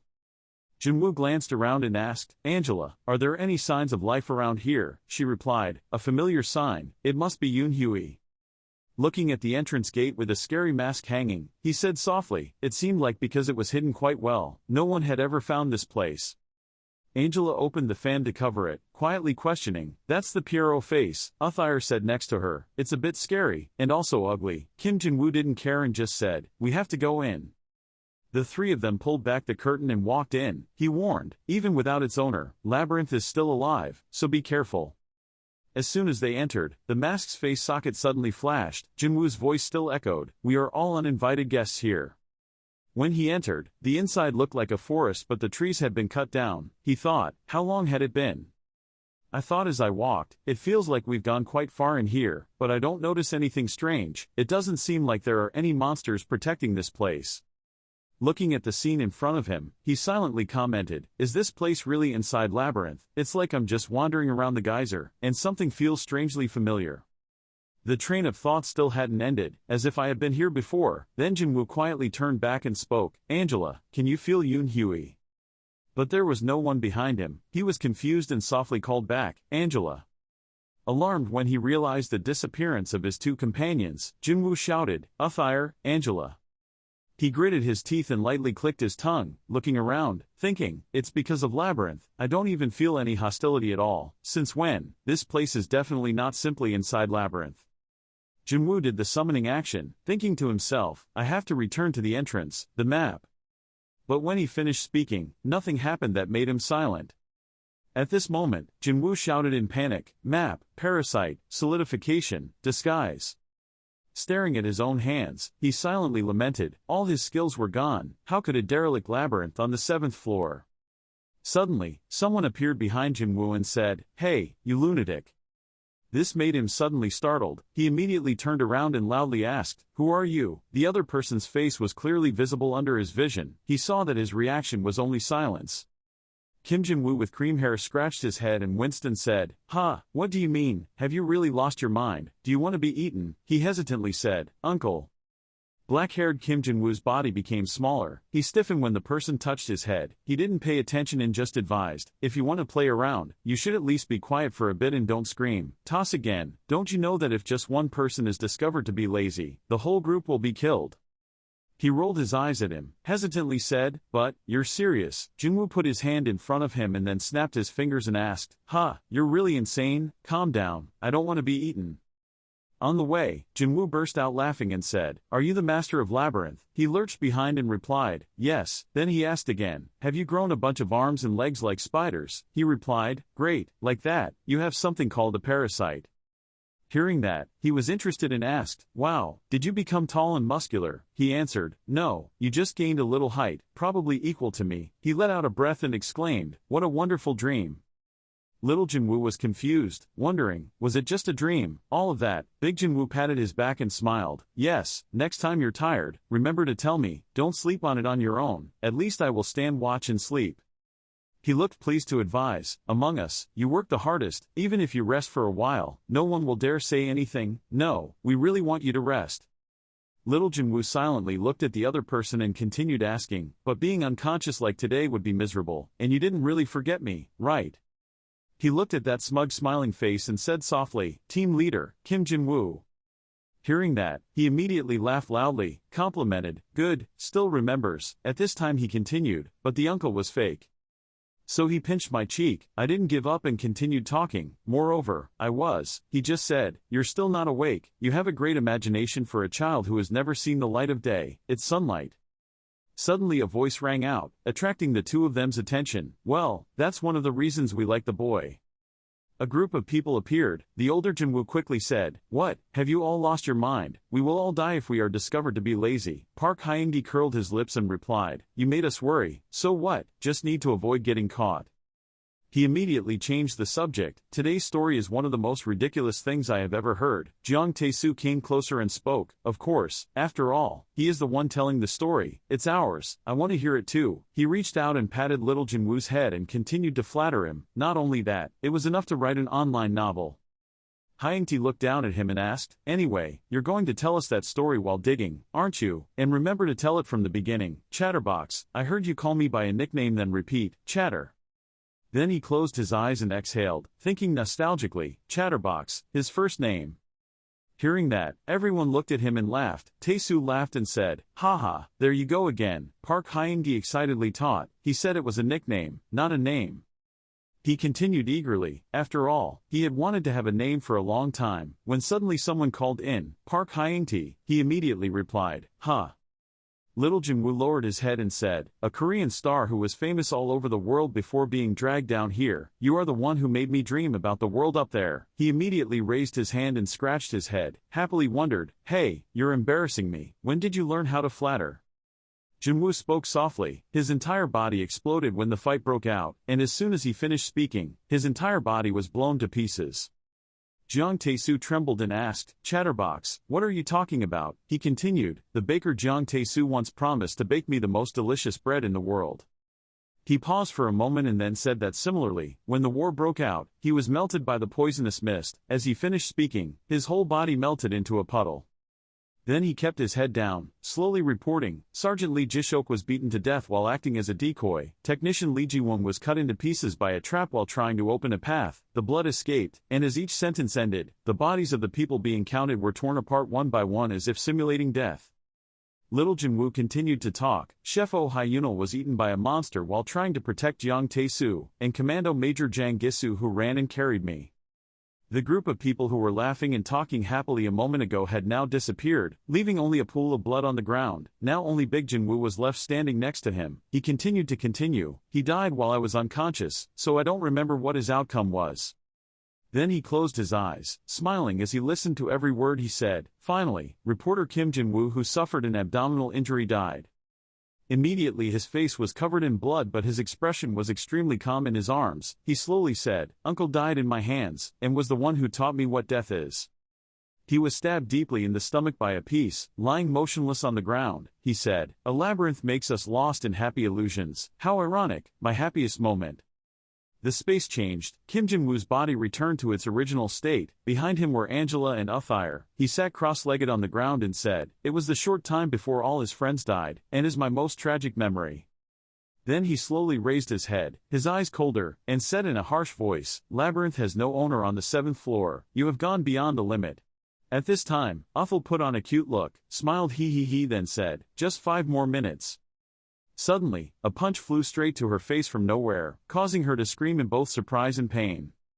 It turned out to be Kim Jin-woo. He put his hand on Uthal's head, causing her to panic and open her eyes wide and say "Wee." Angela didn't pay attention to her, looked at Jin-woo and said, "That's quite a compliment for a labyrinth on the 7th floor. It fooled even me." Hearing her say that, Jin-woo groaned and replied, "That's a powerful hypnotic spell."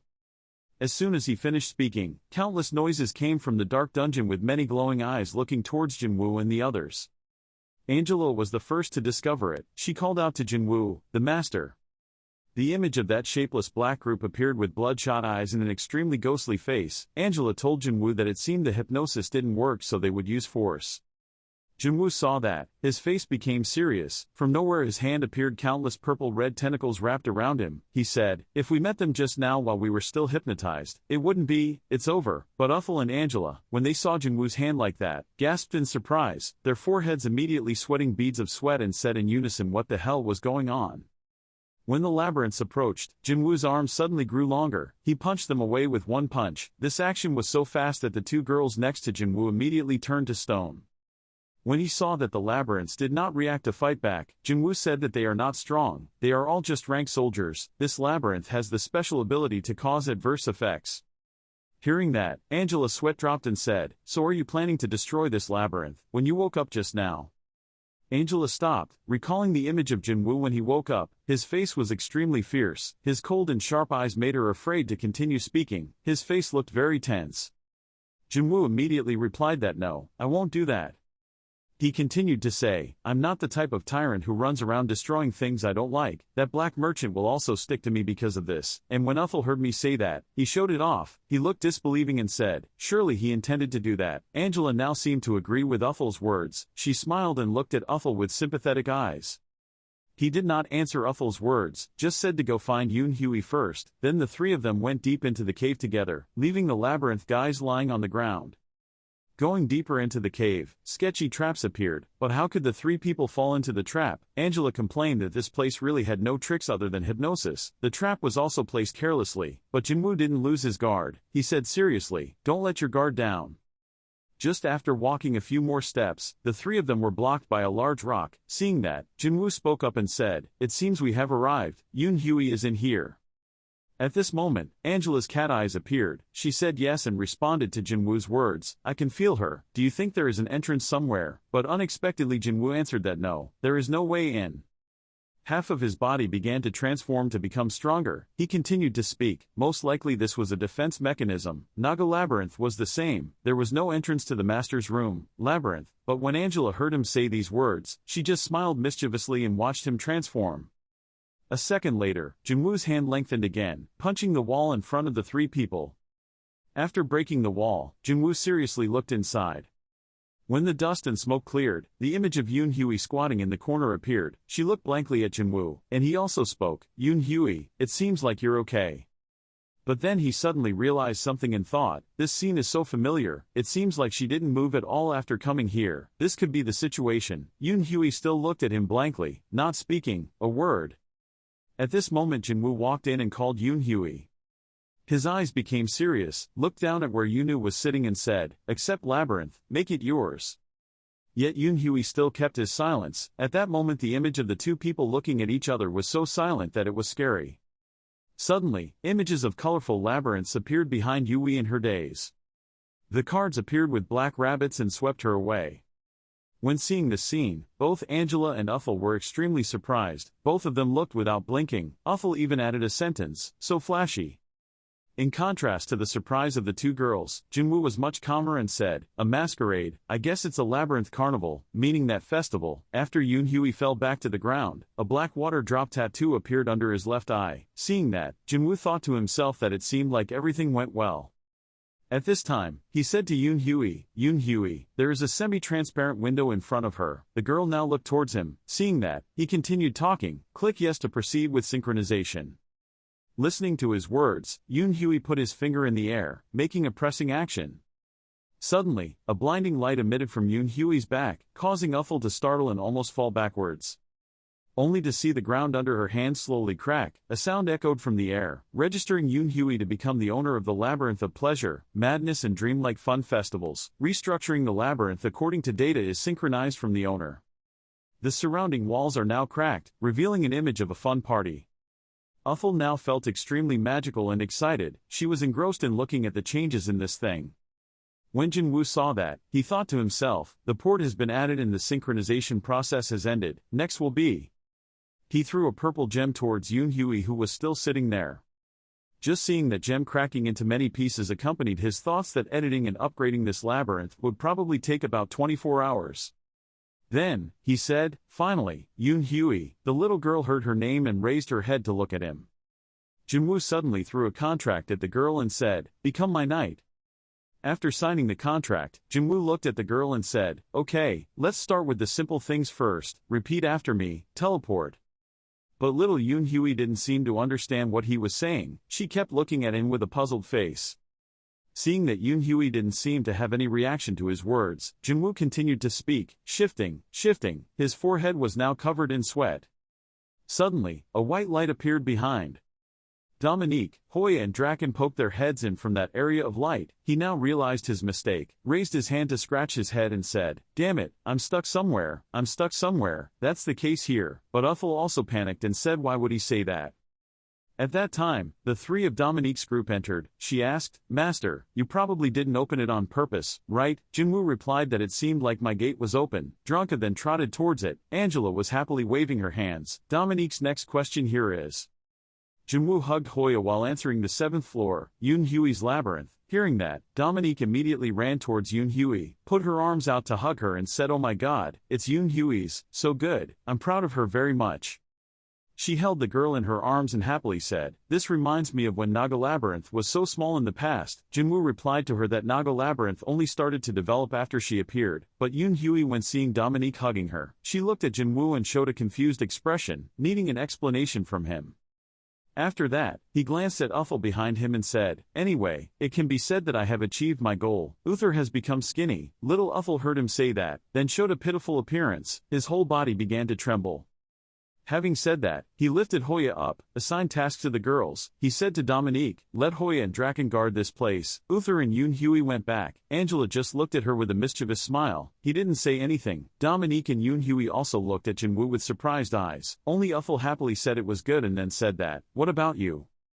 Jinwoo answered her that I have to go with Angela for a while. I will be back soon, so don't worry. But Angela heard that and glanced at him and said, "Oh my god."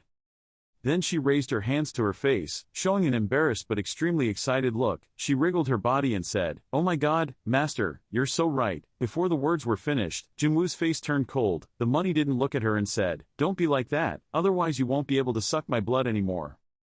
Scene change. In the basement there is a large group of soldiers gathering with about 10 guys wearing cloaks with their heads covered. The rest are henchmen carrying weapons waiting for orders. One of them is the leader, said, "It seems we are all gathered on the 7th floor because of that labyrinth." Another guy replied, "The news that a human can become the owner of labyrinth has spread all over the ground. Listen says there's an ownerless labyrinth on the 7th floor. Let's go check it out." At this time, two silhouettes appeared on the stone wall. One of them ordered, "Step into my shadow, we will turn invisible and go inside."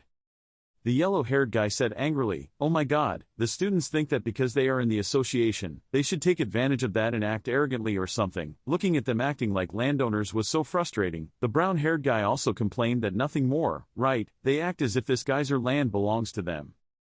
At this time, a dark shadow appeared behind the two henchmen, but they were only engrossed in talking without being aware of the appearance of this new character. The yellow-haired guy continued to say, I heard that the guys in the association raised the price and sold the gems down. Hearing that, the brown-haired guy immediately got angry and replied, are those guys crazy? So I'd rather go find a judge. It's better to price privately. The shadow glanced at the two henchmen who were talking, thinking to himself, it seems like the situation hasn't changed at all.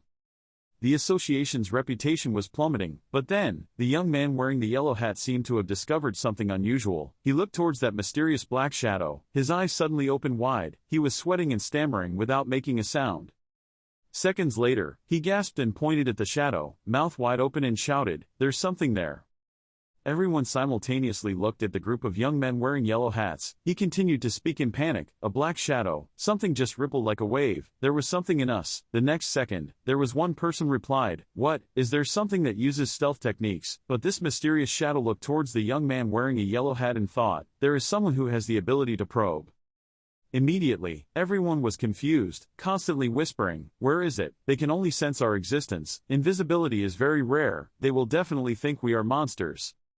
While everyone was on high alert and defensive, preparing to fight, the shadows were still talking to each other with their minds. Should they be killed? Another voice rang out, what are you saying? Just go, it's okay to go through them. Then suddenly, everyone was surprised to feel like something was passing by at extremely fast speed. Everyone screamed in panic, squeak, something just passed me, it was a monster, there were several of them, I think I also felt something, it sounded like outside, chaos. Song Jongchul let out a sigh and said that he thought things had calmed down, but that was probably not the case. He turned to his subordinates and said don't let anyone in here, I will go out there to see what the situation is like. The two subordinates immediately replied yes sir, good luck, we will be here. Only Jongchul said as he leisurely ran out, those damn stupid adventurer bastards were blinded by money, they didn't even know that they should be grateful to the association. Stay silent, it's over, what's going on this time? This sentence made the two subordinates stiffen in not knowing what to say. After Jongchul left, a subordinate spoke up, this place is full of rocks, what do we have to guard here? Another guy showed a helpless expression and answered, we need to know what we are looking for to check properly, there must be a button or something to make us the owner of Labyrinth. Right, right, the other guy heard that and immediately responded, pressing his head down there, are you stupid? The blonde guy who was scolded turned his face away and said that's all. The other guy continued talking, he said, we have to find something like an ancient magic tool. This sentence made the blonde guy, the green man behind him, glance with contemptuous eyes and said, saying it like it was true. The two guards were lying face down on the ground talking to each other. One said, that's enough nonsense, hurry up, I don't know when anything will happen again, but right now Jinwoo and Angela are passing by. Them, she asked Jinwoo curiously, but what should I look for? He replied as he walked away, wait a minute. So she kept following behind him, looking ahead and thinking, the master's room is at the end of the path straight from the labyrinth door, there are no traps or mazes at all, nor are there any structures that look presentable, seems to support labyrinth mind. At this moment, Jinwoo opened his mouth and said, this labyrinth must have fallen below the third rank when the heart of labyrinth was formed. Hearing that, she looked at him and asked again if it was dead. Jinwoo replied that it was probably not. The two went to an altar located quite deep in the stone wall and there was a cloth covering a switch. Jinwoo continued to say, I don't see the throne anywhere, only a neat altar in the labyrinth crest. The two looked at the badge box in front of them. Seeing that, Jinwoo said that it looked like it was being prepared to welcome its owner. Suddenly, a voice rang out, activating the ability of the exploration parasite. Hearing that, Jinwoo immediately became alert, his right eye turned red. A moment later, the place that looked like the lock of the box flashed a red light. Seeing that, Jinwoo said, there was something in there, was it a labyrinth fragment like last time or something? The crack in the center of labyrinth is getting bigger and bigger. The system voice rings out again. You have found the center of labyrinth. Its activity has been stopped because there is no owner. It will not be activated until found. New owner. Jinwoo knelt down on one knee. His hand that was about to reach into Labyrinth's heart suddenly stopped in midair. He suddenly said, wait, Angela asked the owner in wonder. At this moment, Jinwoo reached out to touch the heart of the labyrinth to engrave the seal. When the system voice rang out, the ownerless labyrinth refused to engrave the seal. The engraving failed, but this happened within his expectation. He calmly said, as expected. Seeing Angela's question, Jinwoo said that the heart of labyrinth is here. If we leave it here, one day it will be activated again. She widened her eyes and looked at the heart of labyrinth and asked again, so is it possible that one of the people outside will be chosen? He immediately replied that it was not impossible. Angela heard that and looked at Jinwoo, who explained that if a human became the owner of this place, it would be quite troublesome for me. A new human faction would be formed, with Labyrinth as the center, including Geyser, and the earth will fall into chaos. Jinwoo closed his eyes and muttered, "One day, a labyrinth will be occupied by my clan." He suddenly opened his eyes were dyed red, his hands grew animal claws, with cold iron eyes he said, "But not today."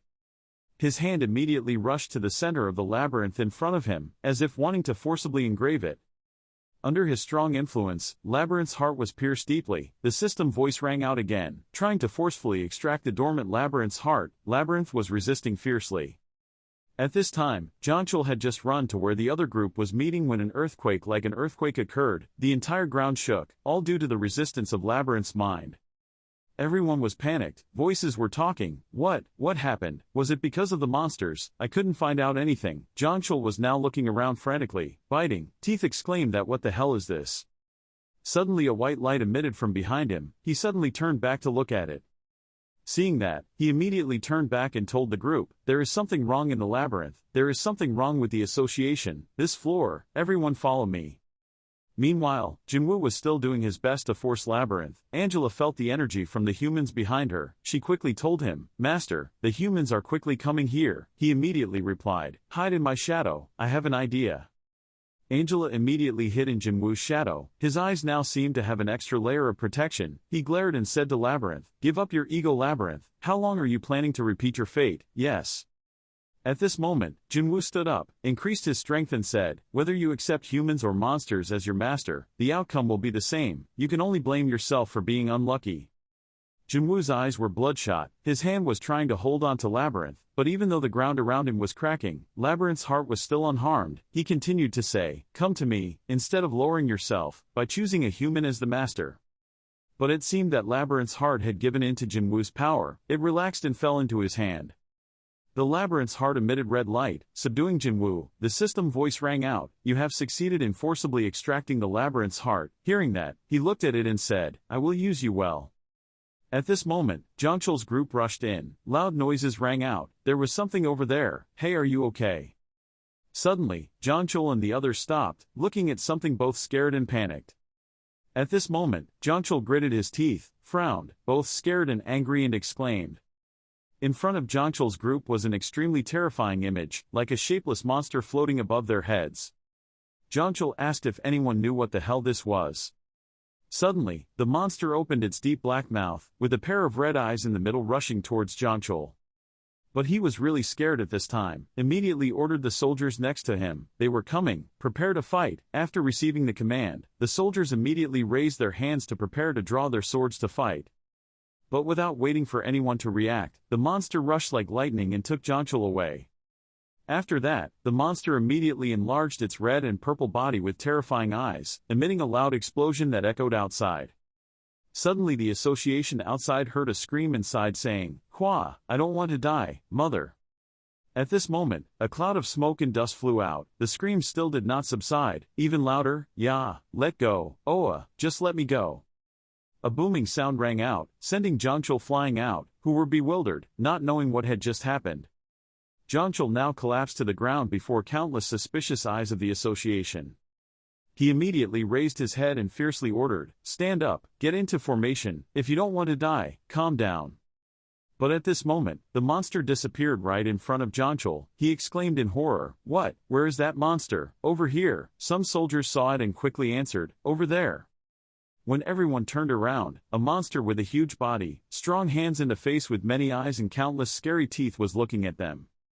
Seconds later, the monster crawled into the nearby cave and hid. The crowd immediately shouted, "It was hiding."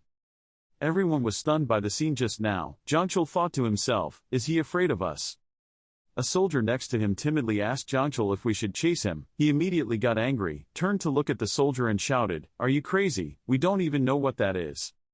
After that, the group gradually took back their weapons but remained vigilant and looked everywhere. Jonchul put his hands in his pockets and said, "It's too strong, we can't kill it, it must be quite good here, long time ago, lucky us."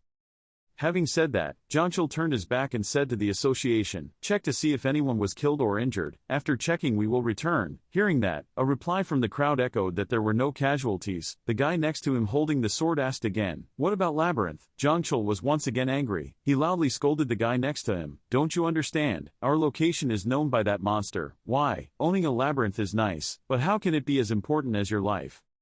On this side, after escaping from the monster's body, the image of Jinwoo kneeling on the ground, coughing a few times and then vomiting a milky white liquid, turned out that this monster was his transformation. Angela next to her asked worriedly, "Owner, that looked just now," but Jinwoo didn't answer. He raised his hand to wipe the corner of his mouth, thinking to himself that the parasite had entered a state of immobility. I didn't think increasing its size would be difficult, to that extent. After that, he slowly explained to Angela that it was just a trick of the eye. Just imagine it like an inflated balloon. At best it would only be in the same category as the gatekeeper. I can't let them find out I'm human. Having finished speaking, he held the labyrinth heart tightly in his hand, continuing to speak, "But I already have the labyrinth mind. There is no need to stay here any longer. I will take this to the research room to find a way to make use of it." Hearing that, Angela also somewhat understood. She sat on the monster balloon and asked him, "So are we going back to our labyrinth now?" But Jinwoo said not yet. Hearing that, she opened her mouth and asked them, "What else do we still need to do?" He didn't look at her, looked away, muttering, "I have to keep the promise I made on the 8th floor." The 8th floor that Jinwoo talked about was the tribe of big-tusked wild boar. At this time, a boar with a long horn exclaimed, "Oh, Baron, we haven't seen each other for a few days but you are getting more and more muscular." Another boar wearing an apron also said, "Why, he did, there's no one with big muscles. The one with muscles is me." Then the longhorn angrily said, "Stupid pig, you're only fat." The apron-wearing guy put his hand on his head and pretended to be confused and said, "That's it." Strange. The conversation between these two guys makes the other pig residents had to turn around, but Jinwoo saw that these two guys kept talking nonsense. He crossed his arms over his chest and said, "Enough, I didn't come here to talk nonsense." He seriously asked if the patriarch was here. Hearing the word chief, the two pigs were a little panicked and shouted in unison. After that, they stammered again and stopped, making Jinwoo feel confused. At this time, the longhorn led Jinwoo to Veteran's place. He was in extremely critical condition, causing Jinwoo to exclaim, "This is..." Looking at his condition, he thought, really, his current condition is so bad that Angela or I can kill him with just one blow. He opened his mouth to ask, "What happened?" The longhorn pig replied, "That word." That guy remembered what happened before and told Jinwoo. It seemed like he had encountered the Red Sphinx Marcus. Hearing that, he immediately asked again, "The Red Sphinx, was it the Red Sphinx of the 7th floor?" "No." The longhorn pig immediately answered, "Yes. I heard that after the battle both of them were seriously injured like that." Jinwoo suddenly remembered something. He frowned and asked, "The battle between the two owners of the labyrinth on the 7th and 8th floors ended in a draw, although the owner of the labyrinth on the 7th floor had to have his strength reduced because he was here or not. Why?" Hearing him ask, the two pigs immediately panicked and denied, "No, the situation was a bit different." Jinwoo said to explain. The two pigs immediately explained. The apron-wearing one said, "The Red Sphinx had moved here." The longhorn immediately continued, "He was right. They spent a lot of labyrinth energy to move here. The 8th floor. The reason the 8th floor is in the current state of struggle is because they have caused a lot of trouble." Hearing that, Jinwoo wondered, regardless of how they moved, what were they doing going to the lower floors? The apron-wearing pig scrubbed and replied that we had asked a few of them. It seemed like a bunch of bugs appeared on the 7th floor, so the situation on the 7th floor was even more chaotic than here. Hearing that, Jinwoo immediately answered with the thought that he was human. Suddenly, a loud sound came from behind, making Jinwoo quite startled and turned around to look. It turned out to be Veteran. He was about to perform the ceremony with Jinwoo but he stopped him and told you to just sit there. Your current condition is too bad. I really feel sorry for you. Veteran immediately replied that showing him the state of mind. I'm so embarrassed. Hearing that, Jinwoo said I had returned to complete the deal. It was almost my fault that you became like this, so I will do everything I can. Veteran, after hearing Jinwoo's words, smiled with satisfaction. Haha, an hour later he exclaimed what a generous nobleman he was. Even though Jinwoo spoke so strongly, in his heart he was worried, thinking that even though he said that, he was also in trouble. Now the parasite had used up all his power, and he would definitely want him to kill him. Sphinx Marcus. Suddenly Veteran spoke and broke his thoughts. He said, "I want to go to the 9th floor." Veteran growled, his face fierce, saying he wanted to get out of this place. Hearing Veteran say that, Jinwoo slowly asked again, "Do you want to go down to the 9th floor?" Veteran immediately replied, "Yes, I want to become your knight." This statement made the two pigs gasp in surprise. Veteran paid no attention and continued to speak, asking for your favor in this state, just like I was running away from the Red Sphinx. Jinwoo coldly replied, don't you mean like that? Knowing Jinwoo was angry, Veteran lowered his voice and said, I understand, you're right. After that, Jinwoo crossed his arms and looked away and said, Chief, I've only talked to you a few times, I can't really evaluate your current effect on me, I think it's also on you, so. At this time he denied it, no. He continued to say that a person with the mark of supreme authority, the first noble of the 9th floor, I heard that you had turned around the Dragon King, Anaxtus, before your labyrinth was even half a year old, so Jinwoo heard, then glanced down at a blue flame in his hand. Seeing that Jinwoo didn't say anything, Veteran continued to flatter, that old Dragon King will never participate in a battle if he is not sure of winning, he is not someone you can win with just luck, he could have become a baron with achievements. Before he could finish his words, Jinwoo interrupted him. He coldly said, that's enough, stop flattering, you seem to understand me well, so tell me about yourself. Hearing that, Veteran bowed his head and replied, I'm sure you understood when you saw my soldiers, this labyrinth cannot function without me. Then he added another sentence that their intelligence was not very good. This sentence made the two glue-sprayed pigs stiffen, gasped for a moment and then said in unison that it was not a compliment. But Veteran did not pay attention to them. He remembered his journey of change, his old dull image, and gradually changed into the form that others both respected and feared like now, and said, I was like that in the past, too. But as I continuously fought to protect Labyrinth and survive, I gradually transformed. He continued to say that the others considered us weak, because those monsters always considered my labyrinth as a food warehouse. In Veteran's memory, the image of the fly monsters oppressing the army appeared, their soldiers, they surrounded and pinned down the pigs and prepared to eat them. The pigs retreated in fear, and they talked to each other, let one of them go, another monster replied, then there will be more rhinos running here. At this time, Veteran appeared, strangling a fly monster to death with his strong hands in front of the surprise of the other monsters. In that memory, he continued to recount, I have always been taking the lead, fighting back against those who dared to hurt my men. I had to step up to prevent further losses. The fly monsters were terrified and thought he was the first to appear when I invaded his territory. Breaking out of his thoughts about the past, Veteran rubbed his eyes helplessly and said, after dozens of battles, I thought I would be able to rest, but that was when the Red Sphinx appeared. He still rubbed his eyes and lamented that I was really tired of it, I was exhausted. Then, facing Jinwoo's cold eyes and the pig's bewilderment, he said in a loud voice, I let you see me like this, because I trust you, you didn't kill me even after seeing me, how weak I am now. Jinwoo didn't immediately answer Veteran. He put his hand to his nose and thought to himself, right now he really is pathetically weak, but the patriarch is actually one of the strongest people on the 8th floor, and Angela next to him looked intently at him, because I don't know what he's thinking. He continued to think to himself, I think the name Veteran really suits him, that's right, he's just tired, bonus who doesn't know, Veteran means veteran, veteran. Then he raised his hand into a fist and lowered it, determined, looked towards Veteran, opened his mouth to speak, and Angela heard that and smiled at him. After that, he told Veteran that, you are better than those other labyrinth owners, they only know how to be arrogant because of their position. Hearing that, he slowly said what he meant. Jinwoo immediately replied, I will let you join as my third knight. Without waiting for Veteran to react, he spoke again, but this time was a bit difficult. The wind of war had also spread to the 9th floor. Veteran immediately replied that it must be the Necromancer King. Jinwoo was a bit surprised and asked Veteran if you already knew, so he replied that he was more than famous, he would do anything to collect the necessary materials for Chimera. After hearing this, Jinwoo said, I will send a team of messengers here when the situation on the 9th floor is stabilized. Veteran immediately replied that I will wait for that day. After that, Jinwoo did not discuss anything further. He opened his mouth and said, okay.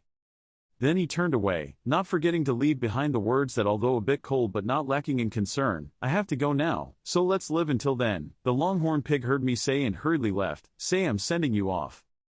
After Jinwoo left and was alone, Veteran let out a happy cry as if he had relieved all his burden and said that I no longer have to fight alone.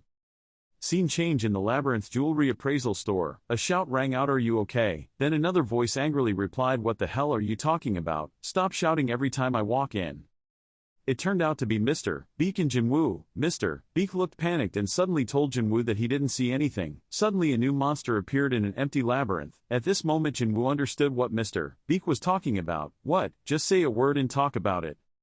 Before he could finish his sentence, he was stopped by Mr. Beak. It was clearly strong enough to become the owner of Labyrinth. They said it looked like spaghetti from hell. The association had even given up on taking it back. Labyrinth, as he spoke, held up a picture, which contained an image of a monster with eyes protruding like snail eyes, two reddish-brown bodies attached by countless yellow strings that looked like extremely stupid, not to mention that he didn't know that this illustrated monster and the monster that Jinwoo transformed into were the same one. Jinwoo saw his image sketched in such a stupid way and thought to himself, that bastard Song Jonchul really messed everything up.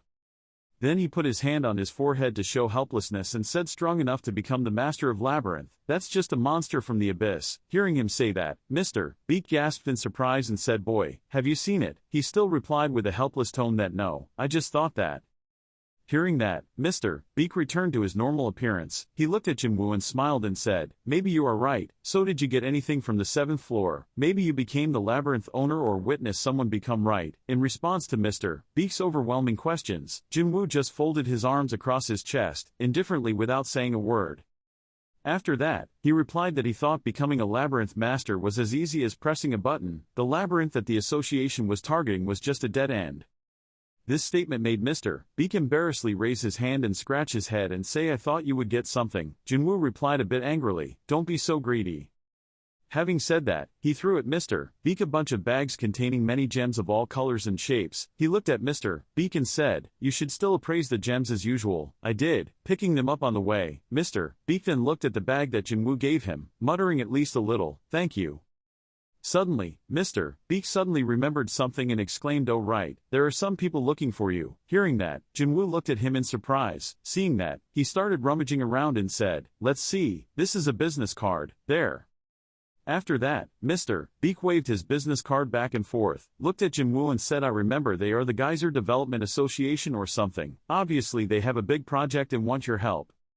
Jinwoo picked up the business card and started reading and mumbling. Geyser Development Association managed Kim Jo-hyuk. What else? The government has taken action because of the recent labyrinth incident. This is an organization created by the government.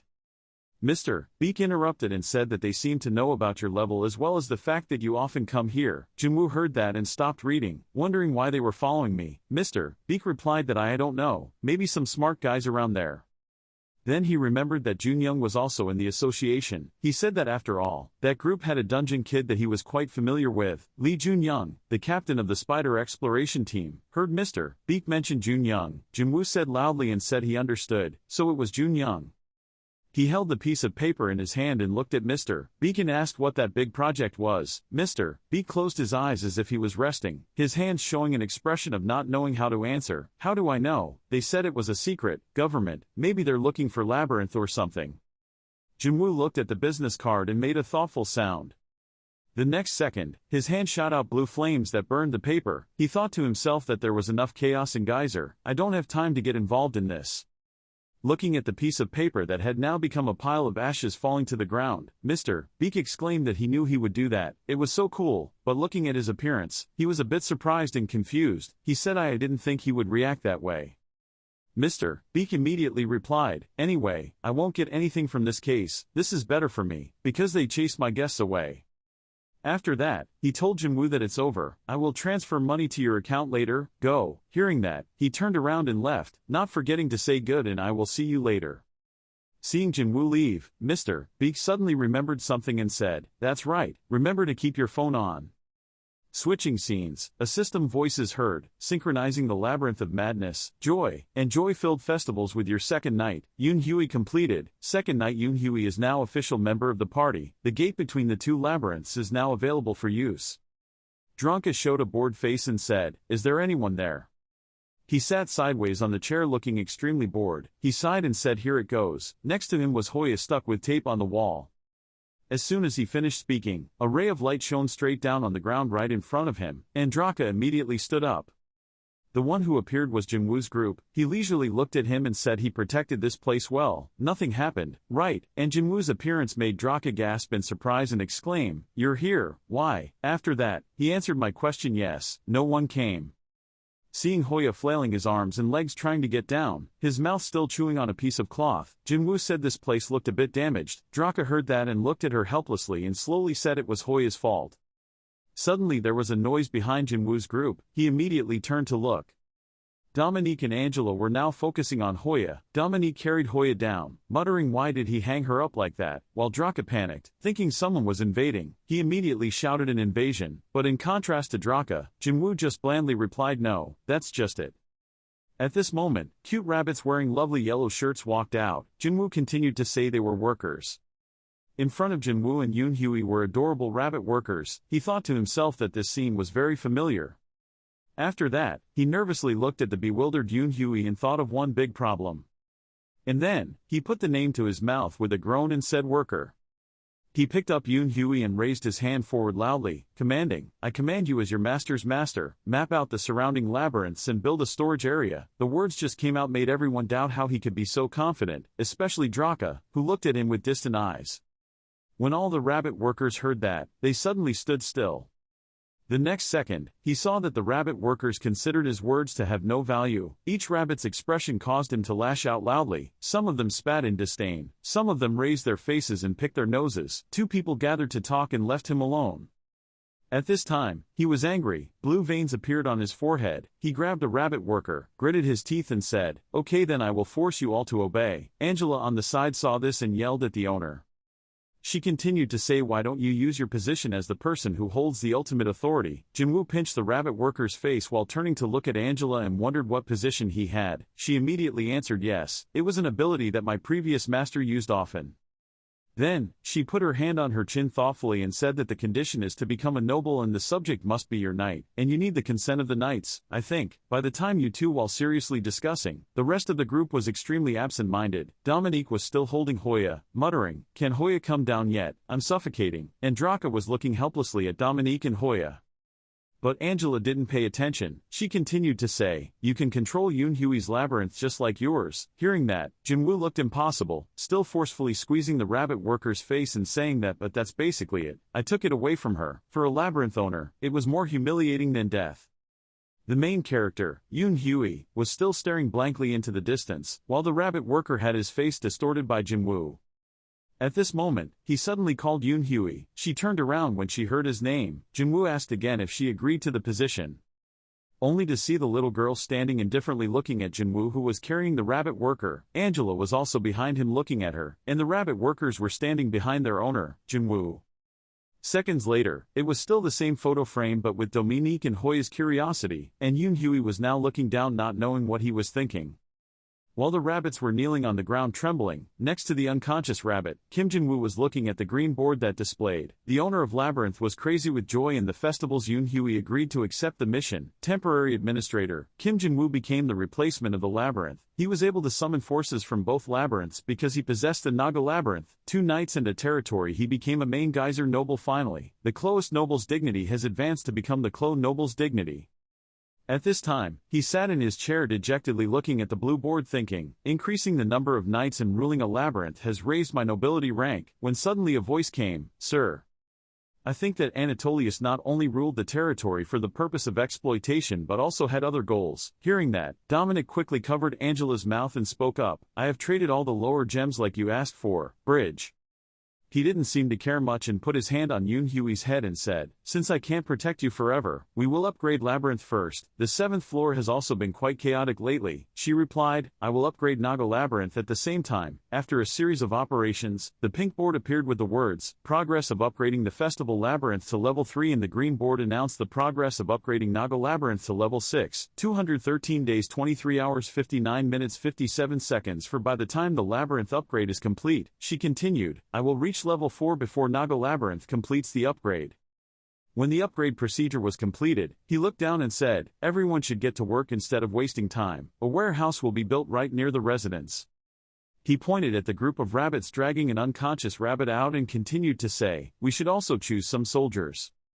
As if thinking of something, he calmly said, well, the military organization is a bit different. Look at the pink board displaying information about the forces that can summon Fun Worker 2, Juggler 5 class, Acrobat 7 attractive, Musician 10 interesting, Sublimation Dance automatically activated level 0 Sweet Dreams activated. He said, no good, it seems like the workers acting as soldiers and the musicians as servants have various types of summonable forces like a level 2 labyrinth. With a confused look on his face, he continued, when we started we only had soldiers and servants. Dominic happily said, I think each labyrinth will have its own unique skills. He questioned again, its own unique skills.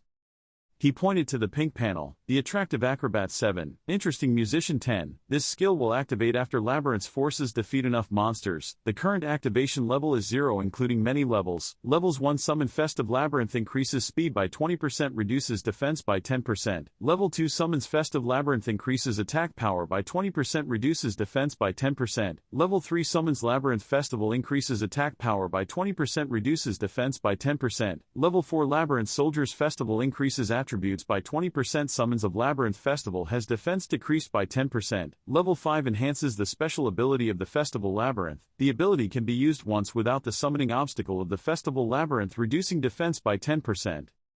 Looking at the table he thought and said, in theory it looks quite good, but since the defense will be reduced by half, it seems that ending the battle in 2 levels is best. The 3rd level will be activated in major conflicts and the 4th level is for war. After a while of thinking, he discovered something and said, wait, maybe. Faced with the incomprehensible expressions of the people around him, he suddenly stood up and shouted loudly, gathering here, 1 person in each group. The labyrinths appear one after another. Labyrinth the normal musician, a musical instrument, and bomb labyrinth the festival normal juggler. Labyrinth normal acrobat festival.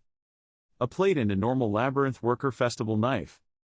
He stood up high and looked down and said, these soldiers who can't fight in teams are all made of glass, what the hell? He looked back at the board and said, wait a moment, there is a unique skill of Labyrinth Sweet Dreams that must be a defensive type skill.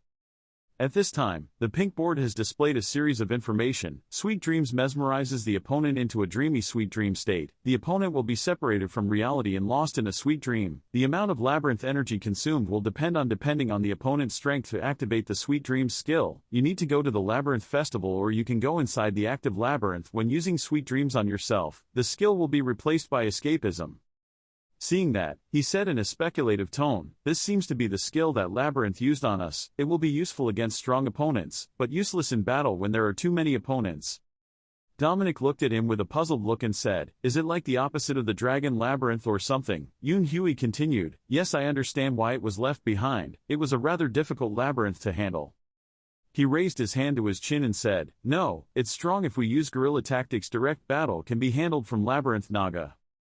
After a while, she looked at Dominic again and said, what about Labyrinth Naga? Hearing that, she was startled and spoke up, huh? He asked a little impatiently, does Labyrinth Naga have any special skills? Her eyes were averted and she turned her face to the other side and said, uh-oh, we are the balanced type. She panicked a bit then explained, you can summon all basic army groups, this can be considered a skill. He immediately said, nothing special. Simple but effective. If I had started with Labyrinth Festival instead of Labyrinth Naga I would have lost to Anaxua. Hearing him say that she breathed a sigh of relief. Then he turned around and called, Yoon Huey. He pointed down and said, please use Sweet Dreams again on that stupid dragon. At this time, Hoya was lying on Draken and whispered, I'm hungry. The blue and pink boards were then displayed simultaneously. The owner of Labyrinth Festival Yoon Huey was using Sweet Dreams to confront Labyrinth's Xiaolong Draconus Ortiaga. There is not enough labyrinth energy left to use this skill. She is still lying lazily without the strength to think. I wonder what lunch is today. I guess it must be very expensive and he is a hero level plus degree. Suddenly someone called, Draken. He answered, huh. He looked down and said, relax, this is an order. He immediately replied, yes, what are you planning to do with me this time? He replied, don't worry, it will be good for you. He picked up Hoya and said, what's wrong? At this moment, the pink board showed the required quantity 423. Suddenly his face turned pale and he exclaimed, it only took less than a second. It turned out that the number of requests had decreased to 12. At this moment, Sweet Dreams were activated. He had a scared and panicked look on his face. His body was large and somewhat oppressive. He said loudly, I will crush everything with the power of the dragon. I am a descendant of the dragon. But in my eyes, you were just acting like I was helpless to comfort you. Then I knew. Yesterday I was like that. And continued. The musician often pretends that he is not a servant of the festival labyrinth and uses his skills to confront him. The musician was still using the skill while Draken was still doing the action that was considered against him. The pink panel showed that the opponent was losing. The success rate of the performance was increasing. You over here were starting to feel uncomfortable, your body changing color spoke up. I was shaking and having trouble breathing. I was pushed to the edge of madness. Disabled dragon, Dominic observed from now on, then said, it's interesting that we understand how to use the Labyrinth Festival. In response to her cheerful expression, he somewhat lazily said, Dominique, tell Rikshasa to create a map of the surrounding area and hide all the paths leading into the labyrinth as soon as possible without revealing it to anyone. Ems immediately replied, okay. There was a bunny walking past him and loudly saying, hey, that guy is loitering about something. Faced with her surprise, he continued, from now on, you will be the general manager responsible for managing the workers who relay Dominique's orders to them. He crossed his arms over his chest and said, let's do it. I need to upgrade this place. I need to upgrade this labyrinth as quickly as possible. It will expand the scope of my war strategy. 2 weeks later, the information board was updated. Upgrading Naga Labyrinth to rank 6 was completed. The subcore associated with Labyrinth Giao Long unlocked the rank 6 function. Upgraded the Festival Labyrinth, completed rank 4. He can summon the forces of both the Naga and the Dragon. The maximum repair of energy has increased to the territory of the Labyrinth, has greatly expanded the offensive ability of the Labyrinth Master. Him Jinwoo has increased, the workers have. He was sitting on the chair watching this and then said, close everything. What I care most about is the addition of my forces, said Uthyr below. Oh? Every time he comes, every time he calls me, is it okay? He immediately says, Uthyr, after 2 weeks have you recovered yet? She happily spoke loudly. He was as healthy as a rat and he replied, good, let's fight. She heard that and immediately continued, no, I need to rest for at least another year. He didn't care and stood up to continue, declaring war on the master of the Labyrinth of Death. Delicious, we will attack in a week, she said indignantly. Now, are you kidding? He seriously replied, I'm not kidding, send a delegation of messengers immediately. Returning to her serious look, she said, return to the king, let's fight, let's play. Then spit out a blue streak onto the ground. That streak immediately turned into a miniature Uthyr, rambling and saying, Delicious is done, wow. Without expression, he picked her up with one hand and looked at the little thing she created that was chattering something. Oh, Delicious is done. While she looked at him and said, Baron, he replied, sorry, I was wrong. She was let down by him, then said, should we attack suddenly instead of sending messengers? Why did you give him a week of time so no one will support him? It will be difficult if you don't know anything, so I'll tell you. He interrupted her and then said, this is a simple zombie army. Suddenly there was a voice outside, sir. He looked out the door and said, Rikshasa, what's the matter? She spoke quickly with heavy breaths, huff huff in Naga Labyrinth territory, huff huff. She didn't finish his sentence before he said, damn, it's King Necromancer. This is later than I thought, but the timing wasn't favorable, so she interrupted, no. That's not King Necromancer, he asked in confusion. No, the one who shocked you so much. She said, Anatolius, Count Anatolius. Angela gritted her teeth and said angrily, why him? There was no way a noble from the 11th floor could reach the 9th floor, there must have been a mistake. Rikshasa still hadn't recovered his strength, holding the door and looking at her, saying, I've been captured. More precisely, the entire reconnaissance team was captured. Our stealth skills were not strong enough to hide from that monster. Him Junwoo asked, did anyone die? She said, no. He asked again, did you escape? She looked at him and said, this is more like he let us go. He was with 2 people, a dark merchant and a devil that we met at the auction. He thought for a long time and then said, he also came from the Dark Merchant Guild. He looked at her again and asked, were they passing by? She replied, no, they must have come for us. He said, why is that so? She looked down, remembering something, then closed her eyes and explained, the proof was that I was still alive. The black merchant let us go when we revealed that we were from Naga Labyrinth. Faced with the surprised faces of Dominic and Angela, he said, preparing to welcome them. Dominique asked the army to be ready in case of need. Hearing that, she immediately replied, yes sir. Behind him, Uthyr looked at him and said, it would be better to meet them outside. The count won't be able to get through the gate. He said, okay. Suddenly Angela raised her voice and said, we have to run. He called suspiciously. Angela immediately continued, there is no chance of winning. The Spirit King and the Dragon King are nothing compared to him. With a panicked look on her face, she quickly said, we have to run. He said softly, calm down, what you're worried about won't happen. I don't know why he went to the 9th floor, but I don't think the count came here to fight. If he acted hastily like that, it might make everyone angry. Things are worse than that. It was a good opportunity to evaluate how powerful Anatolius was that I couldn't escape like that. Hearing him say that, she could only say, okay then I will go with you however. No matter what happens, don't be hostile towards him. He crossed his arms and said calmly, I know. A few hours later in front of the north gate, Quintus followed behind and told him, My king, we have arranged the army's position inside the castle walls. He looked towards Dominic and asked, Okay, what about you Dominique? She immediately replied, We is also ready. Quintus spoke again. Yoon Hui, Hoya, Uther and Dakan had all arrived at the Labyrinth Festival. He looked at the green board and said, We will have to close the teleportation gate if necessary. Go to the master's room. Dominique, Rikshasa, Quintus and Angela will come with me to welcome the count. She immediately replied, I will also go with you. He said, It is not too dangerous, she said worriedly, Master. Anyway, I will die if things go bad and Labyrinth falls. If Count Anatolius doesn't come here to fight, I can help in case he wants to ask about Naga Labyrinth. She is still trying to persuade, and if he becomes our enemy in the future, it is better for me to know the Count now. Please let me stand next to him. He was a little confused and called his name, Miss Dominique. At this time, Angela held a fan to cover nearly half of her face and spoke hesitantly. I didn't want to interfere, but all of Labyrinth was under his control, so there was no point in avoiding it. After those words, he also agreed and said, Okay, you will also come with us. Dominique, hearing that, she happily looked at him and said, Thank you. Rikshasa said after questioning, Master, at this time the pink panel displays, the parasite is feeling extremely scared. The parasite advises you to run away. Faced with his careless expression, it continued to announce that the parasite was strengthening its host body to the maximum extent to be able to survive. If it stayed in this state for too long, there was a risk of permanent damage. At this moment Angela was concentrating on feeling something, but the message still doesn't stop. The parasite advises you to run away. The parasite temporarily turns off your ability to feel pain. The parasite is secreting an anesthetic into your body. With a serious expression, he looked out the door and said, Nice to meet you, Steel Giant. Outside the door, dust was flying everywhere behind the blurry layer. Anatolius had an oppressive aura coming from that body, but he still calmly looked up at him and said, Count Anatolius. He looked at him analytically. Even an adult hell spider was several times smaller than the Count. He had to be as tall as the castle walls, otherwise he could be even taller.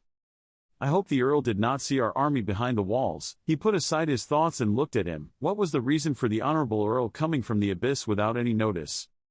Hearing that, Angela behind her called out in panic, Master. He still calmly told her, I said I would not show hostility, but I have no intention of acting like a coward. If the Count considers normally, he would try to take advantage of my labyrinth. The Earl remained silent and did not respond.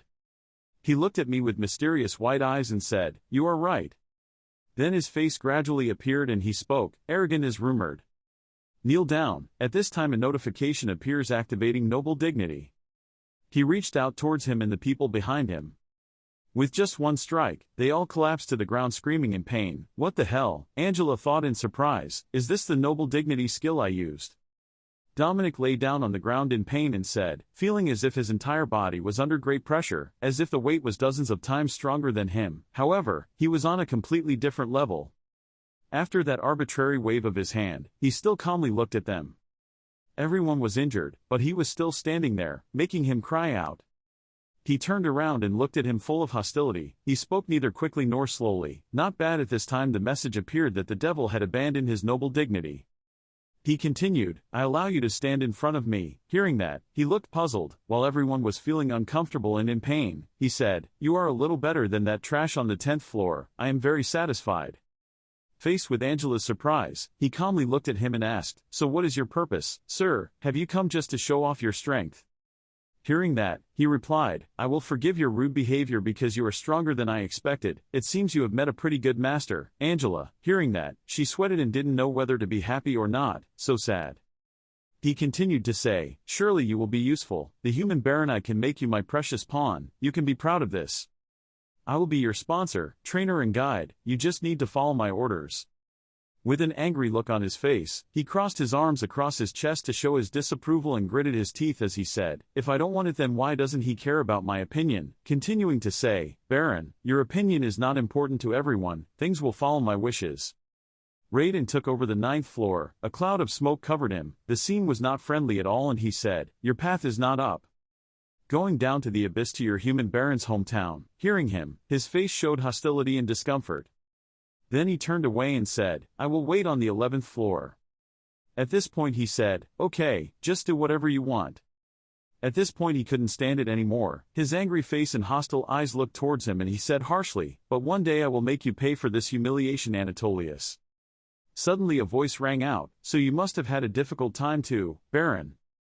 He turned back to look at them and said, "What are you doing here? Your master has left." It was the Black Demon King, and a merchant by that name walked in and said, "Ha ha, master, the joke is too harsh. I am a merchant, not a servant cleaning at the feet of nobles." He showed a sincere expression towards the end of the conversation, "So I came here to negotiate a business deal." He looked at him with a judgmental attitude and said, "I went to your auction once and I thought you had a fairly high status in the Dark Merchant Guild. A person of high status like you would come here to negotiate business matter," he said with a joking voice. "You really have good eyesight. I really have a high position in the Dark Merchant Guild. I can't tell you the details." Then he used one hand to carry the dwarf up and said, "But I'm sure I have a higher status than this loser." He threw the troll behind and happily said, "Okay, I'll show you some of the items I have. Wait a minute, oh my god, I'm empty-handed."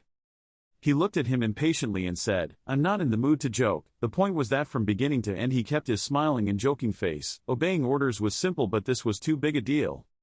With a somewhat cunning look on his face, he pointed and said, "It's about Labyrinth, the Labyrinth of Death and Necromancy. I'm here to give you information about Delicious.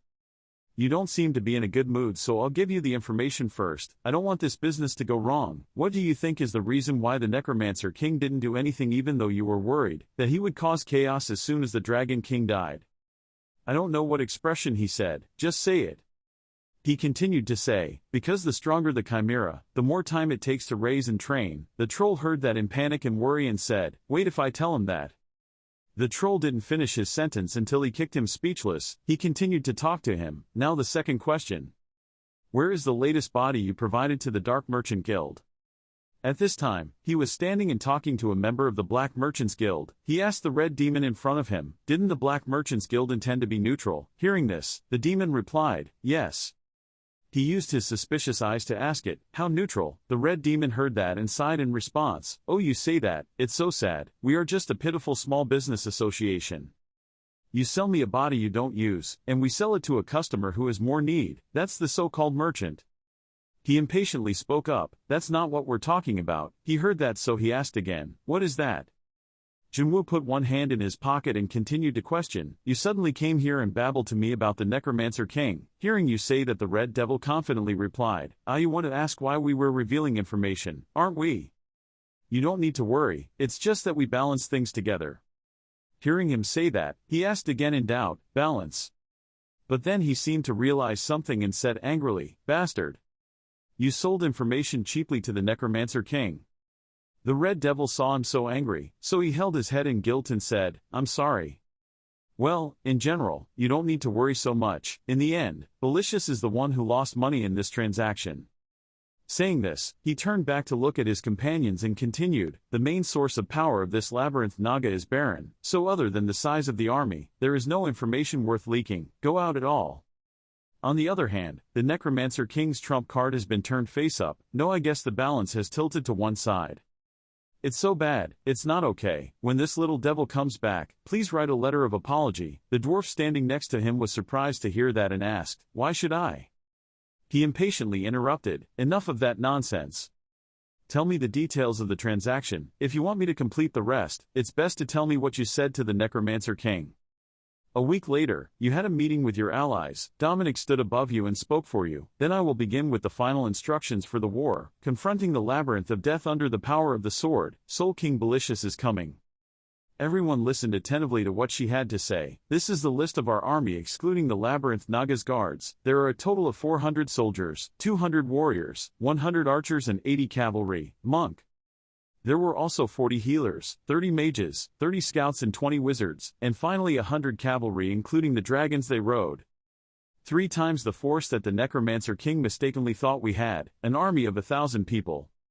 Listening to her, he felt an extremely headache. Dominic continued to speak, "However, we don't know anything about the Necromancer King's forces. We only know that there are at least 5,000 low-level zombies there. King, this guy bought the corpse of the Dragon King 2 months ago, so perhaps his chimera is now complete."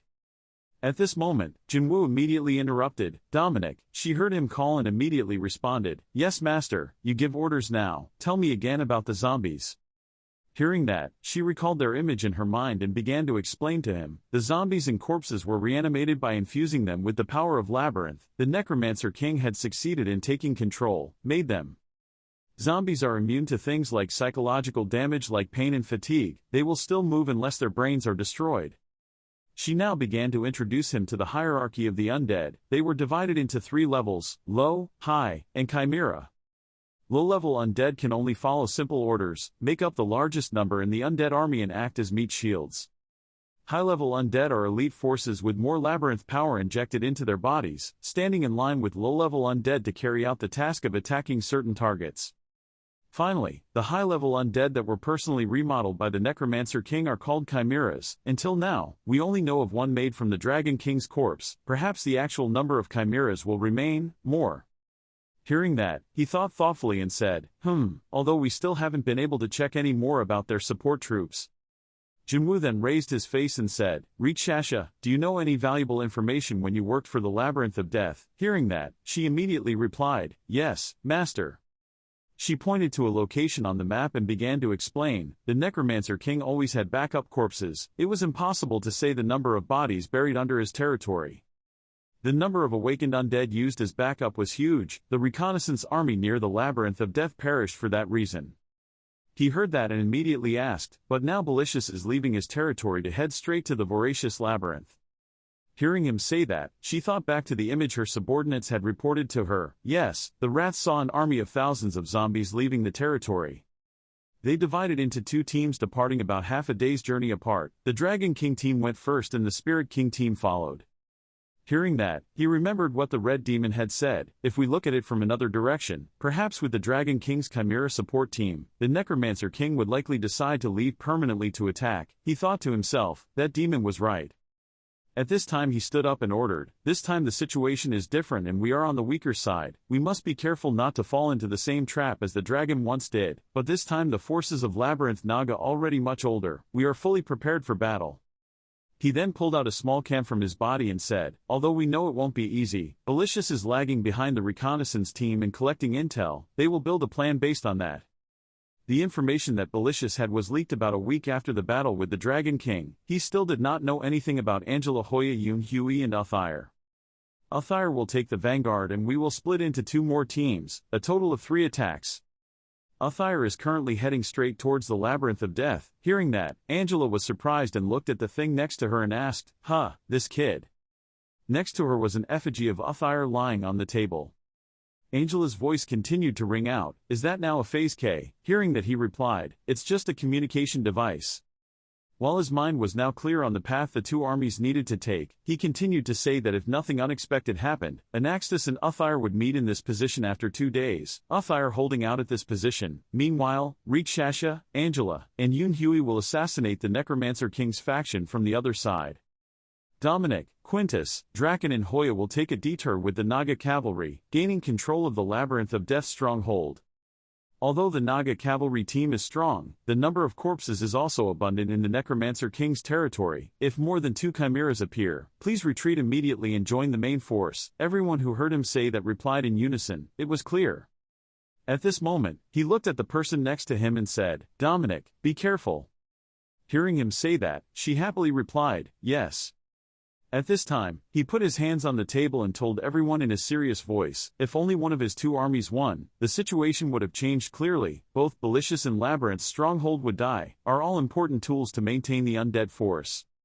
But no matter which side wins, remember that we will meet again before the great Belicious army. If we are forced to retreat, the meeting place will be at Labyrinth Naga. That's it. Does anyone have any questions? Everyone who heard that responded in unison, no. He heard that with satisfaction and said, good. Quintus gives the order. As soon as he heard that, Quintus stood up and spoke loudly, obeying the king's orders. He quickly went out in front of his secret army. It was big. The Naga army had gathered. It was time to fight. All teams pay attention and head straight to the battlefield. Everyone inside looked at his figure. At this moment Jinwoo spoke up, Rikshasha, your time for revenge has come, get ready. If you hesitate, I will be the one to behead him first. After speaking, he left with Dominic. She stood behind and mumbled to herself, you, finally. 2 days later, Uthyre was standing in an empty spot. She helplessly looked at the huge thing in front of her and said, "How strange. I thought he just told me to fight off a few zombies and then retreat. I mean, I knew there would be zombies. But who would have thought it would be this big?" Uthyre suddenly appeared in the middle of the Naga army. She pretended to be shy and said, hello, long time no see." She sweat dropped and said, "You look more handsome now than the last time I saw you. You just got a new haircut." While Uthyre had not finished speaking, "I thought it looked good." The Dragon King swung his claws at her, making her speechless. With a bang, its claws hit the ground, causing smoke and dust to fly in all directions while she was lucky enough to react in time to jump in the other direction. When she landed safely on the ground, she still couldn't stop chattering. "Why are you so hyperactive now? Before, you used to just stay in one place until moss grew all over your body," and then she complained, and almost died. "I'm crushed." Then Uthyre quickly stood up and said, "But physical attacks have no effect on me, so as long as you don't shoot me with heat rays, it's okay."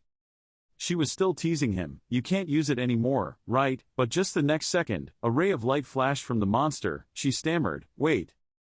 A bright light emitted from the monster, causing her to gasp and scream, "No." A blast of power shot towards her. She cried out and cackled. When he stopped attacking, everything became silent, leaving only the smoke and dust caused by the heat ray earlier. From his mouth he exhaled a cloud of smoke as if using a ventilator. Suddenly, a voice came from the ashes, startling him. "You're so cruel, don't you think you're a bit mean? Just started and you've already used your ultimate move." Then she jumped up and kicked him in the face, closing her mouth. He flew backwards, knocking over the other soldiers with a loud, banging sound. After attacking him, she landed lightly. "You must have thought I was easy to defeat. However, in this labyrinth we will not be easy to eat." Uthyre stood in front of the Dragon King and added, "You zombies should not think that you will be immortal. I will show you the army that I have gathered over decades." Then she opened the bag filled with tiny Uthyre and said, "Here, it's time to eat." Hearing that, the tiny Uthyre lumps made their mouths water. Some eagerly repeated, "They ate." Then from the bag, thousands of tiny Uthyre flew out and flew towards the Naga army under Uthyre's orders, devouring them alive. They took turns saying, "Wow, come to my stomach, die, those who are neither dead nor alive, we will use your bones and marrow to make soup." Each one rushed towards the undead. While they gnawed at the head of the Naga army, the dragon behind them was concentrating their energy to create heat rays. Boom, both the undead and the tiny Uthyre burned. Suddenly Uthyre appeared from nowhere and rushed to attack the Dragon King. "Hya!" On the other side, a tiny Uthyre said, "Baron."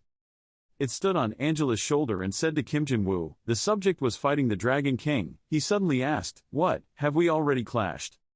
"Sooner than we expected," Angela said. "We must help Uther. When we find him, attack Vicious immediately." Jin-woo pondered, but the soldiers were probably exhausted after 2 days of marching. This was a bit difficult. Suddenly she came up with an idea. "We should divide into small groups and use the portal to teleport." He quickly objected. She was telling the truth or joking. Doing so was like drawing a path for a deer to run straight into the room. Control the center of labyrinth. He continued to talk, making her pout indignantly, because once the gate is opened, it will be open continuously for 24 hours, so using it near the battlefield is not a good idea. If you do that, you will have to have more soldiers, gatekeeper too. Right then he asked little Uthyre, "Do you think your subject can win?" The boy replied, "I think so, but it's hard to say. Normally, we combine fighting and eating the enemy at the same time, but these low-level undead don't have any nutrition at all. There's no point in eating them. The Dragon King's scales are so thick that it will take time to penetrate it, and he won't stay still so we can melt it. So the auto-recovery move in battle is basically useless. Now I'm just beating him up and down the field." He asked further, "How is the situation at Dominique's place?" The boy said, "Please change for a while." On the other side, a group of people were moving on animal backs. They had just reached the land of death. In about 2 hours they would reach the enemy's labyrinth. Jin-woo placed his chin on his hand and calculated. They moved quickly. "I expected the cavalry riding the dragon to be much slower than this." Suddenly Rikshasa spoke up, "Master." He turned around wondering. "Rikshasa," she continued, "the reconnaissance team had found an enemy outpost. There were thousands of zombies in the valley an hour away. We also confirmed that Vicious is among them." Angela heard that and asked him, "What are you going to do?" He calmly replied, "This is a battle against a group of zombies who fight tirelessly. We should fight them with the most elite soldiers." He continued to talk as he walked, but it will be very troublesome if Valicious realizes that something unusual happened in his labyrinth. We will attack continuously without stopping. Let's fight quickly and win quickly. Suddenly he called, Rikshasa. She bowed her head and replied, Yes, master. Jinwoo said seriously, I know I said I would let you kill him, but given the current situation, I will have to do it myself. A loud sound rang out. Draken held a large speaker to gather everyone. Rikshasa's side waved his hand to direct the archery team behind, the first row archers, to prepare to shoot. Then she shouted loudly, Shot! Thousands of arrows were shot. They shot at the zombies ahead. Arrows alone cannot stop the zombies. They held swords and rushed towards the firmly erected shield. They want to destroy the shield but can't. Jinwoo, with an expressionless face, ordered the Draken to push. When pushed forward, the undead were thrown away. The snake-bodied monsters in front quickly beheaded them. Immediately after that, Jinwoo gave the order again, covering up, making the zombies outside want to pry off their shields to attack but failed. Seeing this scene, he thought that despite their large numbers, they were just ordinary skeleton soldiers. They were very bad at attacking to penetrate the defenses. This defense team will do well, I don't need to be here to defend. Seconds later, he continued to give orders, spreading blinding fire. Rikshasa looked down from above. Receiving orders from him, he began to direct the archers and archers of the second row to throw blind flowers, draw their bows, and aim.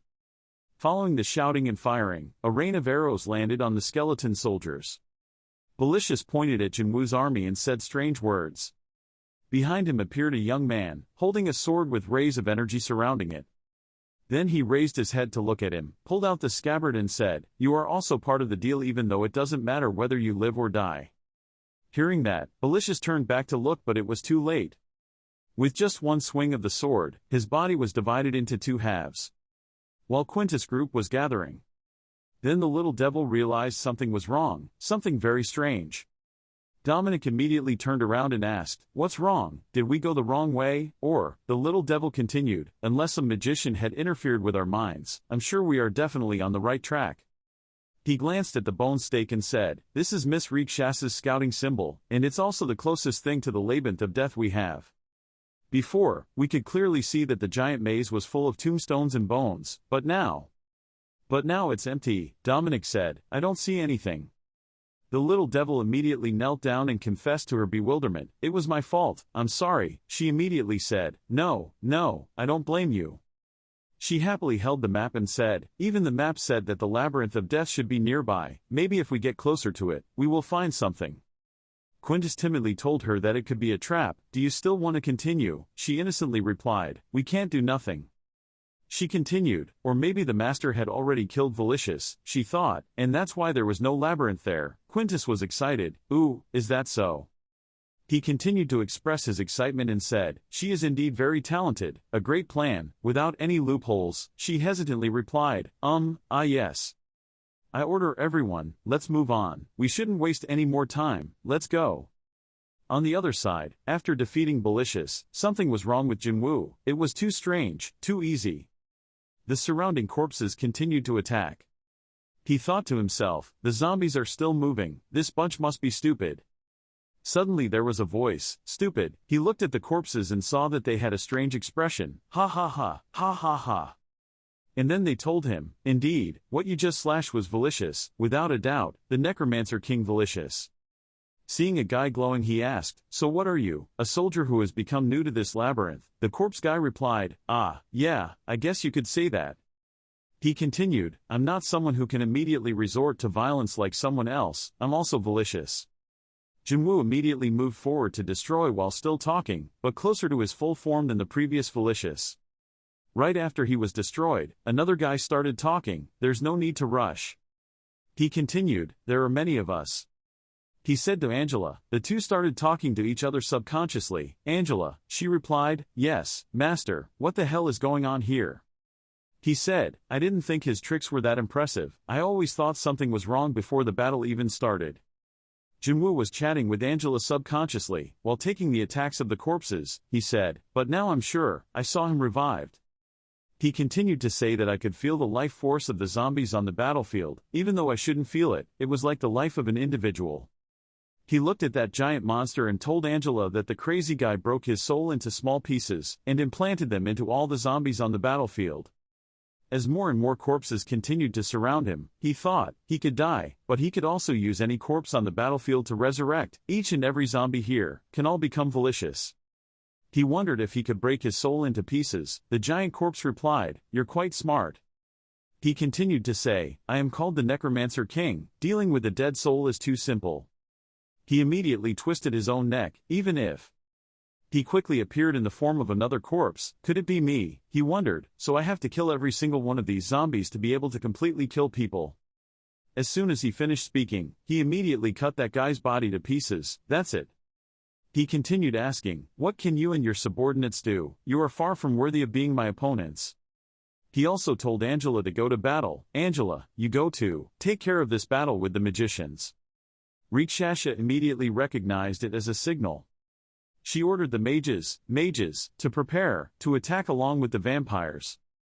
On the side, Angela, as soon as she appeared, she continuously attacked downwards. While attacking, she analyzed the match situation. There wouldn't be enough blood on the battlefield because our opponents were zombies. I don't think I can show my full potential. But these low-level zombies are easy. The ice snake also began to sweep away the corpses. Jinwoo said, "What's the point of having these zombies, when they all die with just a light touch?" He said it wouldn't take an hour. A zombie sneered and said, "Ha ha ha, let's see."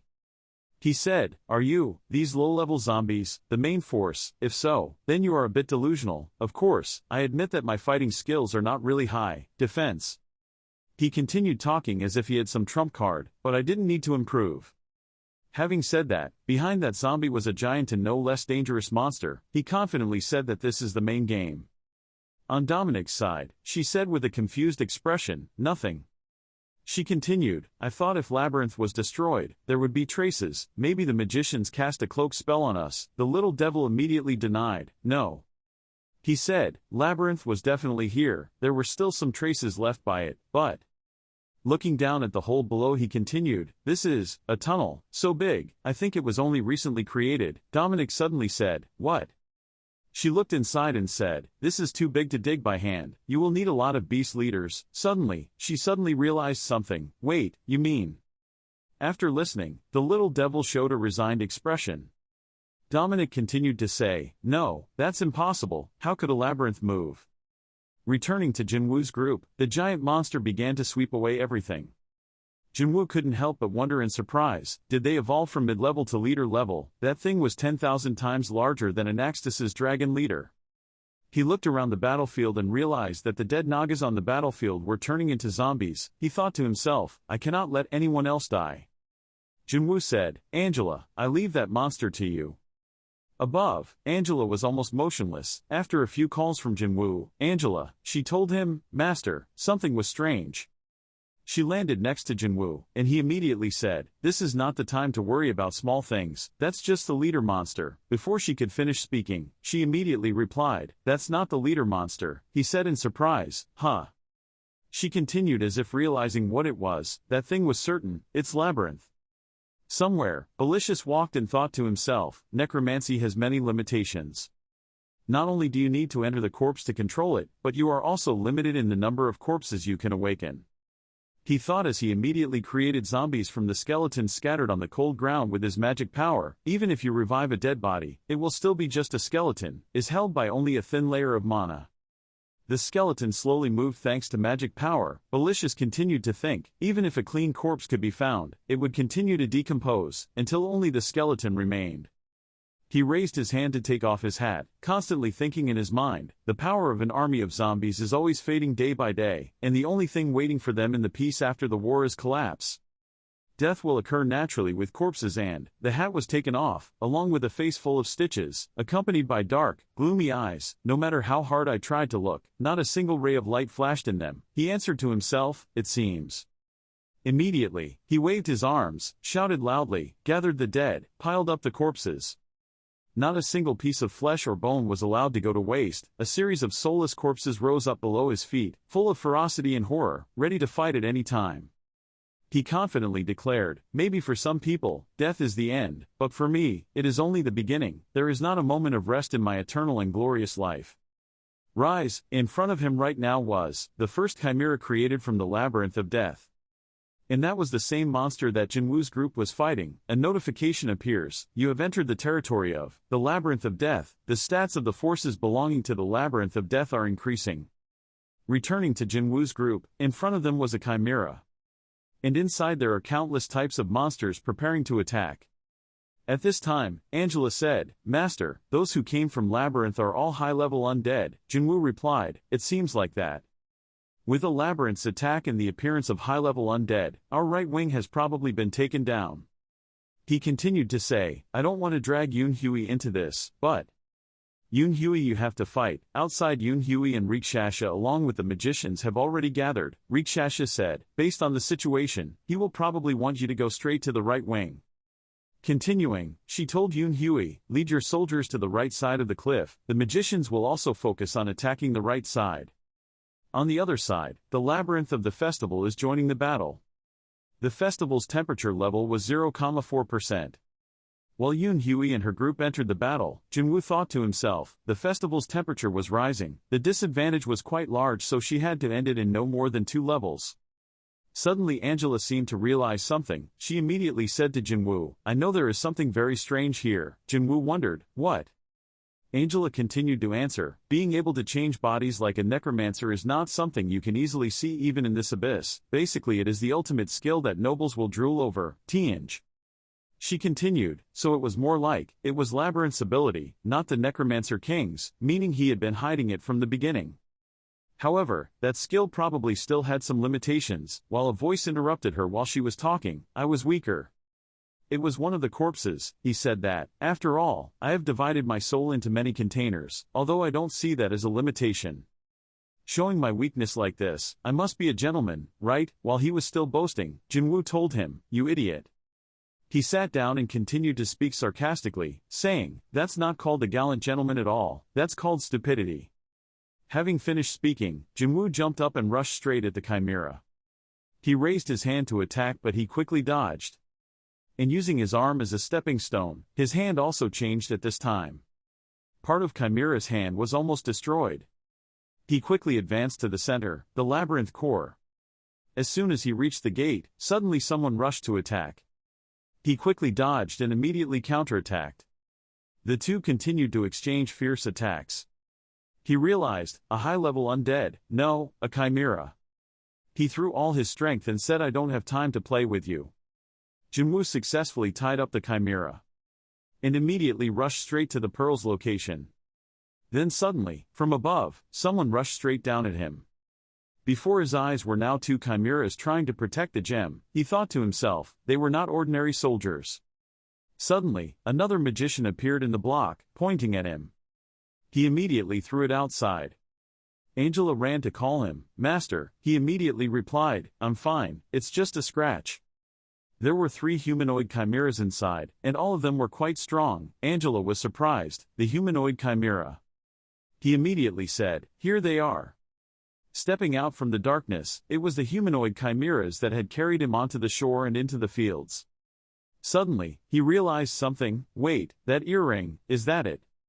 On Rikshasha's side, she was stunned as if she also realized that.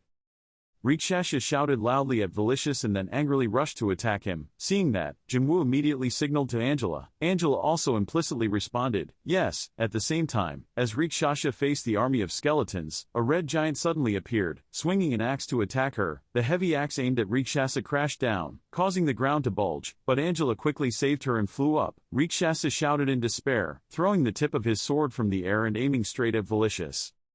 The tip of the sword rushed straight and landed in front of Velicious. He bent down, pulled out the sword stuck on the ground and spoke leisurely, really surprised. "I let you go because I thought you would die out there. Who knew you were still alive like this?" He continued to provoke. Hearing that, Jinwoo turned back and asked Velicious, "Did you let her go?" Velicious continued to answer triumphantly, "Yes, if you want to fight by ELF, doing so is necessary. Anyway, that girl is now useless." Without letting Valkoius finish his sentence, Angela rushed to attack him. "You don't have a tongue but your mouth is so smooth," she angrily corrected him. But Velicious continued to provoke and say, "In fact, she was worse than useless." You bringing her along to fight this battle is like carrying a heavy burden, let's see how long you can protect her. Seeing the situation above, Prince Belicious coldly ordered the deployment of forces. He ordered a force of swordsmen to follow that human, and the magician takes care of the blood-sucking demon. Shieldman goes to kill the ELF and follows the humans. He also specifically allowed the use of spiritual magic. What? Angela hugged Rikshasa in shock and surprise, worried about what he just said. But without giving her time to regain her composure, an attack was aimed directly at Angela, injuring her and dropping Rikshasa. Rikshasa just fell down and struggled to stand up. But in front of her was the huge body of the chimera taking down the elf. She was scared and hesitantly called the captain. Chimera showed no mercy and immediately attacked Rikshasa with a powerful attack. The attack sent her crashing straight into the cliff. Seeing this, Jinwoo worriedly shouted out Rikshasa's name. At that moment, behind him, Chimera took an offensive stance from behind, but Jinwoo was able to detect and block the fatal blow. Although he blocked the attack, he was still injured in his shoulder. Just like that, Chimera continued to attack Jinwoo with dangerous attacks, injuring him and flying away. Jinwoo held his wound and wondered what it was. I definitely blocked the attack. Chimera slowly recovered, raising her gloomy face to look at Jinwoo. He raised his sword and unleashed his power, causing the skeleton army behind Jinwoo to turn into ashes. Jinwoo looked back in surprise, earning an aura. Is it magic? But Jinwoo didn't want to be surprised for too long. Chimera's sword was right in front of him. In a passive position, Jinwoo cursed under his breath, damn it. Angela stood above, looking at the power of Chimera's spiritual magic and whispered, it's impossible. She wondered in surprise, can a living corpse also use spiritual magic? Obviously it's not compatible with them. Then, she turned back to look at the chimera opposite her and asked, why hadn't they exploded on their own yet? Then continued questioning, but no, it was clearly the process of purifying the pill. At the same time, the chimera opposite her changed. Before Angela could react, she shouted, what's going on, and dodged the incoming blows. Just then, she saw the Necromancer King who was launching attacks aimed at her. Angela counterattacked and said, this is what you brought on yourself. After attacking Belicious, she flew up and lamented, well, she fought with magic and even regeneration magic, what a perfect combination. She seemed to realize something and immediately reported it to Jinwoo, the owner. They are not completely dead yet. Jinwoo still didn't understand how to respond. Why? Angela continued to explain that although their bodies were dead, there was a high possibility that their souls still remained in them. Spiritual magic is something only elves can use. The Necromancer King himself cannot imitate it himself. Jinwoo listened to Angela's explanation while fighting the chimera and replied, does that mean those guys have been purged? Jinwoo continued to fight the chimera. He neutralized the attack and attacked. During the few seconds of silence of the battle, Jinwoo told Angela to find a way to wake them up. Maybe I need Rikshasa's help. Hearing that, Angela immediately contacted Yoon Hui to protect Rikshasa. Hearing that, Yoon Hui immediately took a stance and attacked the chimera that was attacking Rikshasa to protect her. But Jinwoo seemed to have realized something. He whispered, wait Yoon Hui, brainwashing. After thinking, Jinwoo shouted and teleported. The system board pops up notifying you that you have entered the territory of the Labyrinth Festival. Then, Jinwoo shouted loudly, Yoon Hui, use your sweet dreams. Lennar quickly ran to the little girl and worriedly said, Your Highness, it is very dangerous outside the castle, you can't just sneak out like this. The opponent angrily retorted, I can defend myself, he said while breathing heavily. It's not a simple matter, the prince is also very worried about that person. The little princess interrupted Lennar, there's nothing to worry about, I'm protected by the strongest knight in the world, right, Chief Knight? Lennar sighed tiredly, then resignedly replied, You were right. That's why I'm here, I will forever be your shield. When he saw the broken body of the little princess he loved so much, his voice was filled with shock, Your Highness. Before the death of someone I love. Lennar screamed in pain, No, no. Wounds, blood, he's bleeding. A part of the past appears, the little princess's frightened face looked extremely pitiful, behind her was Belicious. Lennar gritted his teeth and said, Valicia, what have you done to me, Balasai? But before he could finish venting his anger, something knocked him away. Smoke and dust flew everywhere. The guy who was cursed was absent-mindedly thinking. Looks like he still hasn't noticed. I need to send a summoning object to Yoon Hui. Lennar cursed angrily, damn it. You are also a subordinate of Malicious. I will kill you, I will tear you apart. The monster with the big mouth interrupted his words, you are right again, we are Rikshas's friends, calm down. Lennar heard that, became even angrier, calm down, calm down. Dream on, I don't care anymore, if you protect him, then that's it. The monster continued to speak without caring about the other person's anger, you are a zombie created by Malicious, you will disappear if his energy source is cut off, Lennar exclaimed in confusion, huh? The mouth monster continued, you will most likely be brainwashed again if he finds you, and then you will attack Rikshasa again, because your most important orders are to deal with her. Hearing this, he was annoyed and hit the ground hard, damn it. Kim Jin-woo suddenly shouted, Angela. The mouth monster quickly flew to his place and happily reported, it was successful, Master, the anti-brainwashing has worked. You calmly asked a question while fighting, so he is back, is it normal? He honestly replied, yes, we should do it with the other elves before the Soul King notices. Hearing that, Jin-woo objected without hesitation, no, that's impossible. Just the first use has used up all the energy of the festival's labyrinth, tell Yoon Hui to quickly reach bustling level 5. The monster's mouth flew to the girl again and said, there are many obstacles, Yoon Hui, I heard. Suddenly the bewildered Lennar blurted out a name, Your Highness. It suddenly reacted, what, Your Highness, wait, so you're not just a captain of a team. Angela added, I knew they were too strong to be just regular minions, as if there existed a team full of legendary level 1s. So that must be a royal magician or something, the strongest person in the kingdom. Lennar lowered his head and asked, what should I do now, is there anything I can help with? The monster calmly replied, nothing. You can help us by doing nothing, just stay here and hide from the Soul King. Yoon Hui, I'll leave this parcel with you, send him to the other side of the labyrinth, and quickly reach bustling level 5. The girl grabbed the collar of his armor. And his body moved with extremely terrible strength. Lennar's whole body was thrown to the ground, then flew up and fell to the ground. Lennar began to think negatively, Your Highness, I would have protected you with my life. Even though I had awakened, all I could do was stand and watch. A zombie took advantage of this moment to sneak attack him. But right after that, Lennar's whole body emitted a light blue light. He stood up while blaming himself, how could I, calling myself, can I be a guardian knight? Malicious is standing somewhere and talking to himself like an autistic person, opening the gate in the middle of the battle and revealing the core, is this to receive Labyrinth's buff? No, there must be some plan, the connection with the defender is weakening, I can't even see him. Surely they have some plan, I will not let my guard down, O Labyrinth of Death. Destroy the gate. As soon as he finished speaking, a giant monster with sharp teeth came out of nowhere. Kim Jin-woo suddenly asked, he was walking towards the gate, until the bustle level reached 5. There are still too many, I need to buy a little more time no matter the cost. The cold system board appears like every day, the bustle of a high school festival, 27%. He had no choice but to use another method, so Jin-woo called out to his servant, Angela, and she replied while flying, Master, right now I am a bit busy. Seeing the other person's situation, Jin-woo turned to another person, Yoon Hui. But before he could give her the task, Lennar had already picked up his sword and was about to slash at him. It seemed like time was delayed. Kim Jin-woo nervously said, no, the gate.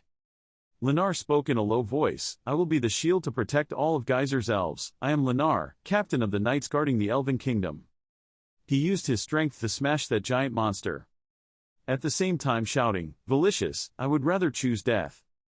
Better than living as your puppet. Angela cursed nervously, that idiot, I told him not to jump in. Faced with Lennar's determination, Malicious still calmly said, it's useless. Pelicios, the Chimera warrior shouted loudly, then suddenly attacked the king from behind. For a moment, he was a bit surprised. But the Necromancer King just clicked his tongue, he escaped brainwashing, how did he do it? Even though he attacked unexpectedly, the king still easily dodged, with just one lift of his foot he escaped Lennar's powerful attack. Malicious stepped back to keep his distance from his opponent.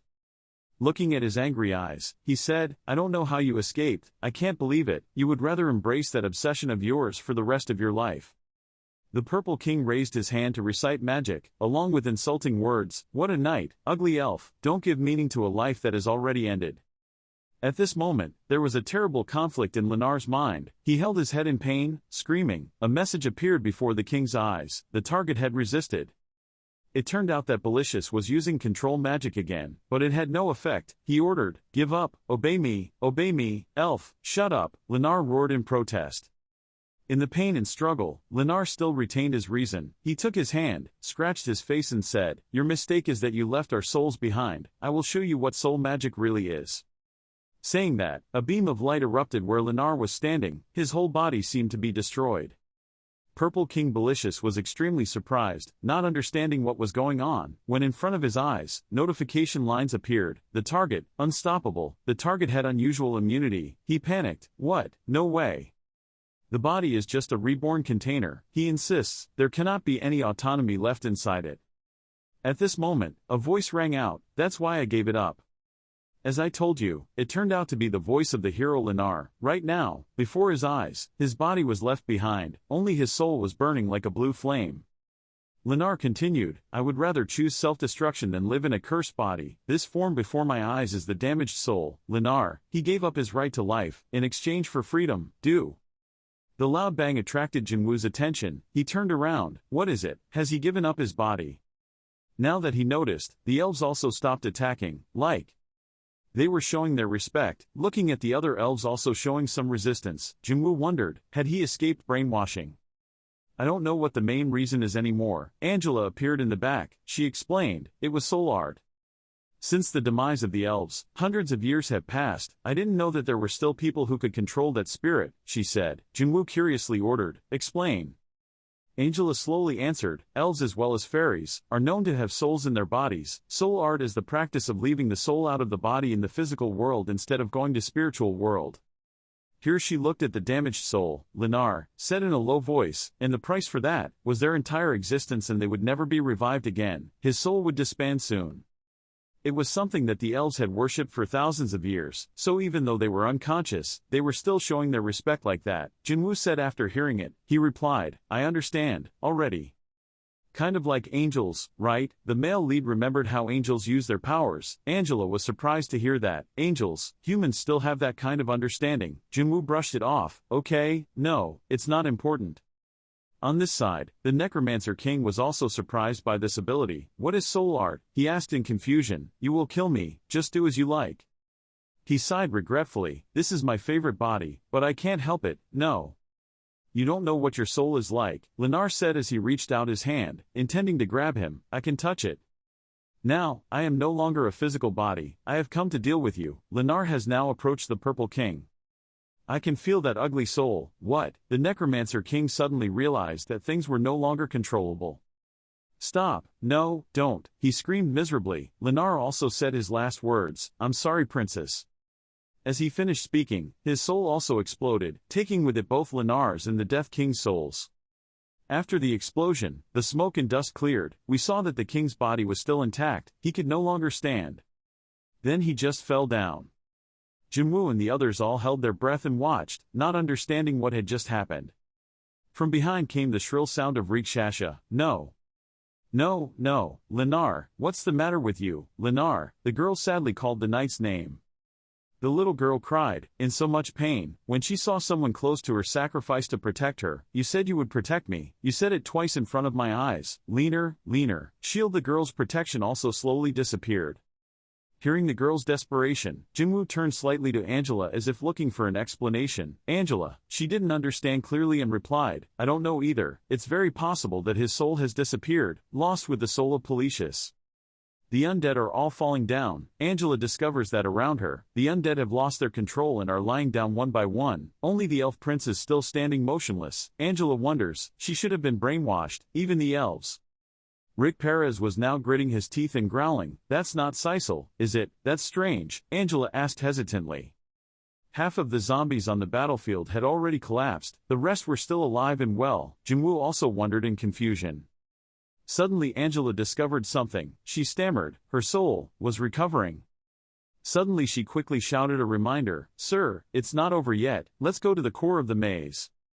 30% of life is dead. That's what the Purple King feels. He is still conscious, just need to tear the soul of his body. Just like that I am sharing a gift with him, so we feel like we are capable of doing everything. He slowly stood up, thinking to himself, a body's main soul cannot bear to disappear without a trace. Now I feel like I am a completely different person than before. He frowned in frustration. It wasn't pleasant at all. The Purple King was not completely destroyed, his consciousness still existed. Slowly he rose above the labyrinth of death. The giant stone monster roared again.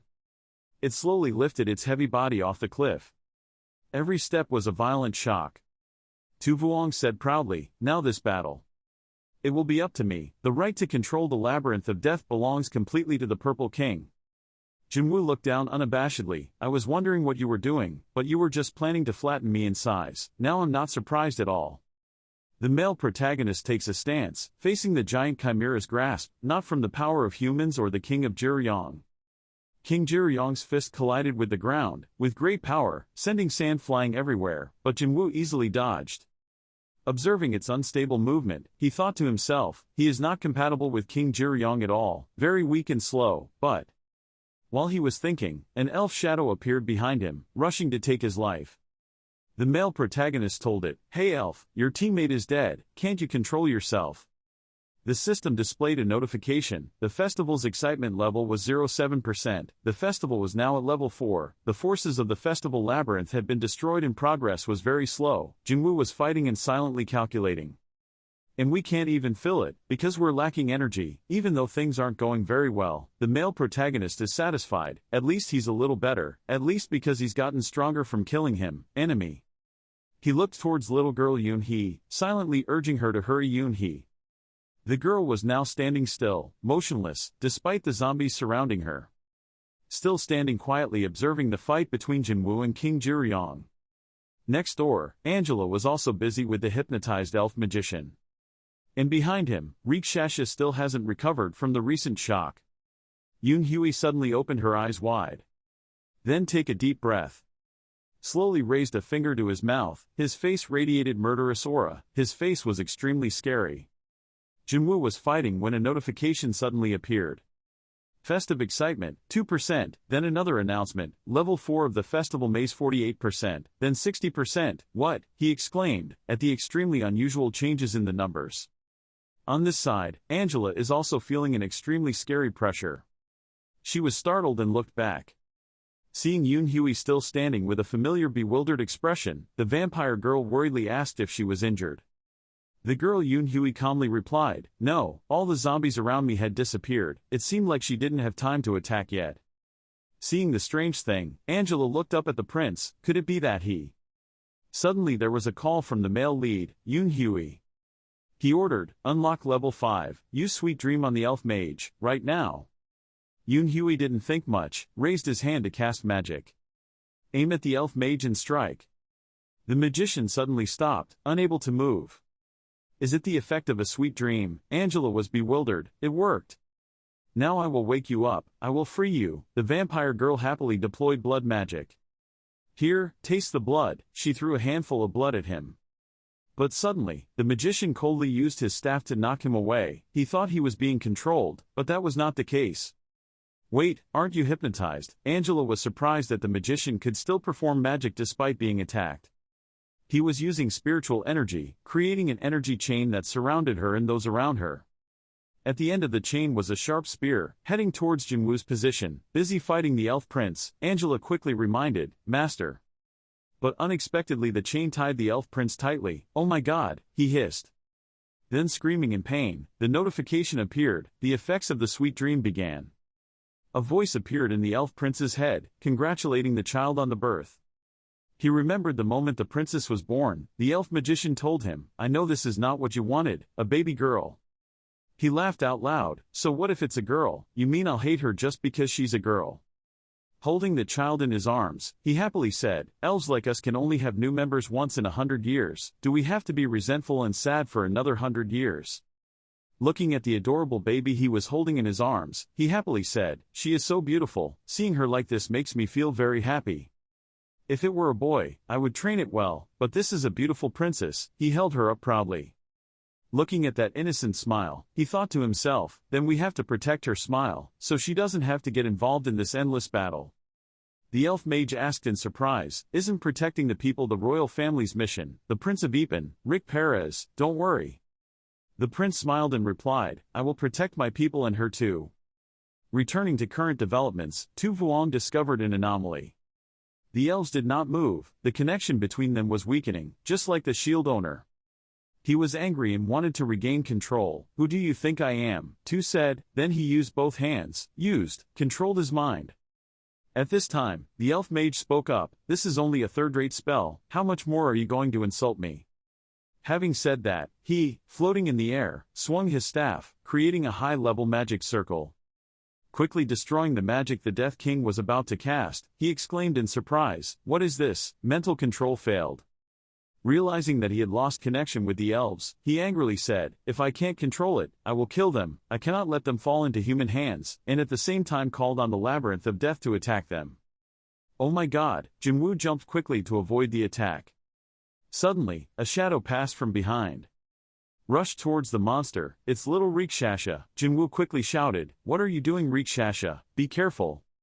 But what she cares about is not herself, but her brother who is immobilized by dream magic. She shakes the elf prince's body, it's very dangerous, stay away, go, I don't want to see you die in front of me, I'm not there anymore. The sad face, the tears rolling down the cheeks, please, it's all my fault, I was too weak so I pulled your leg. The little girl cried more and more loudly, if she had not been born, if she had been the one to die, not me, if only she had died before he caught her.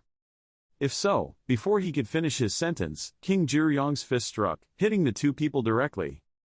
Jinwoo was surprised, speechless, oh my god, Rikshasha.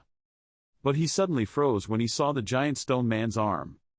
That was because of the elf prince's sword, which split it into hundreds of pieces. He regained his reason and gently patted his sister's head, don't say that, this is not your fault. Rikshasha was happy, raised his eyes and looked, brother, it seems you are too late, the elf prince smiled affectionately. The little girl said in short, long tears, brother, Renard, didn't let her finish. Rick Perez quickly comforted her, it's okay, Shasha, but now, we don't have time, so you have to calm down, listen to him. He looked straight into Shasha's eyes and said the truth, you lived the life you didn't want, I raised you like a flower in a greenhouse, because I thought that would be enough to protect you. The elf prince continued, I don't know how much you suffered living like that, I couldn't protect you, I'm sorry. If only I could make it up to you, if only I could give you a new life. Rick Perez said his regrets even though it was too late, brother, Rikshasha felt sad. The elf prince turned and said to the male protagonist, humans, please take care of her, I'm very ashamed to have fought with you. I trust you, because you almost defeated me, she's royalty. Jinwoo frowned, you're still not awake yet. He loudly declared, it doesn't matter whether it's royalty or anything else, Rikshasha belongs to my class, the battlefield will still be very harsh. But I promise, I will protect her until my last breath. Hearing these words, Rick Perez smiled with satisfaction, that's enough, thank you, if I had treated her like you, things would have been different. Then he lowered his voice again, that's it. Brother, Rikshasha was surprised, only to see his brother hugging him. The girl asked, what are you doing? Rick Perez did not answer but only instructed, Shasha your sister. I have to survive. Then she noticed that the prince's body was gradually deteriorating. She quickly shouted, don't say, I can't, no, brother. Brother, Rick Perez's body has completely disappeared, a message appears, spiritual energy is affected by external forces. If the conditions are met, Rikshasha's journey will continue, the awakening of the hero Rikshasha is taking place. Then a succession of announcements rang out, awakening completed, some conditions blocked. The awakening of the hero Rikshasha is happening, the announcements keep repeating. The maze begins uncomfortably, seeing this notice, Jinwoo couldn't help but wonder, what is this? The magician who had been silently observing until now spoke up, it was my turn. Jinwoo asked confusedly, Mage, what are you planning to do? This is a good opportunity for the princess to develop, don't you see? He replied. It was necessary to awaken. After finishing speaking, in front of them, a ball full of Dharma residents surrounded Rikshasha.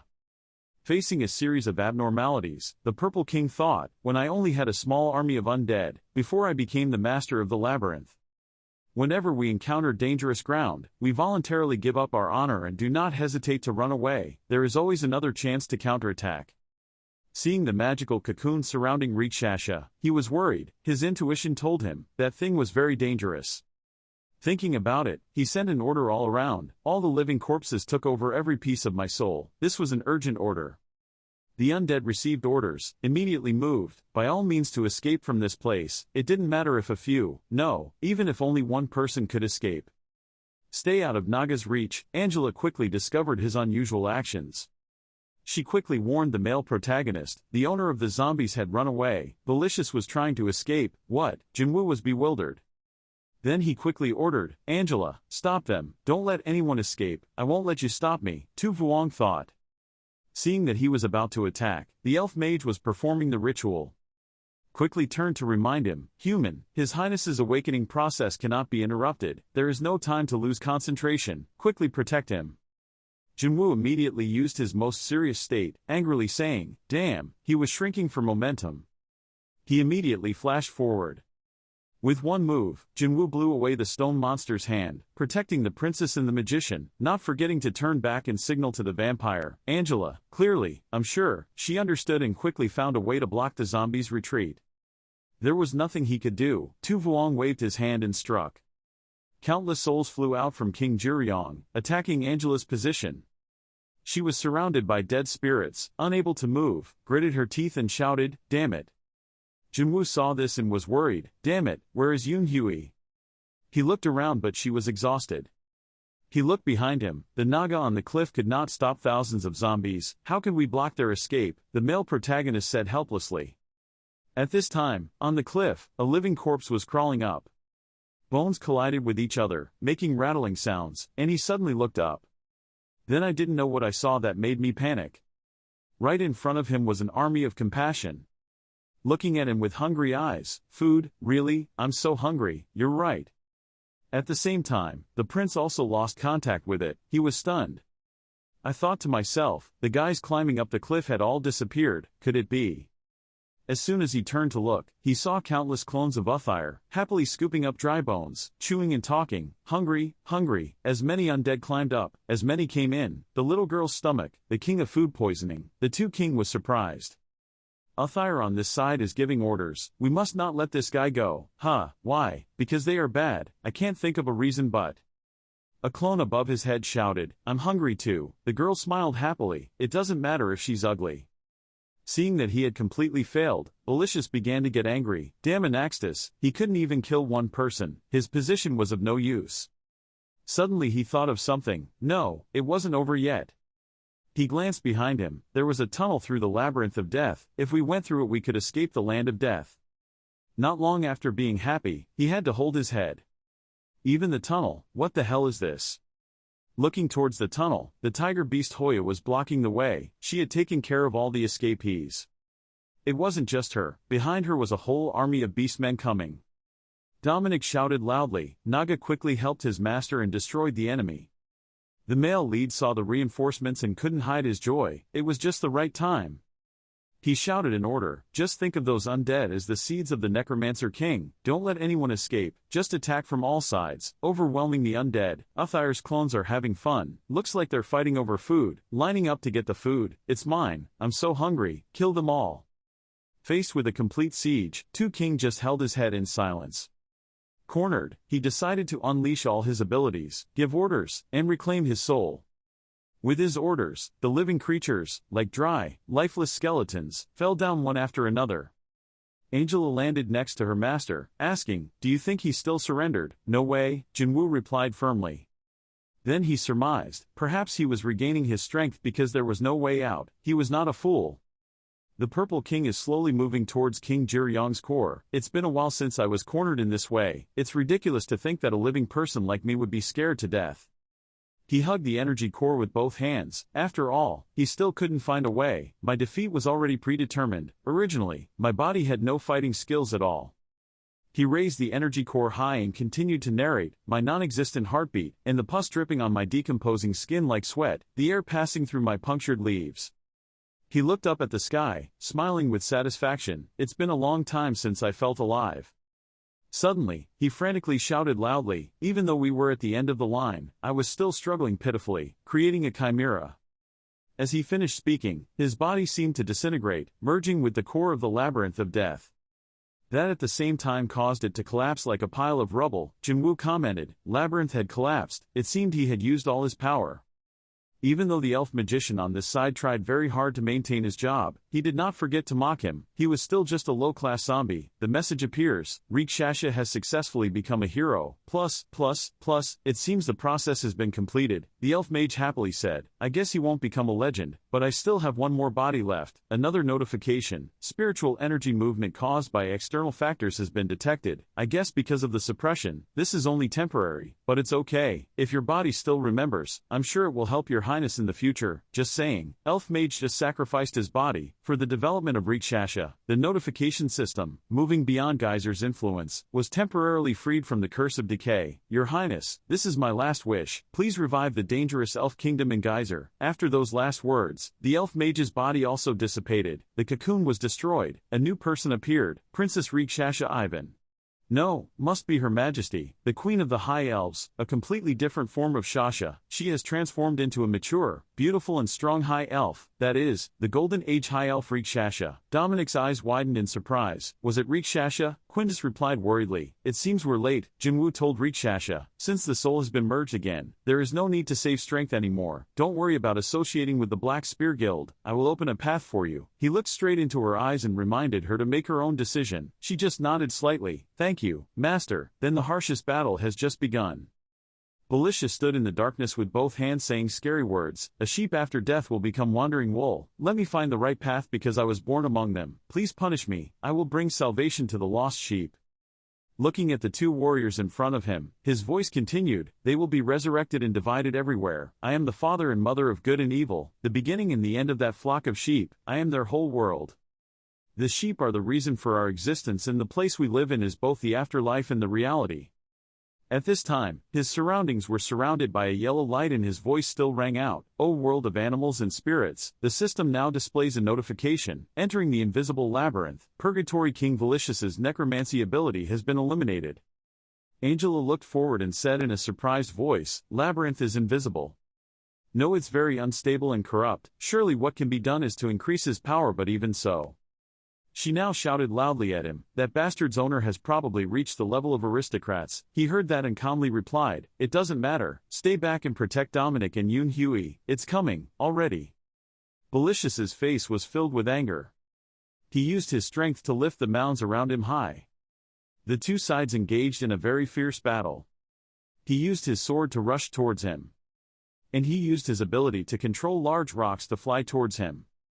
He easily dodged those rocks, grabbed his sword and rushed towards Belicius.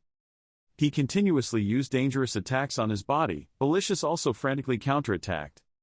Rikshasha conjured many blue spirit stones to attack him. When the spirit stones were inserted into his body, he cried out in pain. He used a very large rock to throw it at her so that the spirit stones wouldn't fly towards him anymore. When he wasn't paying attention, he threw a fist from behind into his face. While Belicius was still in pain, Rikshasha rushed in front of him. Swung a fist into his other face. Because he was repeatedly beaten, it caused him a lot of pain. He began swinging his attacks haphazardly towards the two people. At this moment a giant rock rushed towards him. The armor on his body released sharp spikes, destroying that rock. At this time, he began to counterattack, using long cloths to wrap him tightly. He grabbed his hair and whispered, do you think that attack will hit me? The system now appears, you have successfully resisted the negative status effect. He still tried to hold Belicius tightly and shouted, I caught him, Rikshasha. She was now above, clasping her hands together, surrounded by many pieces of broken glass as if reflecting someone's image. She said, Dear sage, please let me borrow your strength for a moment. Just now she had opened some kind of formation. He saw this and shouted, my sheep. At high altitude, she caused many spirit stones to fall to the ground. They created a huge explosion. When the black smoke cleared, Rikshasha rushed towards him. Her hands began to move to create a sword. As she did, she said, Sword spirit, I will cut you in half. Seeing that, Belicius was scared and shouted, Stop blocking my way and go away. Are you planning to die with me? He heard his question and slowly replied, Of course not. I'm very confident that I won't get hurt. The system will then display a notification that the hard drive is at maximum capacity. Hearing that, he awkwardly said, Anaxchu. At this moment, Rikshasha held the sword and slashed from above, screaming angrily, Belicius, die.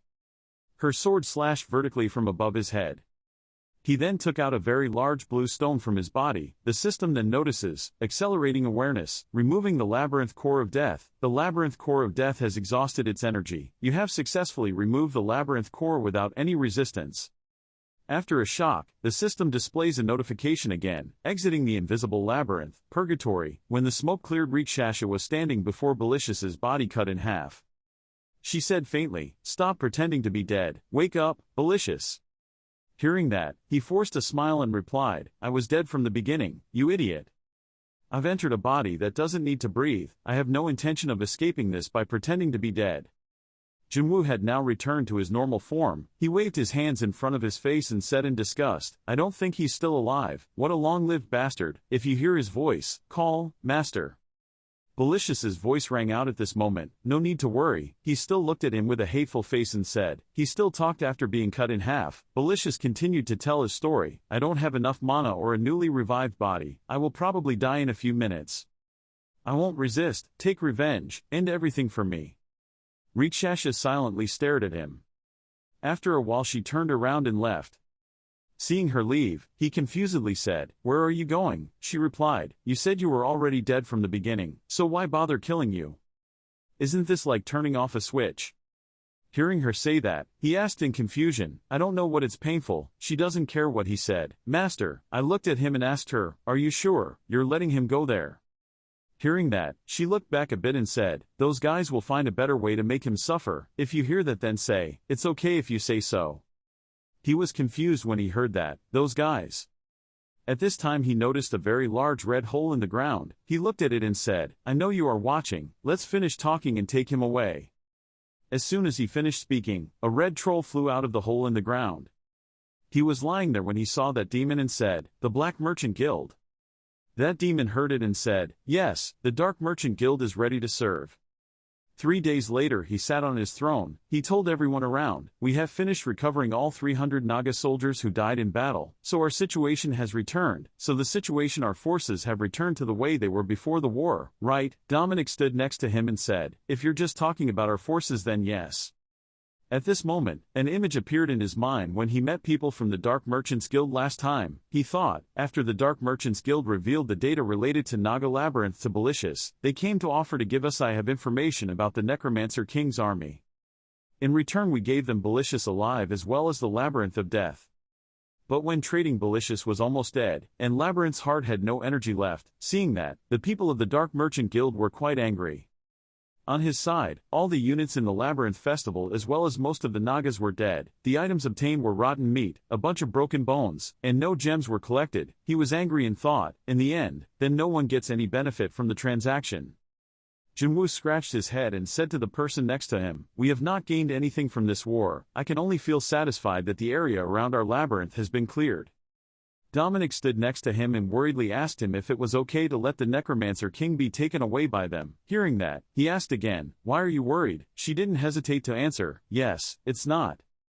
At this moment, Dominic's mind flashed the image of Belicious before being taken away. At that time, he shouted angrily, "If we just wait, the opportunity for revenge will definitely come.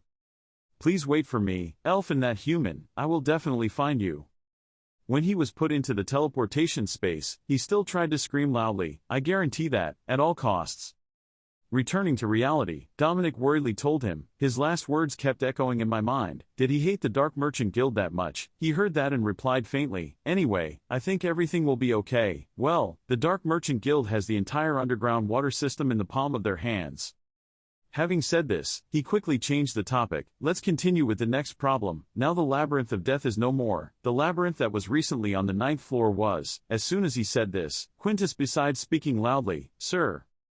Hearing the call, he immediately spoke up, "Quintus, what's wrong?" The other person heard him ask and quickly responded, Rikshasha has woken up. Right now in his voice room, Rikshasha is unfamiliar with his new appearance. Everyone was now outside her door. He asked, "How are you feeling, Rikshasha?" She heard it and immediately turned her head to look at the door and said, "Sir, the system now appears and announces, defeat elf, Rikshasha, hero, the curse is weakened." She looked out the door and asked him, "What happened to me?" He quickly replied, "You were taken over as soon as Belicious was taken away." In his mind, the image of a red energy source surrounding Rikshasha's body appeared in his mind. She looked very painful as she thought about what he had just said. According to that demon merchant, it was the source of underground water, has returned with the consequences of the forced awakening. There are a series of questions I want to ask you, but for now it is most important that you rest. Hearing what he said, she asked again, how long had I been asleep? He quickly replied, about 3 days after the war ended. When she heard that, she was surprised. She struggled to sit up and said, 3 days, I'm very sorry I didn't complete my job well. He heard that and replied, it's okay, just rest in bed. Hearing that, Rikshasha said with a serious expression, it was impossible that the surrounding labyrinths would move soon when Belicious was no longer there. He heard that and calmly replied, it was not her job to deal with them. She still didn't. I'll stop my point of view, but I can't let the reconnaissance team operate on their own. It's too dangerous. He saw her stubbornness and impatiently interrupted, our contract has ended, elf mercenary Rikshasha. It only takes effect until you complete your revenge on the Necromancer King. You have nothing to do with Naga Labyrinth anymore, you are now just a guest. Hearing him say that, her eyes began to tear up and she said, but... Suddenly, she knelt down on one knee.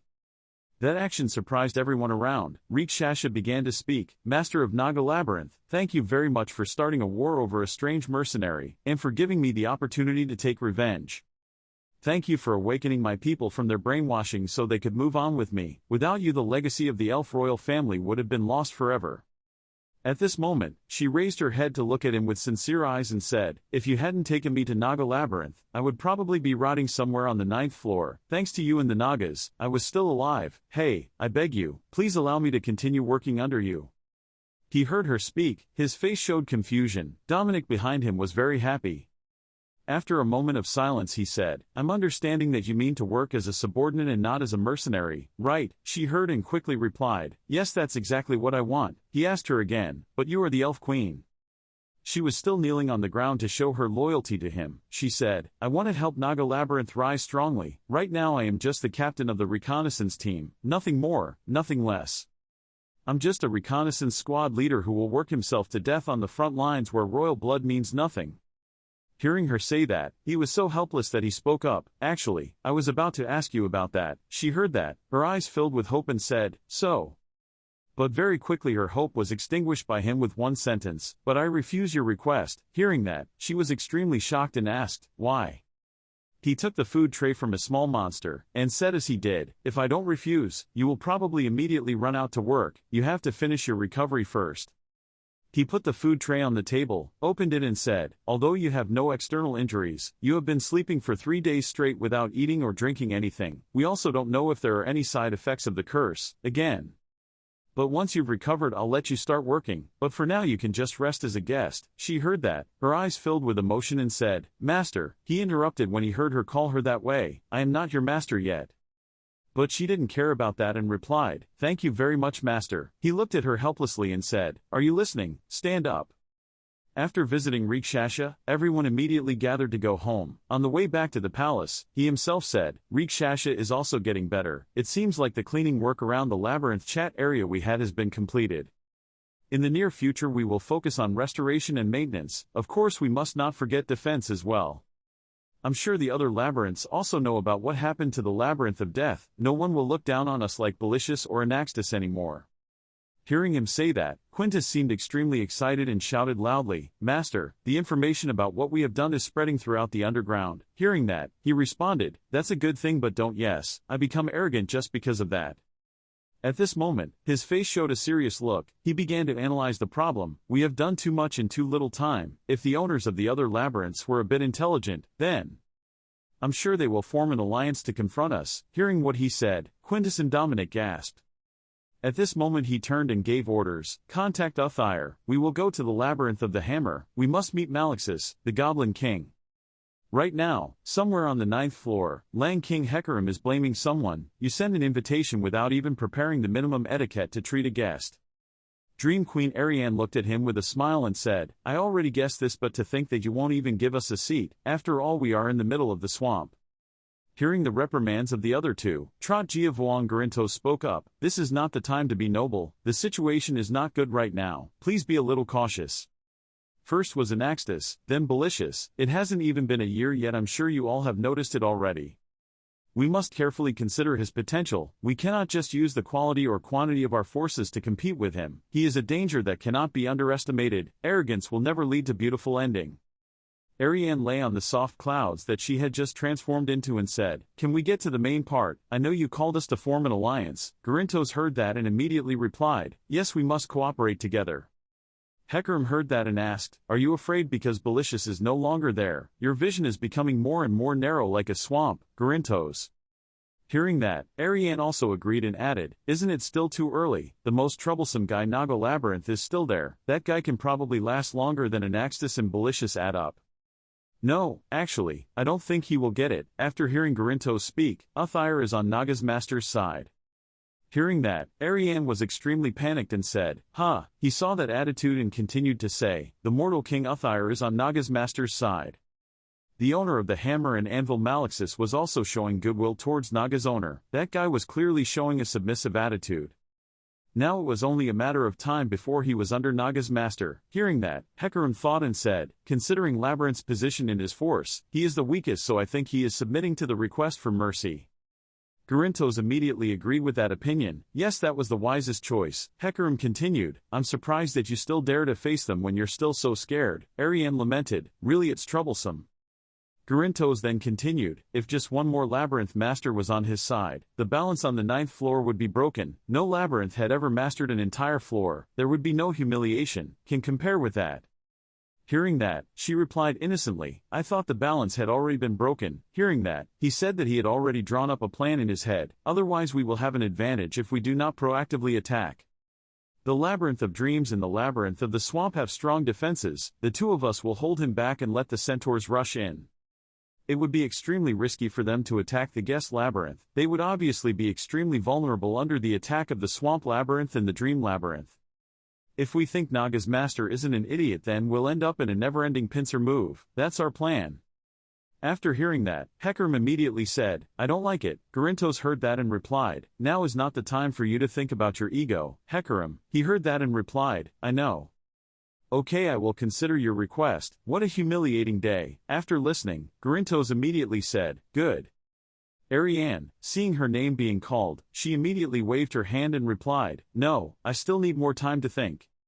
Hearing that answer, you angrily spoke out threats. "It seems like you still haven't given up your instincts as a fallen fairy and are intending to crawl after someone strong. Maybe I should kill you right now." Ariane replied in fear, "It's nothing like that, calm down. There's something else we need to pay attention to." Hearing that, Garintos immediately said, "You will have to tell me what it is." She quickly replied, Okay. She started to say with a serious face, "This is information that my girls got from brainwashing the minions at deeper levels. I hope this isn't true, but currently the nobles from the deeper levels are preparing for the invasion. 2 days after the war, somewhere in the area of the Black Merchants Association." He knelt on the stone floor covered by the dark cave, a heavy circular rock attached to a sturdy chain wrapped around his neck. Suddenly there was a growl. "A room without mana or guards, the only thing holding me back are chains," he said out loud. Who would have thought that the black merchants were this stupid? He proudly asked the question, just because he lost one wing, why do they look down on us? He growled and calculated, "Okay, this place doesn't have mana." Belicious paused, then smiled horribly. He said that, but it accumulated a lot of miasma. Suddenly he rose up like a giant, billowing spider, meaning there was a corpse here. Belicious said while struggling that this was the first time they detained a sentient zombie. He quickly jumped up and the chains that bound him also broke into pieces. After recovering, his face was as cold as iron. His body recovered quickly. There was still much to do. I had to prepare to leave.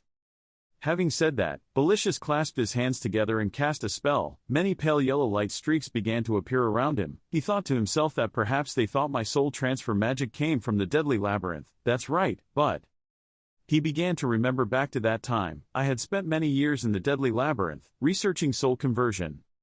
After casting the spell, many dark yellow rays of light appeared around Belicious. He muttered, split his soul, dispersed, then he pondered, and finally I found a way to use it myself. Somewhere in the mirror reflected the image of the mana, looking for the body, asking for the undead. He looked at it from the back of the neck to the top of the head full of cracks. He ordered, the body should be as pure as possible, it must have strength, strong. He continued, if you have the talent to use magic, it's perfect. Suddenly, a growl rang out somewhere, causing Belicious's attention to focus in that direction. He walked towards that direction, saw a guy growling in pain and said, "I see, what about Geyser?" He stared at that guy and continued, "It doesn't seem to meet my standards, but now is not the time, choose." He began to cast spells. Green and pale yellow rays of light began to appear around him. He had a target and coordinates. His four upper limbs were working intensely, separating his soul from his body. Inwardly, he thought, without the support of Labyrinth, it would be difficult to use such a complicated spell. Step by step, he was reciting the incantation, the horizon coordinate system. Then somewhere the other person appeared. 2 days, longer than I thought. That person calmly appeared to be sleepy and walked towards the place where he was reciting the spell. "Waiting for you to make me sleepy." He turned his head and his voice was full of confusion. "You? How the one wasting time is you?" The other person frowned and smirked. His hands were busy wiping something and replied, "Oh my god." Belicious continued, "Half of my soul has escaped from here." The other person slowly approached and whispered, "Zombies that reach this level are quite rare, very stimulating my collecting spirit, but I'm a little curious." Belicious gritted his teeth with a bored look on his face. The other person approached and smiled and said, "What would happen if a zombie born from imagination turned into a living thing? You are also curious." He grimaced, annoyed at being interrupted. "You bastard, what are you babbling about?" His soul began to gather, but the other person still calmly opened his eyes. Belicious looked confused and shouted loudly at that person, "What the hell are you doing?" That person still calmly laughed and replied, "I just rearranged the formation." Belicious's face darkened, his limbs began to wander, the pieces of his soul began to gather, the target's coordinates were also cut off, he could not lose the initiative. That person walked back and forth, closing his eyes and contemplating the presentation, the cold, dampness of Geyser, the pain from the wound, the smell of blood on the battlefield, the taste of prey, no longer feeling anything, then life, what's the use? The other person smiled horribly, his eyes darkened. "Aren't you curious if your heart beats, how the blood flows in your body?" The other person laughed loudly and continued, "This thought makes me excited to death. Can go.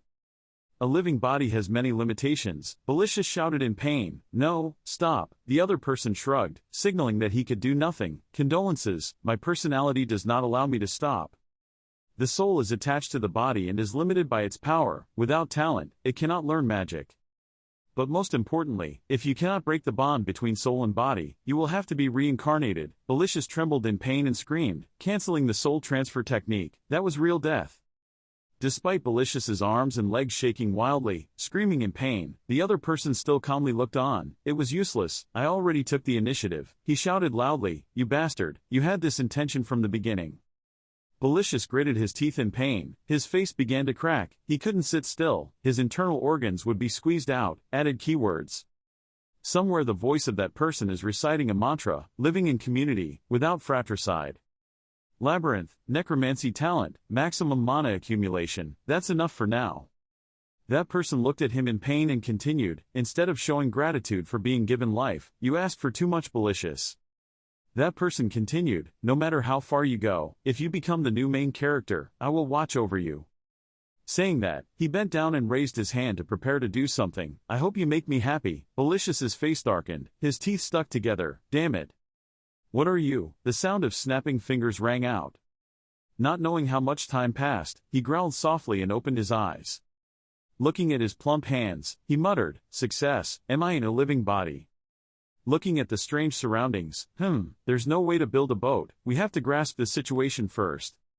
The surrounding landscape lacks light, straw grass is scattered all over the ground, and there are many caves on the wall. He thought to himself, there was a pile of holes in the wall, dry grass on the floor, it must be a place to live. Looking at his hands carefully, he asked softly, his hands were also plump, was the summoning object still young? My hands trembled, suddenly a blue light appeared outside the sphere inside the inverted triangle, it seemed like I could use magic. In a moment, that light formed into a blue cube-shaped stone. He was so surprised. What? With so little mana, it was difficult to create a stone. Slowly, the living body will develop into adulthood. It seems that the keywords have worked, so this place must be Labyrinth. He panicked and quickly averted his eyes. He had to find out which labyrinth specifically it was, and look for other living creatures. Suddenly something crashed down. He reached out and searched for his legs. I couldn't walk, I had feeling in my lower body. A moment later, he was panicked when he discovered that he had no legs and instead had a sharp tail. He quickly shouted, "Where are my legs?" Could it be that this body is? Then a voice rang out, "Hey newbie." As a first-generation Naga came forward to question, as soon as you were summoned, you were already rolling around lazily, so happy. Two people with 4 eyes looked at each other. Panicked, he touched his face with his hands and shouted, "No!" causing everyone who was still sleeping to wake up. "Hey, let them sleep, this is not your land, it's for rent, what's going on, what's going on, are you bullying a newbie?" He still could not accept the truth and continued to scream loudly. "I am a first-generation Naga, a super veteran Naga worker, Blue. Since we are looking at each other, I was assigned to be in charge of the new soldiers that were summoned late." Naga Blue turned to say to the remaining soldiers, "Can you leave this job to the second-generation guys?" Other soldiers replied, "They took over the management of the dead land, so they are not here, they are not new people anymore." Naga Blue looked embarrassed and frowned. "There was nothing to be in charge of the new recruit, I just needed to lead him around the labyrinth. When there was an assignment schedule, I had to work with him to guide the work, even so." He turned his eyes towards him and a new purple Naga softly said, "This is the first time I see a Naga that can't crawl." He tiredly stammered in response, "I will gradually get used to it." The blue Naga patiently guided me. "I told you, don't crawl with your hands." Another Naga continued, "He was summoned, after a while it will be fine." The blue Naga shyly replied softly, "Probably so." The Nagas are enthusiastically instructing him on how to walk. "You keep up the pace, go left then right, like hitting your hips, left then right." "That's just my imagination." His eyes lit up when he saw the delicious food prepared. "Oh, this food, it's so delicious, it's so real, I can feel it going down my throat." He was bored and lay on the floor struggling. "Arg, my hand feels itchy, it feels like a volcano erupting." A green Naga with tears in her eyes came to tell the blue Naga, "Sorry, me just joking." Naga Blue is helpless, "Don't worry, he's always like that." Naga Blue shouted loudly, "That guy is you again. Breathe, I told you to breathe. Inhale, exhale, your chest must rise and fall like that." "That's right," the green Naga thought shyly. "Why is the life of a living creature so boring? But this guy is definitely not, at all, normal." 3 days after the war, second day at Labyrinth Naga workers were sweating and trembling. Kim Jin-woo rested his chin in thought. He suddenly spoke up, He pointed at the Naga workers and asked, "Is this the worker who was suddenly summoned?" Dominic replied, "Yes, I heard he suddenly appeared in the dormitory yesterday." She continued, "Now other Naga workers are teaching him how to work, but none of them are satisfactory." Kim Jin-woo thought thoughtfully, was he really the one who did it? He continued to tell her, there was something strange about his appearance, but he was a Naga worker so it should be okay. Just let him do many different things, there is definitely something he will do well. She replied, "Yes." The Naga worker mumbled in fear, "If discovered he is dead. If discovered he is dead. If discovered he is dead. If discovered then he is dead. If discovered then he is dead. If discovered then he is dead." Life. If discovered, one's life is lost. If one is discovered, one's life is lost. Dominic looked at him and said, "From now on I will give this kid to other people to work on." He spoke up, "Okay, let me know if there's anything." After speaking, he was immersed in his thoughts again. Should I feel happy? Not stopping there. He hesitated in thought, waiting forever to see the new hero-level Naga, but he didn't expect it to be a worker Naga.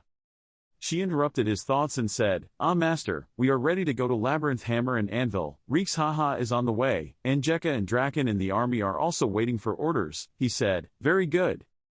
Kim Jin-woo instructed, "We will need someone to lead the way, so I'm going to meet Uther. I'll be back soon. You just take care of business as usual." She heard that and replied, "Yes." Lunch at the Naga workers' dormitory. The new Naga worker looked around. After that, he ran into the dormitory, thinking, "Great, it seems like no one is here. It's a shame to miss a delicious meal, but there is no other way." While the Naga workers were working, suddenly the new Naga worker thought, I didn't expect that I would have to kneel before him, what a stain, but with my current body I can't bear it. He entered the cave thinking, until I regain my strength, I cannot be captured. Suddenly there were noises that made Naga the new worker tremble in fear. He continued, "Even though my rank is the hero level, I can't do anything with the magic power of a human." He feels that before it was fine because I wasn't injured, but now it hurts so much. "I'm sorry, my soul has completely inhabited this body." He pondered again, it would take another 10 years to be able to enhance mana using the traditional way. Is this the only way? The car carrying Mana, driven by driver Naga, stopped to pick up another Mana. The driver said, "Sir, there's still room." Mana replied angrily, "That guy, you forced me to go with a Mana I've never had before. See, even though the amount of Mana is predetermined from birth." On a cart filled with mana, there was no limit to the absorption of miasma. Miasma was the death energy emitted from corpses and similar energies. It actually felt like it wanted to be absorbed.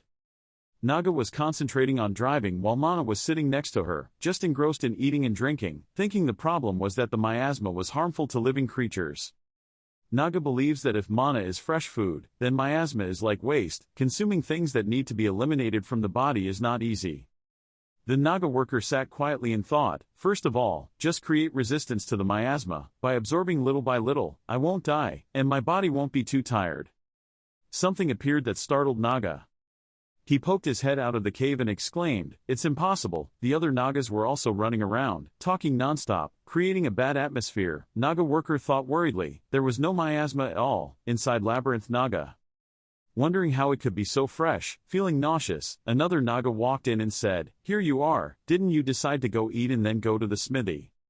He was talking. "Do you know me?" Naga interrupted and said, "When the dragon attacked, Senior, where did everyone fight?" The senior Naga suddenly asked, "Huh, you know that too?" The new worker Naga hesitantly replied, "Well." Then he recalled his memory and said, "Another senior told me. He said I once stood in front of the dragon and slashed its head, like this." Senior listened, then I realized it and said, "Ah, that's the crazy guy again." The conversation continued. Senior Naga excitedly said, "I heard that in addition to the giant dragon we encountered, other battles took place outside Labyrinth."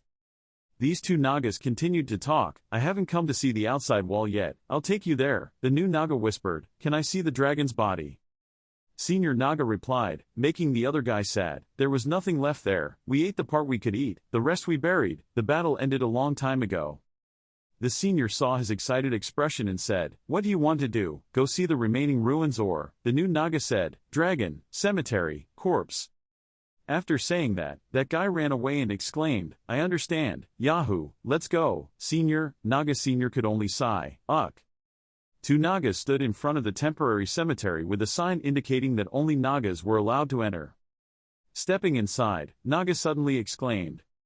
Looking at the scene before him, he thought to himself, "It's not much, but the miasma is all accumulating here, very suitable for me to consume little by little." The senior Naga pointed at the miasma and said that bodies would be moved here after hunting or war. This place was like a grave for enemies, so very few Nagas came here, and it also smelled bad.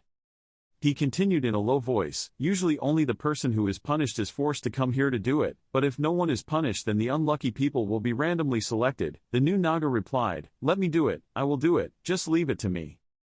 That guy excitedly said that from now on I will take care of this place, alone, even if there are hundreds or thousands of bodies. He said softly, It's very hard." A demonic voice rang out, making Senior Naga tremble in fear. "Aren't I the youngest person in Labyrinth Naga? The youngest has to do the hardest dirty work. You're really good." He heard that and immediately said, "If you say so, let me ask the maid." That junior quickly replied, "You finally speak like a great senior." He didn't understand and asked again, "Senior, how wonderful." Naga just went to look everywhere and was filled with thoughts. They stacked the bodies on top of each other, only burying them lightly. No wonder they smelled. "Oh, this place is full of miasma. He is decomposing. Is it bones? It must have been buried here a long time ago. It's really strange." Dominic appeared and asked, "Are you really willing? Isn't the senior forcing you?" The new Naga quickly replied, "Yes." The senior sighed helplessly, "Ugh." He spoke up, "We won't do that, maid." "This guy," Naga said. "That's right, it was my decision," she replied. "Even then, doing it alone is very difficult." Dominic said with some surprise that these days there are a lot of staff and the need for food is also increased, so there must be at least 10 carcasses every day. She continued, "It was tiring for you to transport them to the cemetery alone and then bury them." He firmly replied, "No problem, after all the skin and flesh had already been removed." He seemed to be energized, eloquently affirming, "This job was born for me. Surely my mission is to bury the body." Senior Dominic and Naga were sweating. She said, "The master also said he would find a suitable job, so could it be that he was summoned to manage the cemetery? He looked terrible." Senior Naga shook his head without saying anything. Then, the maid spoke up, "Okay, if you want, you don't need to worry about other jobs anymore, just be a worker in this area." Naga listened attentively. As soon as she finished speaking, he said, "Yes, I will do it until I am reincarnated." Dominic replied a bit surprised, "Not to that extent." He muttered again, "Great, I didn't expect it to go so well. I can concentrate on accumulating the barrier and then force the chimera to teleport my soul." He was immersed in his thoughts. Muahaha, mwahahe, hee. Dominic and Naga Sr. stood there and said, if anything, we'll build a restroom right next to it. She continued to say, I chose a strange name. The Naga standing next to me nodded and replied, I told you. At Labyrinth Hammer and Anvil, Forge. Suddenly, someone pushed the door open and loudly called out, Boss and Secret Police. He quickly said, the Naga army is coming to our Labyrinth, expected to arrive in 2 days. The owner of this place slowly asked, how many troops? He slowly replied, about. A moment later he continued, 20 Naga elites, a dragon, a vampire, even the mortal food king Uther came together. Black saw something was wrong and said, wait. He asked the spy, are there no humans? That guy stammered and said, oh yeah, I heard they have a geyser, isn't he a slave? Mlot couldn't bear to look at him and scolded him, you idiot, acting like a secret agent without knowing anything. That person is the owner of Labyrinth Naga, the Baron of the 9th floor. Black smiled and agreed, I knew right away. The spy almost praised, I almost made a mistake, Mr. Black, Mr. Mlot, you two are really talented. At this moment, Malexis laughed, ho ho. He continued, thinking it was just a messenger, but who knew the commander himself would come. Then, he ordered, summoning everyone, we must prepare to welcome the nobles. In the room, Kim Jin-woo, Draken, Uthyr, Angela all looked in the opposite direction. Suddenly he said, surprisingly, who would think that the king of the goblin family is not a goblin? On this side, Malexis and his entourage also looked towards him. He laughed, haha, aren't you the same, human but ruling Naga? At the dining table, only 3 masters were allowed to eat, which were Kim Jin-woo, Malexis, and Uthyr. He said, now I understand why the Goblin clan has developed so much. Malexis said hello, long time no see you, my god, king. She replied warmly, with pleasure.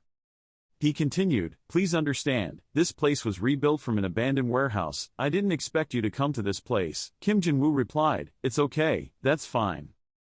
Malexis suddenly heard a voice ring out, in fact I have to say this is the best labyrinth I have ever visited. The image of a castle appeared, a path leading into an endless valley between cliffs, a trench surrounded by a wall. If you can overcome it, there is still an inner wall along with the tower and main castle wall. Even a dragon leader will have a hard time getting through. The master of the labyrinth of hammers and anvils spoke up, isn't this the perfect location to build a fortress? Kim Jin-woo replied, ha ha ha, too much praise to the surprise of the people standing next to him. He glanced behind him and continued, you see, with this body of ours, fighting against ordinary monsters is not easy, so we decided to build a castle and perfect our techniques. Me. Malexis saw Mlot's proud expression and said, although finding food here was a bit difficult, we were able to handle it by exchanging weapons with the Dark Merchant Guild. Uthyr suddenly said, you haven't heard from me, I thought you were dead. He laughed, ha ha ha, you're the same. At this moment Kim Jin-woo was deep in thought, is that so? Did they secretly improve? I understand why other labyrinth masters look down on them.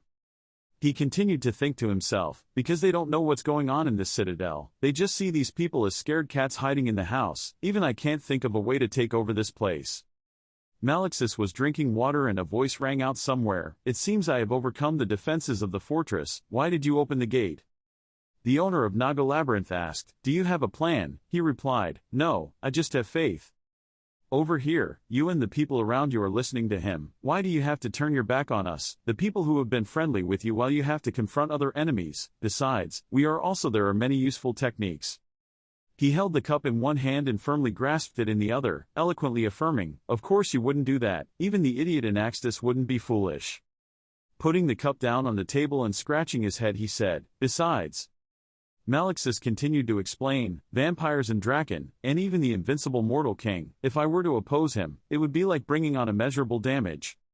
Malexis's secret agent hesitated and said, Senior, it seems they are different from my imagination. Black and Mlot shouted angrily, shut up you idiot. He saw that and said, look, my secret agent still has afraid of them. He quickly spoke up and apologized. Malexis closed his eyes and slowly expressed, anyway, about Anaxtis and Valicious, thank you for removing the thorn in my eye. He heard that. I also thought about negotiating with him, but I didn't expect him to be so far-sighted. He replied, if you want to live long, you must know when to bow your head. Malexis chuckled when he heard Kim Jin-woo say, then you should also know why I came here. I was drinking water when I heard him say, oh I hope you can give me a little more time. I asked, why?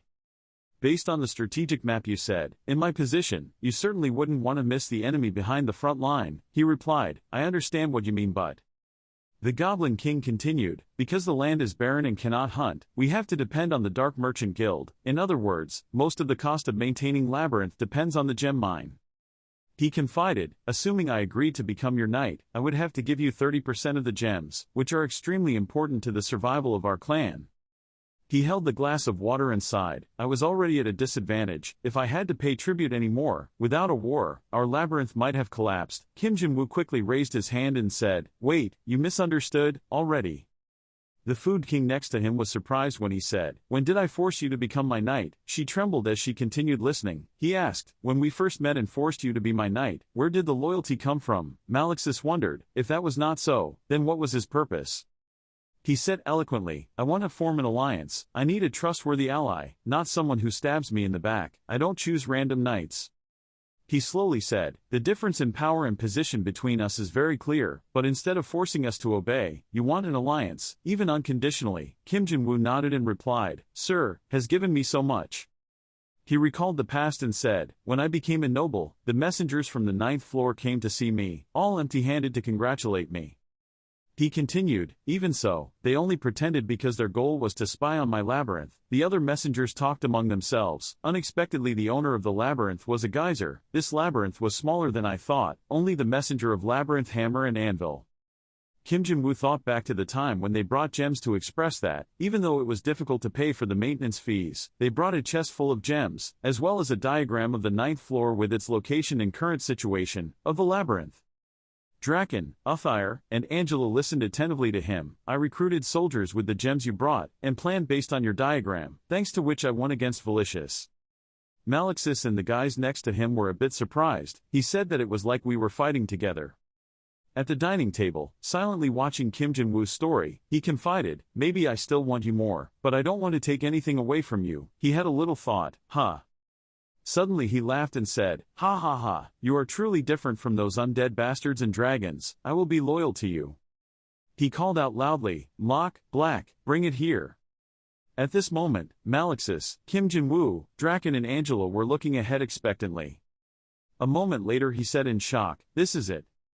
Two of Malexis's entourage brought a set of costumes. He immediately introduced them. It was equipment made from the black alloy abyss and adamantite. I heard that every time you fight, your sword breaks, so I prepared it for you, sir.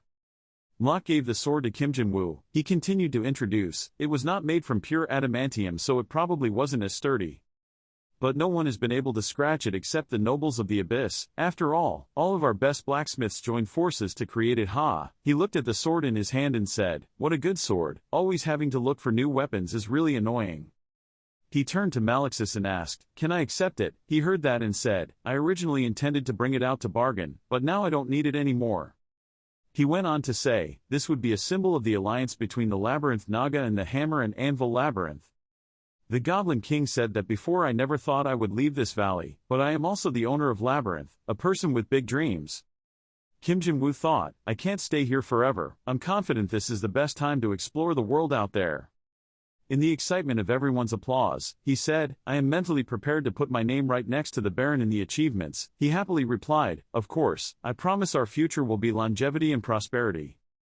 Uthyr whispered to Angela, why did he call me here? Nonsense, she replied, because it was empty. So with excitement, yeah, hooray, let's have a party today. The party was going on. Malexis and Kim Jin-woo stood on the high platform. The rest also toasted. The alliance between Hammer and Anvil Labyrinth, Labyrinth Naga, and Voracious Labyrinth was successfully established, and was announced spacious. Before returning, Kim Jin-woo learned a lot more about the Hammer and Anvil Labyrinth, but he still said a few more things to him. Even though we are allies, you are still the commander, the Earl, so we better let him know my ability clearly. This is my trust. Introducing more about his army, Labyrinth rank 5, number 600 troops, Hero rank army 2, all except Malexis are goblins. Strangely they don't have worker or warrior professions. There are 3 shifts on duty to protect Labyrinth: hunt, mining, construction, housework and resting are all done by goblins. When preparing to fight, Kim Jin-woo asked, are they all wearing armor? They all carry equipment they made themselves, making them unique. Although there are goblins who know how to use magic, long-range attacks rely mainly on the firepower of gunpowder and cannons. The reason there are no guns is usually because they seem to be ineffective against monsters. Kim Jin-woo returned to sit on the chair and said, "This place feels more like a medieval citadel than a labyrinth. Maybe next time I should help them maintain the wall." Dominic asked him, "He must really like Malexis." He immediately replied, "He is easier to talk to than I thought, besides he is also a demi-human, not really a beast." He asked again if the other labyrinths had any news. "They seem to be at peace," she replied, still not having any special movements. Kim Jin-woo was thinking, should we temporarily focus on the civil war, when a loud call rang out, "King." He stopped thinking and said, "Speak." Quintus hurriedly entered. He asked, "What was the matter?" Quintus replied, "The messengers outside the gate are waiting for you to let them in." Hearing that, Kim Jin-woo wondered, which labyrinth did they come from? He hesitantly said, "That." He rested his chin and listened to Quintus. They said they represented the Dream Labyrinth, the Wanderer's Labyrinth, and the Swamp Labyrinth. The representative of the labyrinths entered and said, "The master of the labyrinth Naga, Baron of Geyser, it is an honor to meet you." Kim Jin-woo calmly sat on the chair. Quintus said loudly, "Please tell me the purpose of coming here. If it is because you want to join the alliance, then please go home." The representative of the dreamy labyrinth spoke up, "Oh my god, we can't waste the Baron's time over this little trivial matter. We represent the 3 labyrinths." Seeing him put his chin in silence, she continued, "Although our master admires the Baron very much, they also fear that one day they will have to stand before his sword." Then, she suggested, "So we want the owner of the 9th floor to come to a round-table conference." In the room where Kim Jin-woo was sitting on a chair, Quintus standing next to him and the labyrinth representatives kneeling below, he wondered, "The conference, for all the labyrinth owners of the 9th floor?" The representatives quickly answered, "Yes, there is something very important about the 9th floor that needs to be discussed." He still asked again, "You guys are not joking, right?" Labyrinth representative replied, "I understand why you are worried. If this is a trap, we have already revealed the identities of all 3 labyrinths." She continued, "Even the lowly soldiers saw that labyrinth was facing danger, so I'm sure the labyrinth masters had to get involved." Gurintos also spoke up. "In fact, all 3 owners were trying to find a way to fight Labyrinth Naga before another problem appeared." Kim Jin-woo propped his chin and said, "You probably know I don't like to be long-winded." The representative of Labyrinth dreamily looked to the side and said, "Sorry, Drowned." The person next to him trembled and muttered, "I told you not to call me that." Drown put the scroll on the ground and said, "The meeting will take place a month later near the Labyrinth Swamp, which is also the place closest to the center of the 9th floor. The exact location is here." He knelt down and continued, "This conference will revolve around the invasion of the 10th floor Noble Association." After that, only Quintus was left to tell Dominic and Kim Jin-woo. They had already left the territory. He said, "Good, let's patrol around just in case." The half-man, half-snake nodded and replied, "Yes sir." Kim Jin-woo scratched his head and said, "It's only been a week since the war ended. They didn't even give me a chance to rest. The Abyss invasion." He raised his hand to rub his chin and asked, "During the Great War they didn't do anything. Why did they suddenly get so bad? What was the point?" Dominic said a little surprised, "It's hard to believe. I think it might be a trap." He said boldly, "Of course that's the highest possibility." To her surprise, he continued, "But assuming it was true, the consequences would be unpredictable. It would be better to be tricked by the idiots of the 9th floor than to be attacked by nobles without any defense." Dominic asked curiously, "Are you planning to attend the conference?" He bowed his head and said yes, but before that. Kim Jin-woo asked her again, "Was the black merchant still in the land of death?" She replied, "Yes, the black merchants were investigating that area and trying to restore the old location of the Labyrinth of Death." He walked away and said, "I'm going. He must have something to tell me." Dominic looked after him and asked, "Do you need someone to go with you?" He still didn't turn around and answered, "No need, I'll go alone, me." A few days later, at the place where the Death Labyrinth once stood, the black merchant saw Kim Jin-woo coming and immediately asked, "Eeg, how are you doing?" I saw his expression soften and replied, "It seems like you're not very happy to see me." At the old location of Labyrinth, seeing him appear, the Nagas discussed with each other, "What are you doing here, Master? Have I done anything wrong?" "I'm just here to guard." "Listen to your question," Dwarf said. "No, we are the #1 customer on the 9th floor. After the war I have not seen a trace of you. What are you doing here?" The black merchant brought him in and introduced him. "You see, we are rebuilding the labyrinth. Unlike the Dragon Labyrinth, all the labyrinths here have disappeared, so we are very busy." Hearing that, Kim Jin-woo wondered, "If so, why don't you switch to building Labyrinth Giao Long?" He looked at him and said, "So you allow another labyrinth to enter the Giaolong labyrinth?" He quickly replied, "No, never." The dwarf continued, "That's why we had to build from scratch." Kim Jin-woo glanced at him slightly and said, "You make me feel guilty."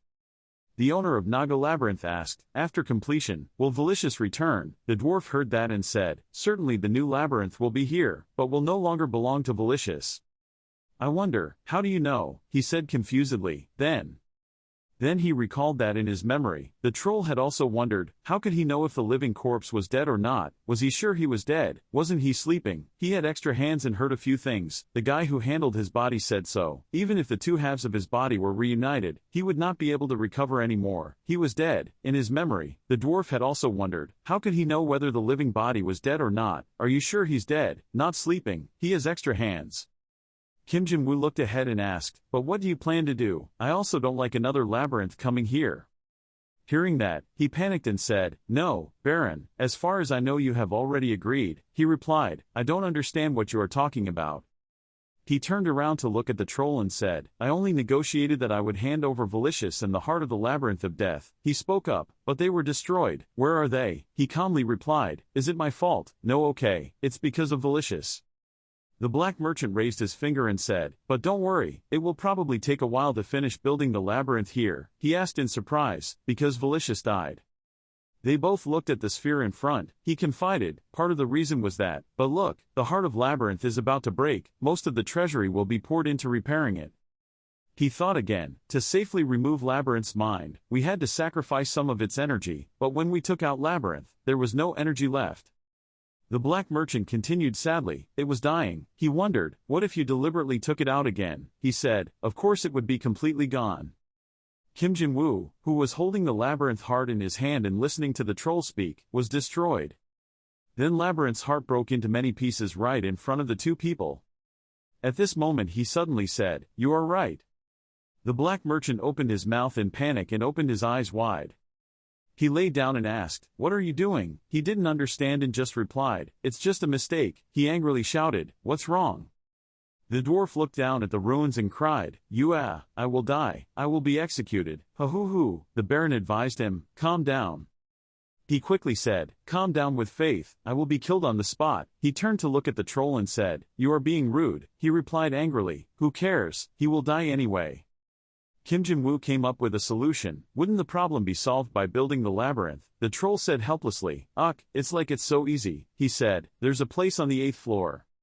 Hearing this, his eyes lit up, his face became warm and asked, "Really?" He said, "The wild boar tribe is preparing to move to the 9th floor."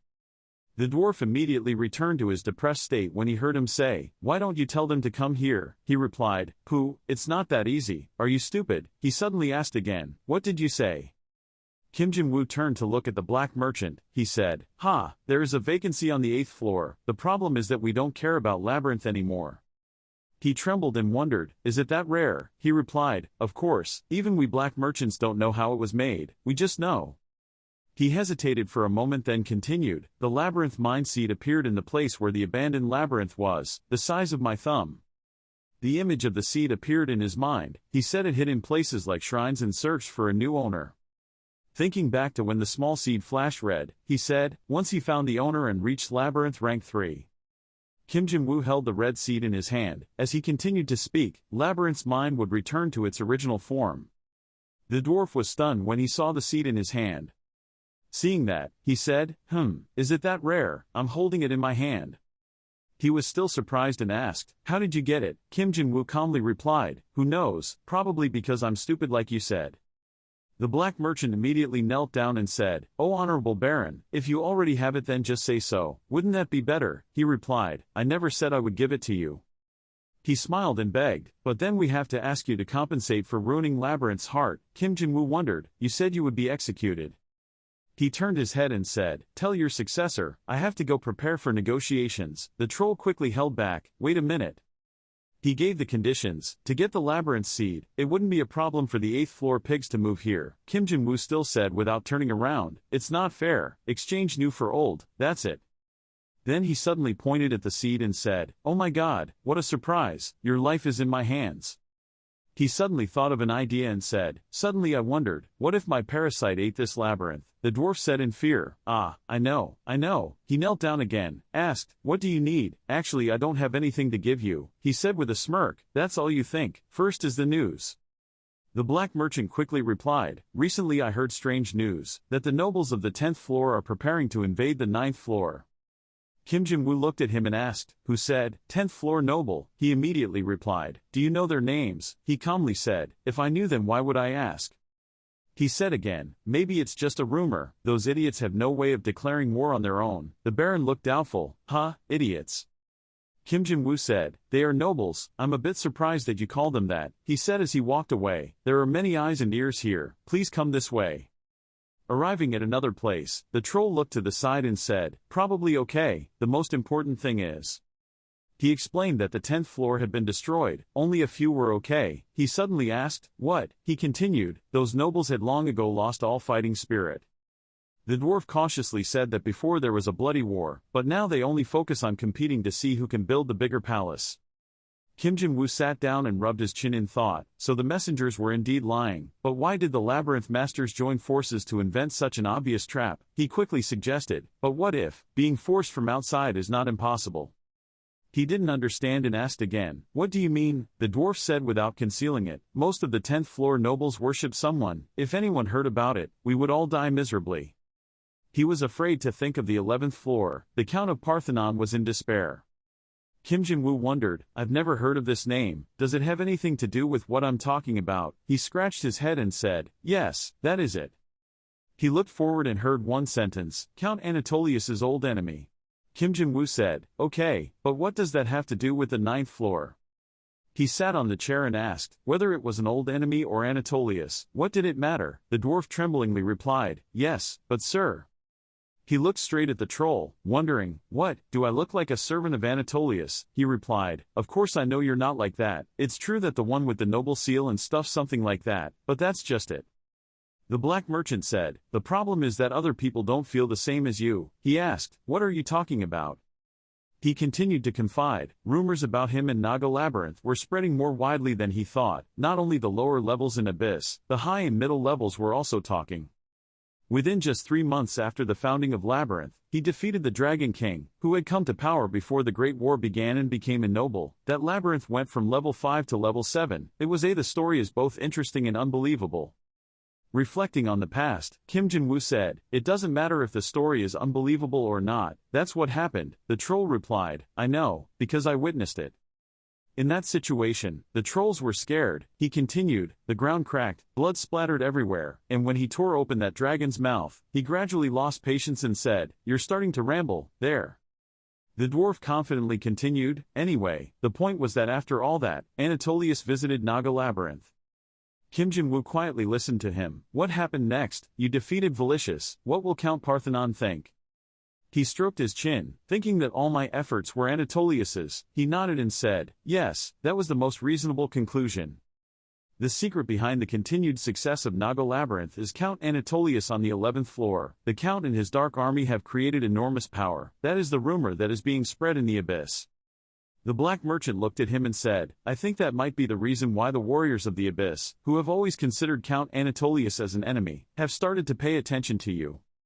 Kim Jin-woo then said something. The troll answered something. He said, "So on the 11th floor Anatolius and the Parthenon are fighting?" He replied, "Yes." "The nobles on the 10th floor are mostly enemies of Anatolius." He replied, "Yes, and because they believe me to be his subordinate, they are preparing to invade the 9th floor." He said, "You understand now." Kim Jin-woo scratched his head and thought, "That steel giant bastard is really good at making things difficult for others. If that's the case, then I don't have time to worry about what the other labyrinths on the 9th floor are thinking." The troll interrupted and said, "Well, there are 2 good news here." He asked, "What is it?" He looked at him presenting, "The first news, there is no labyrinth on the 9th floor other than the Naga Labyrinth that saw Count Anatolius." He thought back to when the battle took place and continued, "He killed everyone in the reconnaissance team that was not yours, and Rikshasa almost died at that time." The other labyrinths all knew that there used to be some creatures in the Abyss here. They also wondered, what was this giant footprint? Did Godzilla ever come here? So, perhaps they concluded that the Abyss worms are preparing for war. He continued, not thinking that the target was Naga Labyrinth. The subordinates were asking Ariane if this potato was edible, and he thought that they considered it an invasion. After listening, Kim Jin-woo asked, "What about the rest of the good news?" The troll glanced at him and said, "Honestly, I don't know if you still consider this good news." He scratched his head and said, "But after the war against the Necromancer King, Count Anatolius seemed to have decided to officially sponsor him." He smiled and said, "He just does what he wants, right?" As he stood up, he heard him say, "There were some items being transported here from the 11th floor, but it would still take at least a few weeks. After all, they had to go through the 10th floor silently." Kim Jin-woo stood up and said, "Phew, I still can't rest." He asked with hope, "Now, I've said everything I need to say, so?" He replied harshly, "No, that's not enough," which made the troll suddenly ask, "Huh, why?" Even though he turned away, the black merchant still tried to hold on and said, "I forgot about you destroying the Labyrinth of the Dead. I also helped the 8th floor labyrinth move. I even told you the information in the abyss that I know. Isn't that enough?" Kim Jin-woo turned around and said, "You said your life depends on this, and so does my life." He replied indignantly, "Should I give you the ragged thing I'm wearing? I have nothing left to give. For you too." He once again said harshly, "No." He asked another question, "Do the black merchants do business on the 10th floor?" The troll hesitantly replied, "Yes, well, that's our business, even though there is someone in charge there." Hearing that, the Baron immediately said, "Let me go with him, there is no other way." The black merchant had to agree, Okay, I will follow." Suddenly he scratched his head in surprise and exclaimed, "What?" Kim Jin-woo looked at him frankly and repeated the sentence, "Take me with you to the 10th floor, I want to see what's down there." Dominic suddenly asked, Did you decide to follow the black merchant to the 10th floor?" Kim Jin-woo replied, "Yes, 1 week, knowing someone who knows me is not dangerous." She quickly said, "But, that would be very dangerous, master." Next to them were Angela and Rikshasha with helpless expressions thinking it was a strange idea, but he calmly replied, "Is there anything about Geyser that isn't dangerous?"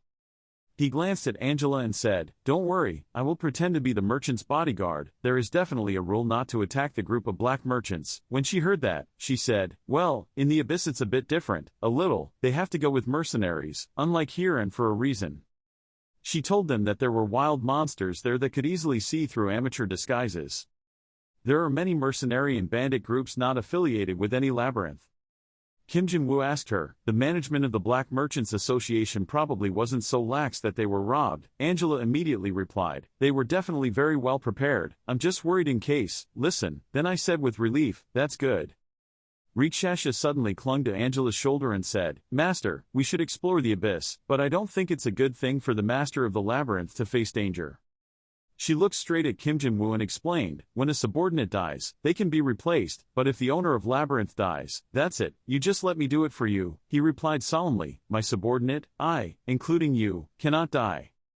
Rikshasha suddenly said, "You always go first." He affirmed, "Okay, I have decided."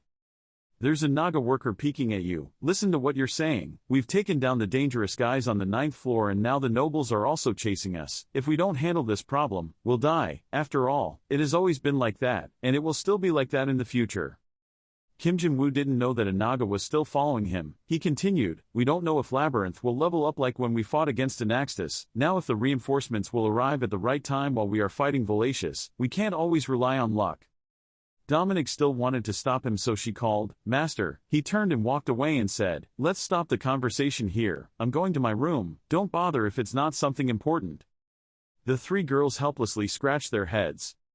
On the hallway going to his room, he thought, "I understand what they are worried about. No matter how strong Labyrinth is, when I die, everything will collapse." Still with that line of thinking, he thought that, however, there was a huge difference between information about the enemy passed on orally and information heard directly. "I had to do this personally at all costs." Saying that, he thought back to when he used to fight. Every time he met an enemy, a stronger one appeared. "My sword couldn't penetrate when I fought Valacious. I had to be stronger." Kim Jin-woo was engrossed in thought. "I've been a bit worried lately. I might find a way in the abyss." Suddenly a voice rang out, "Master." He turned around and saw Draken and Hoya. He said, "I remember I told you not to ask." He asked, What's wrong with Draken?" Hoya was on top of him wondering what was going on, so he answered, "Quintus asked me to take you there. There are some mercenaries there." Kim Jin-woo turned around and said, "They still keep coming here after the battle with Valacious, right? I remember I told them to just chase them away." Draken timidly replied, "That He rubbed his neck and said, "This time it's a hero-level mercenary." He replied in shock, "What?" At the Naga Labyrinth building, many mercenaries had gathered together. The leader of that place spoke up, "I am a knight of Geyser, Balzac. I have come to meet the owner of Naga Labyrinth, or the undefeated commander."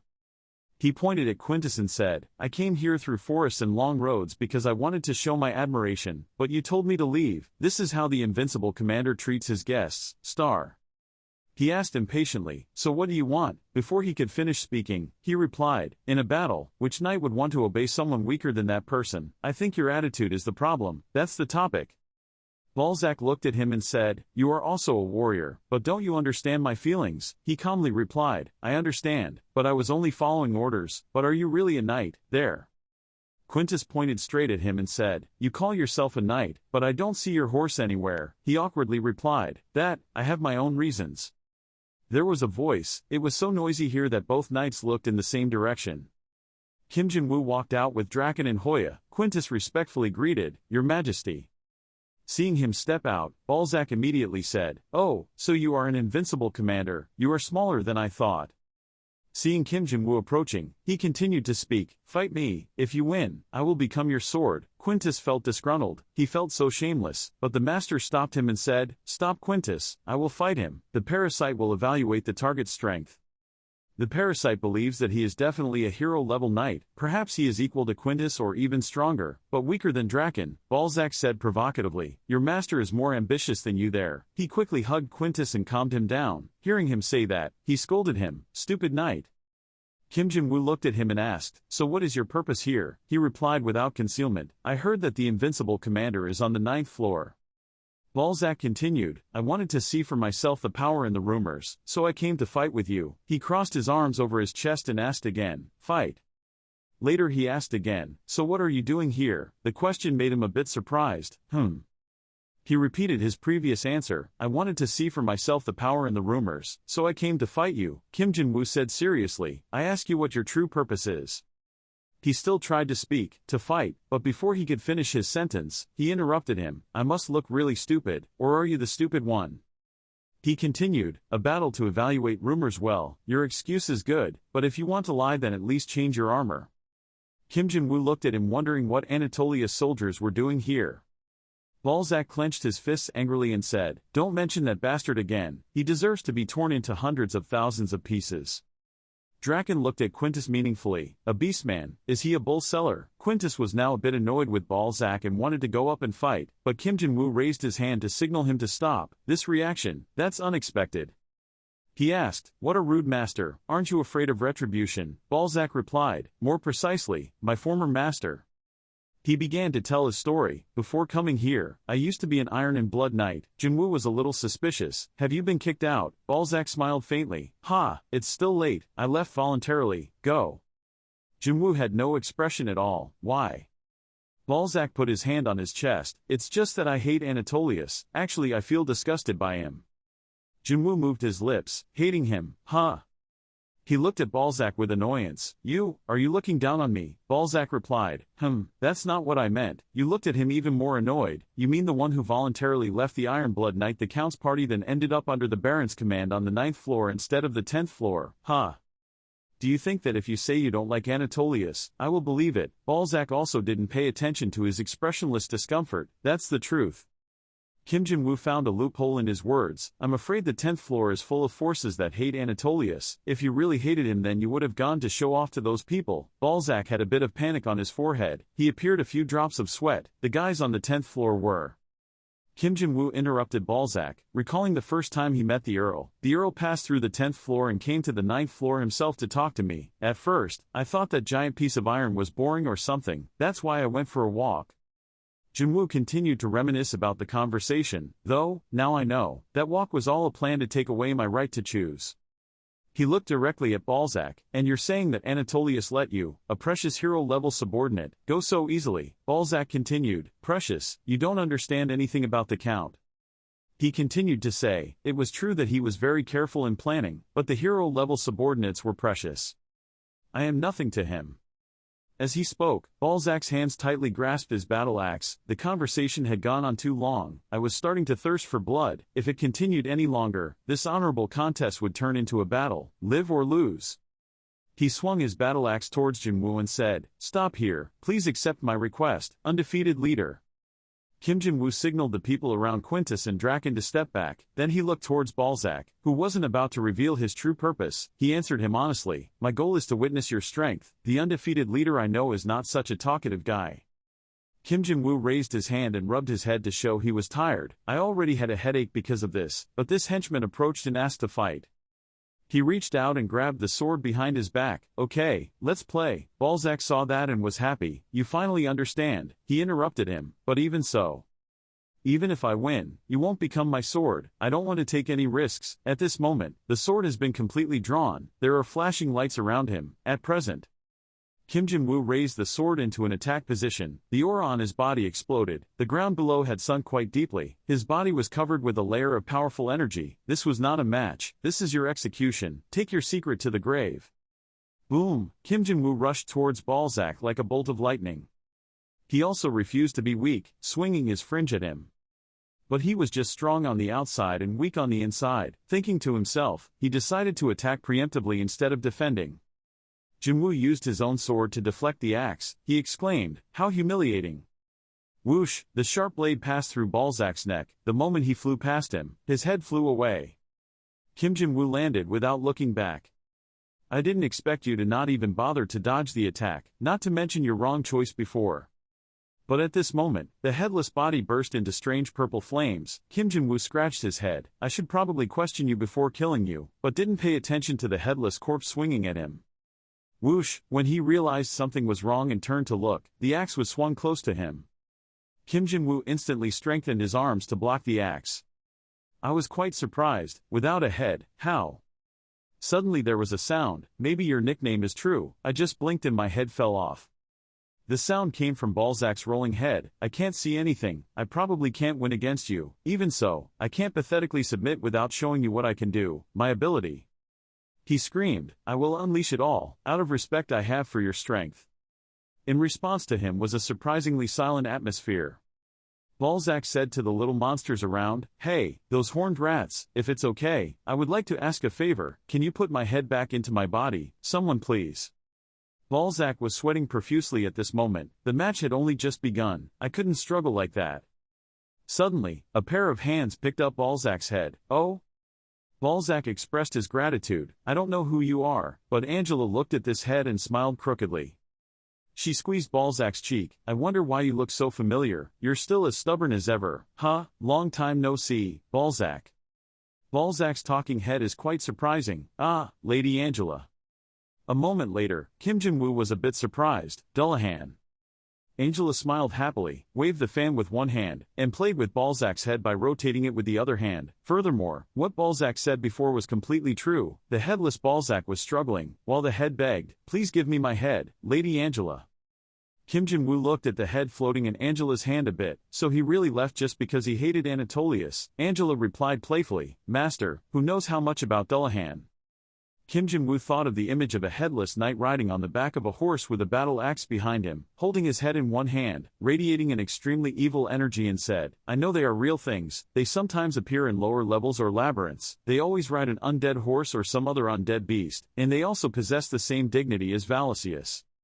Angela raised the head in her hand and smiled crookedly. "Yes, but this guy is a bit different." Balzac spoke up, "My horns are not for playing with." Angela thought about how these monsters were created while describing, "Valesius is a new entity created from wandering souls. On the contrary, Dullahan keeps the body and soul from the old body. The biggest difference is that when alive, Dullahan has blood flowing through his body instead of mana." Kim Jinwoo was a bit surprised. "So I can become a Dullahan if I die in battle and wake up as a zombie immediately?" Angela replied, "There are a few conditions." She held Balzac's head up. "He must be beheaded. He must be a knight, at last," she said as she returned Balzac's head. "You must loathe the man who killed you to the core." Kim Jinwoo looked at Balzac who was reinstalling his head. "Wait, then," Balzac replied while reinstalling his head, "Anatolius killed me." He continued to say, I was a member of a mercenary team full of orcs under the Abyss Labyrinth. We were not as famous as Kratos' undefeated mercenary team, but we were still capable of supporting each other. He reminisced about when he was having fun with his comrades and continued, like every other mercenary team, we thought back in the mazes rented by our customers, otherwise we would wander around and stay in the mazes. The palace is abandoned, we shouldn't have done that. Our captain was chosen by a maze. So he nominated me to be the new captain and tried to send us off on missions at that time. We didn't agree because we were like family, so he was desperate. Kim Jin-woo interrupted him. Wait, isn't it a good thing in the geyser territory to be personally chosen by the maze master? Balzac replied, we are a team of mercenaries, not stupid monsters of the territory. Geyser, you have personally experienced how a newly established labyrinth is treated by other forces. Kim Jin-woo thought about powerful monsters. You mean the hunt for the new labyrinth? Balzac continued, yes, waiting for the new labyrinth to be fattened and the forces that would come to take all the rewards afterward. He continued to tell, in his previous life, my king was very wise. While telling and reminiscing, the captain warned him, if I upgrade the labyrinth but don't have enough strength to protect it, others will find a place. Hey, we'll ignore that for now and try to collect as many lower gems as possible. That's the only option we have. We had collected enough gems to fill the master's room, and after all these years of working as mercenaries, we started upgrading the labyrinth. He thought of the labyrinth filled with magic stones and the battles with powerful monsters. Of course, we sent people to protect it and succeeded. We quickly leveled up the labyrinth and gained more fighting force. We repelled all the invaders, and in just 1 year, we reached level 7. Balzac proudly continued, the story of our labyrinth spread far and wide throughout the geyser territory, because we successfully protected ourselves from all attacks and leveled up faster than everyone else, just like you now. He smiled happily, haha, at that time it was really fun, I thought I had finally done something with my life. He thought about the scene when success continued, I thought our king would become an official noble and we would set foot on the 11th floor. I also thought I would become a knight of a noble instead of becoming some loser beast hunter. Well, back then, we were enlightened about many things by other labyrinths. No. The more Balzac spoke, the more he bowed his head sadly. It was because they were oppressed because of what we had done that they became jealous, and that was when Anatolius himself led his army to attack us. He thought of the situation at that time, a large mountain with an eye on top looking down at them. Someone called Balzac. Hey Balzac. He looked over slightly and asked, what's wrong, Commander? The person with the long scar across his face looked annoyed, put his hands on his hips and reprimanded. I told you were the commander now. How long are you going to call me that? He countered. I didn't say anything. I will accept. I have certainly refused you. So the other person replied, I am now the master of labyrinth. He raised his face to the sky, put his hands on his chest and boasted complacently, compared to you mercenaries, I am already on a different level. A cat girl said helplessly, I didn't expect you to still be able to joke in this situation. Bunny girl, next to him. At first he said he didn't want to do anything. Hearing that, he defiantly asked, what, are you scared? The cat immediately replied, how can you not be scared? She pointed at Anatolius, said seriously, look over there, the giant has walked 100 meters in just 1 step, I've never seen it before. He looked after, smiled and said, ha ha ha, you're right, my legs are shaking so much I can't stand. Then he curled his lips and smiled, optimistically saying, okay, this may be our toughest enemy, but it's okay to come this far. He continued, maybe he was easier to deal with than I thought, so the cat crossed her arms over her chest and said, you look at life so rosy. The rabbit raised her hand to pat the person's head, smiled and said, who cares, it's better to fight than wait to die. He rubbed his chin, looked contemplative and said, life is rosy, not bad. Balzac stood behind silently watching. But then his face showed concern. He said, well then, let's go. He gathered all his courage, stood in front of the crowd and shouted, listen, our opponent is Count Anatolius, a steel giant, with 100 knights under his command. The towering body stood opposite, below was a group of mighty knights. He said loudly, you don't need to be afraid. The scene full of knights appears extremely majestic, the fierce voice still resounds, our labyrinth is no longer young, we are no longer a small-minded mercenary group, we have thousands of soldiers have been trained on the battlefield, so victory is right in front of them. He stood among his guards, shouting loudly, this is the final step, the final test for us Beast Labyrinth, ready to sacrifice for glory, all for victory. He grimaced and shouted loudly, who am I? The knights raised their weapons and shouted in unison, undefeated commander, undefeated commander, undefeated commander, undefeated commander. So he pulled out his sword and said, all the knights below simultaneously took a ready position. When he said charge, everyone activated their powers and ran up to fight. The entire group of beast knights rushed towards Anatolius's position. Hestia stood on his shoulder, calling, "Master," he hummed softly. He listened silently to him, pitifully, even though he had a kind of aristocratic aura that one could only feel from stupid beings. He raised his hand, pulled the steel blocks closer, and said, "I also have to show respect." Hestia looked in surprise. While he sucked up the steel blocks scattered around him to turn into weapons, he jumped to the ground and said, "Knights, prepare to attack." Everyone knelt down seriously. The steel sword took shape in Anatolius's large hand. He said, "Truly." He bowed his head, holding his sword to one side. Then from that position he swung his sword into space, creating a dazzling stream of magic.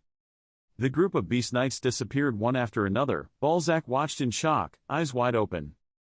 He whispered in bewilderment, "I have never seen this before."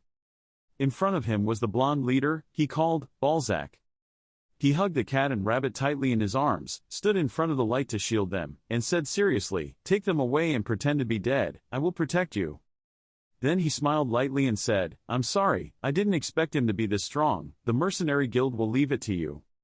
Having finished speaking, he handed the cat and rabbit to Balzac, and I leaned back. His body gradually dissolved, his melancholy voice rang out, "Everything we had built over the years had gone down the drain with just one attack." Balzac woke up with a start. He struggled to sit up, thinking, "I'm still alive, my limbs are still intact." He thought, "I just broke my leg, it's a miracle." Suddenly there was a groan. Looking ahead, the cat and rabbit were trembling in pain. He thought to himself, fortunately, they were seriously injured but still alive. Amidst the rubble, he trembled and crawled closer to the two of them, thinking, "I have to get the soldiers out of here, before the enemy comes." Suddenly there was a noise that surprised him. Hestia stood on high and reported, "Sir, the master of Labyrinth is dead but there are still many survivors." Anatolius replied, "The mercenary team." Balzac looked up at them with a serious face and heard Anatolius say, "Let them go." At this time, the rabbit was already struggling to sit up. Suddenly a sword rushed forward and stabbed straight into her body. This incident made Balzac panic. He was silent, his pupils shrank. Hestia's 7 eyes expressionlessly grabbed the rabbit's ear and pulled out the spear. He softly said, "What?" He lay on the ground and asked, "What do you guys want?" He threw her body aside. At this time, the cat secretly and slowly crawled away from him. Then he stepped on the cat's body with his foot, making her scream in pain. As he raised his spear, he was about to stab it down. Then a loud voice rang out and stopped, surprising him. Hestia then slowly turned to where the voice came from. But then he still stabbed down hard. The spear was deeply embedded in the cat's body. Feeling that the other person was no longer alive, he pulled it out. Balzac was stunned and witnessed everything. He spoke in despair, "Why, why?" He angrily shouted, "Forgive me, is this so?" Anatolius looked towards him and said, "There's nothing wrong with you, let's talk." But what answered him was Balzac's indignant face. Balzac hissed, "Anatolius." He shouted loudly in complaint, "Why are you afraid of destroying our little labyrinth when you hold such power? There are no lower gemstones or any treasures here." He reproached, "Perhaps bullying the weak is your pastime." Anatolius slowly sat down on the chair and said, "I'm still being polite." Balzac asked confused, "What?" He replied, "It was you who pulled the trigger first, this is your choice, I just respect that." Balzac angrily waved his hand back, cursed, "Dream, don't act like a saint." Anatolius didn't care about his attitude, said, "I'm here to talk, to be more precise, I'm here to negotiate." He said, "I like places with potential, I also like this world of endless possibilities. If they come in the form of a wanderer, I will accept them, and if I am the owner of Labyrinth, I will sponsor them, for them." Hearing that, Balzac angrily replied, "Then why are you doing that?" Anatolius's human face gradually formed. He replied, "I can only say that you do not meet the standards. I have high expectations for you, your labyrinth master, because he is called the Invincible Commander." Then he gently raised his hand and continued, "But it turns out that you are just a bunch of stupid beasts who don't know your own strength, a weak labyrinth with a doomed future." Balzac's angry face appeared from his perspective. He said, "I only release that suffering for a moment so that you can rest in peace, weak little monsters. This is a favor I bestow, for you." The steel covering his face burst open. He clasped his hands in front, said, "Accept my mercy, and be grateful." Balzac gasped, speechless. He was so angry that his face was covered in veins, gritting his teeth and hissing out every word, grateful to him. Anatolius coldly listened to him scolding him, so what he meant was that he and the heroic ranked knights had come all the way here just to talk, and then after he saw that we had our weapons ready, you have decided to do something, respect our fighting spirit, and show that you are a polite person. Balzac slowly stood up on one hand, still indignantly complaining. He had killed thousands of soldiers protecting the labyrinth, yet he still had the audacity to say that we would all die anyway, so what he was doing was grant us a favor. You are kind, we are grateful to you. His hand gripped the ground so tightly that it cracked. Balzac asked, "Did you hear what you said?" Then he held up a big piece of dirt and shouted, "Okay, take this, my gratitude." But before he could act, Anatolius attacked him. The layer of steel once again covered Anatolius' face. He looked at Balzac lying limply on the ground and said, "You are angry, not brave, but if you are too angry, you will lose your wisdom." Hestia stood next to Balzac and spoke up. The remaining guys always had the same monologue. Anatolius replied, "Yes, it was a bit boring to listen to." Balzac's body glowed. He just walked away. Anatolius said, "Besides, this labyrinth is just a gathering place for monsters. I want to experience something new." Suddenly, from Balzac's position, a thick purple-pink gas emerged, blowing away everything nearby. A hoarse voice rang out. That's right, in the dim smoke, Balzac's voice came out. Surely to him we were just a group of ordinary beasts. The blurry figure and the weapon appeared more clearly. He said, "We are also definitely a group of weak people gathered together, crying together, laughing together, trying to survive together in the place where Geyser died. Damn this." The purple smoke dissipated. Balzac and his horse appeared. He slowly spoke. In his eyes it was no different from a group of ants fighting for life. No matter what, for him, we are just lowly beasts, oh great count. His eye sockets had now turned black. He was full of anger and growled, Anatolius. Anatolius has now turned back into a man of steel. Balzac screams, "I hate you, I will forever hate you." Having finished speaking, he and his horse galloped towards the enemy. He focused on his opponent, putting all his strength into the upcoming attack. Suddenly Anatolius spoke up, "Only the strong survive in Geyser. You should have accepted your fate and gone, but no, you returned from the dead with rage controlling you." He raised his hand and continued to speak. Nothing would change. Realizing the danger, Balzac was stunned and stopped for a moment. He gritted his teeth and looked at his opponent. Once again Anatolius launched an attack towards him. And the ground at that location exploded. But from the rubble, Balzac jumped up and rushed straight to Anatolius. He shouted loudly. But Anatolius remained calm. He raised one finger. Huge chunks of steel quickly headed towards Balzac. Balzac still resolutely charged forward. He slashed those steel blocks in half. He then continued to rush straight towards his opponent. He held his weapon tightly, shouting, "Anatolius." At this moment, Anatolius raised his hands and looked at Balzac's small body.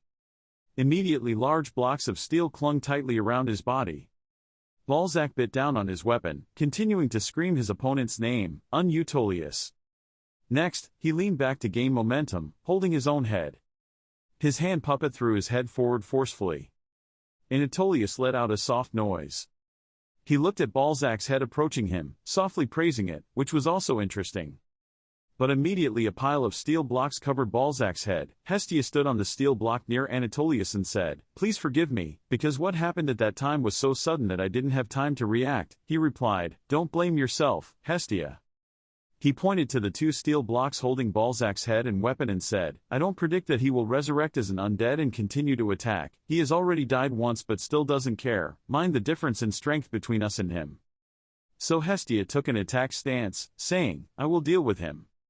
Anatolius quickly stopped. "Wait, Hestia, from before, there have been countless people who have attacked me out of anger, but there has never been anyone like him." He gently raised his hand to the two pieces of steel, saying that the Dullahans lived on hatred. However, among most of them, there was no one who could take revenge on them, so they turned to vent their anger on anyone, anything in their sight. Hestia replied, "Yes, I also heard that while they were doing that they also lost their minds." He hummed. Then Anatolius said, "Accept him as a knight and train him." Hestia suddenly asked again, "What do you say, master?" He replied, "He makes me feel interesting." Hestia listened silently to him. If his target of revenge was always close to him, I don't think he would go crazy as long as he did not give up the idea of revenge. He continued, to see when this beast would change his mind, so he bowed his head and said, "Yes, master." From the steel block that still echoed Balzac's curses, Anatolius said, "We have won a rather interesting trophy in him."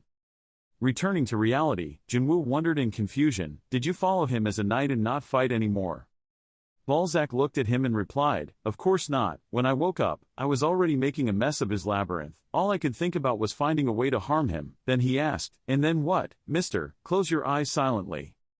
He said, "Not to mention harming him, even his lowly knight wouldn't even fight back." He panicked and said, "That's impossible. Whatever you say, you're still a hero rank." Angela smiled, smiling softly. He called out, "This owner." She said, "Anatolius's Iron Knights are all of heroic rank or higher." Jinwoo heard this information and was surprised, saying, "What?" He covered his face with his hands, thinking, "Then, there is no way, he is even more terrible than what I had predicted up to now." He wondered, not 10 but 100 rank knights, what a hero, and thinking about it, Anatolius himself is already very strong. Balzac spoke softly, "Can I finish the story?" He replied, Continue." He started fighting. After that there was nothing special, I just rebelled against him and failed, repeating that countless times until my will to fight was gone. When I was about to die, the Count's powerful assistant, Hestia, came to convince me. His contorted face full of contempt appeared in his memory along with his words, "Is it so difficult for you to get used to this place, you stupid beast? Even if you try no matter what, you can't even scratch a piece of your master's skin. Your brain is just for show. You're so stupid that it makes me feel disgusted by you. Your head is separated from your neck, not your brain. It didn't leave your head, you idiot. Your brain has rotted since you became a zombie. You're worse than a mindless bacterium. This is the Count's last message to you. Instead of rebelling against him and failing, you should try to become stronger." Balzac narrated the story and then appeared thoughtful, saying, "I guess he didn't come to convince me. He came to repeat the Count's message to me. If I didn't agree at that time, maybe my head has separated from my neck." Then he pulled his own head out, saying, "Well, I'll tell you this, I used a metaphor in the sentence I just said. You see, I can take my head out of my body without nothing happened." Jinwoo said, "I don't need to hear your explanation about that." Angela approached Balzac, elbowed him playfully and asked, "Why do you have to hide your identity and make such a fuss?" He replied, reattaching his head, "Because it was said that the Baron had just fought against an entire army of undead." He said, "Because I was also a zombie, I thought maybe he wouldn't like me either." He said coldly, "A zombie is still nicer than someone suddenly appearing and asking for a duel." He hesitantly replied, "It was my fault." Then he closed his eyes and said, "Okay, I understand your situation." Balzac's face turned pale as he listened to what he said. The story was a bit long but still full of valuable information, although I could have asked Angela to tell it to me. He turned around and walked away, saying, "I should probably reward you for doing that. Let's go to the practice room with me." Balzac naively asked, Why are you going to the practice room?" He replied, "You said I want to fight hand to hand." He said, "Destroying the square further would be disrespectful to the workers. I also want to see how strong my new subordinate is." Hearing that, he was extremely surprised. Then he closed his eyes and replied, "I understand." He walked with Kim Jinwoo and Angela, he said, "Then this time we will fight with all our might." Then she looked at the beast that was standing between her and Jinwoo, puzzled and questioned. At the large labyrinth Naga Gym, where the training ground is surrounded by fences, two mysterious people appeared. A person whose face has not been revealed is skillfully rotating his axe 360 degrees to look like a cutter. Then, when he put his giant axe back in a position to prepare a beam, gradually revealing his face, it turned out to be Balzac. He said, Then his eyes lit up only to make a sound, Continue. Then he asked, "Aren't you planning on using weapons?" His opponent is Jinwoo, who is warming up his bones and joints. "Don't worry about yourself, you are undead but can still suffer fatal wounds, so it's better to be careful." Hearing that, he could only reply, "That's why you let me use weapons." Without going any further, Balzac concentrated his strength while holding the axe, creating a layer of red energy that covered his whole body. His aura said, "You have underestimated me too much. Don't think this time it will be as easy as it is last time. This time we will fight with all our might." Hearing that, Jinwoo smiled contentedly, spread his legs wide and stood in a defensive position, wearing a protective suit that made his body bulge and replied, "That's exactly what I wanted." Both sides each answered a question and then rushed into battle. Balzac opened the attack first, shouted loudly, his eyes tensed, he raised his axe and threw it straight forward. He was burning with red energy and jumped up to attack him, while Jinwoo also summoned green power and prepared to punch back.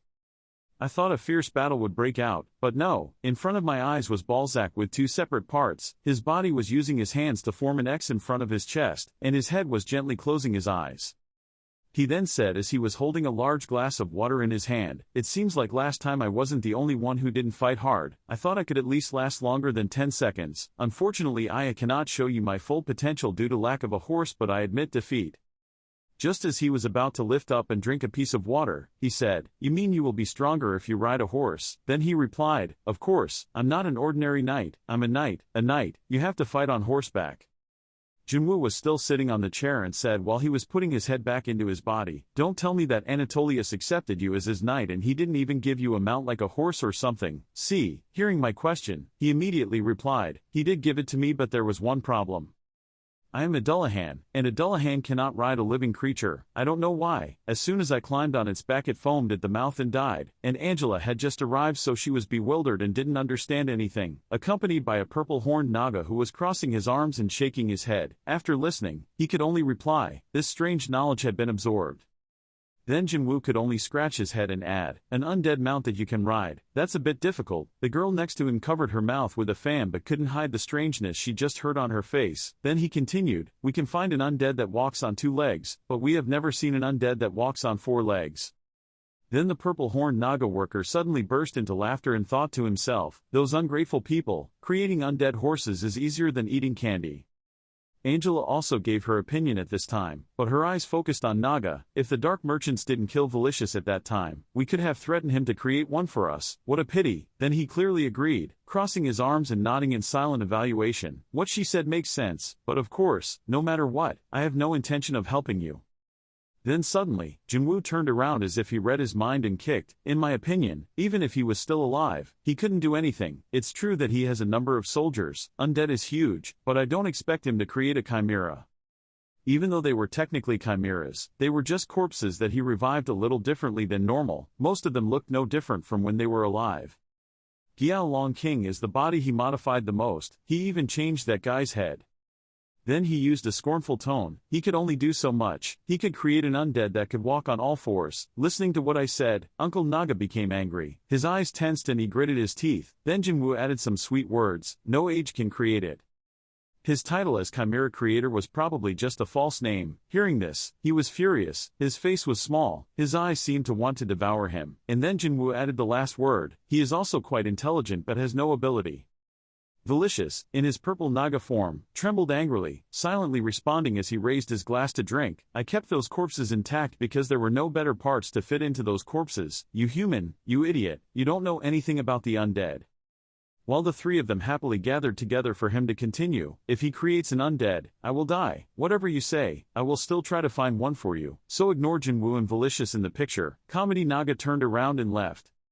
But the more he thought about his words, the angrier he became and his face turned red, thinking, okay, I guarantee you that you are wrong." While he was leaving, a green Naga worker caught sight of him. Then he returned to the area where his accomplices were, climbed up on the dining table and started telling his friends. "I was worried that he would get into trouble again." Hearing that, the yellow-colored Naga propped his chin and said, Surely he will be fine. Now he can function and use his claws as usual." "Yeah, you make it sound like he's going around destroying things. Probably his only problem is injuring himself." The green guy also agrees. He's quite comfortable, but green is a bit sad right now." "Oh, but..." Then suddenly a voice interrupted them. "What are you all talking about?" making all 3 turn their heads and look wide-eyed. Then the yellow Naga immediately started talking and shouted, "Ah, Hong, are you resting now? Do you want something to eat?" She heard a friend ask her, so she replied, "No, my mealtime is almost over, so I have to go back to work. It's done." "What are you talking about?" Then the yellow Naga asked her, "You haven't met him yet, right? That new soldier." Hearing there was a new member, so Hong was quite excited and raised her hand to her mouth wondering, "Huh? New soldier? Really? Where?" Then Green turned around to reveal it, but rather discreetly. "Well..." He was a bit shy but still tried to speak. "At the cemetery." Hong was quite shocked and asked, "Huh? To whom?" Then the green Naga replied, "Alone," causing her to be quite shocked and raise her hands to cover her mouth. "Ha." Then he immediately switched to an angry state and warned, "Don't rely on old ghosts and bully new ghosts." The green Naga knew that revealing this would make Hong angry, even though he had no impact on it. That said, "You misunderstood, it was him," but she didn't want to hear any more explanations, clenched her hands angrily and said, "But, you guys are still his seniors." After that, he immediately vented, "But how could you have the heart to leave him alone in a place like that? How long had he been there?" It made everyone's faces darken. The green Naga quickly replied, "Words, maybe a week." Hearing that, she reacted even more violently than last time. "Oh, no." So he inhaled the smell of a corpse until his nostrils were wide open. "Maybe now he's unconscious, I'm already awake, so he has to quickly reassure me that it's okay."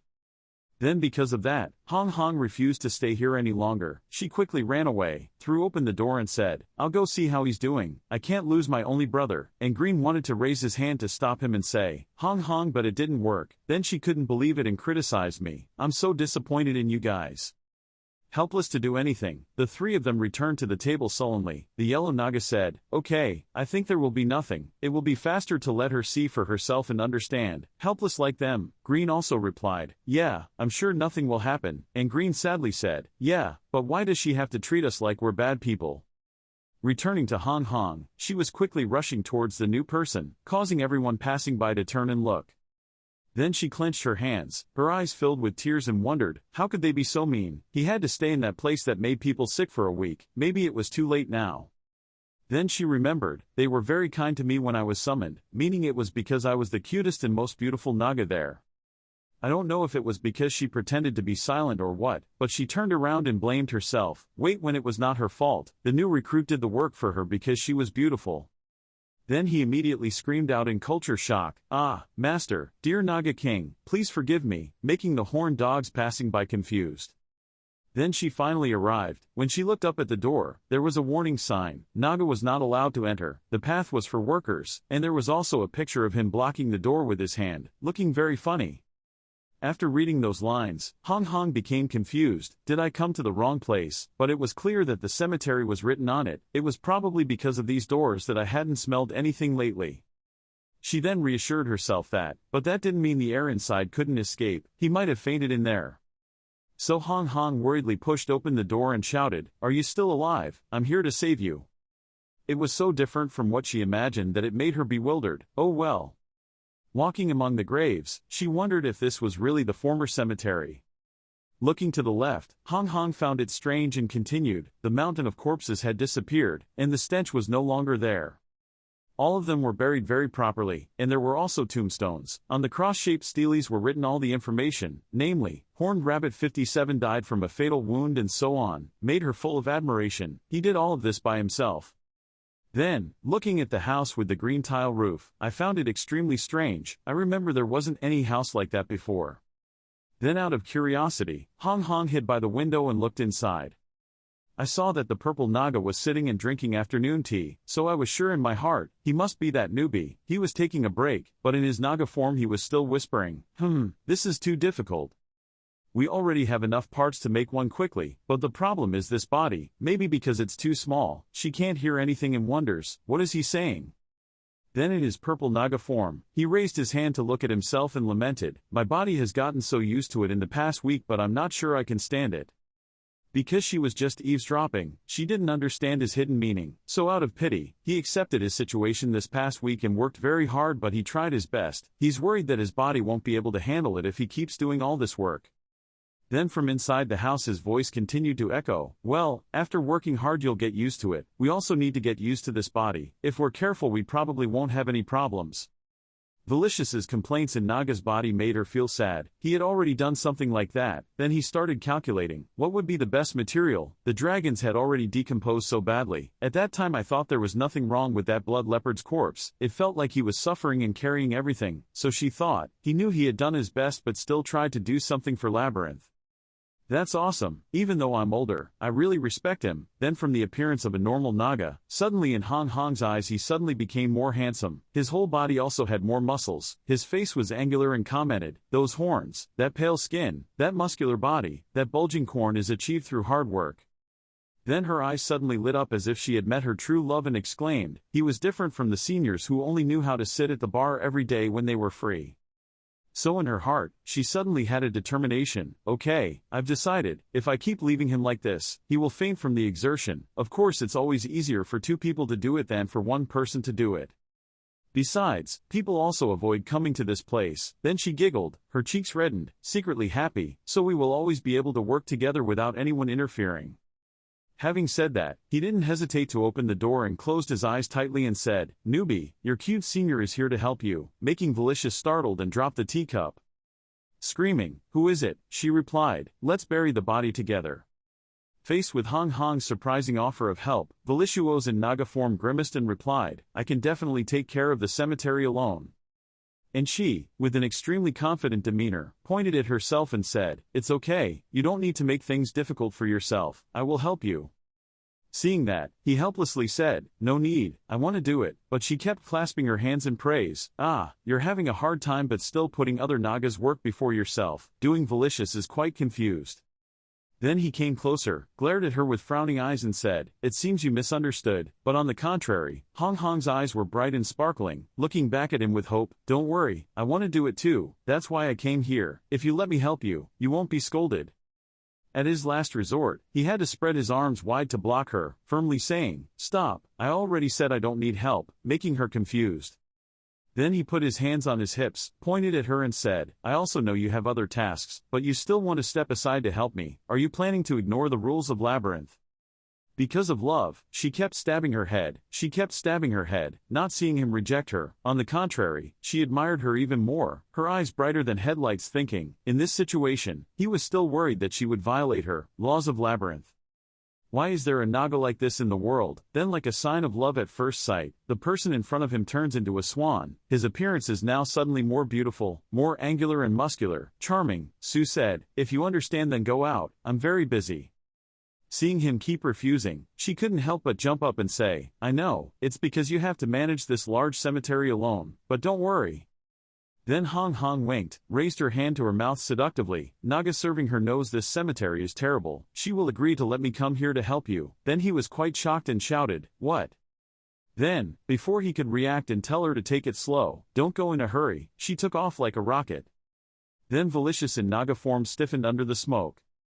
Then I was so shocked that I held my head, eyes filled with doubt, wondering, what the hell is wrong with this crazy Naga? I just finished preparing to practice.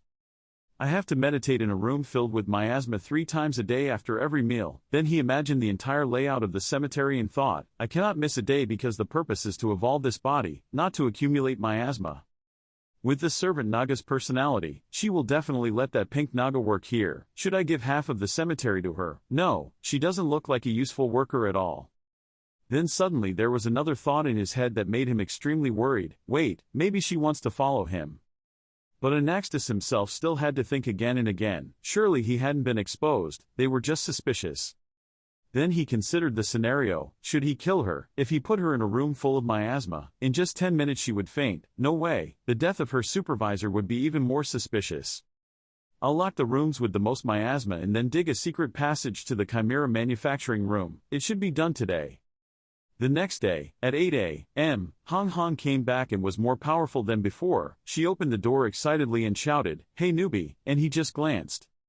Then he raised his hand to his forehead and confidently said, "From today I will take on the task of managing the cemetery for you. In addition to other tasks, I will also do it here." Then he became shy, held his cheeks with both hands and shyly said, "With you, we too, live in the same house."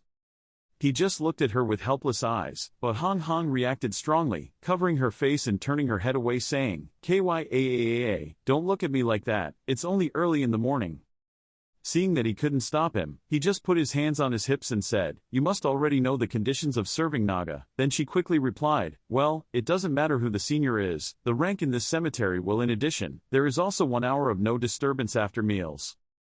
Then to avoid her from ruining the work, Uncle Naga Velicious pointed his finger and warned, "Personal time is the most important thing. We don't encroach on each other's territory or talk. Remember, working together with other people is important. I like it, so anything is fine for you." Happiness says, "Of course, we are both full of life, hee hee."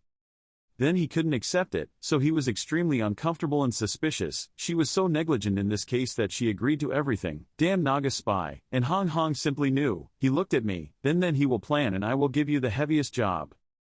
It was too hard, so she had to give up, then showed a sinister smile. He, now let's start working. I hope you're ready, making Hong Hong pay attention, but in her mind, thinking it would be better if she overworked herself to death. At that smile, she saw that he had started working with a cool smile, then replied, "Okay, I'll try." Then he took her to a place that surprised Hong Hong a bit. This is it. Then he introduced it, all of this. It's leftovers from today's breakfast, keep the useful parts, and bury the rest before the corpses pile up in a pile. To increase the level of what he said, we need to finish work before lunch, it's not too late, you can give up.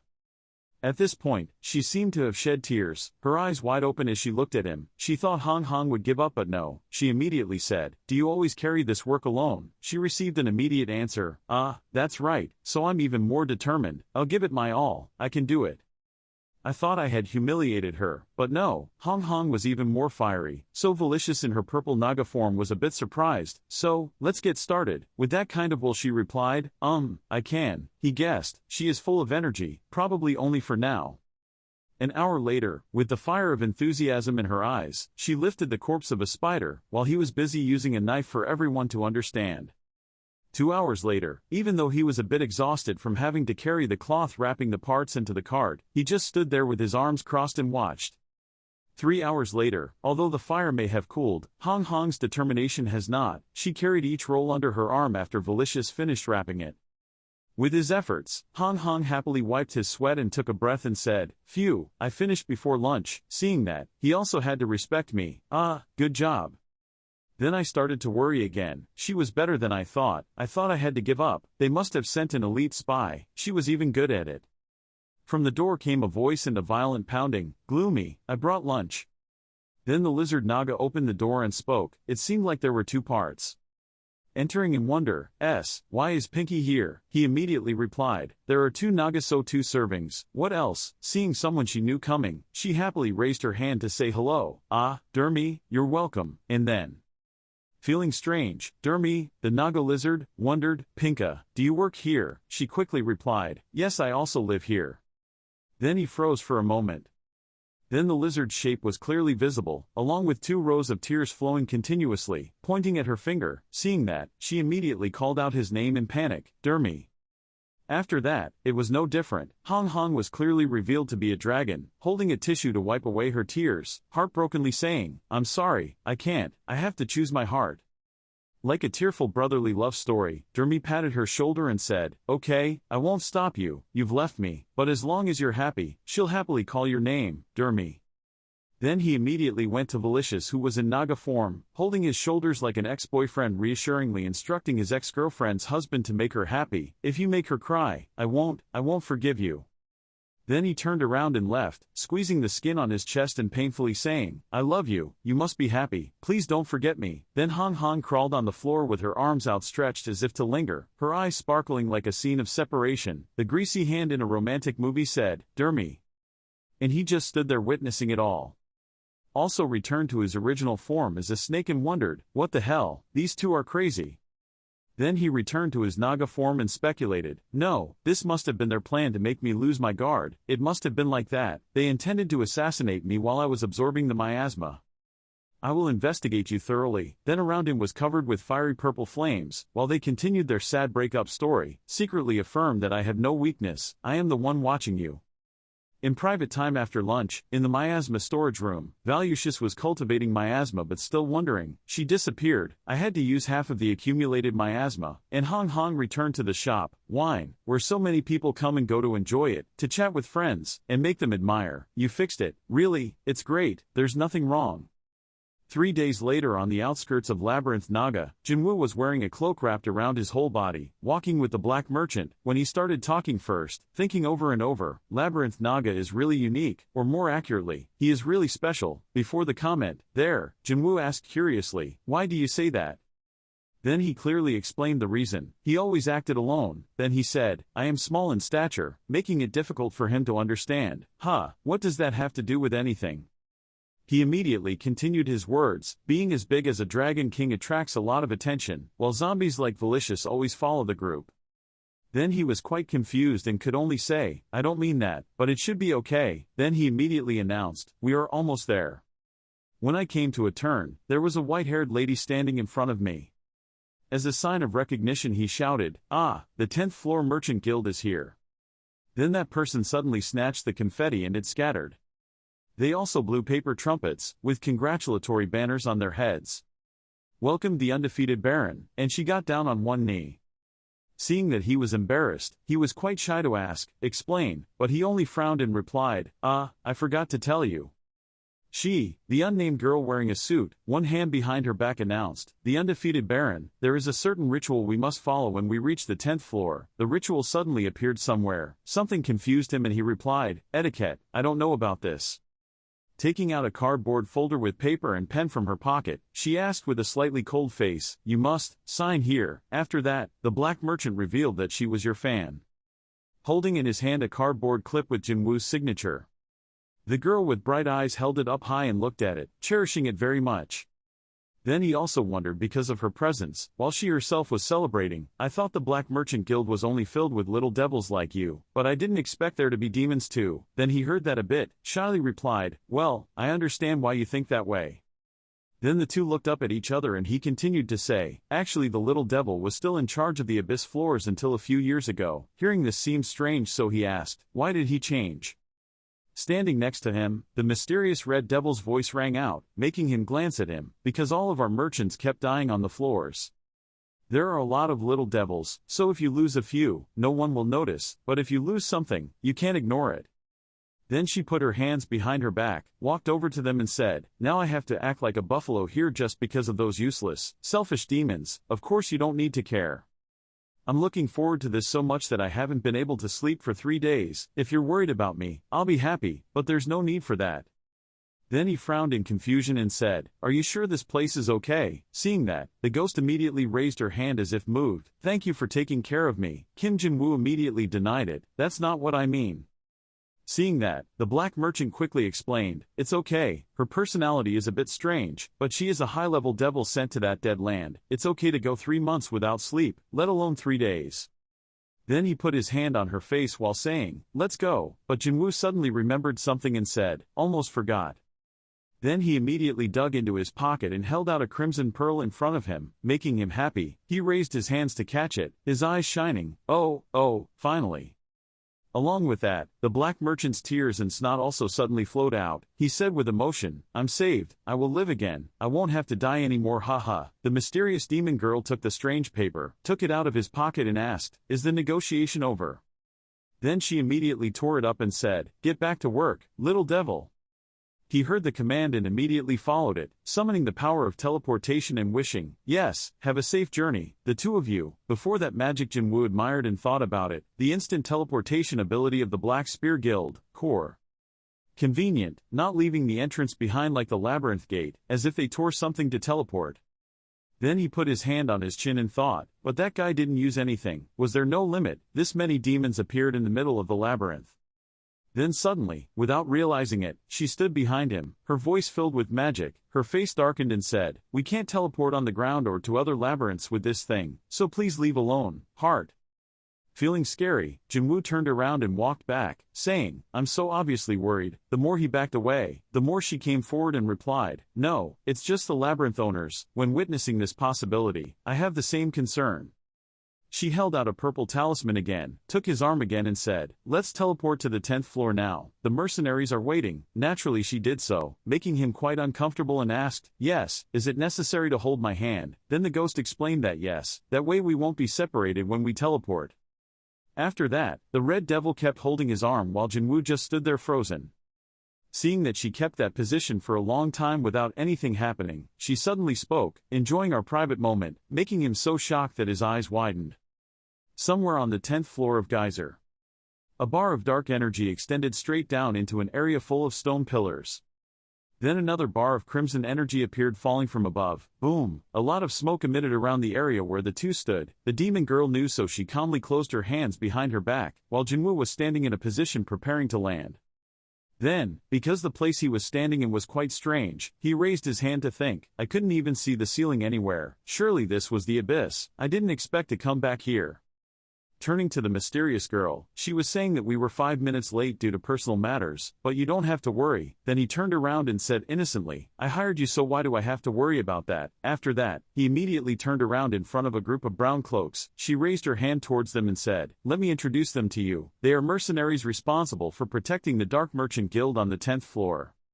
They are also known as the Loser Group, consisting of people who all wear brown robes and strange masks in common, and the Ugly Ball is their assistant. Then the person wearing the deer skull mask stepped forward and introduced, "I am the commander, I have heard of you before, I will improvise, as long as you pretend to be our apprentice, nothing will happen." Then he silently thought to himself, "It's hard to confirm your species through the cloak and mask, but on the outside you're also cheerful and friendly, nice to meet you, after touching you I felt, I haven't seen you yet, if you've ever seen an arm like this, they can't be beast human." As a way to probe the situation, he began to use what support he had, one eye was bloodshot, to see how strong they were, when only he received the notification, "Parasite 15 is evaluating the target."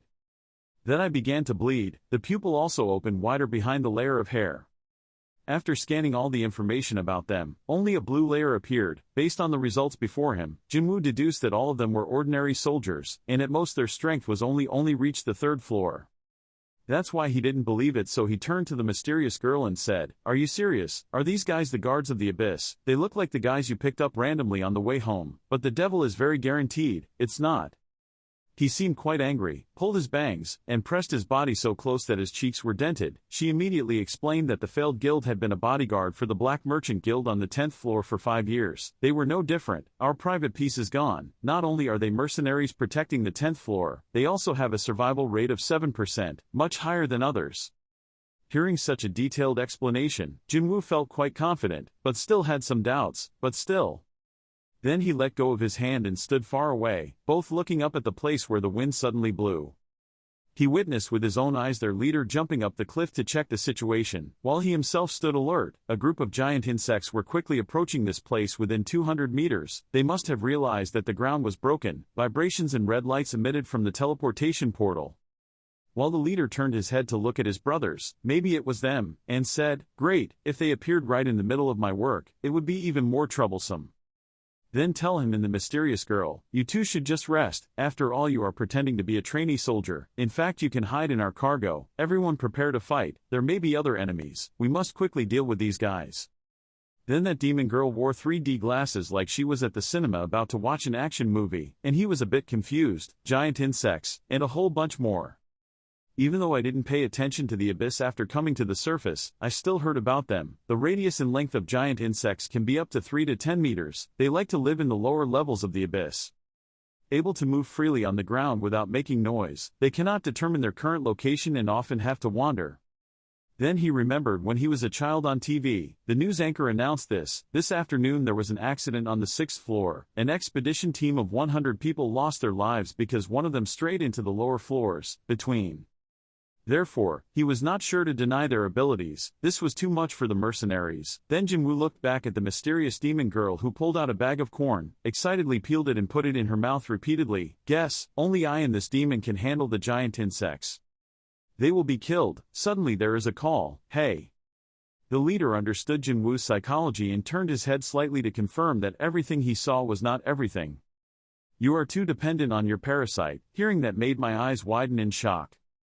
That's right, from underground, giant worms with sharp fangs shot up from the surface. Standing in the middle of the team, the leader gave a strategy. There were 5 of them, one for each person. The only one holding the wand said, "I'm a healer." The one with the pink mane and the poison mask asked for a challenge. "Okay, the last person to destroy them has to make lunch." Seeing that she knows how to take advantage of the opportunity, with her smallest figure, she immediately exposed it. "Today it's your turn, don't play betting games to avoid work." Then we all shouted together, "Let's go." Then he disappeared with a thud, leaving the masked man and his wand standing there. Then it was like he was tempted to let him go first and say, "Whatever." Then he activated his wand to radiate a source of golden energy that transformed and healed him. "Raise your staff high and cast magic on the nearest worm." Then its whole body suddenly swelled up significantly as if it was about to explode. Seeing that, the person with the pink mane reacted quite strongly. "Ah, I told you to wait. Are you planning on bringing all the 10th floor monsters here?"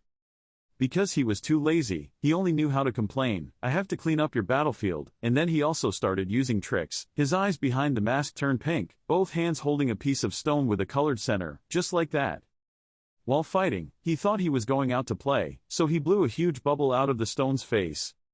The true peak, in just a few seconds, completely covered the worm's huge body. No longer as transparent as before but becoming opaque, we can also understand where her fate will go, and the remaining children will also be hit by the blow and thrown away.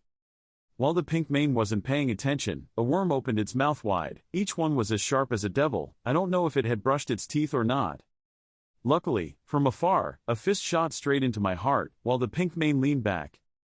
It turns out that the big guy who didn't say anything just now reminded his teammates to be cool like a savior, not to lose concentration, and the pink mane replied, "Ugh, I'm cleaning up." In front of the fluttering ceiling top bowl, Jinwoo bewilderedly wondered what was going on. The mercenaries looked like ordinary soldiers, but the two giant worms were beaten to pieces in the blink of an eye. He had to see it for himself to know. The mysterious demon girl corrected him again. The loser group was not a group of mercenaries picked up on the street, but their name was also very appropriate. While watching them fight monsters, she continued, they were released after the war but could not go to heaven. The healer was blocking the wind and dust, his jacket was thrown off and he screamed. Then she revealed her face, with blonde hair and eyes with cross-shaped pupils, along with the devil revealing that they were people of the abyss, people who had given up life on earth. The demon girl and Kim Jinwoo were standing in front, observing the giant demon worm, when suddenly the demon girl said, "No one knows when the conflict between the ground and geyser started, but today we call it the Great War. It hasn't even been 100 years since human prisoners became slaves here, they are just nameless prisoners in a war for food. The children of those prisoners are the geysers, you are also one of them, Earl. Born with the blessings of geyser, they are different from humans on Earth. Geyser people are very good at working thanks to their exceptional strength and endurance. Even though they belong to the same species, the abilities of those born in the lower classes are often stronger, so much so that the superiors in geyser also have to pay attention to them. In the end, geyser created an organization to nurture humans. This is also the reason why geyser people can exist in the deep layers below, where ordinary people cannot reach. At this moment, Kim Jinwoo opened his mouth and said a name, the deep-sea tentacle mother. She heard him say that and continued, "It turns out you know her." Kim Jinwoo obviously replied, "Of course, that's where I was born, come out." Then the demon girl asked the question, why did humans win the Great War, when they couldn't even reach the lower levels, not to mention the abyss? Who was the one who ended this long war? King of Geyser, noble or hero of humanity, it doesn't matter. The important thing is that geyser people are given more things by geyser than people think. In harsh environments, they have even more potential to grow and develop. Surely geyser's superiors are also afraid of this. Perhaps they think that if they just sit still, they will eventually be overthrown by humanity. So they decided to expel the geysers under the pretext of freeing the prisoners and hoping they would lose their power. They wanted to stop the war so that humanity on Earth could not access the blessings of the geyser people. But there are still people who turn their backs on humanity and establish their own community in geyser. We call them the failed association. Kim Jinwoo now put the chain of events together. The children of hell abandoned the earth and stayed in geyser, that's all I know. But just because they stayed here for a long time did they gain that strength? Impossible, there must be another reason. Kim Jinwoo asked the demon girl suspiciously. Then she told me that story. Aren't the dark merchants also geyser people? I'm a geyser but I'm still basically human, so geyser must consider me it's the enemy. The demon girl said, not really. Then she asked him, what do you think I am? Kim Jinwoo bluntly said, devil. Hearing his answer she continued, that's right, man's old friend, devil. Basically we are not geyser people. Kim Jinwoo let out a surprised sound. Suddenly, a person wearing an animal bone mask walked closer to Kim Jinwoo and said, it seems like you've already introduced everything for us. It's okay, we were just going to explain anyway. That person took off his mask and said, let me identify myself. My name is Lee Purium, I am the commander of this failed mercenary group. Then he introduced in turn, this is Hyejin and Eugene. Little Hyejin said proudly, he looks like that but he is a talented warrior. Little Eugene timidly reminded Hyejin, Hyejin must not be rude. He introduced further, they are our assistants. After that, Lee Purium continued to introduce the remaining two people. As for Jongwon and Suian said a little disappointed, I thought he already knew. You introduced them both in turn, they are the main attacking force and virgins, close. Then Lee Purium continued, we just proved our strength, so what we were worried about during the mission won't happen. Little Eugene kept reminding, you're so impolite, contrary to my kindness. While Eugene was reserved towards Kim Jinwoo, little Hyejin looked at him curiously and then said to Eugene, I'm just looking. At this moment, Kim Jinwoo asked doubtfully, are you really human? Have you given up on going to the surface? When Lee Purium was asked like that, he honestly replied, yes. Kim Jinwoo asked him again, why? When asked, Lee Purium replied, "You must still remember the atmosphere in Geyser when the prisoners were liberated after the Great War ended." Kim Jin-woo affirmed and said, "No, I don't remember anything." Next to Lee Purium was official Hyejin. The police officer said, "Why was her voice so low?" And Eugene called her over. Hearing Kim Jin-woo say that, Lee Purium exclaimed in surprise, "Really?" He thought and said, "It was a long, unforgettable nightmare." Next to her was Hyejin, who was passionately praising, "The commander was more handsome." On the other hand, Eugene continued to intervene and say, "You're crazy." Lee Purium continued to say, "It's okay, memory loss in Geyser is normal." Well, let me tell you about that time. Geyser held a celebration party, also known as the Harvest Festival. Dozens of people were released at the same time, with the other creatures in Geyser. What are they? Is no different from a delicacy. Our people were eaten as soon as they were released by Labyrinth. At that time, we lived in Geyser all our lives, so we didn't understand the situation. In the memory, there was an old man who pushed a boy away and then walked forward and said, "We just need to get past that place and we can go home." He continued, "What was there on the ground that made them willing to take the risk? Life despite witnessing the deaths of countless people. Does the ground really exist? Transition of floating clouds, shining sun. The endless ocean, even though it's all real. Is it worth it to bet your only life? Will we face failure on that journey to heaven? No, we failed from the start. We gave up, to survive. If death is the price to pay for a dream of paradise that may not come true, then it is better to flee to the end of Geyser, where those dreams will not touch us. Warm sun, fresh air, human laughter replaced by darkness, dust and horrifying screams. In that darkness we can live, because there is no paradise for us. We deny the existence of the ground. In return to the Labyrinth master who let us go, begging him to come back, he mistook it for loyalty and took us in. From then on we became soldiers, no longer prisoners of war, at least until the day of our decline." Kim Jin-woo repeated what he said. "The day of decline." Lee Purium continued, "I'll keep it short. The Labyrinth master was killed in the war and we successfully escaped." Hyejin added on the side, "Truly it was very dangerous." And Eugene said, "I can't even remember, I passed out at that time." Lee Purium concluded, "From here this story is very important, how we received Geyser's blessing. But I'm a little hesitant even though this is the customer's request, after all it's our lifelong achievement." "Even if you were the first person we met after being released," Kim Jin-woo pointed out Lee Purium's words, "you're still in denial. The existence of the ground. I was born on the 12th floor, which is even deeper than this place. I have also been to the surface. It is the ground, which you deny." The two kids, Suai and Hyejin, took turns shouting excitedly when they heard him say he had been to the surface. "Tell me, the ground, what kind of place is that? The atmosphere there is really warm. I heard that sometimes water even falls from the sky. I didn't hear it was ice. Blue sky, drifting clouds, sun, countless stars, blowing wind, endless ocean." At this time Kim Jin-woo activated, "Point to the ground, 50 meters east, open the gate." With that said, everything was teleported to the surface. All of Lee Purium's group opened their eyes wide as they looked at the scene of the ground before them. Kim Jin-woo told them, "You are not a group of losers." Lee Purium looked at the scene before him, bringing tears to his eyes. Kim Jin-woo spoke again, "Just arriving later than everyone else. There are several monster skeletons in this vast green grassland." Hyejin and Eugene enjoyed running and jumping on the vast grasslands. Hyejin happily smiled and said, "Wow, it's so bright, the sky is also clear." Eugene ran after her and agreed, "That's right, it's also super high." Suai commented from behind, taking deep breaths without coughing. Jong Won stood next to him with his arms crossed and spoke, "I never thought how fresh the air could be." Suai turned and replied, "It's strange to stand still, but it seems pretty cool." In the distance, Jinwoo asked the Indian girl, "Why don't you go out?" She replied, "I really want to but I can't leave the workplace." Jinwoo replied, "Sorry for missing the plan, calm down, it's okay, I always make long-term plans because I have to hide." At this time, Puriman came over and heard that our lineage still went down to Geyser, so I vaguely believed that the ground existed. He looked at the scene before him, but he didn't expect its appearance to be like this. "I thought it was only a little better than Geyser."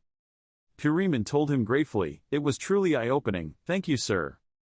Jinwoo explained, "I'm just curious because it seems like you're not very sure about the existence of the ground, and besides, if you wanted, with your ability, you could have come up here a long time ago." He confirmed his guess, Jinwoo's, "Yes, I'm just a little hesitant." Then he suddenly fell silent. A few minutes later, he continued, Geyser's blessing was mana. Jinwoo didn't understand. Mana, he replied, yes, everyone born in Geyser possessed it, including the Geyser people. Puriman then used his hands to transform a small amount of mana. The deeper he went, the more concentrated the mana became. Through the evolutionary process, Geyser's monsters adapted to the amount of mana in their environment.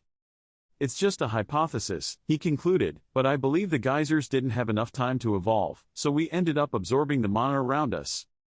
Jinwoo wondered, so the Geyser people were also born in such a place. Puriman replied, he probably meant the sunken sea where the mother was located, but that was not the case. He explained, when we are born, mana cannot be perfected right away, it keeps growing inside us while we adapt to the environment. We are only with our mother in the early stages of life. It's true that the short amount of mana we had made the difference between the Geysers of the lower floors and the Geysers of the abyss.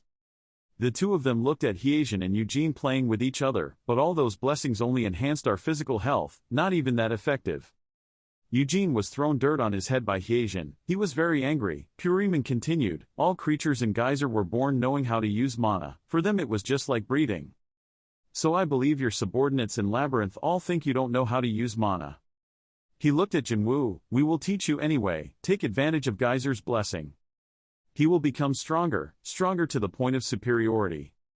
Hyejin wondered why they suddenly started fighting. Wouldn't this large place be better used to gather monsters? Eugene scolded, you idiot, there are no monsters in the sky. You asked again, what about summoning our own kind?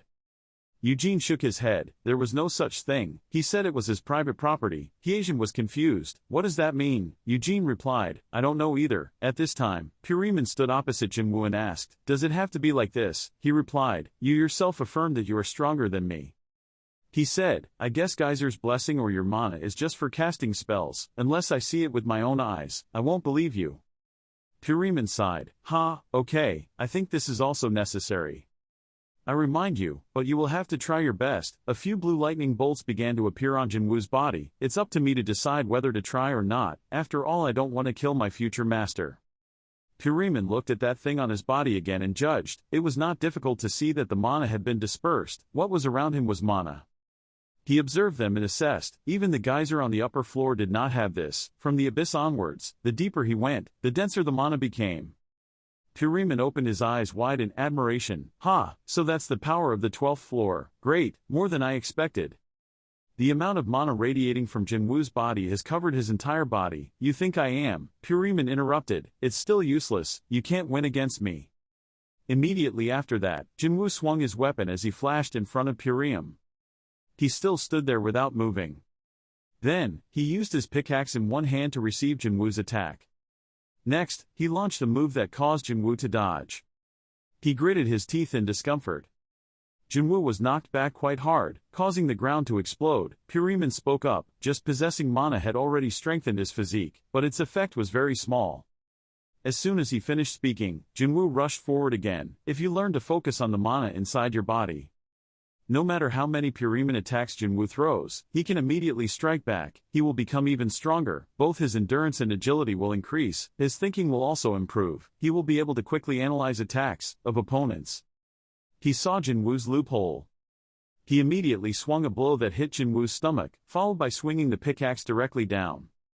But in the end, he just gently pushed him away. Then he burst out in anger. He rushed forward again, swinging his sword and slashing down on Puriman. He still explained slowly, but what if he went further and wanted his weapon to have mana?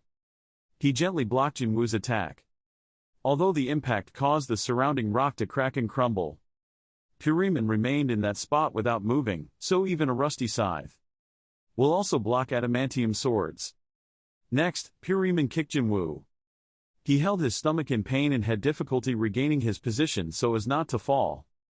Jinwoo gritted his teeth and thought, even if many of my attacks did not harm the Labyrinth Master, at least I could still hit them, and I couldn't touch this guy. He had difficulty looking up at Puriman. What was even more crazy was Puriman still stood there intact. He still stood still, even using only one hand. Jinwoo then stood up, brushed off the sand on his shirt and admitted, it seems I underestimated you. I've never fought against someone as strong as you. Next, he transformed and announced that it was time to go all out. The next second, he immediately rushed towards Puriman. He still calmly looked at Jinwoo without flinching. Purium replied, while cultivating mana. You also change your form, I won't allow it, use parasites. Welcoming Jinwoo were white threads radiating from Purium's body. They enveloped him inside. Amidst the massive mountains and hills, the two faced each other, Kim Jinwoo holding a defensive weapon. Half of the face sprouted thorny crystals. What was that just now? The person replied, surprised. Or do you think, with those big hands pointing towards Jinwoo, parasites are a privilege that only you have? Purium turned his gaze towards him. They were a nearly extinct species but still existed in Geyser, so it wouldn't be strange if there was one here. This match is necessary to evaluate your strength as a geyser. The two of you remained as before, looking at each other with 4 eyes. Purium continued, not your parasite.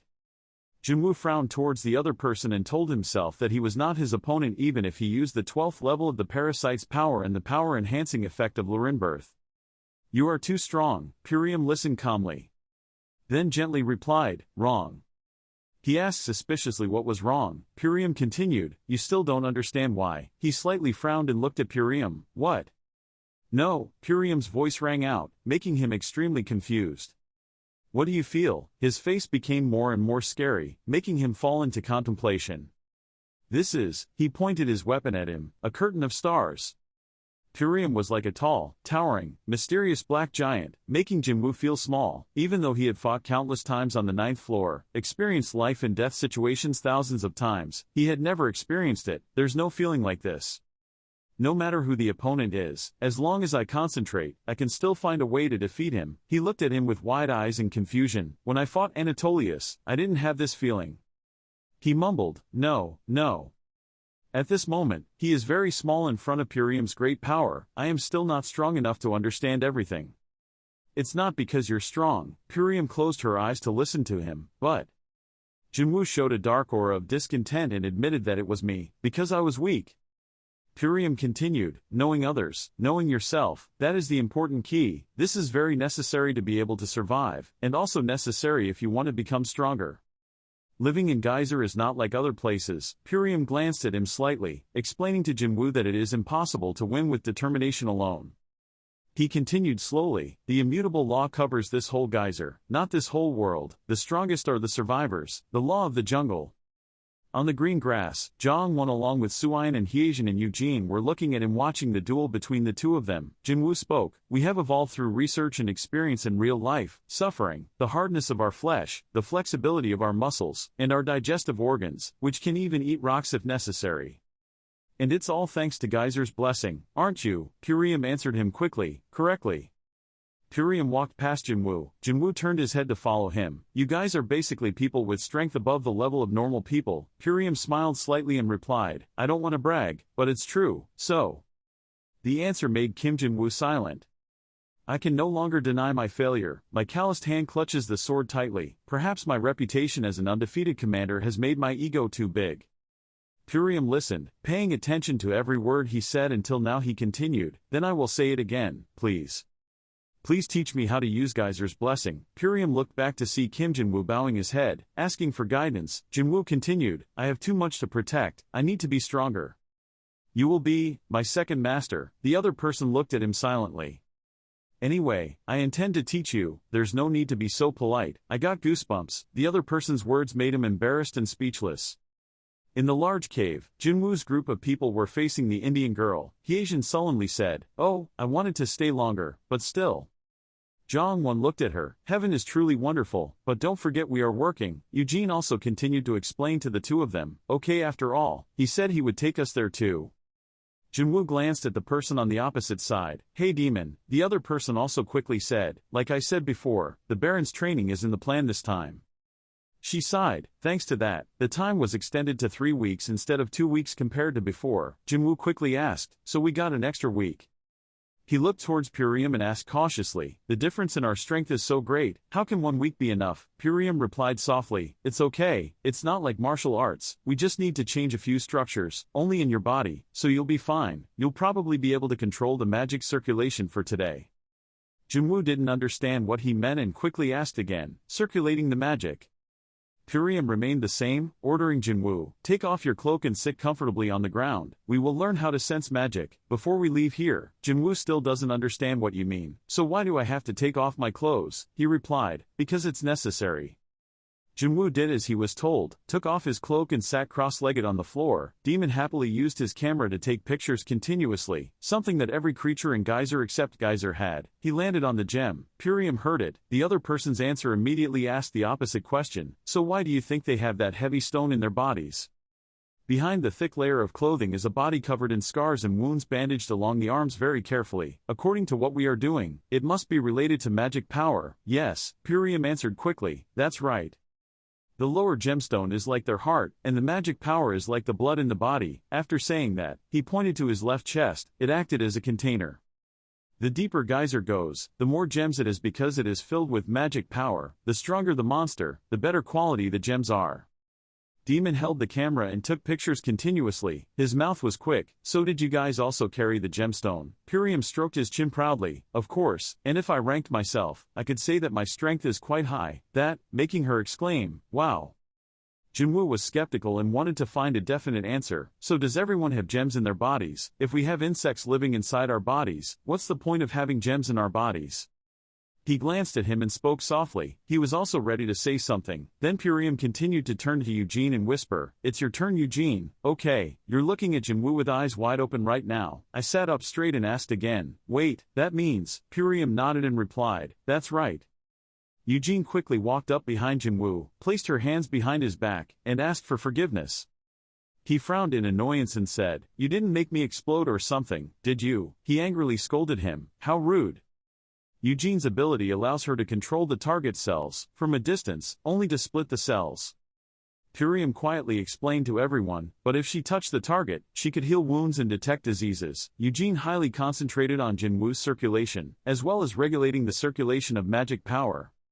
"Then I'll start here." In the dark cave everyone silently turned their eyes towards the two of them. She began to circulate the energy for Jinwoo. She was tired, unable to speak. "What is this? The horizon, the ocean, this can't be." She spoke tiredly, perhaps because her efforts had exhausted her mind. Purium stared at the two of them, not understanding what to do.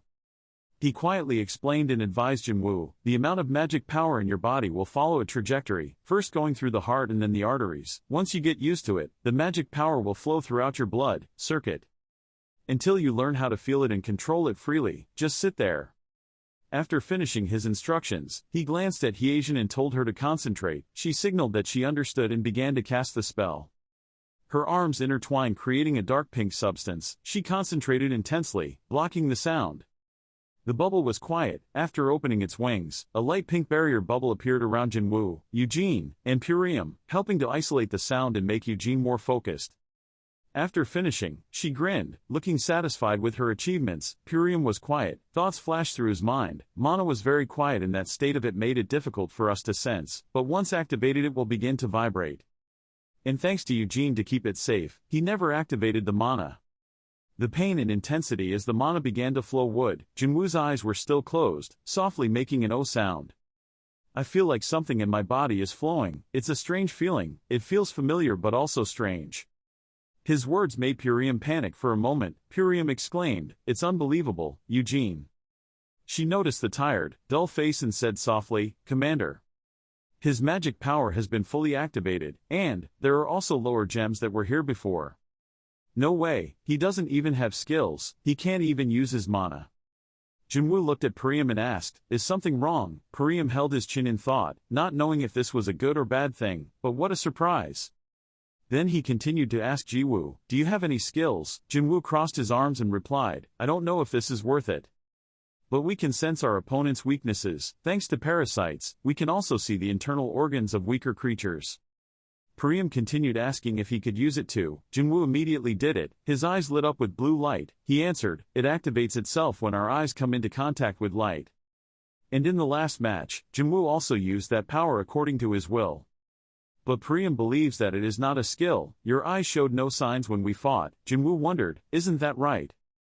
Priam looked at Jinwoo and asked, "Do you know what skills are?" Jinwoo also said what he knew about skills. "I only know that they are supernatural powers that some geysers possess. Only about 10% of geysers have the skill, and this type of discovery is also the most common. After I came to the surface, no one had practiced the skill, so I guess it was innate." "No," Priam immediately interrupted. He explained that skills were born depending on the environment. They were spells that the geyser cast with mana. Those in charge of reconnaissance or used as bait often have exploration-type skills. Those who fight on the front lines or do experiments will have defense-type skills. People who learn to read the enemy's movements often focus on dodging attacks and possess prediction skills. Hearing that, Jinwoo immediately wondered, "Wait, does that mean every geyser has skills, so anyone with skills must use mana? I've never heard that if you have skills, you will become strong." Not letting Jinwoo think anymore, Priam interrupted. He was half wrong. Most of those people don't know where their strength comes from. They only remembered the feeling of the first time the skill was activated, so they had no idea how to use mana to strengthen their bodies. Priam continued to explain, but it was true that they still used mana, whether they were aware of it or not, so it's even easier to create gems and practice magic. Jinwoo continued to ask Priam, "What exactly is my ability to detect weaknesses?" Priam replied, "When you use a skill, your eyes will emit a signal, and the skill cannot last the entire battle. It's just a spell that you have to control with your mind. The ability he has is pure natural talent. As for being able to see the opponent's internal organs, it's probably due to parasites." Hearing that, Jinwoo crossed his arms and thought, "That means it won't help me practice magic, right?" Priam reassured, "Don't worry, clearing the magic circuit is just the foundation. Eugene said they were already open, so I just need to inject the magic flow." After hearing this, Jinwoo glanced at Eugene. Seeing that, she immediately replied that I agreed. "What I can do is just like throwing a stone to create waves on a lake, but throwing stones into the sea is of no use." Priam reminded Eugene to stay focused. Eugene immediately made it clear that at her level she couldn't do anything to him. Even if she tried, he wouldn't feel anything. Hearing that, Priam was confused and thought that this was difficult. Jinwoo looked at him worriedly and asked what was wrong. Priam immediately explained simply, "Our plan is to create a natural flow of magic power in your body, after opening the magic circuit with Eugene's skill." But for some reason they had been cleared before, and the mana in his body accumulated so densely that Eugene couldn't touch it. "If she cannot intervene, then you must remember the feeling of awakening the magic power in your body." Jinwoo wondered because he had never used magic before, but Priam affirmed that he had used it before. Having opened the magic circuit means that he has awakened the ability to use magic power from before. You must have used magic before. Hearing that, Jinwoo held his chin in thought. Priam continued to ask Jinwoo, "Don't you remember? Suppose you suddenly become stronger in times of danger or so." Jinwoo replied, "Certainly before I became the labyrinth master, but before that, we only dug to escape to the surface." Hearing this, Priam immediately stopped Jinwoo's thoughts and asked, slowly, "You said you didn't remember how you got out. Is there anyone with you?" Jinwoo replied, "Yes, even though I was the only one who could reach the surface, I don't know if anyone survived or not because I lost consciousness in the middle of the road. When I woke up, it was okay." Having said this, Jinwoo suddenly stopped. It seemed he realized something. Jinwoo wondered, "I have already climbed to the ground, but how?" Hearing that, Priam immediately understood, so he remembered that he had lost his comrades, but the memory of the day about climbing from the 12th floor to the first floor completely disappeared. Perhaps that was when he awakened his mana. Priam held his head and thought, causing more trouble, "You don't remember that either. I can't go down to the 12th floor to help you remember." Hearing that, the white-haired little devil immediately pulled out a multi-eyed monster from the room and offered to use it to help Jiwoo. Priam suspected that she meant this loading machine. The little demon explained that it was true that it was used as a porter, but after all, it was a geyser monster that specialized in recording information and giving orders. It also has defense capabilities. For example, the ability to recreate trauma that any illusion-type monster possesses. If I help it a little, it can recreate his past in more detail. I'll have it hypnotize you. At that time, I will have all of his memories, and will definitely discover the memories of his awakening. Of course I also need your permission. Priam immediately looked over and asked Jinwoo's opinion. Most of the geyser's memories were extremely painful. Are you sure you want to review them? Without thinking for long, Jinwoo immediately replied to Priam, "Only a fool would refuse the opportunity to become stronger, just because of those bad memories." Hearing that, the little devil immediately held out his hand and said, "Then it's settled, I will prepare it right away." Immediately, a magic circle appeared. the little devil reminded Jinwoo. Perhaps because he had too much mana, his mental attack resistance was very strong, enough to withstand the Master of Labyrinth. He must relax and accept them, then we can hypnotize them. Priam standing next to him also reassured him, don't worry about being ambushed by monsters, we will protect you. Hearing that, Jinwoo felt relieved and relaxed, so let's go. Immediately, a circle with a star in the middle appeared around him. The little devil gradually recited the hypnosis spell. It was time to look back at his past. Time goes back to Jinwoo's past. He was surprised to learn that the flow of time reversed starting from the moment he was born. Jinwoo looked up at the cocoon towers remembering, this is the mother's place of human nourishment, the sinking sea, my hometown. Jinwoo walked around the familiar place and remembered, what does a newly born child know? I can only cry and wait for the guardian to come. The first step to raising a perfect slave is to eliminate that instinct. A child who cries often is a spoiled child. But being vain means being punished, pain only makes them cry harder. The child was comforted by the nanny. It seems like love, but in reality, the bad child will be eliminated immediately. Until only silence remained. The only scene seen is the ceiling, while drinking the milk of some unknown beast. The red cradles handle waste, and though it is unknown whether these creatures live in these cradles or the pillars attached to them. It doesn't mean anything to children who haven't yet formed their consciousness. All there is to do here is survive and sometimes watch other children get eaten. This is when children become familiar with the concept called death. Once the cradles turn green and the children learn to crawl, the pillars will sink. New cradles were created, and the cries of newborn babies began to echo everywhere. But this only lasts for a moment. Everything will soon become quiet again, nothing will change. After moving downstairs, the pillars will release the children. Thanks to the mattresses below, only a few children will die. What awaits the children there are not kind guardians, but clumsy beasts masquerading as humans. They started pretending to be the children's parents. The two guardians uttered strange and repetitive sounds in unison, mother, father, mother, father. When a child gets interested in the strange sounds these guardians are making, and touched the tool lying on the ground, the guardians immediately called out its name in unison, ho, ho, ho, ho. They will make a different sound, as if in response to that child. They use this method to teach children to talk. Hose, hose, they are probably all sea monsters, so I don't know how they imitate human language. Sometimes the pillar would spit out food for the children, and this was how they grew up amidst the endless voices of the beasts. This is the safest and most comfortable time in the lives of geyser people. When the children were old enough to stand on 2 feet and pick up tools from the ground, the pillars sank another level. Maybe this is the time to start strengthening the body with mana. A child that small cannot easily hold a pickaxe like that. The first level is to grow or die. The second floor is to learn basic knowledge and language. The final floor is to gain labor skills. That is also where the Virgin Mary lives. The last level is very simple, just dig and dig until the mother level. Children of high rank will be sent to the aristocracy, those of low rank will be given to the barons, and children deemed worthless will be reduced to food. There is no way to escape being swallowed whole by the teleporting whale. Perhaps being eaten is the best choice. Those who do not receive the mother's attention will have to dig forever. Actually, I really like working. My head was empty and I didn't do anything else for months. I just held the pickaxe and pounded on the rocks until they broke. There are some places where when you hit them, you won't create any cracks, but when you hit some other places, the rock will crack into pieces. You'll find their weak spots and use all your strength to smash them down. Maybe thanks to that, I have the skill to probe weaknesses. Jinwoo recalled the image of the whale. With the guardian's praise, good child. Not long after that, I was assessed as a high-class child and sent away. Go to the 12th floor, Labyrinth of the Duke Spider, where my friends are. Back to the present, Kim Jinwoo scratched his head in relief. Phew, today's investigation is over. A teammate sitting behind him spoke up, he is truly dedicated. He frowned sarcastically, it's fun being a journalist like you, everywhere you look you see breaking news, some people will think we got out alive.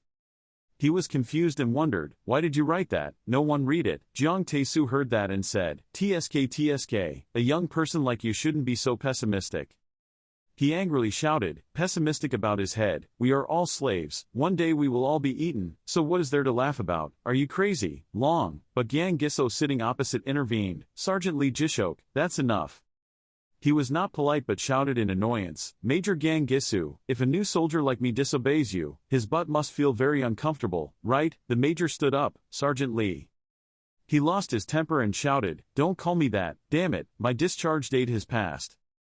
Lee Jisoek waved his hand, "It's been a month since then, but we're still stuck in this damn hell. What the hell is a major? K-11, assault rifle, get rid of it all." Park Hyung-tae reconciled, "Come on, calm down, that's enough, it's almost time for roll call, the spiders will hear you." He smiled and said to Gang Gisu, "Surely Jishok, who was captured here, also felt very uncomfortable, please be generous and forgive him." His words were so gentle and pleasant that he also relaxed his face, ahem. Then he turned back and said to Jishok, "I know you're struggling too, but we're all in the same situation. If you could sympathize with everyone, that would be great." He scratched his head, "I'm so upset, damn, this is terrible, why does it have to be me? Ha, my mother would be so worried about me, damn it." Suddenly a voice rang out, 8,000, 50 seconds, group.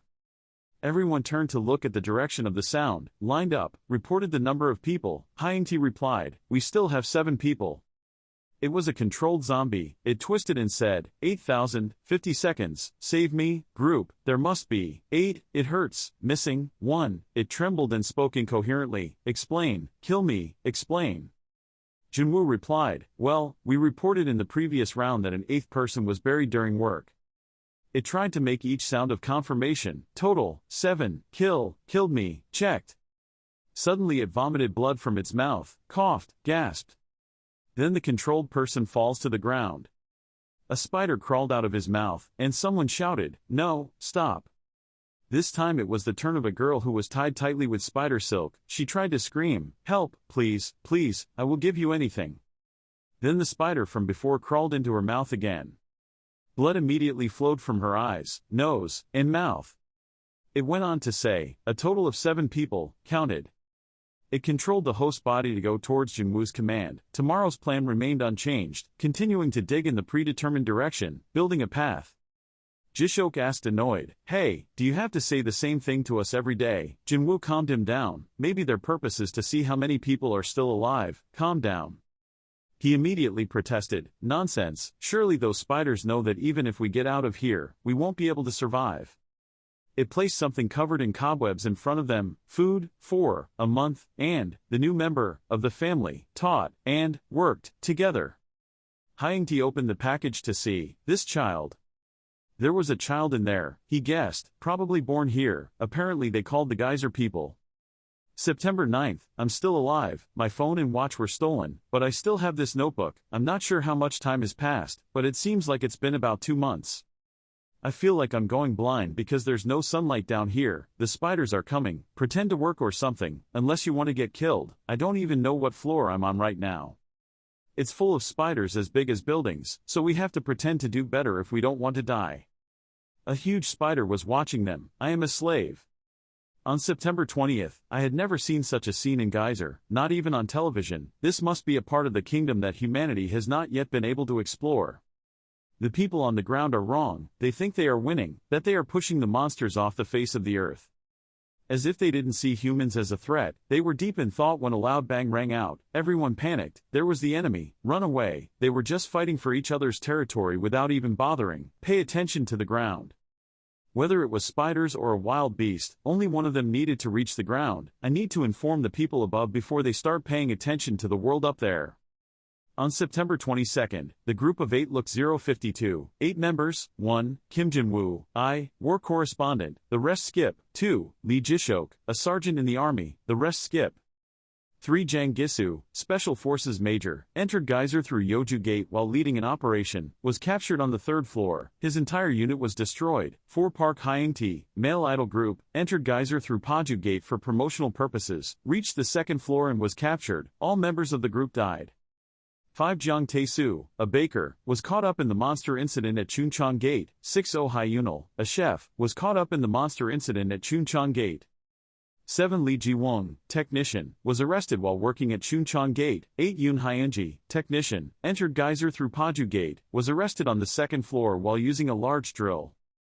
Apparently, everyone saw a red devil after being captured. On September 25th, I found a blue stone while working. I had only seen it on the news. Looking at them made me feel good, so I wanted to continue working, but a spider took it away during roll call. Obviously, we have to hand over gems every time we find them because they are precious stones, so why do monsters need money? They said we had received special treatment and gave us some unspecified pieces of meat, which we shared in the group together, tasting similar to fish, but better than chewing moss. On September 29th, I found a few more gemstones, 5 finger-sized stones and 1 fist-sized stone. Perhaps there is an or vein here. I handed over 2 small pills and hid the rest. We got extra meat as a reward. This is delicious. Later on it will be more difficult for us to get used to this type of food. The taste is so different. I think they will change the type each time. Different meat, just a hypothesis, but maybe it wasn't human meat. The size of the meat was too big, at least. On October 1st, a wild animal attacked us while we were working, and most of the prisoners working nearby died. My entire group was still safe. There was a surveillance spider behind us. I almost got caught. The spider fought in close combat. For some reason it didn't use silk. Actually, there was something that made me feel strange. I saw how the spider split the beast's body in half to get out the lower gem. Why was it inside the monster? Perhaps the gemstone was the reason why the monsters in Geyser evolved stronger. Maybe we do too. On October 2nd, I tried to swallow a small gemstone that I had hidden. My body must have rejected it, so I immediately threw it away and had a seizure that almost killed me, thanks to which everyone knew that I had hidden a few lower gems. It seems it's not poisonous because I didn't feel any side effects. My teammates saw you acting strange and immediately came to ask, "What are you planning to do?" They'll give us meat if we hand it over, so it's probably not because he's too hungry, it's probably just my imagination, but it seems like something in my body has changed. I have to scrape a piece of flesh out and then put the lower gem in like some beast. Haha, it seems I've just gone a little crazy. I need to do more research. Plus, I can't feel any taste when I swallow it. Ice cubes, but now it tastes like soda to me. October 3rd, I will give up on the plan to put the gem inside my body. I have no way to heal it, and if I get infected, the spiders will definitely get rid of me. I will spend it as final method. On October 5th, I grinded some lower gems and ate it. I felt stronger. My emotions were more tense, but my ability to control it had decreased. I simply clenched my fists, but the nail dug into my hand so deeply that without my realizing it, it took me a while to realize that I was bleeding. Maybe I'm gradually not feeling tired anymore. I feel great. Jinwoo was breathing heavily. His expression was excited, almost crazy, very great. I almost attacked the guardian spider tonight. If I hadn't regained consciousness before that happened, I probably wouldn't be here anymore. I wouldn't have been able to win against them. January 6th, the blood vessels in my eyes and nose started to show up. My arms hurt too. My whole body ached. Are you okay? Are you trying too hard? Jinwoo held his chest and breathed painfully. I continued to work for fear of being thrown away. All the muscles in my body were screaming. I'm sure the gemstone is the source of their power, thank you, but I can't rest, they'll throw me away, and it also works on humans. Even so, I'm not planning on carving one into my body. I've seen it in movies before. If I do that, my body will overload or something like that. I need more information. The kind uncle saw that he was tired and suggested, I will go guard it. You should rest. Maybe I should test it on someone else. October 6th, during breakfast, I added a little gemstone powder to Hyunji's food. He put gem powder in the food of the kind uncle who helped him. I only added a little more than the amount of powder I had absorbed, probably 4 times or so. He had a muscle ache, but I'm sure I won't die. October 6th, evening, Hyunji died. While working in the cave under the influence of the gem, he failed to control his emotions and swung his axe at a spider. He was not yet strong enough to pierce its shell, so he was torn apart on the spot. A person died because of my fault. I don't know if it's because I'm too used to death, or because this damn geyser place has turned my mind upside down. I don't regret making him die, no. Isn't it a good thing that he died peacefully thanks to the gem? That was the best way for him to escape this hell. He must have been very happy. That shameless guy finally showed his true face, no need to thank him. Even so, I won't escape from here using that convenient method. This inhumane act is also for the good of humanity. I will escape from here and tell everyone, no one can hear, the words I said to him too. October 9th, new member, Kim Jinwook, high school student. I gave him twice the amount of lower gems I used. Emotions poured out, still completing the job. The blood vessels on his eyes and nose appeared, without him knowing. Perhaps it was like opium that makes people stronger. October 10th, one person has passed since he absorbed the lower gem. He hypocritically invited him to eat. Eat this part of me. You have to eat a lot to feel better. Thank you, uncle. We wake up with muscle pain. I gave him more to test his tolerance, the same dosage as before. His emotions had obviously exploded, but the pain relief was still a question mark. Jinwoo called someone over. He lost control again. Blood started pouring out from the injured area. It was considered a defective product at work and was fired. October 12th, new member, Lee Byung-kil, Army Captain. His body is much stronger. He will probably be a good test subject. I gave him 3 times the amount of powder I used, still the same symptoms. Failing to control emotions and attacking the observed spider, was executed. The spider was injured. I saw Byung-kil's eyes glow before he was executed. Maybe it was my imagination.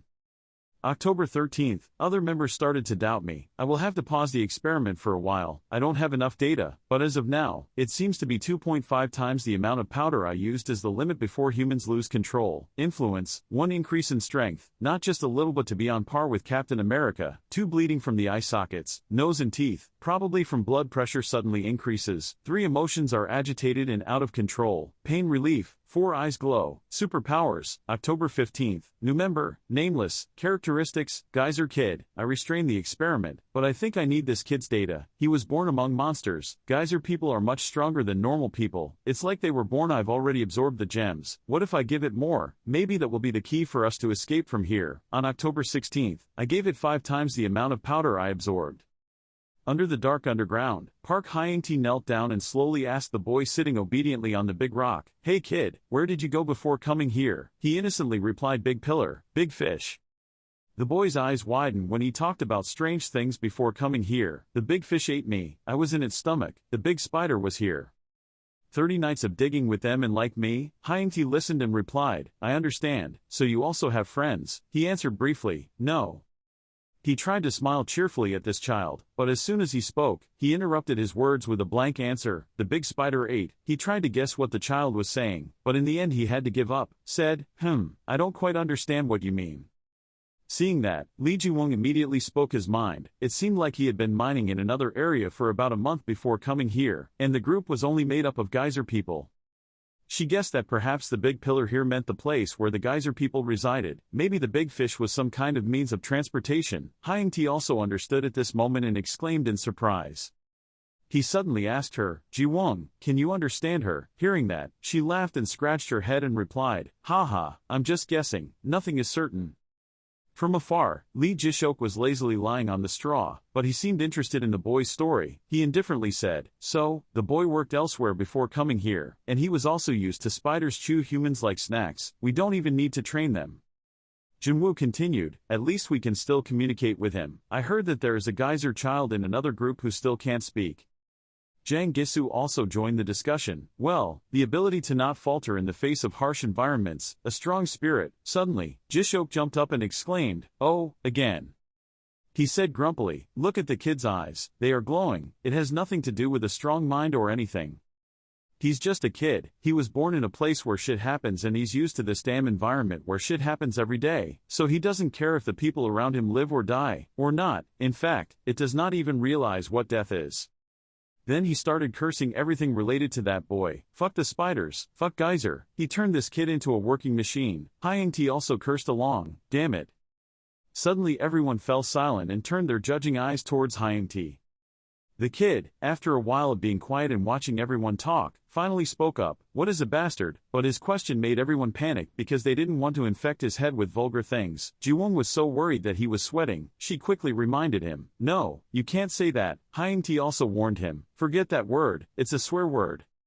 Then he turned towards Ji-seok, who was upset, and said, "Have you seen that old man with a rude face over there? You will become like that if you keep saying words like that." Ji-seok heard that and the grumpiness appeared in the mirror. His face became more visible. He said harshly, You." The recent events were all memories of Kim Jin-woo's past. He remembered the people who were by his side when he was a child and thought to himself, wearing the same tattered clothes, spending the same days, with the same expression on his face. "I thought people were just like that." He remembered when Jeong Tae-soo carefully reminded Ji-seok, the kid was looking. Ji-seok still kept the grumpy expression on his face and replied, "Ugh." He continued to think, "They were the first people on the ground I met, diverse in expressions, personalities and clothes." Before his eyes was the moment when Hyung-tae tried to keep calm for his two friends Tae-soo and my Ji-seok. Okay, calm down." He thought about the things they said to each other, conversations I had never thought about. The flashback continued. At this time, little Jinwoo in turn read out the names of each member of that group: Jang Gisu, Kim Jinwoo, Jeong Tae-soo, Oh Hyunil, Lee Ji-won, Joan Tae-soo, Park Hyung-tae, Lee Ya-seok. Ji-won immediately warmly complimented him. He knew everyone's names, he learned really fast. Oh Hyunil saw that and immediately affirmed he would become a genius if he were born on Earth. And Jishok admitted turns out the boy misread his name and frowned loudly. It was Lee Jishok, he did it on purpose, right? Children are naturally curious, so he widened his eyes and asked, "My name, what is your name?" Hyunil gently asked him again, "What do the people around call him?" He answered, "They never call me at all, I also want a name," he said in a high voice, "Name." The two quickly turned away. "Mr. Hyunil worriedly asked, "Name, can we name it? We're not even his family." Ji-won quickly suggested, "So what about the nickname? What about the kid in the back kept asking for my name, your name too?" After hearing this, Gisu immediately wondered, "A nickname," she happily explained, "Yes, we will need to call him somehow, and it won't be his real name." The kid still insisted on knowing his name. What's the nickname? Name, and Hyung-tae was interested and followed her. "Sounds good, let's think of one." The kid is truly a stubborn child. He keeps asking for his name over and over again. "Name, my name, not a nickname. Name, nickname is not a name." Then he repeats the word name over and over again, causing Jishok couldn't help but frown in frustration. He angrily squeezed the boy's cheek and scolded loudly, "Too loud, this damn thing. Shut up, we are thinking." Suddenly a voice rang out, causing Jishok to immediately stop his rude actions. "Chatterbox, what about Chatterbox?" It turned out that it was Hyung-tae's idea. He explained. After all, he kept talking. Ji-won immediately agreed. "Oh, okay, it sounds very good." Hyunil also praised this good idea. "Ho-ho, that's a cute nickname," she continued, but her words were a bit hesitant and easy to remember, but I don't think she liked it. She thought like that because the kid's face clearly showed anger, and his mouth was completely frowning. Hyung-tae saw that and asked again, wasn't he angry because he was bullied by Jishok? Jinwoo remembered everything. He thought to himself, that's where I learned about the world. While everyone was surrounding the boy, there was someone standing far away with a thoughtful face. That was Kim Jinwoo. He continued to think, and there was a loud explosion in the middle of the cave, as if it could bombard the entire place. That explosion caused Jinwoo to fall away. He sat up, his eyebrows pulled together, his eyes widened as if he couldn't believe what had just happened before his eyes. In front of his eyes right now was Chatterbox with his back turned to him. In his hand was a giant axe. The boy said to himself, strong, I feel so strong. Then he turned to look at him. His pupils changed from black to blue. There was even lightning shooting out of those eyes. He happily told him, Jinwoo's meat is the best. Although Jinwoo's face was still grimacing, his voice was full of satisfaction. Ha ha ha. He didn't expect that he could endure 30 times the dose. It was calculated that the boy could still survive after eating it. Half a gemstone. He exclaimed happily, not human anymore, a monster, no, an evolved human. At this time, everyone rushed in, worriedly asking him, Jinwoo, are you okay? What just happened? Were we attacked? One of them exclaimed in surprise, wow, what? The kid's eyes have cataracts. Ji-won replied, no, I think not, they're glowing. Everyone was worried and talking to each other. I didn't see any monsters. What happened to the wall? Did a bomb just explode? Jinwoo heard that and immediately reassured everyone. He said wryly, no, he's not sick, he's just geyser. Suddenly a voice rang out, Jinwoo. Hyung-tae carefully held what looked like a piece of raw meat. He asked him with a serious face, what is this? He tried to force a fake smile and argued, oh, I saved it to eat when I'm hungry, but the innocent Chatterbox exposed all his schemes. The meat is super strong. Jinwoo, let me eat it. He quickly raised his hand to signal to the kid and whispered, be quiet, this kid. Hyung-tae held up the piece of meat in front of him and coldly ordered, try it. He was startled and asked again, huh? His insides began to worry. He forced himself to refuse. No, it fell to the ground. I can't eat it. I'll be thrown away if I get food poisoning. He replied with a series of the name, Hyung-jae, Jinwoo, Byung-kil.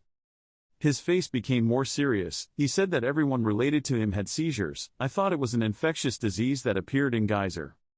Someone will die the next day if they eat meat. Even if they survive, he will let them eat the leftover meat under the pretense of helping them recover. The atmosphere now became extremely heavy. His voice lowered. He said each word grave, then try eating, immediately. Jinwoo cautiously looked at the half-bitten piece of meat. He slowly brought it to his mouth. But then he stopped. The worry on his face disappeared. Unexpectedly, he threw the piece of meat to Chatterbox. The boy quickly grabbed it. Hyangti was completely stunned by this scene and exclaimed, "Ha!" His anger seemed to have exploded. He screamed, "Jinwoo, I am." But before he could finish speaking, the child's cry of delight rang out, "Oh!" Chatterbox's body emitted a strange light. It seemed like the meat created a feeling of happiness that made him satisfied. "This meat was made from Jinwoo's love. It made you stronger," he replied. "Glad the kid likes it." He looked at the lightning emanating from the kid's body and then confided in a low voice, "I know this is inhumane, but it is necessary for us to get out of here. I was able to find hope thanks to their sacrifice. This geyser boy, no, Chatterbox will lead us to the surface. I'll tell everyone everything after roll call is complete, including everything that's happened so far. In my plan to escape this hell." Suddenly from behind there was a haunting sound. "Congratulations, you human prisoners, your victory, the contract, is over. After 1 month, you will be free." Jinwoo turned around looking puzzled. "Huh? In a dark and harsh world, a group of people are imprisoned deep underground, without light, without hope. They were enslaved long ago, forced to live and work in endless darkness. But one day, a voice rang out from nowhere, illuminating a glimmer of hope in the hearts of those miserable people. After a month, you will be free." This mysterious voice delivers an unbelievable message.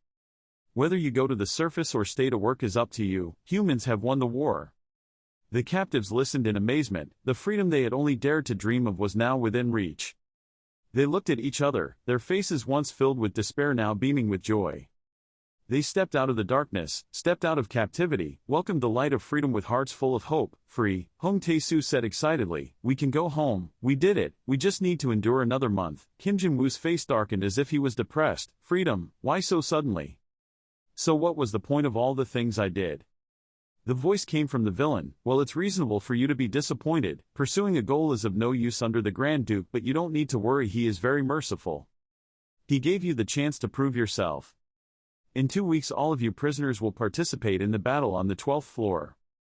Become the flame that signals the beginning by breaking through the maze wall at the front line." Kim Jin-woo with a creepy smiley face said, "I was right." Park Hyang-tej found something from Kim Jin-woo. He looked up at him with a surprised face and hesitantly asked, "What is this?" He looked at him and replied, "My notes. You can call them survival diary or experimental observation." Park Hyang-tej shouted angrily, "You know that's not what I meant. That's not what I want to hear. Up to 3 people have died because of your damn experiment. You didn't even bother to ask their opinion and did it on your own." He scratched his head and said, "Oh whatever, they died because of me. So what, huh?" Park Hyang-tej gritted his teeth. "You, the 3 people who sacrificed themselves, for the sake of the remaining 8 people here and for the whole of humanity. What nonsense are you talking about? Why are you so selfish? You have to think about the people still living on the surface. They are safe now," Kim Jin-woo said disdainfully. "Haha, it's safe. Look around to see what floor you think we're on.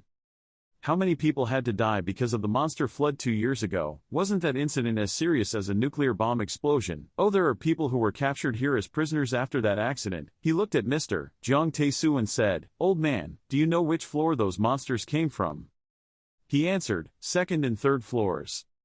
He continued saying, "To be exact, they were geckos the size of a 2-story building, but this place, it made the geckos look like a joke. The spiders down here are as big as a skyscraper. We have to get out of here and warn everyone up there about the dangers of this place before they can escape to the surface." He interrupted, "You're making too blunt a conclusion. They just said the war is over and we will be free." He was surprised. "Victorious, free, do you really believe them?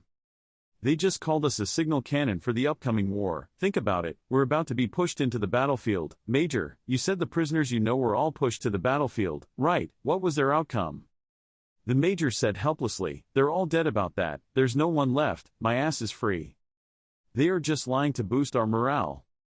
Kim Jin-woo continued, "Okay, let's say he's telling the truth. We're free from the maze. Then what? The spiders will carry us home or something." Lee Ji-won happily said, "How do we get out? What about food, weapons? How do we find a way up? We don't know what floor we are on, but we said we've completed the deal, so maybe the army will come and pick us up." Kim Jin-woo shouted like he was crazy, "How naive are you, you idiot, unbelievably stupid. Calm down, please.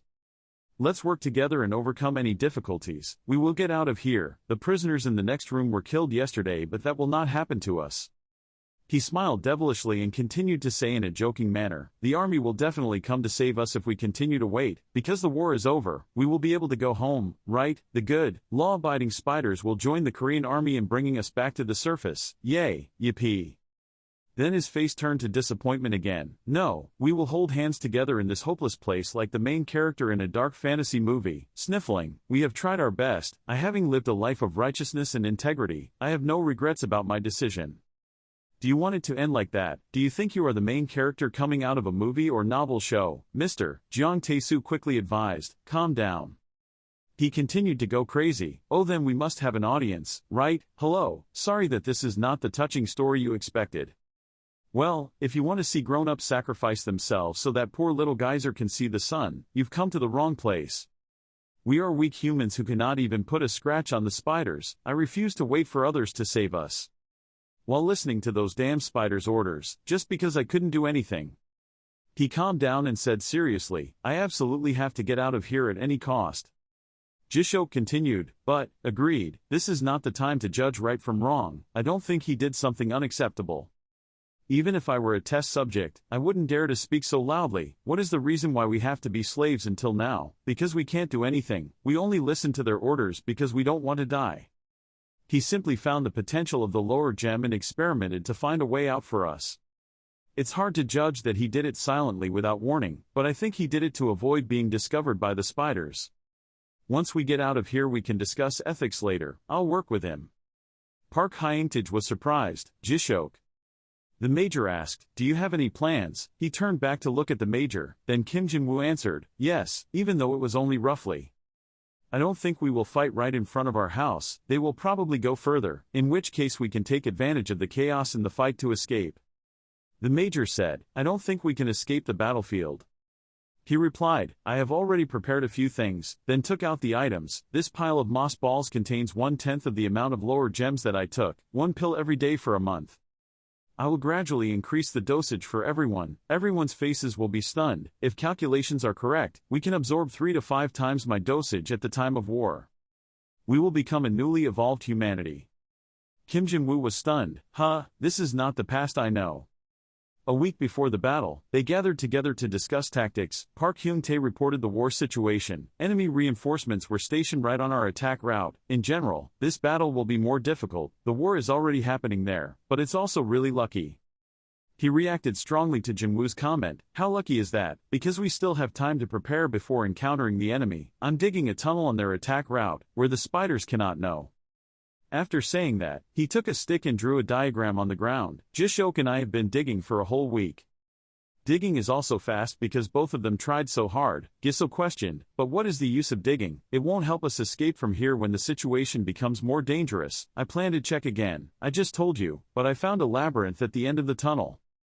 Having said that, he circled a circle at the end of the straight line. He was surprised to see that there was still a brand new labyrinth left. It was a labyrinth, a completely new labyrinth, not taken over by spiders. That's right, the tunnel we dug led straight to a labyrinth, but looking at the height of the passage, it seemed a bit small. He asked eagerly, "I don't care about its size. Is it safe in there?" "Yes, there don't seem to be monsters or anything in there. Maybe it's abandoned, or collapsed. A labyrinth is formed from countless mazes, so we can take advantage of it to cut off the spiders." He drew 2 diagonal lines at the straight line. "We can also close the tunnel by collapsing the cave walls, blocking them from the outside in case of need. But we can starve to death in there if we can't find a way out, so we need to find a way out quickly when we have a backup route. How much food and gems do we have left?" "But unfortunately, their food is not that abundant," Jiwon reported. "We have enough food left for about 2 weeks, which is used sparingly." He pondered thoughtfully. "As for the lower gems, I have 17 small ones and 1 large one." He finally made a decision. "Let's exchange 1 gemstone for meat every day to have something to eat. About 2 days before the battle, I will exchange all the gemstones for supplies to survive in the bunker, saving time. Only 8 spare pills." Mr. Giso just came up with an idea. "Wait a minute, why don't we change all the gems, then get out of here? There's no need to wait for the battle." But this is not beyond his calculations. "I've thought about that too, but there are people monitoring us. Speaking of those mutants, they have the ability to track down survivors and capture them. If they gathered a group to hunt us down, there would be no hope of escape. You want to take advantage of the chaos in the middle of the battle to escape. It makes sense, there would be thousands of people rushing out. So why did you leave behind 8 gems, so that each of us has a way to free ourselves? Having said that again, he emphasized the practicality of this. I don't think everyone can escape from here, it's up to everyone to decide if they want to use it or not. Now perhaps I have gradually adapted to the lower gem, so everyone will still be barely alive after absorbing it. Besides, a small gemstone can be used to create hundreds of balls. He was a bit surprised. Hundreds of balls, that's why I say they are a dose of liberation. That's everything I can arrange. Whether I can run into the tunnel when the war breaks out or not depends on everyone's creativity. On our army's attack route, there are thousands of prisoners working. If they worked hard, they could dig up to 20 meters of tunnels for fighting every day. So we would have to move at least 200 meters through the battle area while the battle was going on, and of course, we would have to do it under the eyes and ears of the spiders. That morning, I will try to collect as many gems as possible. As soon as the battle breaks out, I will run as fast as I can, weaving through the battle. With the gems obtained, I will probably have to make the most of it, and can even use the prisoners as bait to distract the enemy. Hearing this somewhat cruel decision of his, he was surprised. I wonder, bait. Having said that, it must be said again, the prisoners saw gems like dogs saw bones. It had to be like that. There were thousands of prisoners there, each of them craved gems like crazy. Could it be that do we have to take them with us to escape? No, they will be eaten by spiders soon. He turned around and mocked you. Aren't you tired of being so sensitive to everything around you, or are you afraid that some journalist will publish an article defaming you? Junwoo laughed, a scoundrel's laugh. Oh, I forgot, I'm also a journalist, I almost forgot.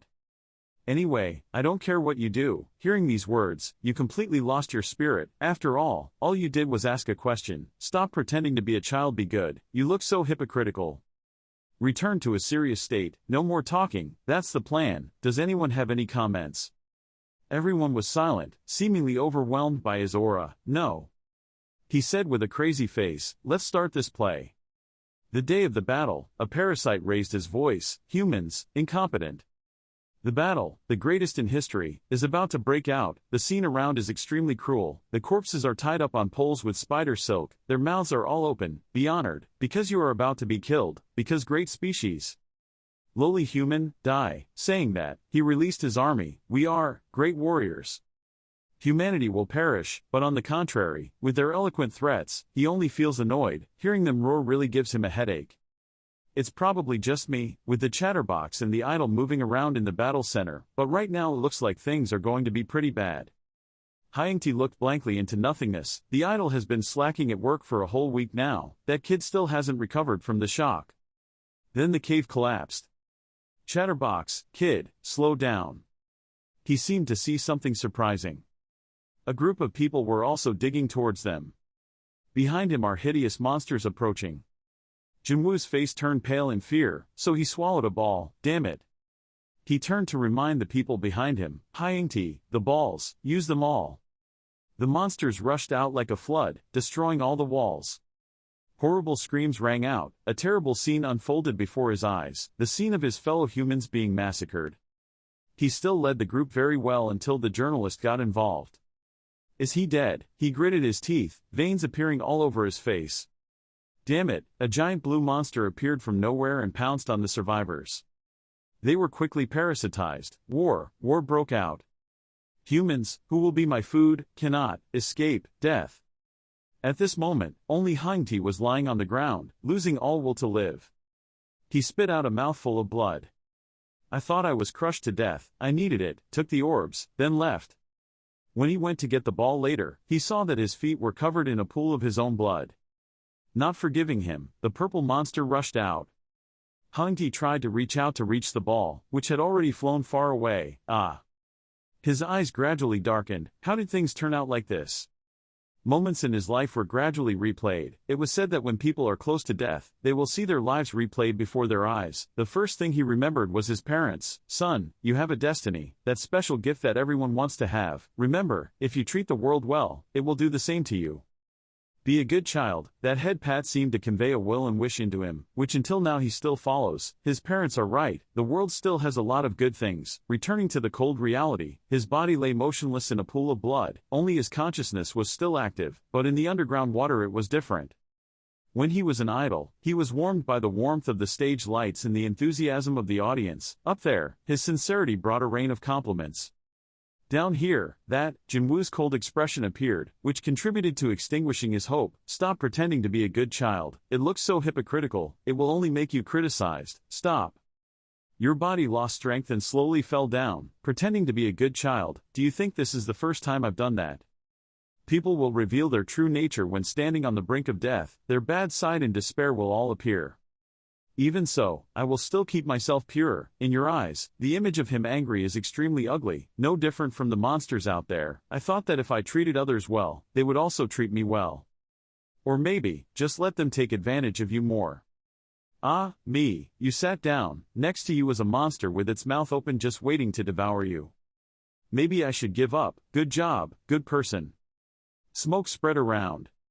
Jishok scolded, mother, he was panting, shaking Chatterbox who was lying on his back. He called, can you stand up, Chatterbox? He looked at him frozen, his mouth slightly open causing drool to flow out. He snapped his fingers and kept calling out to him, hey, are you okay, Chatterbox, hey, stay awake. He gritted his teeth and angrily scolded, ha, what the hell is wrong with this kid? Behind him, Kim Jinwoo and everyone quickly ran back. He called, Chatterbox, Jishok. Jishok looked over and said, so you guys have arrived here. Kim Jinwoo explained, only the middle of the route where you were was attacked. He continued asking, what about Hongtae, is he with you? Jishok shook his head. Hong Tae-soo repeated in disbelief, Hongtae, Jiang Tae-soo said, oh my god. Jishok asked, what about the Major and Ji-won? Kim Jinwoo replied, without their news I think they are still on the move. He explained, we were on the left wing at that time, you were on the middle line, while me and Ji-won were on the right wing. He continued, that means they must have encountered the enemy, we can only pray that they can make it through. Jishok hesitated, that. Kim Jinwoo held the stone in his hand and asked, have you fed Chatterbox the gem? Jishok replied, no, we were in a hurry so I just took it with me. He heard that and ordered, let the kid eat right away, we don't have time. Jishok was worried, but the kid's current state was, he stuffed the ice cube into Chatterbox's mouth and said quickly, now is not the time to pay attention to his mood, make him eat. He turned to ask Jiang Tae-soo, old man, have you eaten yet? He replied, I have eaten. He questioned, why are you looking at me?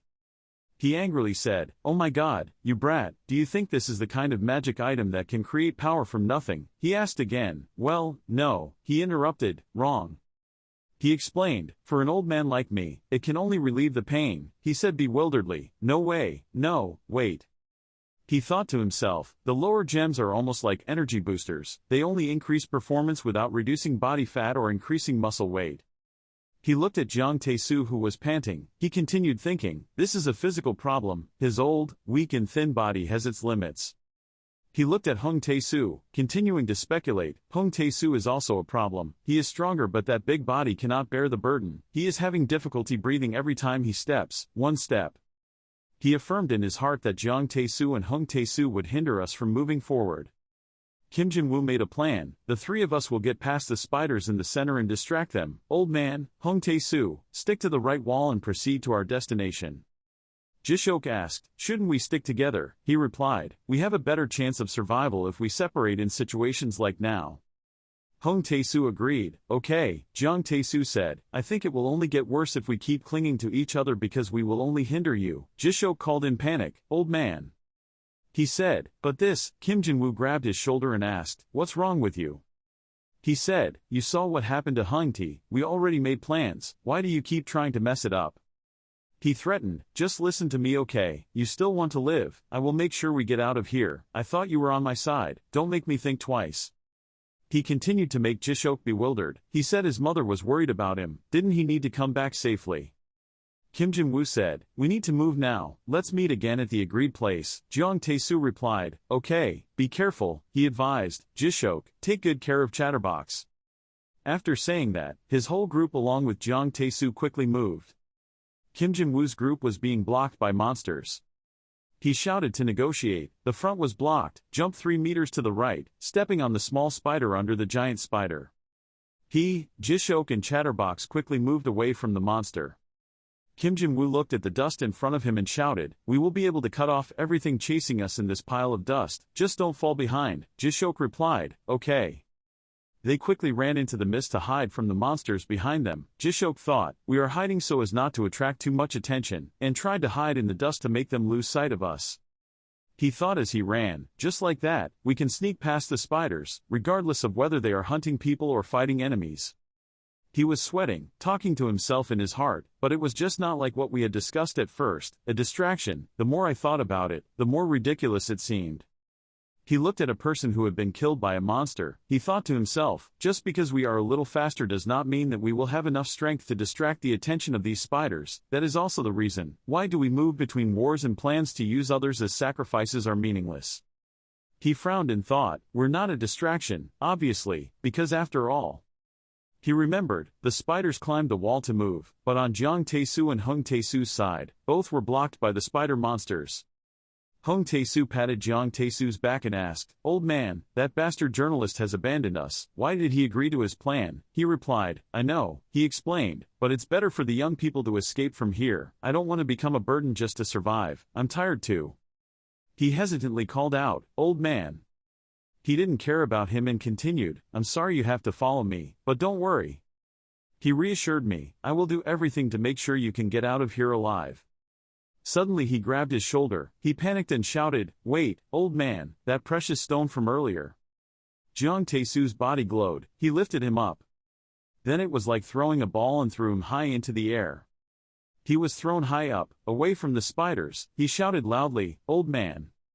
Jiang Taesu shouted loudly to lure the spider monsters, "Here, you bastards." He shouted loudly, "I'm here." He tensed, light surrounded him, his body was covered with veins. He screamed, "These beastly monsters." He then rushed straight into a spider. Rocks and soil fell down, falling towards Kim Jin-woo's group. Jishok asked bewilderedly, "What? Why did the monsters fall off the wall?" Kim Jin-woo replied, "He must have." He smiled fearfully and continued, taking the medicine to commit suicide. Jiang Taesu was frantically killing monsters. Kim Jin-woo thought to himself, "Great, I didn't think the pill could bring so much power, but those monsters are just artillery soldiers." But even that old man took a pill that increased his strength 5 times, but it wasn't enough to scratch them. He continued thinking, "But it could still buy me some time." Jiang Taesu clenched his fists, facing a huge monster. He punched it and shouted loudly. Midway, his hand suddenly stopped and melted like candle wax. His right hand shriveled up, his left hand held his right hand. He screamed loudly in pain. Kim Jin-woo calmly put his hand on his chin and analyzed, "Then his body probably can't stand it. If we also have to take that pill, controlling our strength is very important." He ran and said, "Let's go, I can't hold back for long, we need to escape while we still can." Jishok heard that and replied, "Ah, okay." Then he looked at Chatterbox, called him, "Let's go Chatterbox." He suddenly said, "Jiang Taesu, friends." He bent down slightly, before his surprised eyes. He used his strength to say, "He promised to have made bread for you." Jishok shouted, "You run away." He shouted to stop. Chatterbox, "No way." There was smoke and dust all around. Ohio coughed and crawled on the ground whining, "Old man, why?" He was suddenly startled, not knowing when many giant spiders appeared next to him. There were a lot of them crawling out on the walls and crawling past Ohio. He couldn't believe his eyes when he saw them. What was this? They don't care about me. But he was even more shocked when he saw the spiders surrounding Jiang Taesu. His whole body emitted a faint light that attracted them. He was stunned and shouted loudly, "Old man."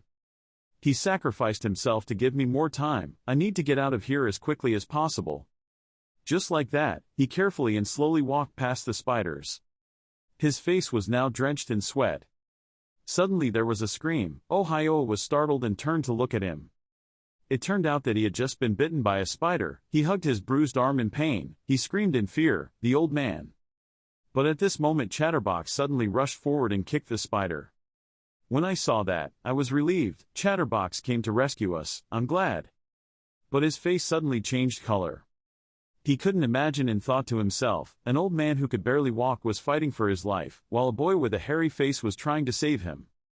He was so disappointed in himself. Ohio blamed himself, "And what am I doing? Why am I acting like they should be doing this?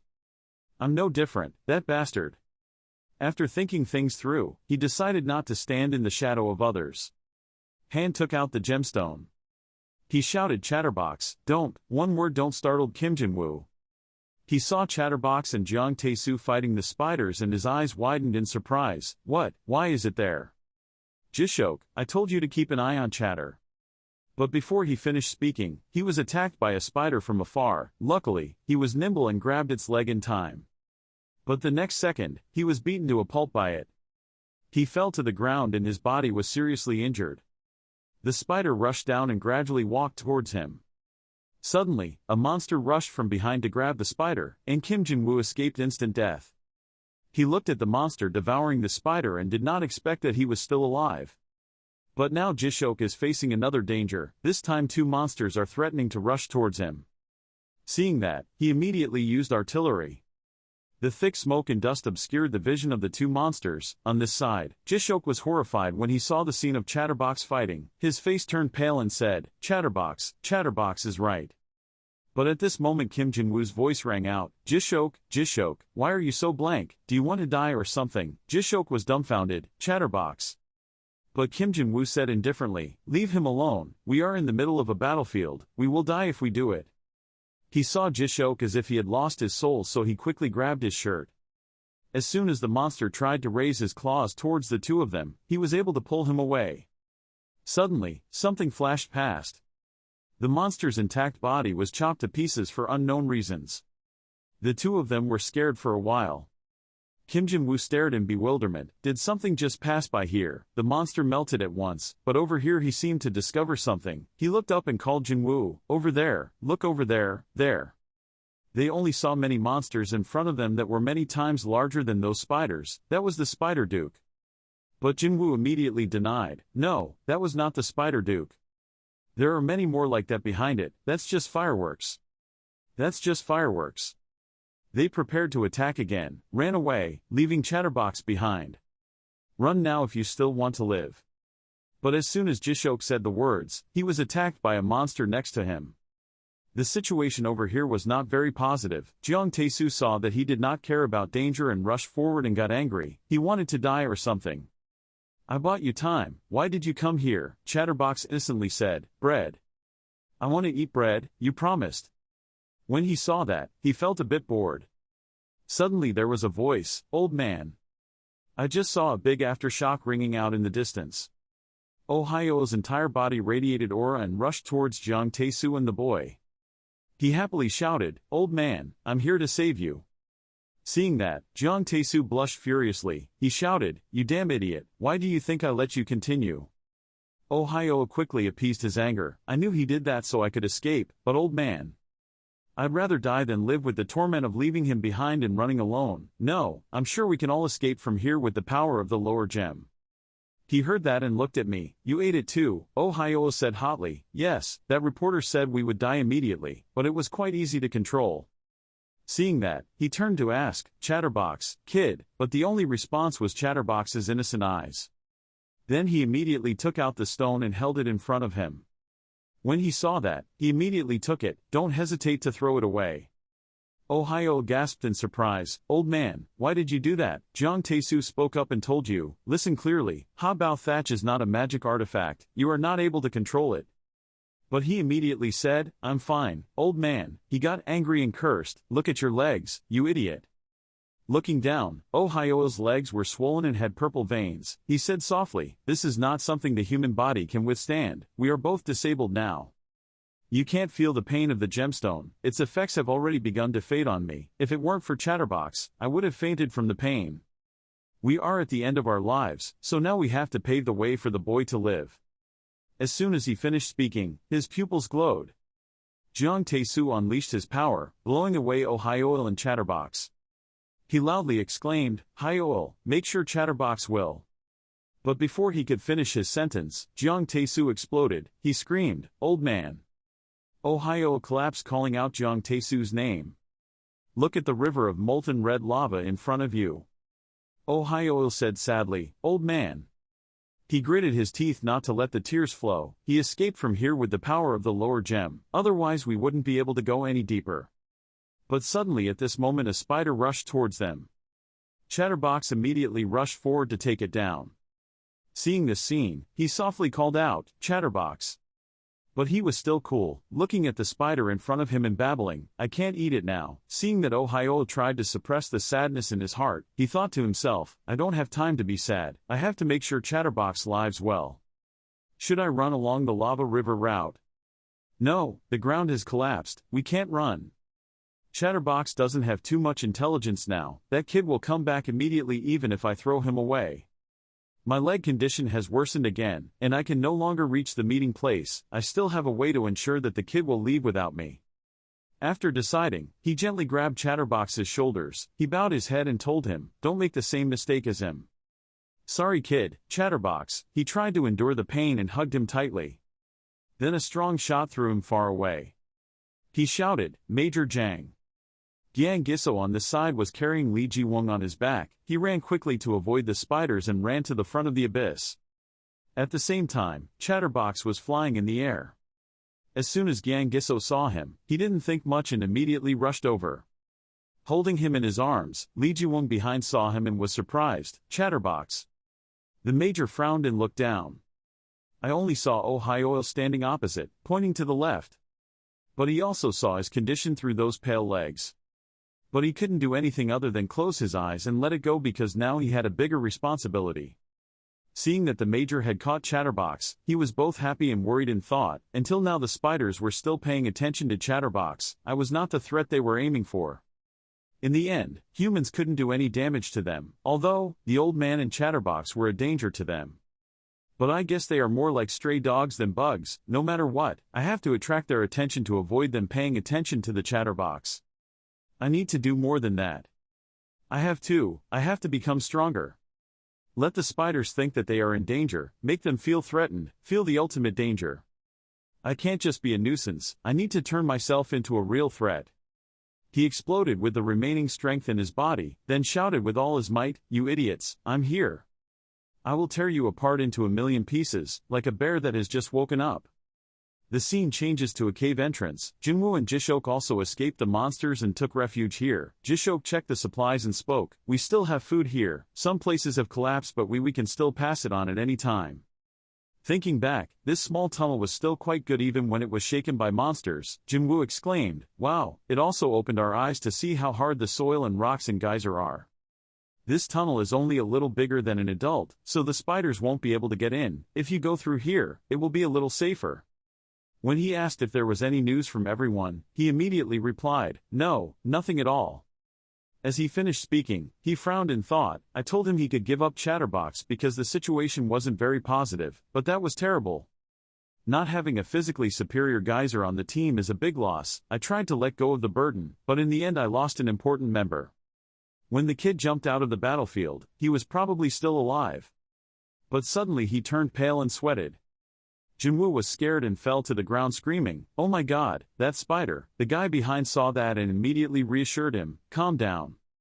Right after that, the major and Li Jiwang also found the two of them. He entered the cave entrance and said, are you okay? He was startled when he saw that, Major, Jiwang, and Chatterbox too. Is the kid okay? Hearing that, he immediately said, I had to knock the kid out once because he struggled and refused to go, but now is not the time to talk. Suddenly, a spider came from behind him. He was still saying, the spiders are right behind, we need it. But he immediately discovered the spider. He immediately turned around and threw a powerful punch at it. Gyang Giso hugged the spider tightly. Use all your strength to squeeze the spider's head. Then one blow ripped its head off. This scene made the two stop dead in their tracks. Jinwoo thought in awe, he twisted the spider's head easily. The major has such a wonderful body. Can this be explained in just one sentence as the difference between human physiques? At this moment, Gyang Giso felt a strong aura coming out. He was startled and turned his head. Only saw a monster outside the cave entrance. From inside it also came out many spiders. Seeing the danger coming, he shouted and crawled into that hole, right now. They immediately crawled into the hole. Jishok walked out first. He spoke up, Major, we're all out. He went behind to monitor the situation. When he saw the spiders rushing into this hole, he screamed, damn it. Then we had to stop to take down the spiders. Immediately a loud bang sounded, the surrounding ground shook. Jishok worriedly ran to the cave door and reached out to him, Major, quickly, the cave door is about to collapse, get out quickly. Looking at the ruins in front of him, Li Jiwang panicked. It couldn't be. Jishok exclaimed, Major. Suddenly Jiwang discovered something and shouted, wait, that amount of soil and rock. From the pile of collapsed soil, an arm gradually appeared. Jishok ran over. Major, Kim Jin-woo said, holding his hand and pulling him out quickly. A moment later, Major Gang Giso was rescued. He sat down, breathing heavily, and said, "We are safe now." He looked at the cave entrance that was blocked by rocks and said calmly, "Although the situation is still not very good, we have no other choice, but now no one else can go through. I think until the situation stabilizes we have to continue digging down a little more." Jinwoo interrupted him, "It's not like we are the only survivors." He shook his head sadly and continued, "Hyuntae died in the first explosion and he and Hyunal died trying to save the chatterbox." Giso replied, "I also saw Hyunal. He threw the chatbox to me. I wasn't thinking why he didn't go to the dark place, but when I looked down at his feet, I realized his feet were completely necrotic. Then, I don't understand how he can hold the tool anymore." Jiwoo thought, "Is his leg starting to rot?" He asked if he saw any light near that person. He thought for a moment and then answered, "Apparently yes." Hearing the answer, he immediately thought to himself, he must have picked up a gemstone. Could it be the gem's unexpected reaction? Giso put his head down, feeling heavy guilt. He blamed himself, saying, "I had expected that there would surely be a few deaths because our plan had to cross the battlefield, but if I had been present at that time." Ji-won went to comfort him. "It wasn't his fault. He used the chatbox while walking with us across the battlefield." Ji-woo continued her words, "Okay, most of all, we wouldn't be standing here without the sacrifices of those two. Preserving the lives of all of us is not an easy task. He has also done his best to protect everyone's lives." He replied, "You are right. We have passed the most dangerous area, but it is not over yet. We need to focus on the next things to make sure their sacrifice is not in vain." "That's right, we don't have time to sit here and be sad. Our goal is," Ji-woo replied, "we have to find a way out of this labyrinth." He continued, "Just a guess, but it seems this place is abandoned, so let's just go slowly. After leaving this labyrinth we will find a way up and..." Before he could finish his sentence, the cave began to vibrate. This sound was, Giso felt something was wrong. The sound came from the other side of the wall. Suddenly Jinwoo's face turned pale. He shouted, ran quickly, they came through the wall. Suddenly there was an explosion from the wall, causing everyone to be thrown out. Jinwoo collapsed on the ground as he turned his head to look. A huge white monster was raising its red pincers to pounce on Jinwoo. He shouted, "Damn it, why is it always just me?" Then suddenly another green monster ran up and hugged the white monster to prevent it from reaching him. Jinwoo was surprised to see that scene, too. Jishok from afar shouted with the others, "Jinwoo, run quickly." He was still lying there, unable to stand up, so he saw the image of the green monster breaking off the white monster's claws. Suddenly he spoke up, "What's wrong, Hyuntae?" Jishok called his name again, "Jinwoo," he replied, "Yes." Then ran like crazy towards everyone.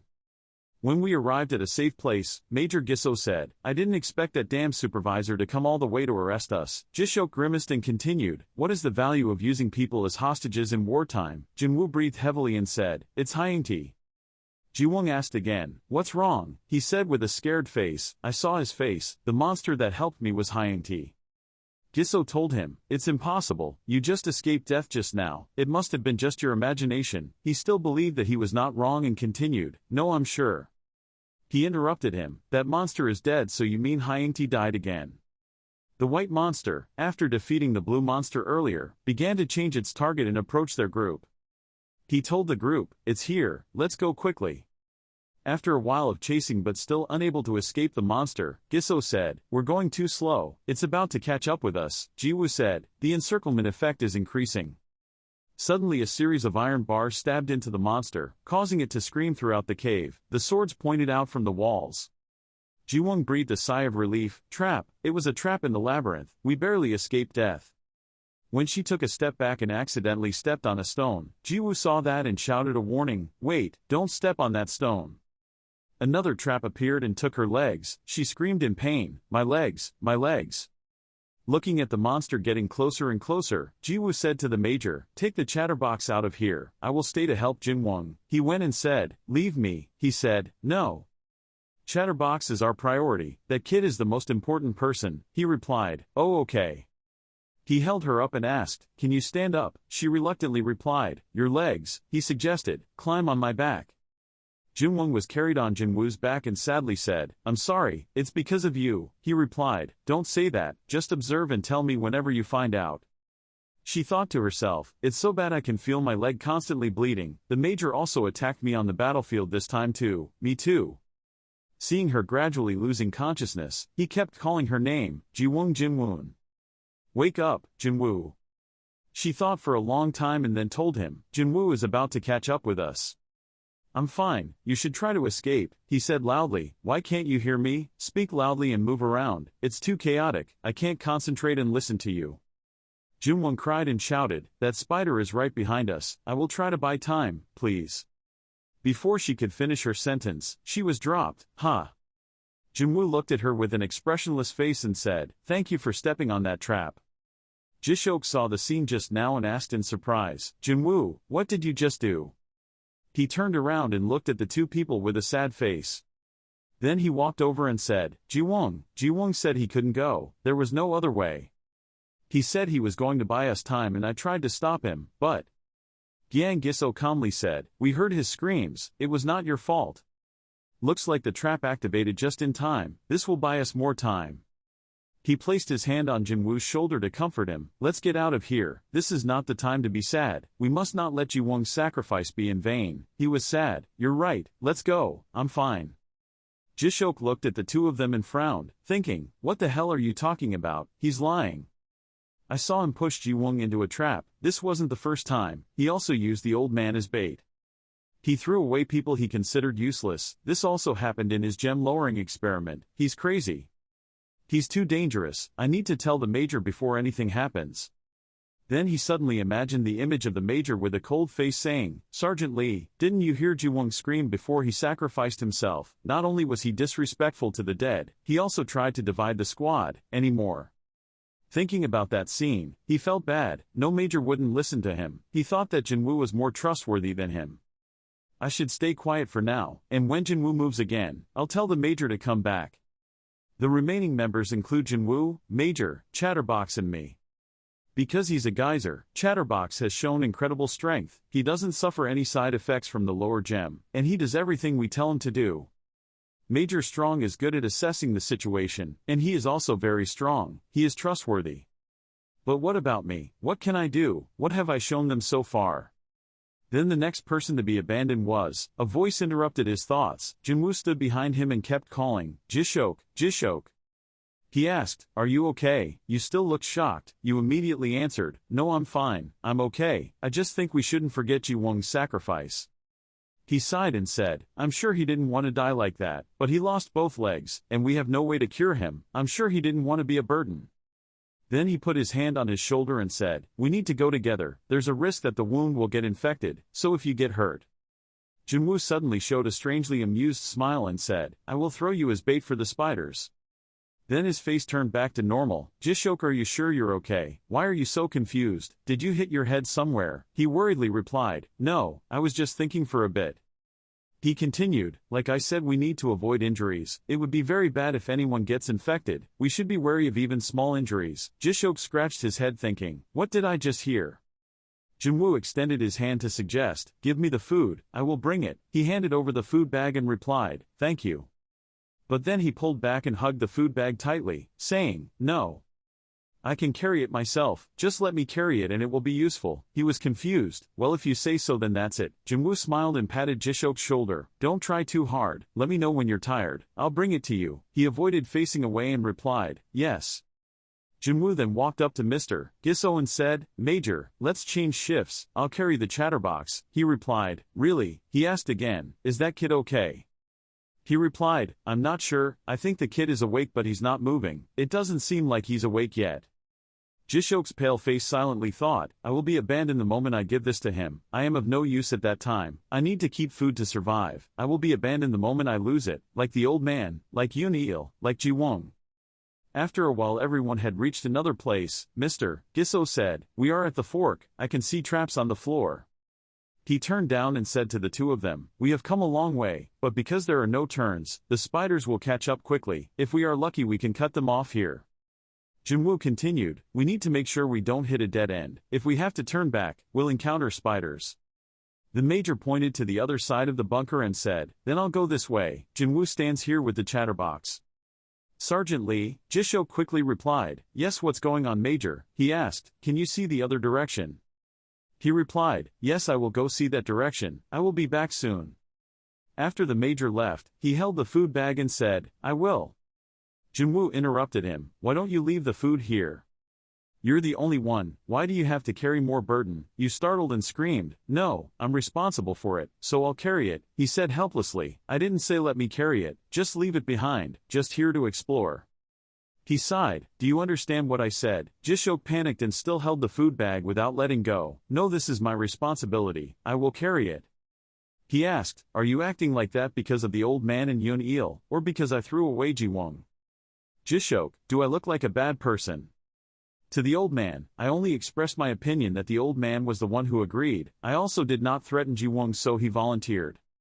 He can't go on his own, you know. Do you really want me to explain?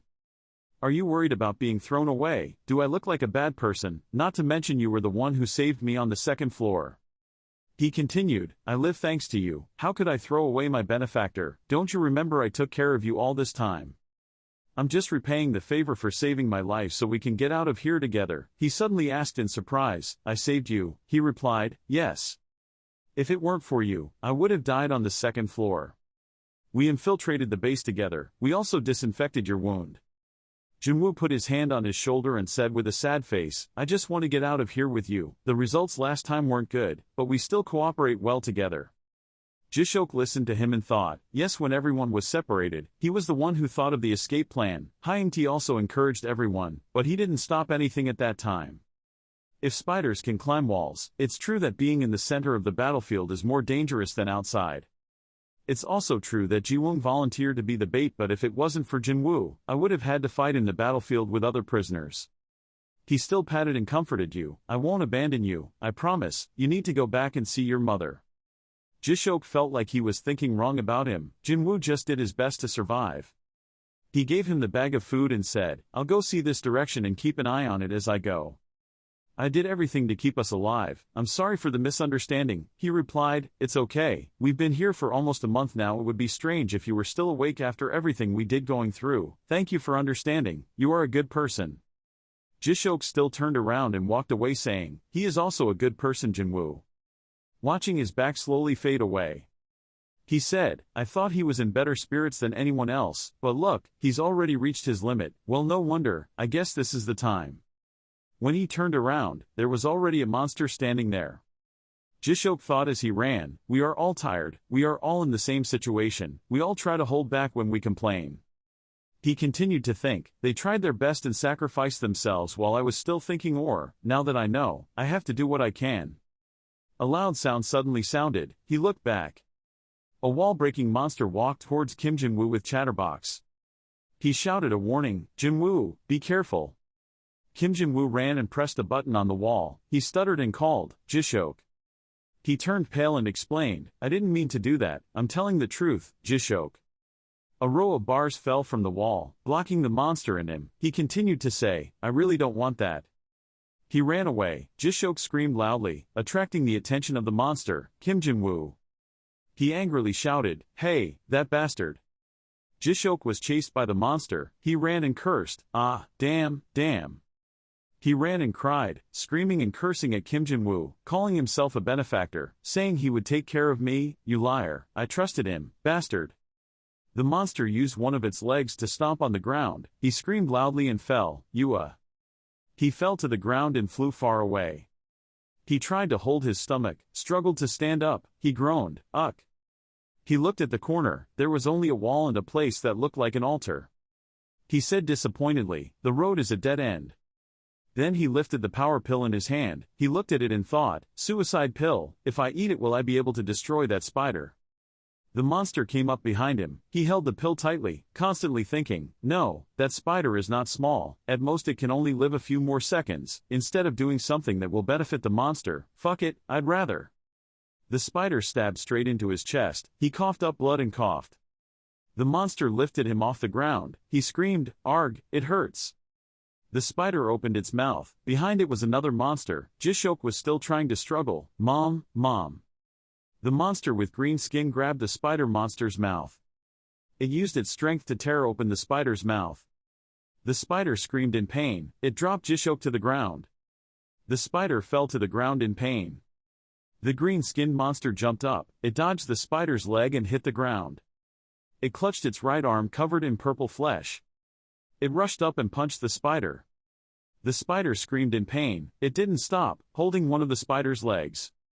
It jumped up, aiming for the spider's face. It punched straight into the spider's open mouth. Then, it grabbed the monster's head off. The spider's chaotic flesh and blood splashed onto its body. It jumped to the ground. The spider's body lost its head, and fell to the ground. He looked at Jishok, who was holding his wound, and said, "I just didn't pay attention to you for a while, but a lot of things really happened." His face was pale. He raised his head and called out with difficulty, "Hyangti." The green skin quickly opened. Inside was Hyangti with blue skin and red eyes. Jishok looked at him, hesitantly said, "I thought, you died, you look healthy." He knelt down a bit, listening to him. "We thought he was killed in the first explosion, so we left, but he protected us." He sadly continued, "I should have listened, kid, I shouldn't believe that bastard. You asked again, bastard." He cried as he answered, "Kim Jin-woo, that son of a bitch, he acts so nice, but when times are tough, he pushes people as bait, then runs away." I remembered Hong Tae-soo with Ji-won. He continued, "Gramps, Hyunal, and Ji-won were also treated like that by him." He seemed amused and replied, "Ah, so it's all Jin-woo's masterpiece. Baby, I thought they were just killed while running away." He asked again, "Masterpiece?" He denied, "Oh no, I didn't mean that, don't mind." He continued, making him bewildered, "Hyangti, I want to ask you something, please take this." He handed out the power pill. He asked again, "Lower the gem, why don't you eat it? If you ate it, you could have fought that spider for a while." He gave the pill to him and answered, "I thought, eating it will only help me buy time. Let that bastard run away. The more I resist, the easier it will be for him to escape from here." He cried and said, "I can't let that demon escape, I don't want him to survive."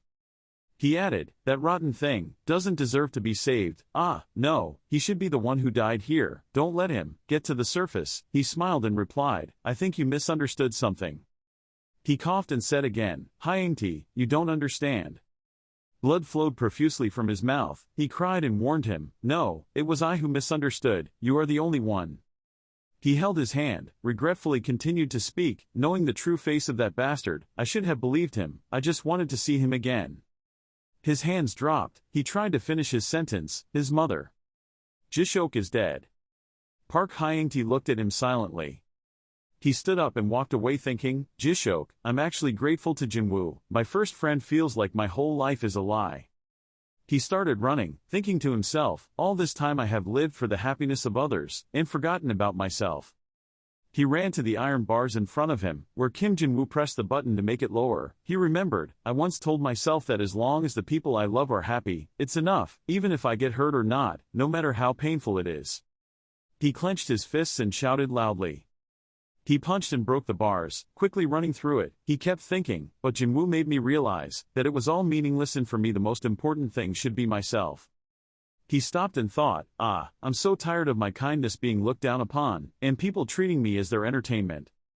He held an iron bar, thinking to himself, "So I asked for another chance. If I could, I would live a different life." He stood up and thought, "And Geyer gave me that opportunity. I'm still waiting for you guys to pay my debt." He saw Gang Giso talking. "We have to go back to save him." Kim Jin-woo hugged Chatterbox to stop him. "Stay awake," he silently reassured. "Don't worry, Jishok." Kim Jin-woo pointed at him. He stammered, Mayor, over there." He thought to himself, "I'm not following to save you guys." He smiled and said, "Finally, I also caught up with a few people."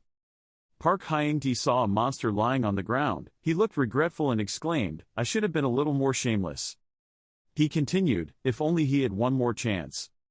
While sitting down to rest, from somewhere a strange sound rang in my head, the bottom of the food chain, the prey of its prey, humanity. That sound seemed to show no signs of stopping. They continued, "Your species is so weak that it has no right to breathe in geyser." Hyangti suddenly woke up, absent-mindedly thinking, "What? Why is there a voice in his head?" That strange sound continued, "I am an entity that oversees the evolution of pitiful creatures like you. Accept me, human, I will give you a new chance." As soon as he finished speaking, he spoke as if to answer the hidden opponent, a great entity, overseeing the evolutionary process. Why would someone like you want a person like me? Without any hesitation, that mysterious person quickly replied, I cannot exist without a host. Suddenly a beast with a muscular body appeared. The person continued, my previous host could not escape the concept of a soldier. Despite my efforts, it ignored me, my advice, and do not use any of my powers. What you see now is my old host, which met an end befitting a pitiful, despicable soldier. That mysterious sound suddenly gave Hyangti a threat. Soon, you will fall into the same situation, but don't worry, your head and chest are still in good condition. The opponent softened his voice and gave him attractive suggestions. As for my host, its head was the only part that was damaged. Suddenly a giant eye looked down at where he was sitting, continuing, so accept that body as your new body, gain that new power, take that new opportunity, become my host and... He seemed a bit skeptical. He hesitantly replied, don't put so much pressure on me, I need to think, you act like we're in a hurry. That sound was a bit urgent. He quickly made a decision, hastily urged, there is no time, human, my destiny is also the host's destiny, be wise. Hyangti heard those words and suddenly chuckled, haha, what, then we're in the same boat. His face suddenly changed, a bit disdainful, since that's the case, why don't you stop acting superior?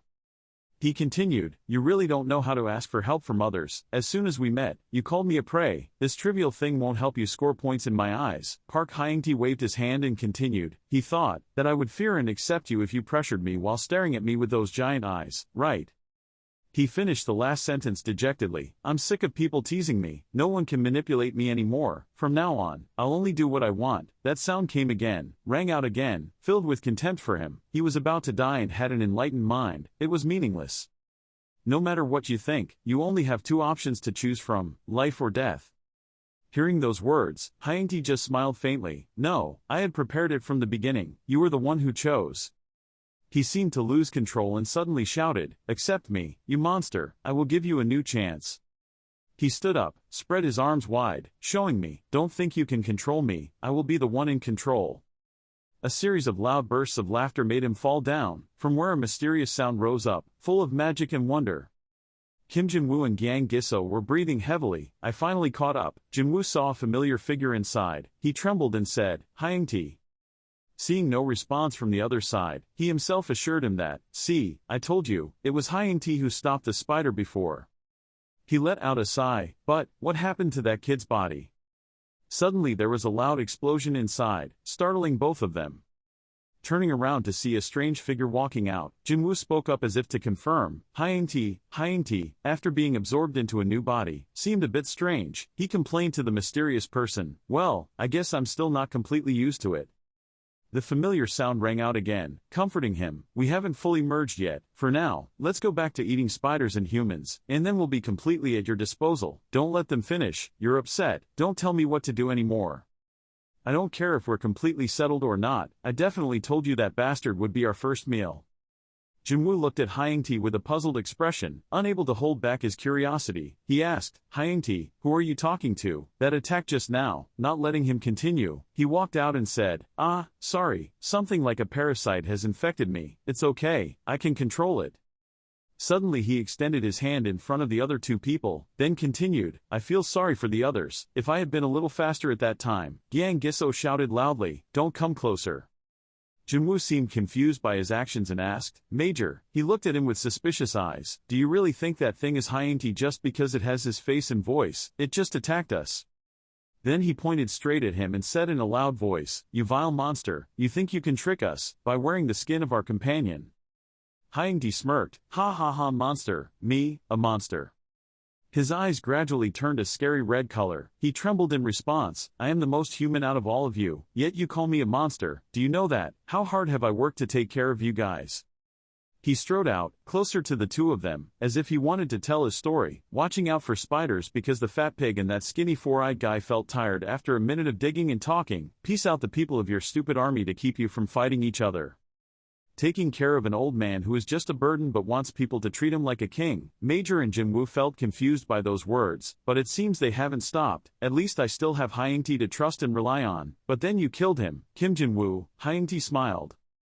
I'm the one who has suffered the most for many months because of you bastards, and after everything, you guys have the gall to treat me like that. His resentment seemed to reach its peak. He shouted loudly, "How dare you! How dare you!" It seemed like the two of them were panicking after Hyangti's scream. The Major soon regained his normal state and immediately reassured him, "Calm down, I agree, you're right, I know you worked very hard, you must have been very upset, forgive me for looking at your face and trying to figure it out, I'm really stupid." Hearing Gyang Giso's sweet words, Hyangti's eyes sparkled with satisfaction. He raised his voice, "You said it right, you recognized my hard work."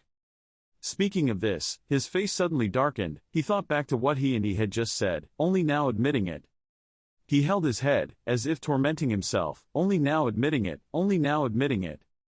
But he only kept himself in that state for not too long. He quickly regained his happiness, smacked himself on the head and said, "No need to be so upset, it's over, what I've been through, the previous experience might have been terrible, but the result was good."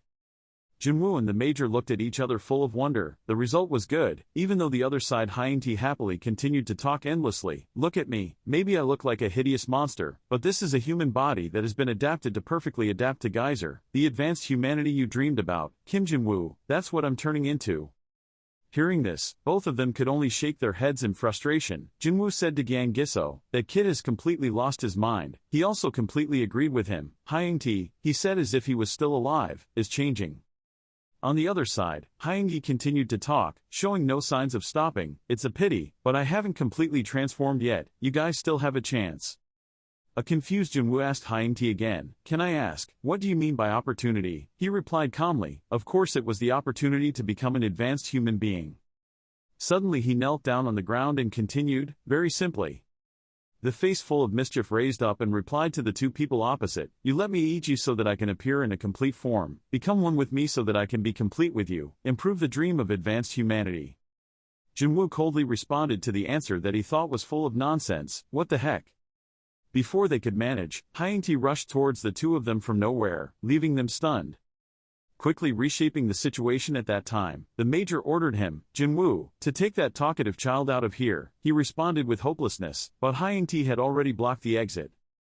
Gyang Giso seemed to lose his temper as he lost more and more control over his actions, shouted loudly, "Go back the way we came in, go now." Where did Hyangti come from? He kicked the Major away quite a distance, making him groan painfully. Inside, after kicking Gyang Giso away and making threats, "Major, don't you dare get in my way," he looked serious and continued to listen to the conditions he proposed. "I will forgive you if you give Jinwoo to me. I have been waiting for this moment for a long time." As a Major, he quickly calmly explained to him, "Hyangti, calm down, now, you are letting that monster control you." All the anger in his body rose up, his face gradually became deformed, perhaps the monster inside him was gradually invading. He roared, "Stop talking nonsense. Everything is under my control, both my mind and my body, I plan to do all of this." That face became even more disgusting and ugly. He laughed loudly, "Don't care what other people think, it's so happy. Before, when I was on the ground, why didn't I think of this? Oh, what am I afraid of, what am I worried about?" The Major looked serious and raised his voice to explain his confusing attitudes from earlier. "That's just how people are. We are not lone wolves. Caring about what others think is proof that you care about them. Making up for your mistakes is how you grow as a person." Hyangti didn't seem to want to understand the Major's words just now. He denied it. "That's why we are called an inferior species," he affirmed, "but the me now is different. I am not human, I am an advanced human being," then burst out laughing out loud. The Major seemed to have realized his problem, trying to help him realize, no, he was now just a zombie infected with Geyser's disease. He bit down on the gem, thinking to himself, "I won't let you step out of this place even one step." Now in the cave, only Jinwoo was trapped inside. He turned his eyes to the only place with light. Surprised to see the corpse of a giant spider blocking the path, but it was enough to open a small corner to reveal a human lying in the corner. He saw a familiar silhouette and boldly called out, "Jishok." Seeing no one answer, he turned away, suddenly startled when he heard the person inside calling his name, "Jinwoo." Only the Major's head looked in. He cleared his throat, ahem, "It's safe now. I killed all the monsters," he happily replied, "Is that so?" Suddenly his body trembled, because he seemed to sense that something was wrong. But the Major's voice continued, "Of course, I drank suicide pills and ripped out that bastard's throat. The power of this gem is true."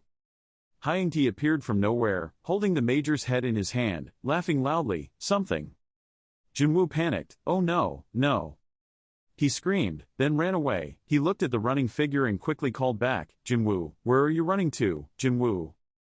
He ran quickly with Chatterbox to increase the distance with the monster Hyangti, grimacing and thinking, my plan was perfect, why, I even made a good person die first to cause despair. From afar, Hyangti ran and shouted his name, Jinwoo. His train of thought continued with the plan he had drawn up, and sacrifice the debtors, then the strongest person would fight the enemy to save the main character. Behind him is still Hyangti screaming, why are you running? Jinwoo ran for his life, telling him his plan. The script should have been like that, he should have been the main character. Suddenly he stopped, seemingly realizing something. Yes, of course, I'm still sticking to the script. He clearly remembered every detail of the script he had planned in advance, accidentally discovered the hidden power of the lower gem and researched how to escape Geyser, the death of the people around the main character while running, hide, until the end, promise revenge and find out the deep secret of the lower gem.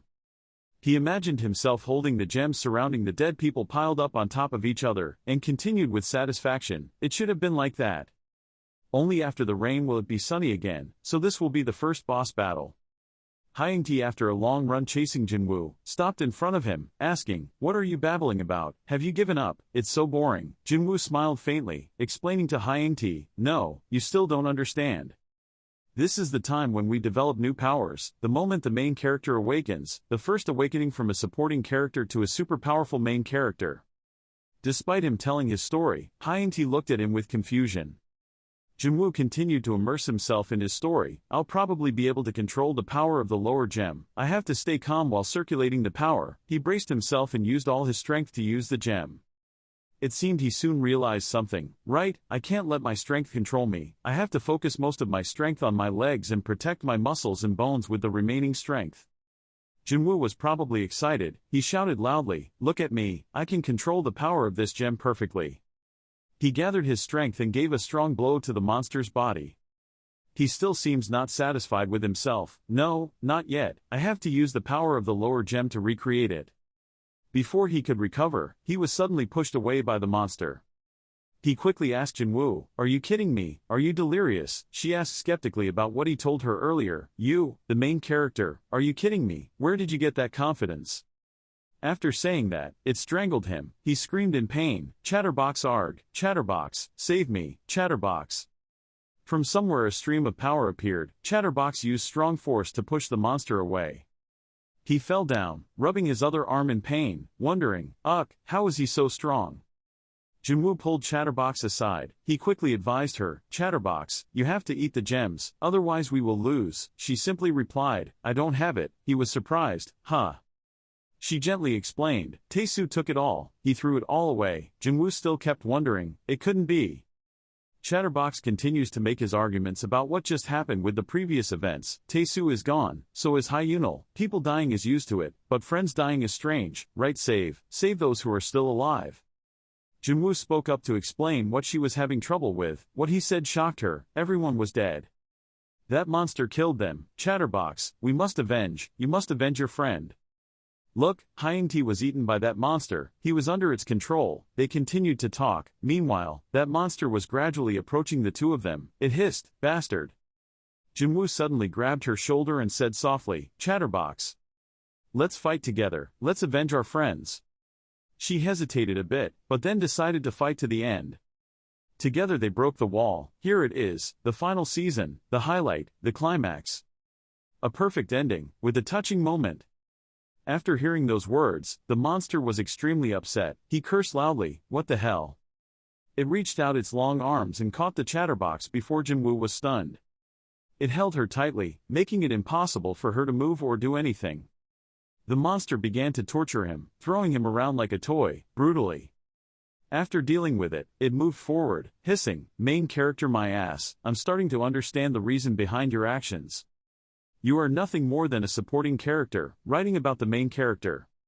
You are just jealous of them. Jinwoo, after being brutally tortured with a bloody face, still seemed to be enlightened, groaning, no. I'm not a supporting character, I am. Even though he was still speaking up to reclaim his honor, the monster continued, yes, you're right, you're not a supporting character. In conclusion, it hissed, you are a villain, a pathetic man. Having finished speaking, it raised its clawed arm and approached Jinwoo, screaming at him, making him unable to do anything but scream. His face was already bloody and now even more bloody. He hadn't recovered for long when he suddenly saw Chatterbox being taken away by that monster. He whispered, "Chatterbox." "Chatterbox, why, no." She looked at him, her eyes filled with tears. It seemed like she had accepted her fate, telling him her last words, "No. Don't want your friends to die, uncle, be your last friend." Jinwoo was stunned. Perhaps he still didn't understand what Chatterbox meant. But Hyangti cruelly stabbed Chatterbox in the middle of his body, causing him to fall into Jinwoo's arms. He tried to look pitiful and exclaimed, "Oh my god, everyone tried their best to save Chatterbox, and now our boy sacrifices himself to save the main character." He delighted in asking a series of silly questions to Jinwoo to annoy him. "What are you going to do now? Scream in anger, or will your hair turn yellow and grow longer? Are you really planning to awaken into the main character?" Ah. He could only lower his head and shyly replied, "No, you're right." The wrinkles on his face tightened. He gritted his teeth in pain. "I am not the main character. I am nothing more than a pathetic villain who wants to try the feeling of being special." Hyangti was surprised when he heard that. He was a little dumbfounded and asked, You finally realized it, so the fun is over." But the next second, he frantically screamed at him, "You have to continue the main character's plot, you have to really struggle in the last moments. Isn't that the kind of main character you always wanted? I wish, at least try, you might actually wake up, who knows?" He replied coldly, and at the same time took out the gemstone. It didn't matter if he woke up or not. Because the real main character is the one I'm carrying. As soon as he finished speaking, he immediately stuffed the huge gemstone into Chatterbox's chest. It was as if the boy had a supernatural energy injected into his body. The person inside him had now awakened. Chatterbox now no longer took the form of a boy. Before everyone's eyes was now a healthy young man slowly sitting up. The devil held out his hand with a look of caution. The young man jumped up, his chest glowing with the magical power of the lower gem, emitting electric currents running through his body. The devil realized something was wrong. The Chatterbox jumped off the ground. The devil immediately warned everyone that he would fail. "Get out of the way quickly, and find shelter quickly. That boy radiates a strange light that can illuminate every corner of this place." Suddenly, a terrible explosion occurred right at the Chatterbox's place. He couldn't control himself at this moment and screamed hysterically. Purim exclaimed worriedly, "Hey, devil." She immediately understood what he meant and explained, "Don't come closer, I'm not the one who caused this. This happened because he was remembering the past. Actually, this is exactly what we are aiming for."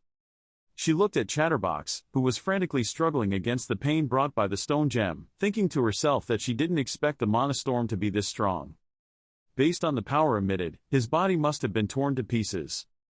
But when the Baron was young, he was still able to absorb it and reach the surface, meaning he could still control it, so he could endure it until he completely remembered it all. Suddenly there was a strange noise, making her frown and say, What's the signal?" She immediately realized that the sound came from the entity behind her. Looking at the memory mirror machine that was also struggling in discomfort, she was so shocked that she screamed, "No, the memory mirror machine would be overloaded." During a very dangerous time, one of their group stood up and used his mascot to protect everyone. His spirit animal roared in pain before being attacked by the power of the lower stone gem. Hyang calls out the devil's nickname, Bubble. She loudly signaled to the devil, "We will protect this ugly thing, so hurry up. There's a group of worms approaching. Are you planning on attracting all the magical beasts on the 10th floor to one place?" The devil continued his actions, thinking to himself, "Restore memory, it's done, we need to stay still until the Baron does something." Wait, he's not screaming anymore.